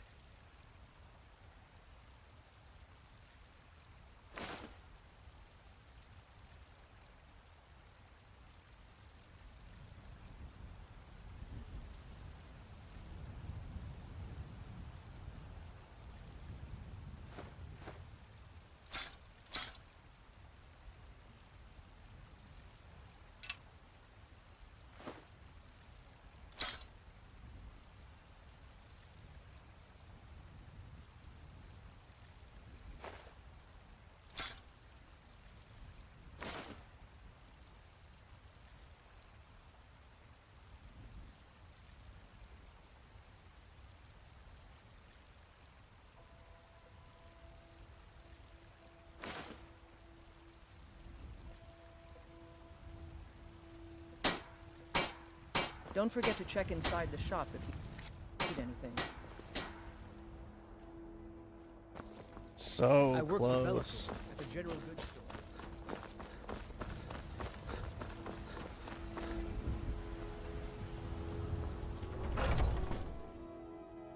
Let me know if you see anything you like.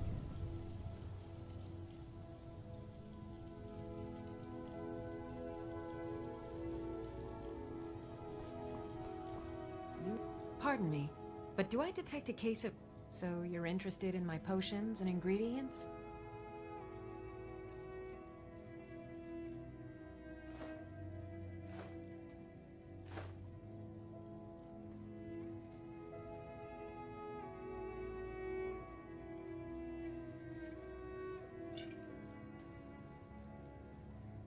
Perfect. If you need a remedy.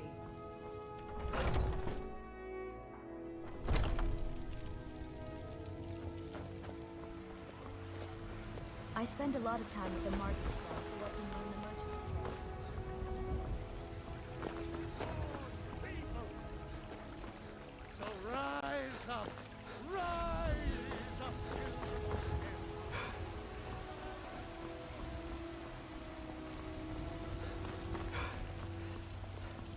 Have you heard? There's been another dragon attack. Time to...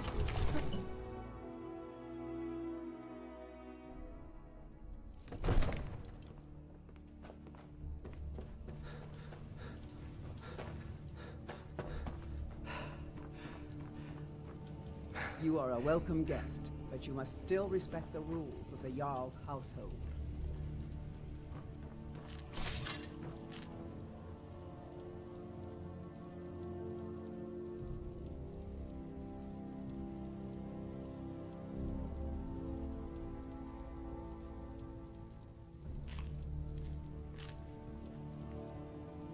I guess it's probably a good place to stop.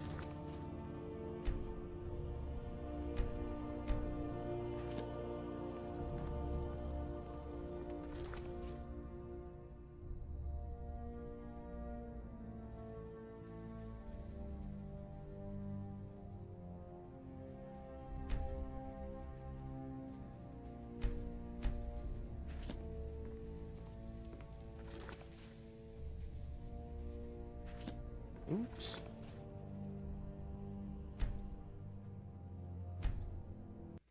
There we go.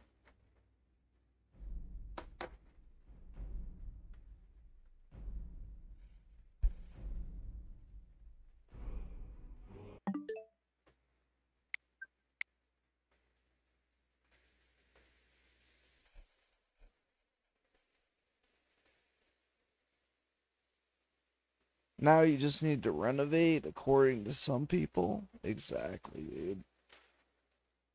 It'll be like an all-you-can-eat buffet, but for bitches.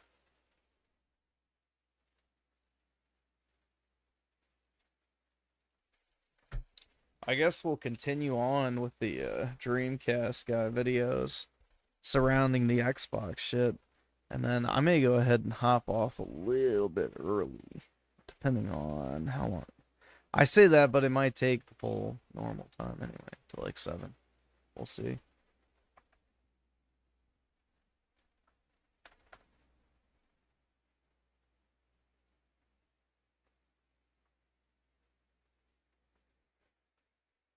Alright, let's check here. So we're on this one. We got a lot of Dreamcast guy videos, dude. He's been very, very active for sure, so.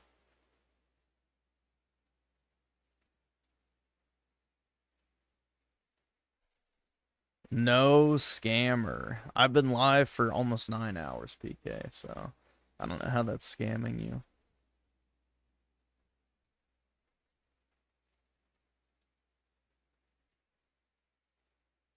I don't know how that's scamming you, personally, but hey.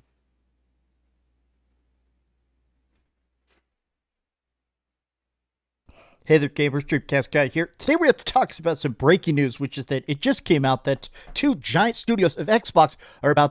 2 giant studios. to be shut down completely. Now, this leak originally came out about 90 minutes ago, and the leaker was being very vague about it, just saying it's 2 very important studios that will shock you. And of course, I started to imagine just how many Xbox studios are obviously close to closure. The people that make Hellblade, obviously the Hellblade games are not selling at all, but even big stuff like Gears of War E-Day, yes, that is an exclusive, but the leaks are saying that cost $400 million to make, or Obsidian, The Outer Worlds 2 completely bombed. It feels like every Xbox studio is close to closure on top of all the ones that have already been shut down. But now we know which 2 are getting shut down, and it's very bad. Arcane, the makers of the new Blade game, that's never coming out. And also Compulsion Games, the people that made We Happy Few and recently South of Midnight, which even if you didn't play it, that did win a bunch of awards. And I want to go through this because honestly, people are pissed. Specifically, a lot of Xbox fans are incredibly mad that if you invested in this console generation, say you saved up, back in 2020 and you could only afford 1 console and you chose Team Green, you saved up. What, are you in middle school? Got screwed. Hey, thanks for buying all these games. Thanks for thousands of dollars being spent on Game Pass.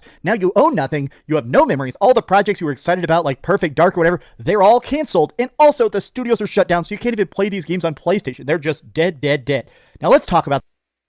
Why would you want to play the games on PlayStation?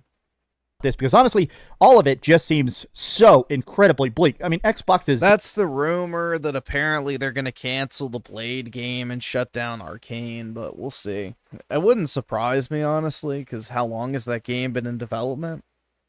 And, Arcane really hasn't made anything good outside of Dishonored 1 and 2, so...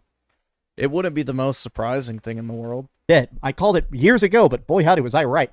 Let's get into it. I hope you're having a great day. If you could, please give this video a like and subscribe if you haven't already. So, I already made a video about this about just a couple hours ago. Suddenly, the head of Xbox Game Studios and the chief of staff have stepped down. Everybody in charge of Xbox is fleeing the ship, basically being like, hey, we're ready to bounce. Now, according to some of the rumors and stuff, apparently Craig Duncan and Luis O'Connor, they were very, very dead set on the fact that Xbox cannot survive without PlayStation. Apparently, they over and over again were saying, hey, we need to put everything on PS5 right now. Everything, everything, everything. We are geysering billions of dollars. By Asha Sharma's own, raw numbers she said on stage, the CEO of Xbox said they've wasted $20 billion in just the last 5 years. And it sounds like basically even the developers are starting to say, look, we have to put stuff on Nintendo Switch 2, on PlayStation 5. These people actually buy games. They buy games, even the deluxe editions and stuff, right? And it's just this weird thing where they're like, okay, well, our choices are go somewhere else and basically give up on Xbox hardware and hope it sells well third party, or give up on the promise of Game Pass, rip up everything and hope for game sales, or shut it all down. And it seems like they're unfortunately going with the shut it all down option.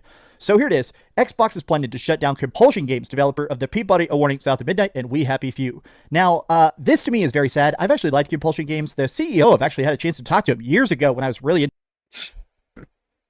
He really loves Compulsion Games. So We Happy Few. I randomly had a brief conversation with him, and he seemed like a really excited, passionate guy. A guy who just liked making games. Well, maybe he should try making games that people actually want to play, Food for thought. Instead of hiring Sweet Baby Inc. and spending $100 million on a shitter game that nobody fucking wanted, like South of Mid, maybe develop some games that people actually want to buy and play so you can continue to, have a job in the industry. Again, just food for thought, but call me crazy. SNK Nostalgia with the 2, Dreamcast guy is surprisingly alive. No lead, that's right. He's got the need to game 24/7, bro, keeping him going.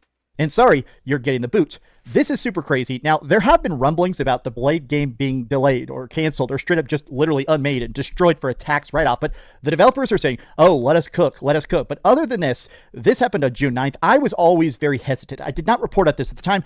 I do not think the Blade game is coming out. And now, according to Mike Straw of Insider Gaming, yeah, it's can't. 2 studios at risk. Now, this is the crazy thing. He posted all this stuff, and when people started reporting on it, Kotaku and stuff, he deleted all of it. So these are all basically screenshots of what he said. I've been told at least 2 Xbox studios are very at risk of being closed by the end of the year, one of which would come as a huge shock to everybody. Now he says, it wasn't Obsidian or Rare, those who have asked. I've been trying to work on more details on what employees are I wish it was Obsidian. In the moment, but the picture could become clear in the coming weeks, depending on the decisions as they get finalized. So, Asha Sharma said that at the beginning of July, they're going to do massive, massive layoffs. She said, this is part of the giant reset for Xbox. The best way to reset the console is to smash it with a hammer, apparently. So it seems like here, literally 2 weeks of when I'm recording this video, this is when the layoffs are really going to kick off. People are going to get the green slips, pink slips. She's cutting the fat, which, to be honest, I think is a pretty positive thing overall, to be fair.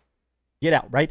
But here's the thing. Everything is on the table for Xbox. So here it is. Two of the studios have been told, including the messages from the employees that are scared, is Compulsion and Arcane. Despite public messaging within the studios, they're expressed real worry. They've overheard conversations about the future of the studios. Some employees who spoke to higher-ups within the studio have said there is real concern that they're next based on the messaging from the company. It sounds like this is just such an odd spot in general for Xbox. Put them on the chopping block, man. Has been really just going further and further down this self-destructive path. Yeah, apparently Outer Worlds 2 barely sold 1 million copies or something like that. Or no, I think it was 500,000. I don't remember what it was. It's something like really bad. So the game took a bunch of years of development. I think the budget was over $100 million. So yeah, it's not even close to breaking even. Don't sell games, tell people not to buy games, increase budgets, increase the amount of like third-party branding, just putting your stuff everywhere. They've really put themselves in a spot where even if a game does sell halfway decent, it's just not enough. Well, that was the first game that Microsoft was trying to charge $80 for, if you remember. Like, that was going to be Microsoft's first $80 retail game. The Outer Worlds 2. And literally no one bought it. Numbers, I've heard that like something crazy, like Starfield on Xbox sold less than like 60,000 copies. Can you imagine spending that? I think it sold 200,000 is what I saw. But SNK Nostalgia with the 2, the message, that's all that matters. You know, Microsoft still has that memo or whatever that they passed out to all their studios to, you know, avoid using conventionally attractive women in their video games. So they're intentionally uglifying their female characters so that, I guess, the women that don't buy video games anyway don't feel like they need to compete. So, yeah, it's pretty pathetic. Hundreds of millions of dollars a game from the people that made Skyrim, like obviously all the Elder Scrolls, but specific Skyrim being one of the biggest like successful games of all time. Hey, here's Skyrim in space, and you can't even sell 70,000 copies on the platform it was made for. Every trailer was like, come get Starfield on Xbox. The Xbox is a dead wasteland. It is a dead wasteland, and it's crazy to me. Look at this. Should I be worried about Obsidian? He says no. Obsidian is not getting shut down. Even if they did happen to have that, they would get absorbed into Bethesda. Look at this, though. Turn 10, maybe. Forza Motorsport flopped, and I heard that basically their support studio for Playground games. It really does seem like the only ones that are actually, like, even slightly safe right now is, well, weirdly, Playground Games, the people making Fable. After the success of Forza, apparently they have infinite bandwidth. They're allowed to do whatever they want, but it does seem like really anything else is very close. I guess the other thing is Rare. Rare did cancel Everwild, but apparently Sea of Thieves was very successful. Now, even Sea of Thieves is bleeding major player retention. It's just crazy. Double Fine very obviously could get shut down. Coalition being shut down before releasing E-Day would shock everybody. There has been talks that one of the big projects that apparently Xbox is very dead set on is trying to make their own version of like Destiny in a way. Now, I'm using those words, the leakers have it, but the talk is that they want to do a Halo MMORPG, something where you can run around and do objectives and do daily quests, a live service version of Halo, which I'll be honest, I'm not fully against. I do like the idea of like, I've always loved the Halo ring as a giant ecosystem battleground. It would be cool to be placed on a Halo and have like different like load-in points and stuff, but all this stuff is expensive. All this stuff is ridiculous. With all the rumblings about the fact that Microsoft basically wants to like, well, cancel Xbox or sell Xbox or basically shut it down and gut it until it's lean enough to sell, I don't think any of these projects are ever going to come out. Even though there is a lot of talk about maybe Halo will make a big comeback, I don't think it can. I think this is the end. I think this is the end and complete funeral of Xbox. And it sucks we'll never even see the Blade game. Talk about the curse of Arcane. Well, these have been some off-the-cuff thoughts. How do you feel about the future of Xbox, and how do you feel about this? Ugh. Tell me. I don't feel very strongly, that's for sure. Again, I really think that this Asha woman is the fucking hospice care.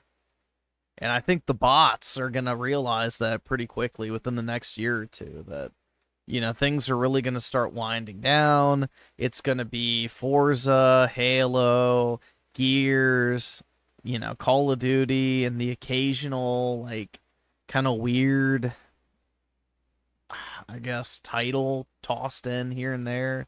Fallout, Elder Scrolls, that type of shit. And that'll be pretty much it. I think they're going to dramatically ramp down the scope of their development. I think they're going to focus on the games that make money. And that'll be it. So I think hospice is the right way to look at it. You know, they're making everybody comfortable as Xbox fades away from existence. So I don't think there's a very promising future ahead for Xbox as a platform. I think they're going to try this exclusivity shit. I don't think Gears E-Day is going to move the needle whatsoever. I don't think, what was it, Clockwork Revolution is going to move the fucking needle whatsoever. But, you know, maybe I'm wrong. But I would be very, very surprised if Xbox looks at those two games and goes, yes, this is why we need exclusives, when literally nothing happens as a result. But you never know, man. SNK Nostalgia with the two Western game companies want to go out of business. You would think, you know, their motto these days seems to be, it's not about money, it's about sending a message. In the comments down below, if you could, please give this video a like and subscribe. All right, let's go on to the next one. Hey there, gamers, Dreamcast Guy here. Today we're talking about Xbox Studios shut down. Xbox because multiple big single leakers one. have just come out, including Jason Schreier. People deep inside of Xbox are talking about this. Nate the Hate, everybody. Every single leaker is now saying that it is about to be a bloodbath. The exact words. Apparently, literally every single Xbox studio is about to be closed, or if they're not closed, they're still experiencing massive layoffs. They're cutting the entire marketing department. Every game canceled. Even stuff you just saw at that supposedly fantastic Xbox showcase is now getting canned. Even games that literally we just saw are now possibly being canceled after being revealed. But the craziest part about this is I have to admit that I have to say that I'm still sort of just blown away by how bad it's going to be. I predicted the failure of Xbox. Obviously, I do a whole series of videos called Xbox is Dead, but part of it's just the fact that, you know, for years they've been claiming we can outspend the competition. We can just buy every studio, buy every company, buy everybody out and just rise to the top. They're saying literally we're the only company that can afford to do whatever we want. And here they are just gutting their own industry instantly. And I want to talk about this because, honestly, the full implications of this are hard to grasp. What happens to PlayStation? What happens to Nintendo? What happens to competition when Xbox is truly dead? But let's get into it. Hi, hope you're Are they even competing right now, though?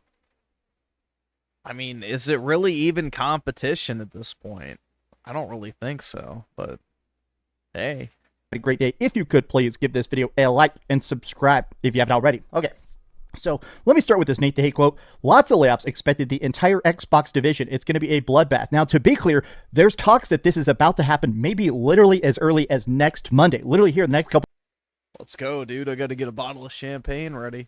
Days they could start telling which studios are getting shut down. And additionally, there is discussions that some companies are trying to buy themselves out. Apparently a lot of companies right now are literally begging Xbox to just let them go independent. We've seen this in the past. There was a company called Toys for Bob that did some of the Spyro games and some of the Crash Bandicoot games. They bought their independence from Xbox. And it sounds like a lot of these people are basically saying, look, don't shut us down. Don't just sit on the IP. Please let us tip to crowd raise to do something with the games that we love to make. And it sounds like maybe Xbox is saying, nope, too bad, so sad. Multiple closures beyond just Compulsion, Double Fine, and Ninja Theory. Safe to say that the Xbox of July will look drastically different from the Xbox of June. It's just wild. Look at that. 3% profit margins are the real culprit behind this bloodbath. Bro, please do not take Double Fine away from me. Look at that. God save them, boys. They deserve better than the Xbox umbrella. And a lot of people are talking about this. This is a screenshot from 2019, right after they did that big wave of acquisition. So this doesn't even include the Activision Blizzard deal. And look at this. Everything is just getting cut and cut and cut. Initiative is gone. Turn 10 is basically now just a supplemental studio. When's the last time you saw anything crazy or interesting at a bunch of these studios, right? Obsidian is at bomb after bomb. Compulsion Games about to be shut down. Just everything instantly going into the garbage bin. And I feel like these are the infographics that Xbox fans used to be obsessed with. Hey, we're the biggest brand in gaming. We're the biggest third-party producer ever, right? Even if you want to just say, what if Xbox continue to make games, just not for Xbox? I don't think they're even going to do that. I think we're at a point where Xbox would rather just sell all of it and build 4 more AI. Well, yeah, because the games aren't making money. That's the thing, is if you're a third-party publisher, you have to make money publishing games. And if the games you're publishing aren't making money, what the fuck is the point of publishing them? So, yeah, this is just the natural response to making shit that nobody wants to buy. And SNK Nostalgia with the 2, I hope Capcom and Square keep the games on always. Yeah, it seems like Capcom is doing well, and I think Square Enix is starting to turn shit around, so we'll see, but Yeah, I hope both of those stick around for the long haul, because, you know, Japan, for the most part, is still doing pretty well when it comes to video games. Data centers for Microsoft stock that even care about the art or the IP. God, look at this. Several Xbox studios, including Compulsion Games, Ninja Theory, and Double Fine, are in active negotiations to spin off as they try to avoid closure. Now, these negotiations typically go very badly. I mean, it's very difficult to basically say, okay, how much are we actually worth? How much sales have we had? How much contractual stuff do we have? How much can we actually offer you to not just basically blast us in the back of the head? And these talks very much just go very badly 99% of the time because it's difficult to do. Microsoft has trillions and trillions of dollars. In a weird way, it's sometimes more profitable for them to just gut industries and then do a tax write-off. Oh, sorry, we had to cancel this amount of hundreds of millions of dollars of games, so now they're going to neutralize this to zero. I truly despise the fact that we're in this place now where, like, you know, giant companies do not care about art. People that have never held a controller suddenly making giant decisions about the future of the games you love. These are the people that are in charge of gaming. People that do not care or know anything about gaming, right? Ask these. That's right, guys. It's the evil corporate executives that are ruining gaming and not the shitty leftoid millennial developers that would rather make Quirk Chungus cringe simulators instead of actual fun video games that people want to play. Those evil suits. People, you know, how crazy Fallout 3 was, and they don't even know what the hell Fallout 3 is. I keep saying stuff like this. Not only are those 3 Xbox studios at risk of closure, here's Jason Schreier, the layoffs are happening at the end of the fiscal year, which is June 30th. Right now, information being disseminated to studios and leaking out are plans being finalized. These are not the only studios at risk of closure, but there's still a lot of uncertainty surrounding the company's plans. More to come in the next few days. Safe to say that Xbox will look drastically different here in the next couple weeks. This is so insanely brutal. I cannot help but just kind of consider the fact that a lot of people are sort of throwing this into Xbox's faces because a lot of these people that are claiming, oh, they're so heartbroken, these people never bought games. Support isn't measured by tweets. It's measured at the checkout screen. And I have to say this, but Persona's right. I mean, Xbox didn't fail because they just didn't win enough awards. They won some. It's the fact that Xbox gamers never bought games. And people always got so mad when I'd say, I don't blame them. I wouldn't want to buy those fucking games anyway. South of Midnight, not even worth $5. What's that new game from Double Fine? Kiln, where you play as a fucking pot and break other pots in online multiplayer. It's like, who the fuck wants these studios around? Ninja Theory, which spent 7 years making a 4-hour-long walking simulator. Like, get these fucking bums out of here, bro. They don't deserve to have a job in the industry. They make dog shit time after time and then are surprised when they finally get shit canned. Boo fucking who, dude? You know, like, don't let the fucking door hit you on the way out. That, you know, I'm an Xbox gamer and I have 18 controllers and 4 games. Well, brother, that's why they have a bunch of controllers and no games. And I really do feel like there is just this point where after a while you go, okay, if everything's selling on PlayStation, everyone's going to optimize games on PlayStation, which means PlayStation's going to be doing more bundled deals, more exclusive DLC, more crazy stuff, right? It does feel like in a lot of ways, PlayStation is just getting so far out front. They're getting lazier and lazier and lazier because they don't have to compete. Xbox at one point was fighting back. PlayStation did have to try and make stuff as cheap as possible and as accessible as possible. And now they don't have to. They can just sit there and soak up a victory. I was actually talking to a friend of mine just a couple minutes ago. We were like sending texts back and forth, and he was talking about this and sending me these things. And he was talking about the fact that we are in this odd spot where really the only competition now is the Nintendo Switch 2, right? I mean, I'm not the biggest fan of the Nintendo Switch 2, but at least, well, it's kind of an advantage. Nintendo was smart enough to make the Switch 2 almost be competitively next gen. It is about the power of an Xbox Series S. And so now it's going to be weird, but we're going to go from, you know, the big three, Xbox, PlayStation, and Nintendo, to the big duopoly. It's just going to be basically who's got the better games. I'm kind of curious about what PlayStation does after this, because the current plans are to make PlayStation 6 kind of a hybrid. There'll be a PlayStation 6 portable and a PlayStation 6 like next-gen, super expensive super system that costs like $1,200. And I think that maybe with the death of Xbox, maybe PlayStation 5 sticks around. Maybe PlayStation 5 doesn't feel that nerve, that like need to jump off the cliff if there is no Project Helix. And I gotta say that if these studios don't exist, there will not be a Project. There probably will still be a Project Helix, because if it's just a gaming PC, then Microsoft will just do, like, basically order by demand. They'll only manufacture as many as people actually want to buy, and they'll just charge whatever it costs plus a little profit margin. So, yeah, I don't really think Xbox thinks their next console is going to be a, you know, mass consumption device compared to their other shit. I think it's going to be a very niche product that they have a niche audience for, that they will basically just manufacture exactly to demand, as demand is indicated. So like you place an order, and then maybe you wait a week or two and it arrives directly from China.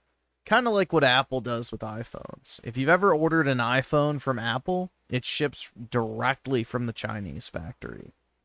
So that's exactly what Apple does, on-demand delivery and manufacturing. And Xbox will probably do something similar.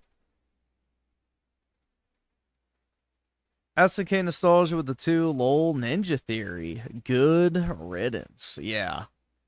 Again, no love lost on that one. Hellblade 1 and 2 are everything fucking wrong with modern gaming. It's literally just graphics horror nonsense. Terrible gameplay, terrible story, obnoxious, artsy bullshit. I hated both of those games. Helix, if you don't have exclusive games, nor any games at all, nobody's going to buy your system, even if they gave it to you for free with like a dollar menu takeout. It's wild. I have to say that this is just... It's disappointing to have been so right, if I'm being honest. But we'll see how much actually survives. I've been saying this now for the last year. I don't think Xbox is even going to exist soon at all. I think Xbox Game Studios, Xbox Game Pass, Xbox Game Consoles, it's all going in the garbage bin. And I don't think Halo, Gears, and Forza, that stuff, it's probably not even going to exist after these next games come out. Rest in pepperoni.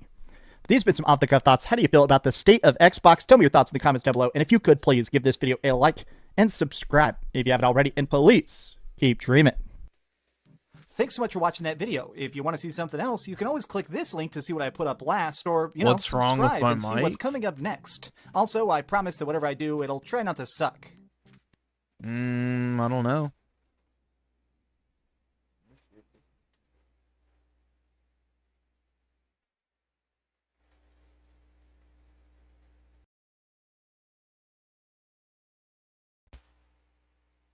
Is that better?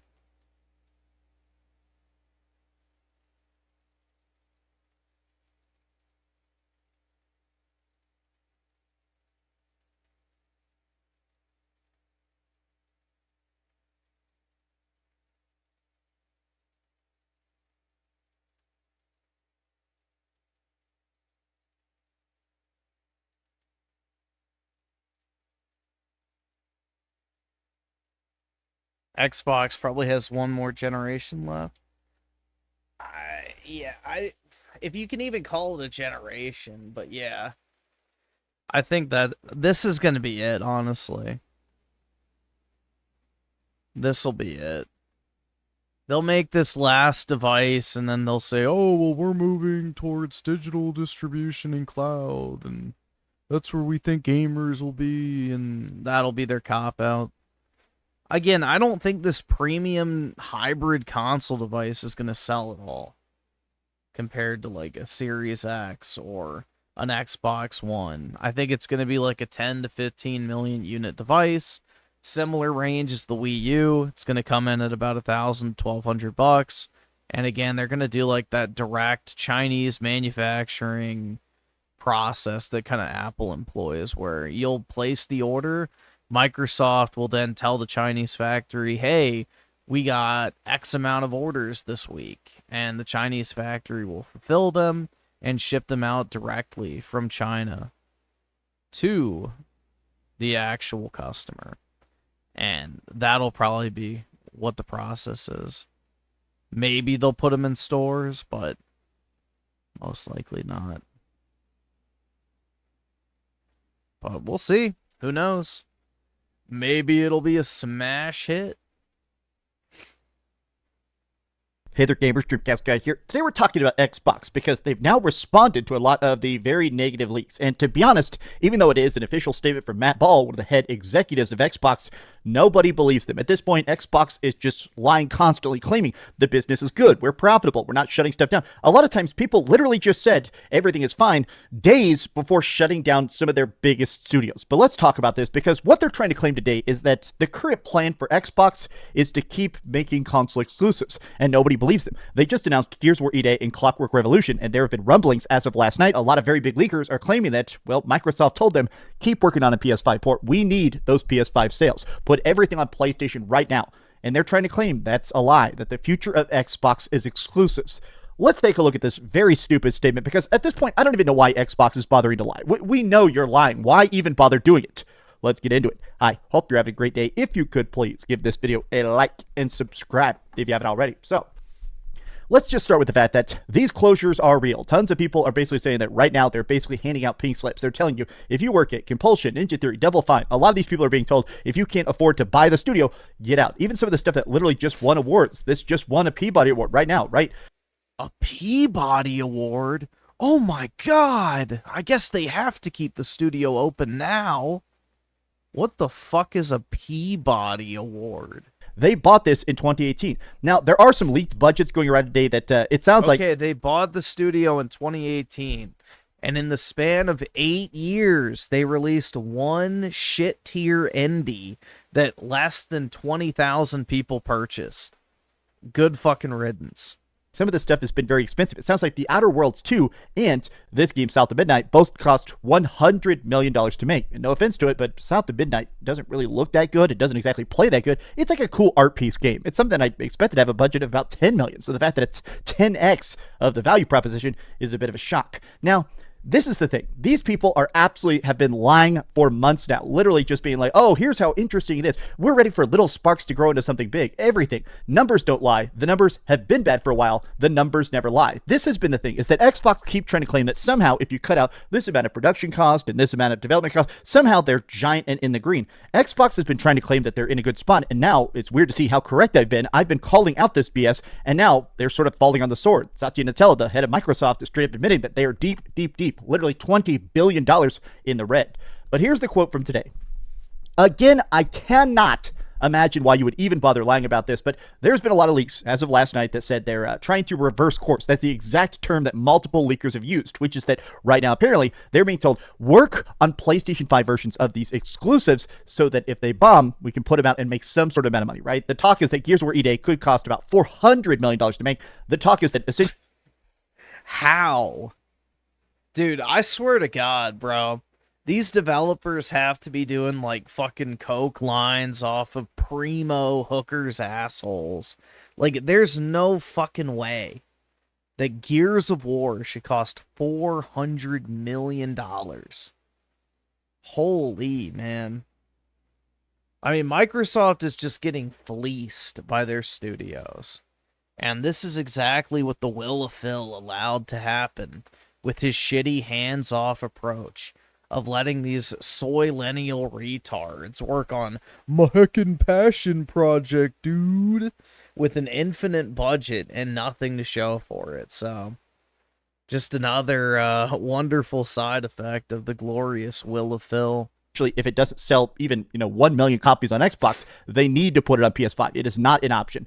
And so it is fanfic that Microsoft wants to reverse course on Xbox exclusives right now, or that it was some kind of weird PR sleight of hand just for the showcase. Exclusive games are a foundation of the strategy for the post-memory crisis. Just how far will they go remains to be seen. Obviously, Microsoft and Satya like to change strategies and create uncertainty. And here it is. Matthew Ball himself, the CSO of Xbox, says, the rumors are false. Gears of War EA and Clockwork Revolution will stay exclusive. There are no conversations and have been no conversations to reverse course. As we said last week, players can continue to expect exclusives from us every year. Now, this, can we just be real mean for a second? Every year from such a dead brand, what does that mean? Like, I truly cannot believe that Xbox is even going to exist in 2 years from when I'm recording this video, right? I cannot. You've been saying that for the past 3 years, so it's going to exist. In what size and capacity is up for debate, but it's going to exist. I believe that you're saying, like, oh yeah, man, there's going to be a big giant exclusive every year for the next 2 years we exist. Yeah, come on, man, right? Look at that. Cheers. Come, Jez Corden. Jez is such an embarrassing guy. Like, this guy will literally say anything and everything to try and defend it. A lot of people joke about the fact that the only thing this guy leaks is stuff that, like, Microsoft hands him PR statements. They say, hey, say this good thing for us. And Jez goes out there and runs and goes, yeah, I'm so happy to report.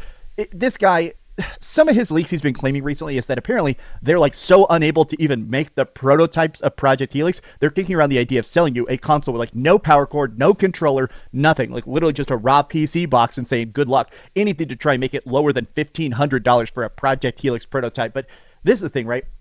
All those fake insiders right now, good. Xbox should have immediately clarified the false rumors. Look at that. Okay, but what about all your other statements? Why should I believe your words today? You've been 100% honest right now about intentions, but what about 100 days from now? Why should I believe that you won't shift again? These people constantly just pivot and pivot. Sorry, Matthew, but it's hard to rock with the words you've been saying because right now, everything. I remember you guys with Hi-Fi Rush saying it was a huge success and then shuttering Tango Gameworks. People doing the classic, I don't believe you. Look at that. Your commitment to clearing the air on this stuff is refreshing. Thank you for your time. You haven't been caught lying yet, Booty, but Booty, for example, has several times. Add that Microsoft continuously flip-flopping on strategy when it comes to Xbox, often forcing it to operate contrary to how a gaming company should, and you realize you have zero credibility. Look at this. Why should we believe this? Why should we believe this? Why should we believe this? It's just so silly. I am already seeing people sort of doing like the Cope post. Xbox here, let's refresh this. He just posted this. How are we feeling about Xbox right now as customers and fans in 2026? I mean, I don't know why anyone would actually believe Xbox at this point, so it's just, you never learn, that's all, I guess. I'm split. On one hand, I can't trust a word they say, but on the other hand, I feel like they're cleaning out the rot. Oh my god. Xbox fans, good morning, sunshine. Yeah, it's so funny to me that anybody's trying to spin this as a positive at all, right?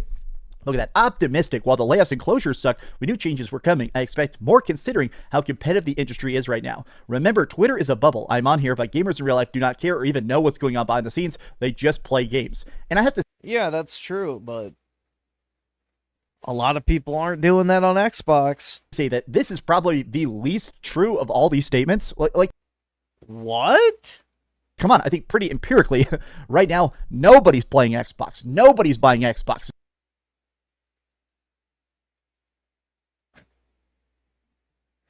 I mean, yeah, but that's not what he's talking about. Nobody's championing Xbox. Like, the bots on Twitter are kind of saying that, hey, this is like about to make a giant comeback. But when I see this list of closures, I don't see this as like this brand new reinvention. Your average normgroid buys a console to play Call of Duty, Madden, and Fortnite on it.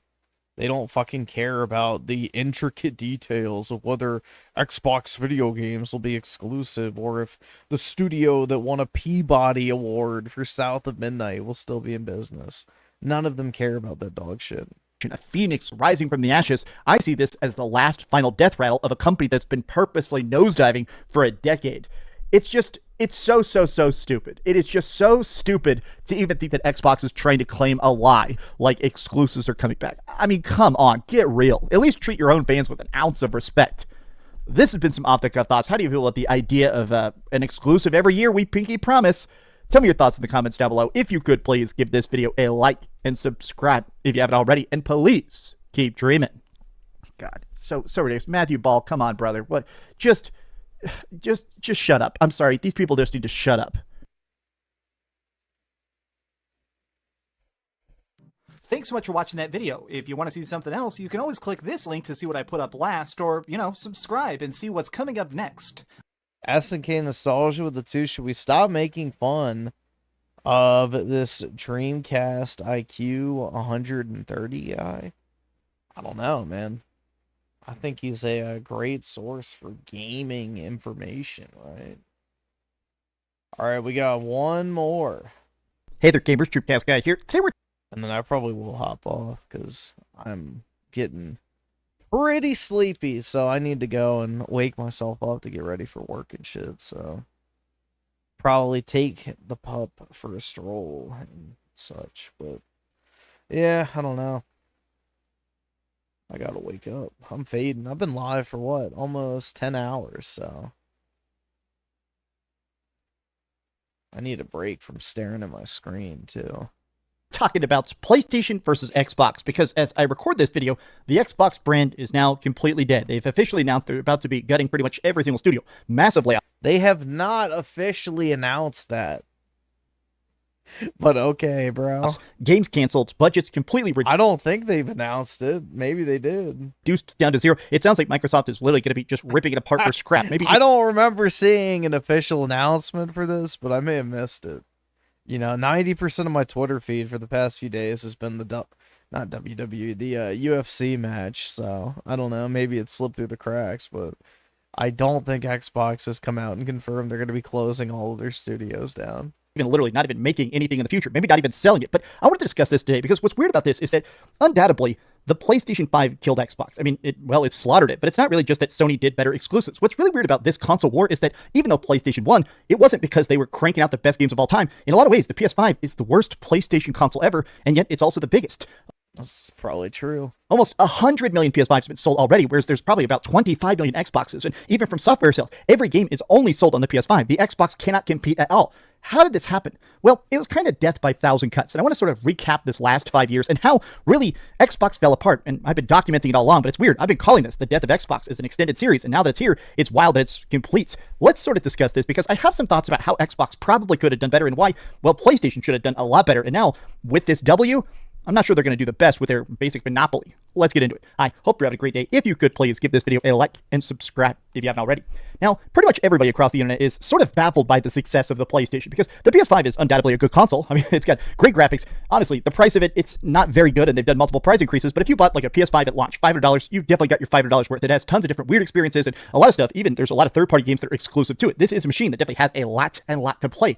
But it's not really Sony stuff. I mean, historically, what made PlayStation kind of kill it was back-to-back exclusives. You know, The Last of Us, here's Uncharted, here's the next crazy third-party one, here's all the Final Fantasies and stuff. But over time, it just feels like PlayStation doesn't care to actually compete. They're winning just by default. They have become the default console. If you're going to buy something now, are you going to buy the console that has 100 million players to play with online? Well, one of the coolest controllers and honestly the best optimized graphics? Or are you going to choose the Xbox Series X with dead servers and honestly just nothing about it that even feels special? But what's kind of crazy is to consider the fact that where PlayStation does shine is I do think that some of its games are absolutely bangers. I'm a very big fan of Spider-Man. God, the Spider-Man games have been so big, but even honestly, just clicking this, Insomniac, this whole generation, Ratchet and Clank, Wolverine, they've really been doing their best to kind of keep this up with when no other PlayStation studios have put out pretty much anything. At least they're out here, right? I actually was looking at this thing, right, which is kind of... Yeah, at least they're out there.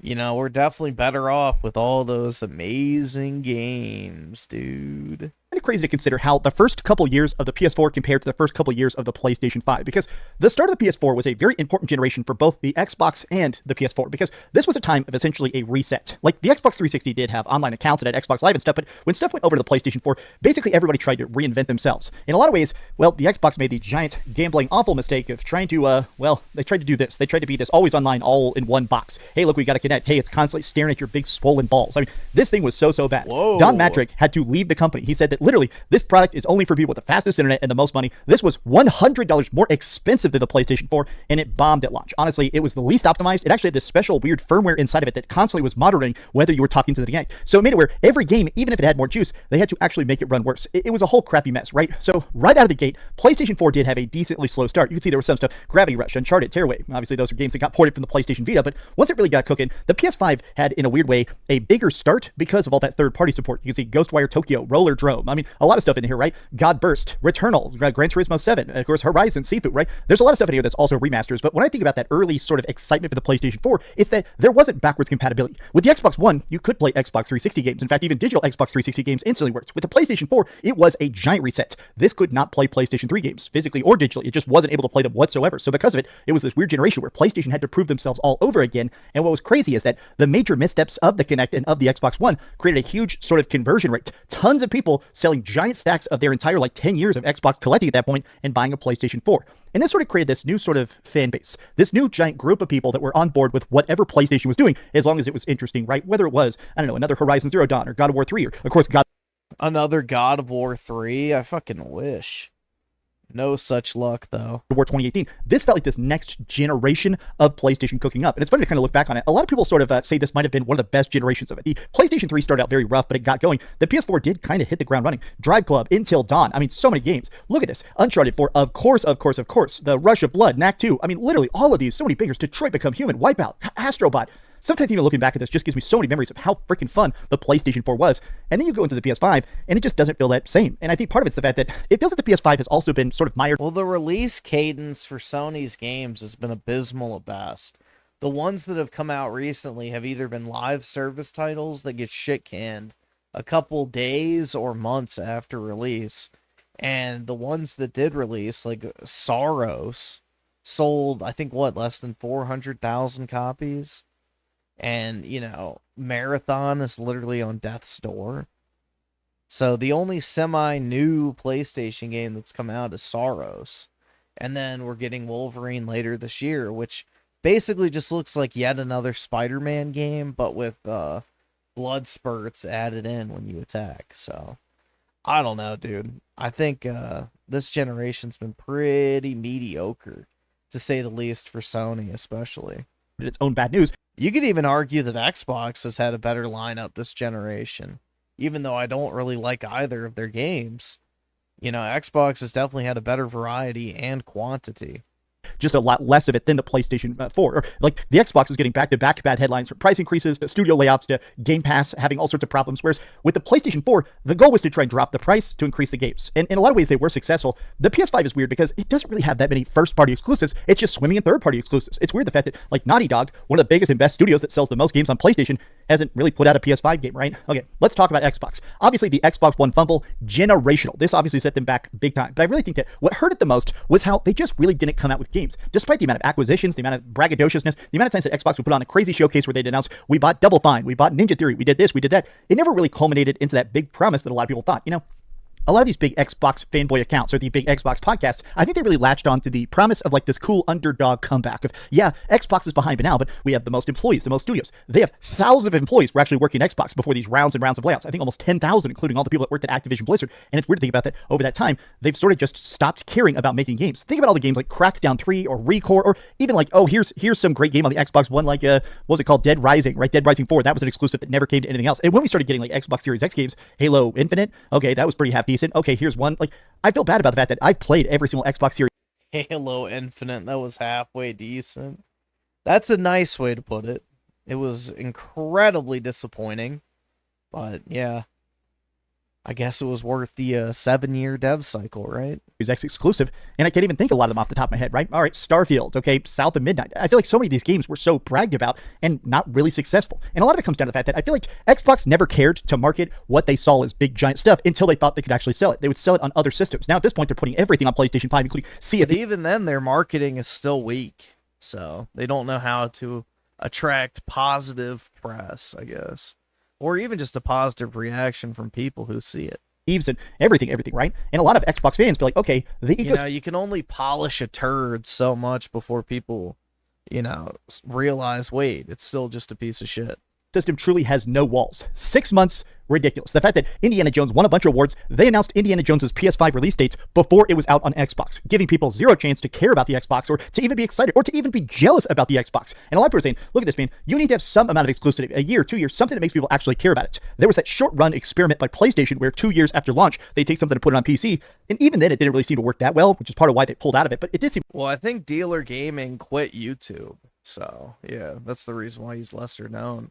Because I think he's gone.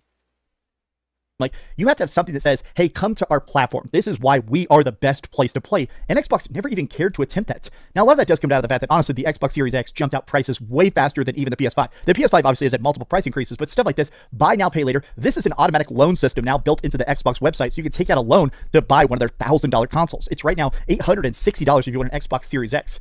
This is the thing, right? This is a tweet from just a couple minutes ago, June 9th, 2026. So this is from 7 days ago. This is the entire lineup. This is every game they started releasing starting 5 years ago. We had Wasteland Remastered, Ori and the Great Forest, Minecraft Dungeons, Gears Tactics, Battletoads. All of these games bombed. Next set, here we go. Quake Remastered, Psychonauts 2, Age of Empires, bomb. Deathloop bombed. As Dusk Falls, bombed. Redfall, bombed. Well, everything. Just bomb. Pentiment, 0 sales. Hi-Fi Rush, 0 sales. Starfield, the leaked sales that's like 60,000. These games are just so absolutely unsellable. And it became this interesting thing where I think it's not that these games even particularly lack quality. Well, some of them do, obviously. I think Redfall's one of the worst games I've ever played. It's the fact that I feel like they didn't really seem to have that sense of finished love and care to them. Like, I played Hellblade 2. I played a lot of these games, in fact. I've reviewed them here on the channel, and a lot of them just felt so blah, so bland, avowed, felt so uninspired. There's this sense of, like, corporate boardroom boredness to a lot of this that's so odd, because... No, it's not corporate boardroom boredness. It's millennial malaise. It's millennial slop, It's your generation, Dreamcast guy. You all have poisoned this industry beyond any and all repair. One of the promises of Xbox was the fact that they really could just outspin the competition, right? Oh, we can just buy anybody. Like right now, we don't have to compete with Sony. We can just buy Sony, right? We don't have to worry about exclusives. We don't have to worry about deadlines. We'll just buy anything and everything. So the original promise with a lot of these acquisitions was that Xbox was saying, hey, we can now just let tours do their thing. We can let people make quirky, weird stuff like Kiln or whatever, right? Everything's allowed. Dude, but what ended up happening is that quirkiness doesn't really sell, and I think that's fine. But that's kind of why, well, PlayStation just leaves that to the indies. PlayStation likes to go, okay, make your weird stuff and bring it to our platform of 100 million players. And if it's cool, we'll spotlight it at a PlayStation State of Play. If it's cool, we'll approach you and maybe we'll even help you publish it. Whereas Xbox, I think Xbox has this weird, like, almost kind of ego about it. This almost kind of pomp and circumstance of, hey, even our weird quirky games are going to be our big AAA successes, when that's just not the case. A lot of this stuff gets zero attention, even if you do put it on a big stage, just because it is so odd. And I think that they really expected these to have giant sales. I think with a lot of these acquisitions, they didn't really intend for them to bomb. They really thought a lot of this stuff would be just as big. Like Minecraft Legends would somehow make just as much money as Minecraft, one of the highest selling games of all time. And I guess now when I see all these supposed projects that are... Well, Minecraft Legends is not made by an actual Xbox studio. It's outsourced. Come out, Fable, Spyro, Senua, a lot of this stuff already on the timeline is already canceled. Blade is already dead. Elder Scrolls 6, I do not believe that's coming out. Senua, officially, as a recording this, just got canceled. My problem is the fact that with Xbox, their biggest foible was teaching people to proudly not buy games. Not to buy the console, not to buy the platform, and not even to buy the games themselves. This is one of the things they used to say, we play, they pay. Essentially saying that it doesn't matter if our best Xbox games go to PlayStation, those suckers are buying games, we're getting to enjoy it on Game Pass. But I think they're quickly realizing that the pennies they're paying for Game Pass is not going to equal to the $100 million budget of a lot of these projects. I mean, Gears of War E-Day is rumored to be costing $400 million to make. They were never going to recoup that on something like Game Pass. That was never, ever, ever going to break even. Yeah, I mean, you'd have to sell, 6 million copies? Oy vey. Before platform cuts. So, yeah. That's a pretty tall order. And this whole motto of proudly not paying for your games, it's just never, ever, ever going to work. When I look at these giant list of acquisitions, right? This is the image they released back in 2019 of everything they purchased, everything they were proud about. This is when I feel like a lot of Xbox fanboys had their most pride, their most promise. The amount of times I saw Xbox fanboy videos called Xbox's secret weapon, this is when they really had that hope of all that everything could become. And the problem is that they never materialized. I almost feel like all these acquisitions, all these trailers, all these teaser logos and stuff, it almost became an albatross, this heavy weight around the neck of Xbox.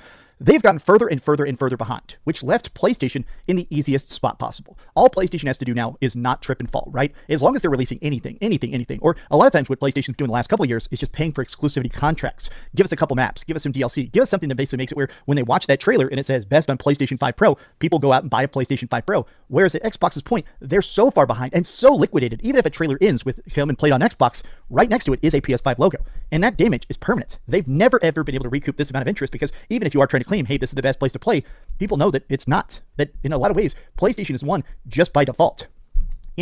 I feel like I'm in an odd spot where I am so disappointed that Sony feels so content. When Sony has done the best is when they're terrified, when they think if somebody's reaching for the food on their plate, when they have to sit up straight and try their hardest. After the PlayStation 3 completely bombed at launch, they dropped the price, they started making bundles, they started giving away controllers with every game you bought, everything to get you out there playing and loudly enjoying it with your friends. And now with the PS4, they did the same thing. Hey, buy your games, check this out, join the ecosystem, play this stuff, right? Free cool expansion, crazy this, crazy that. They were giving out free games constantly.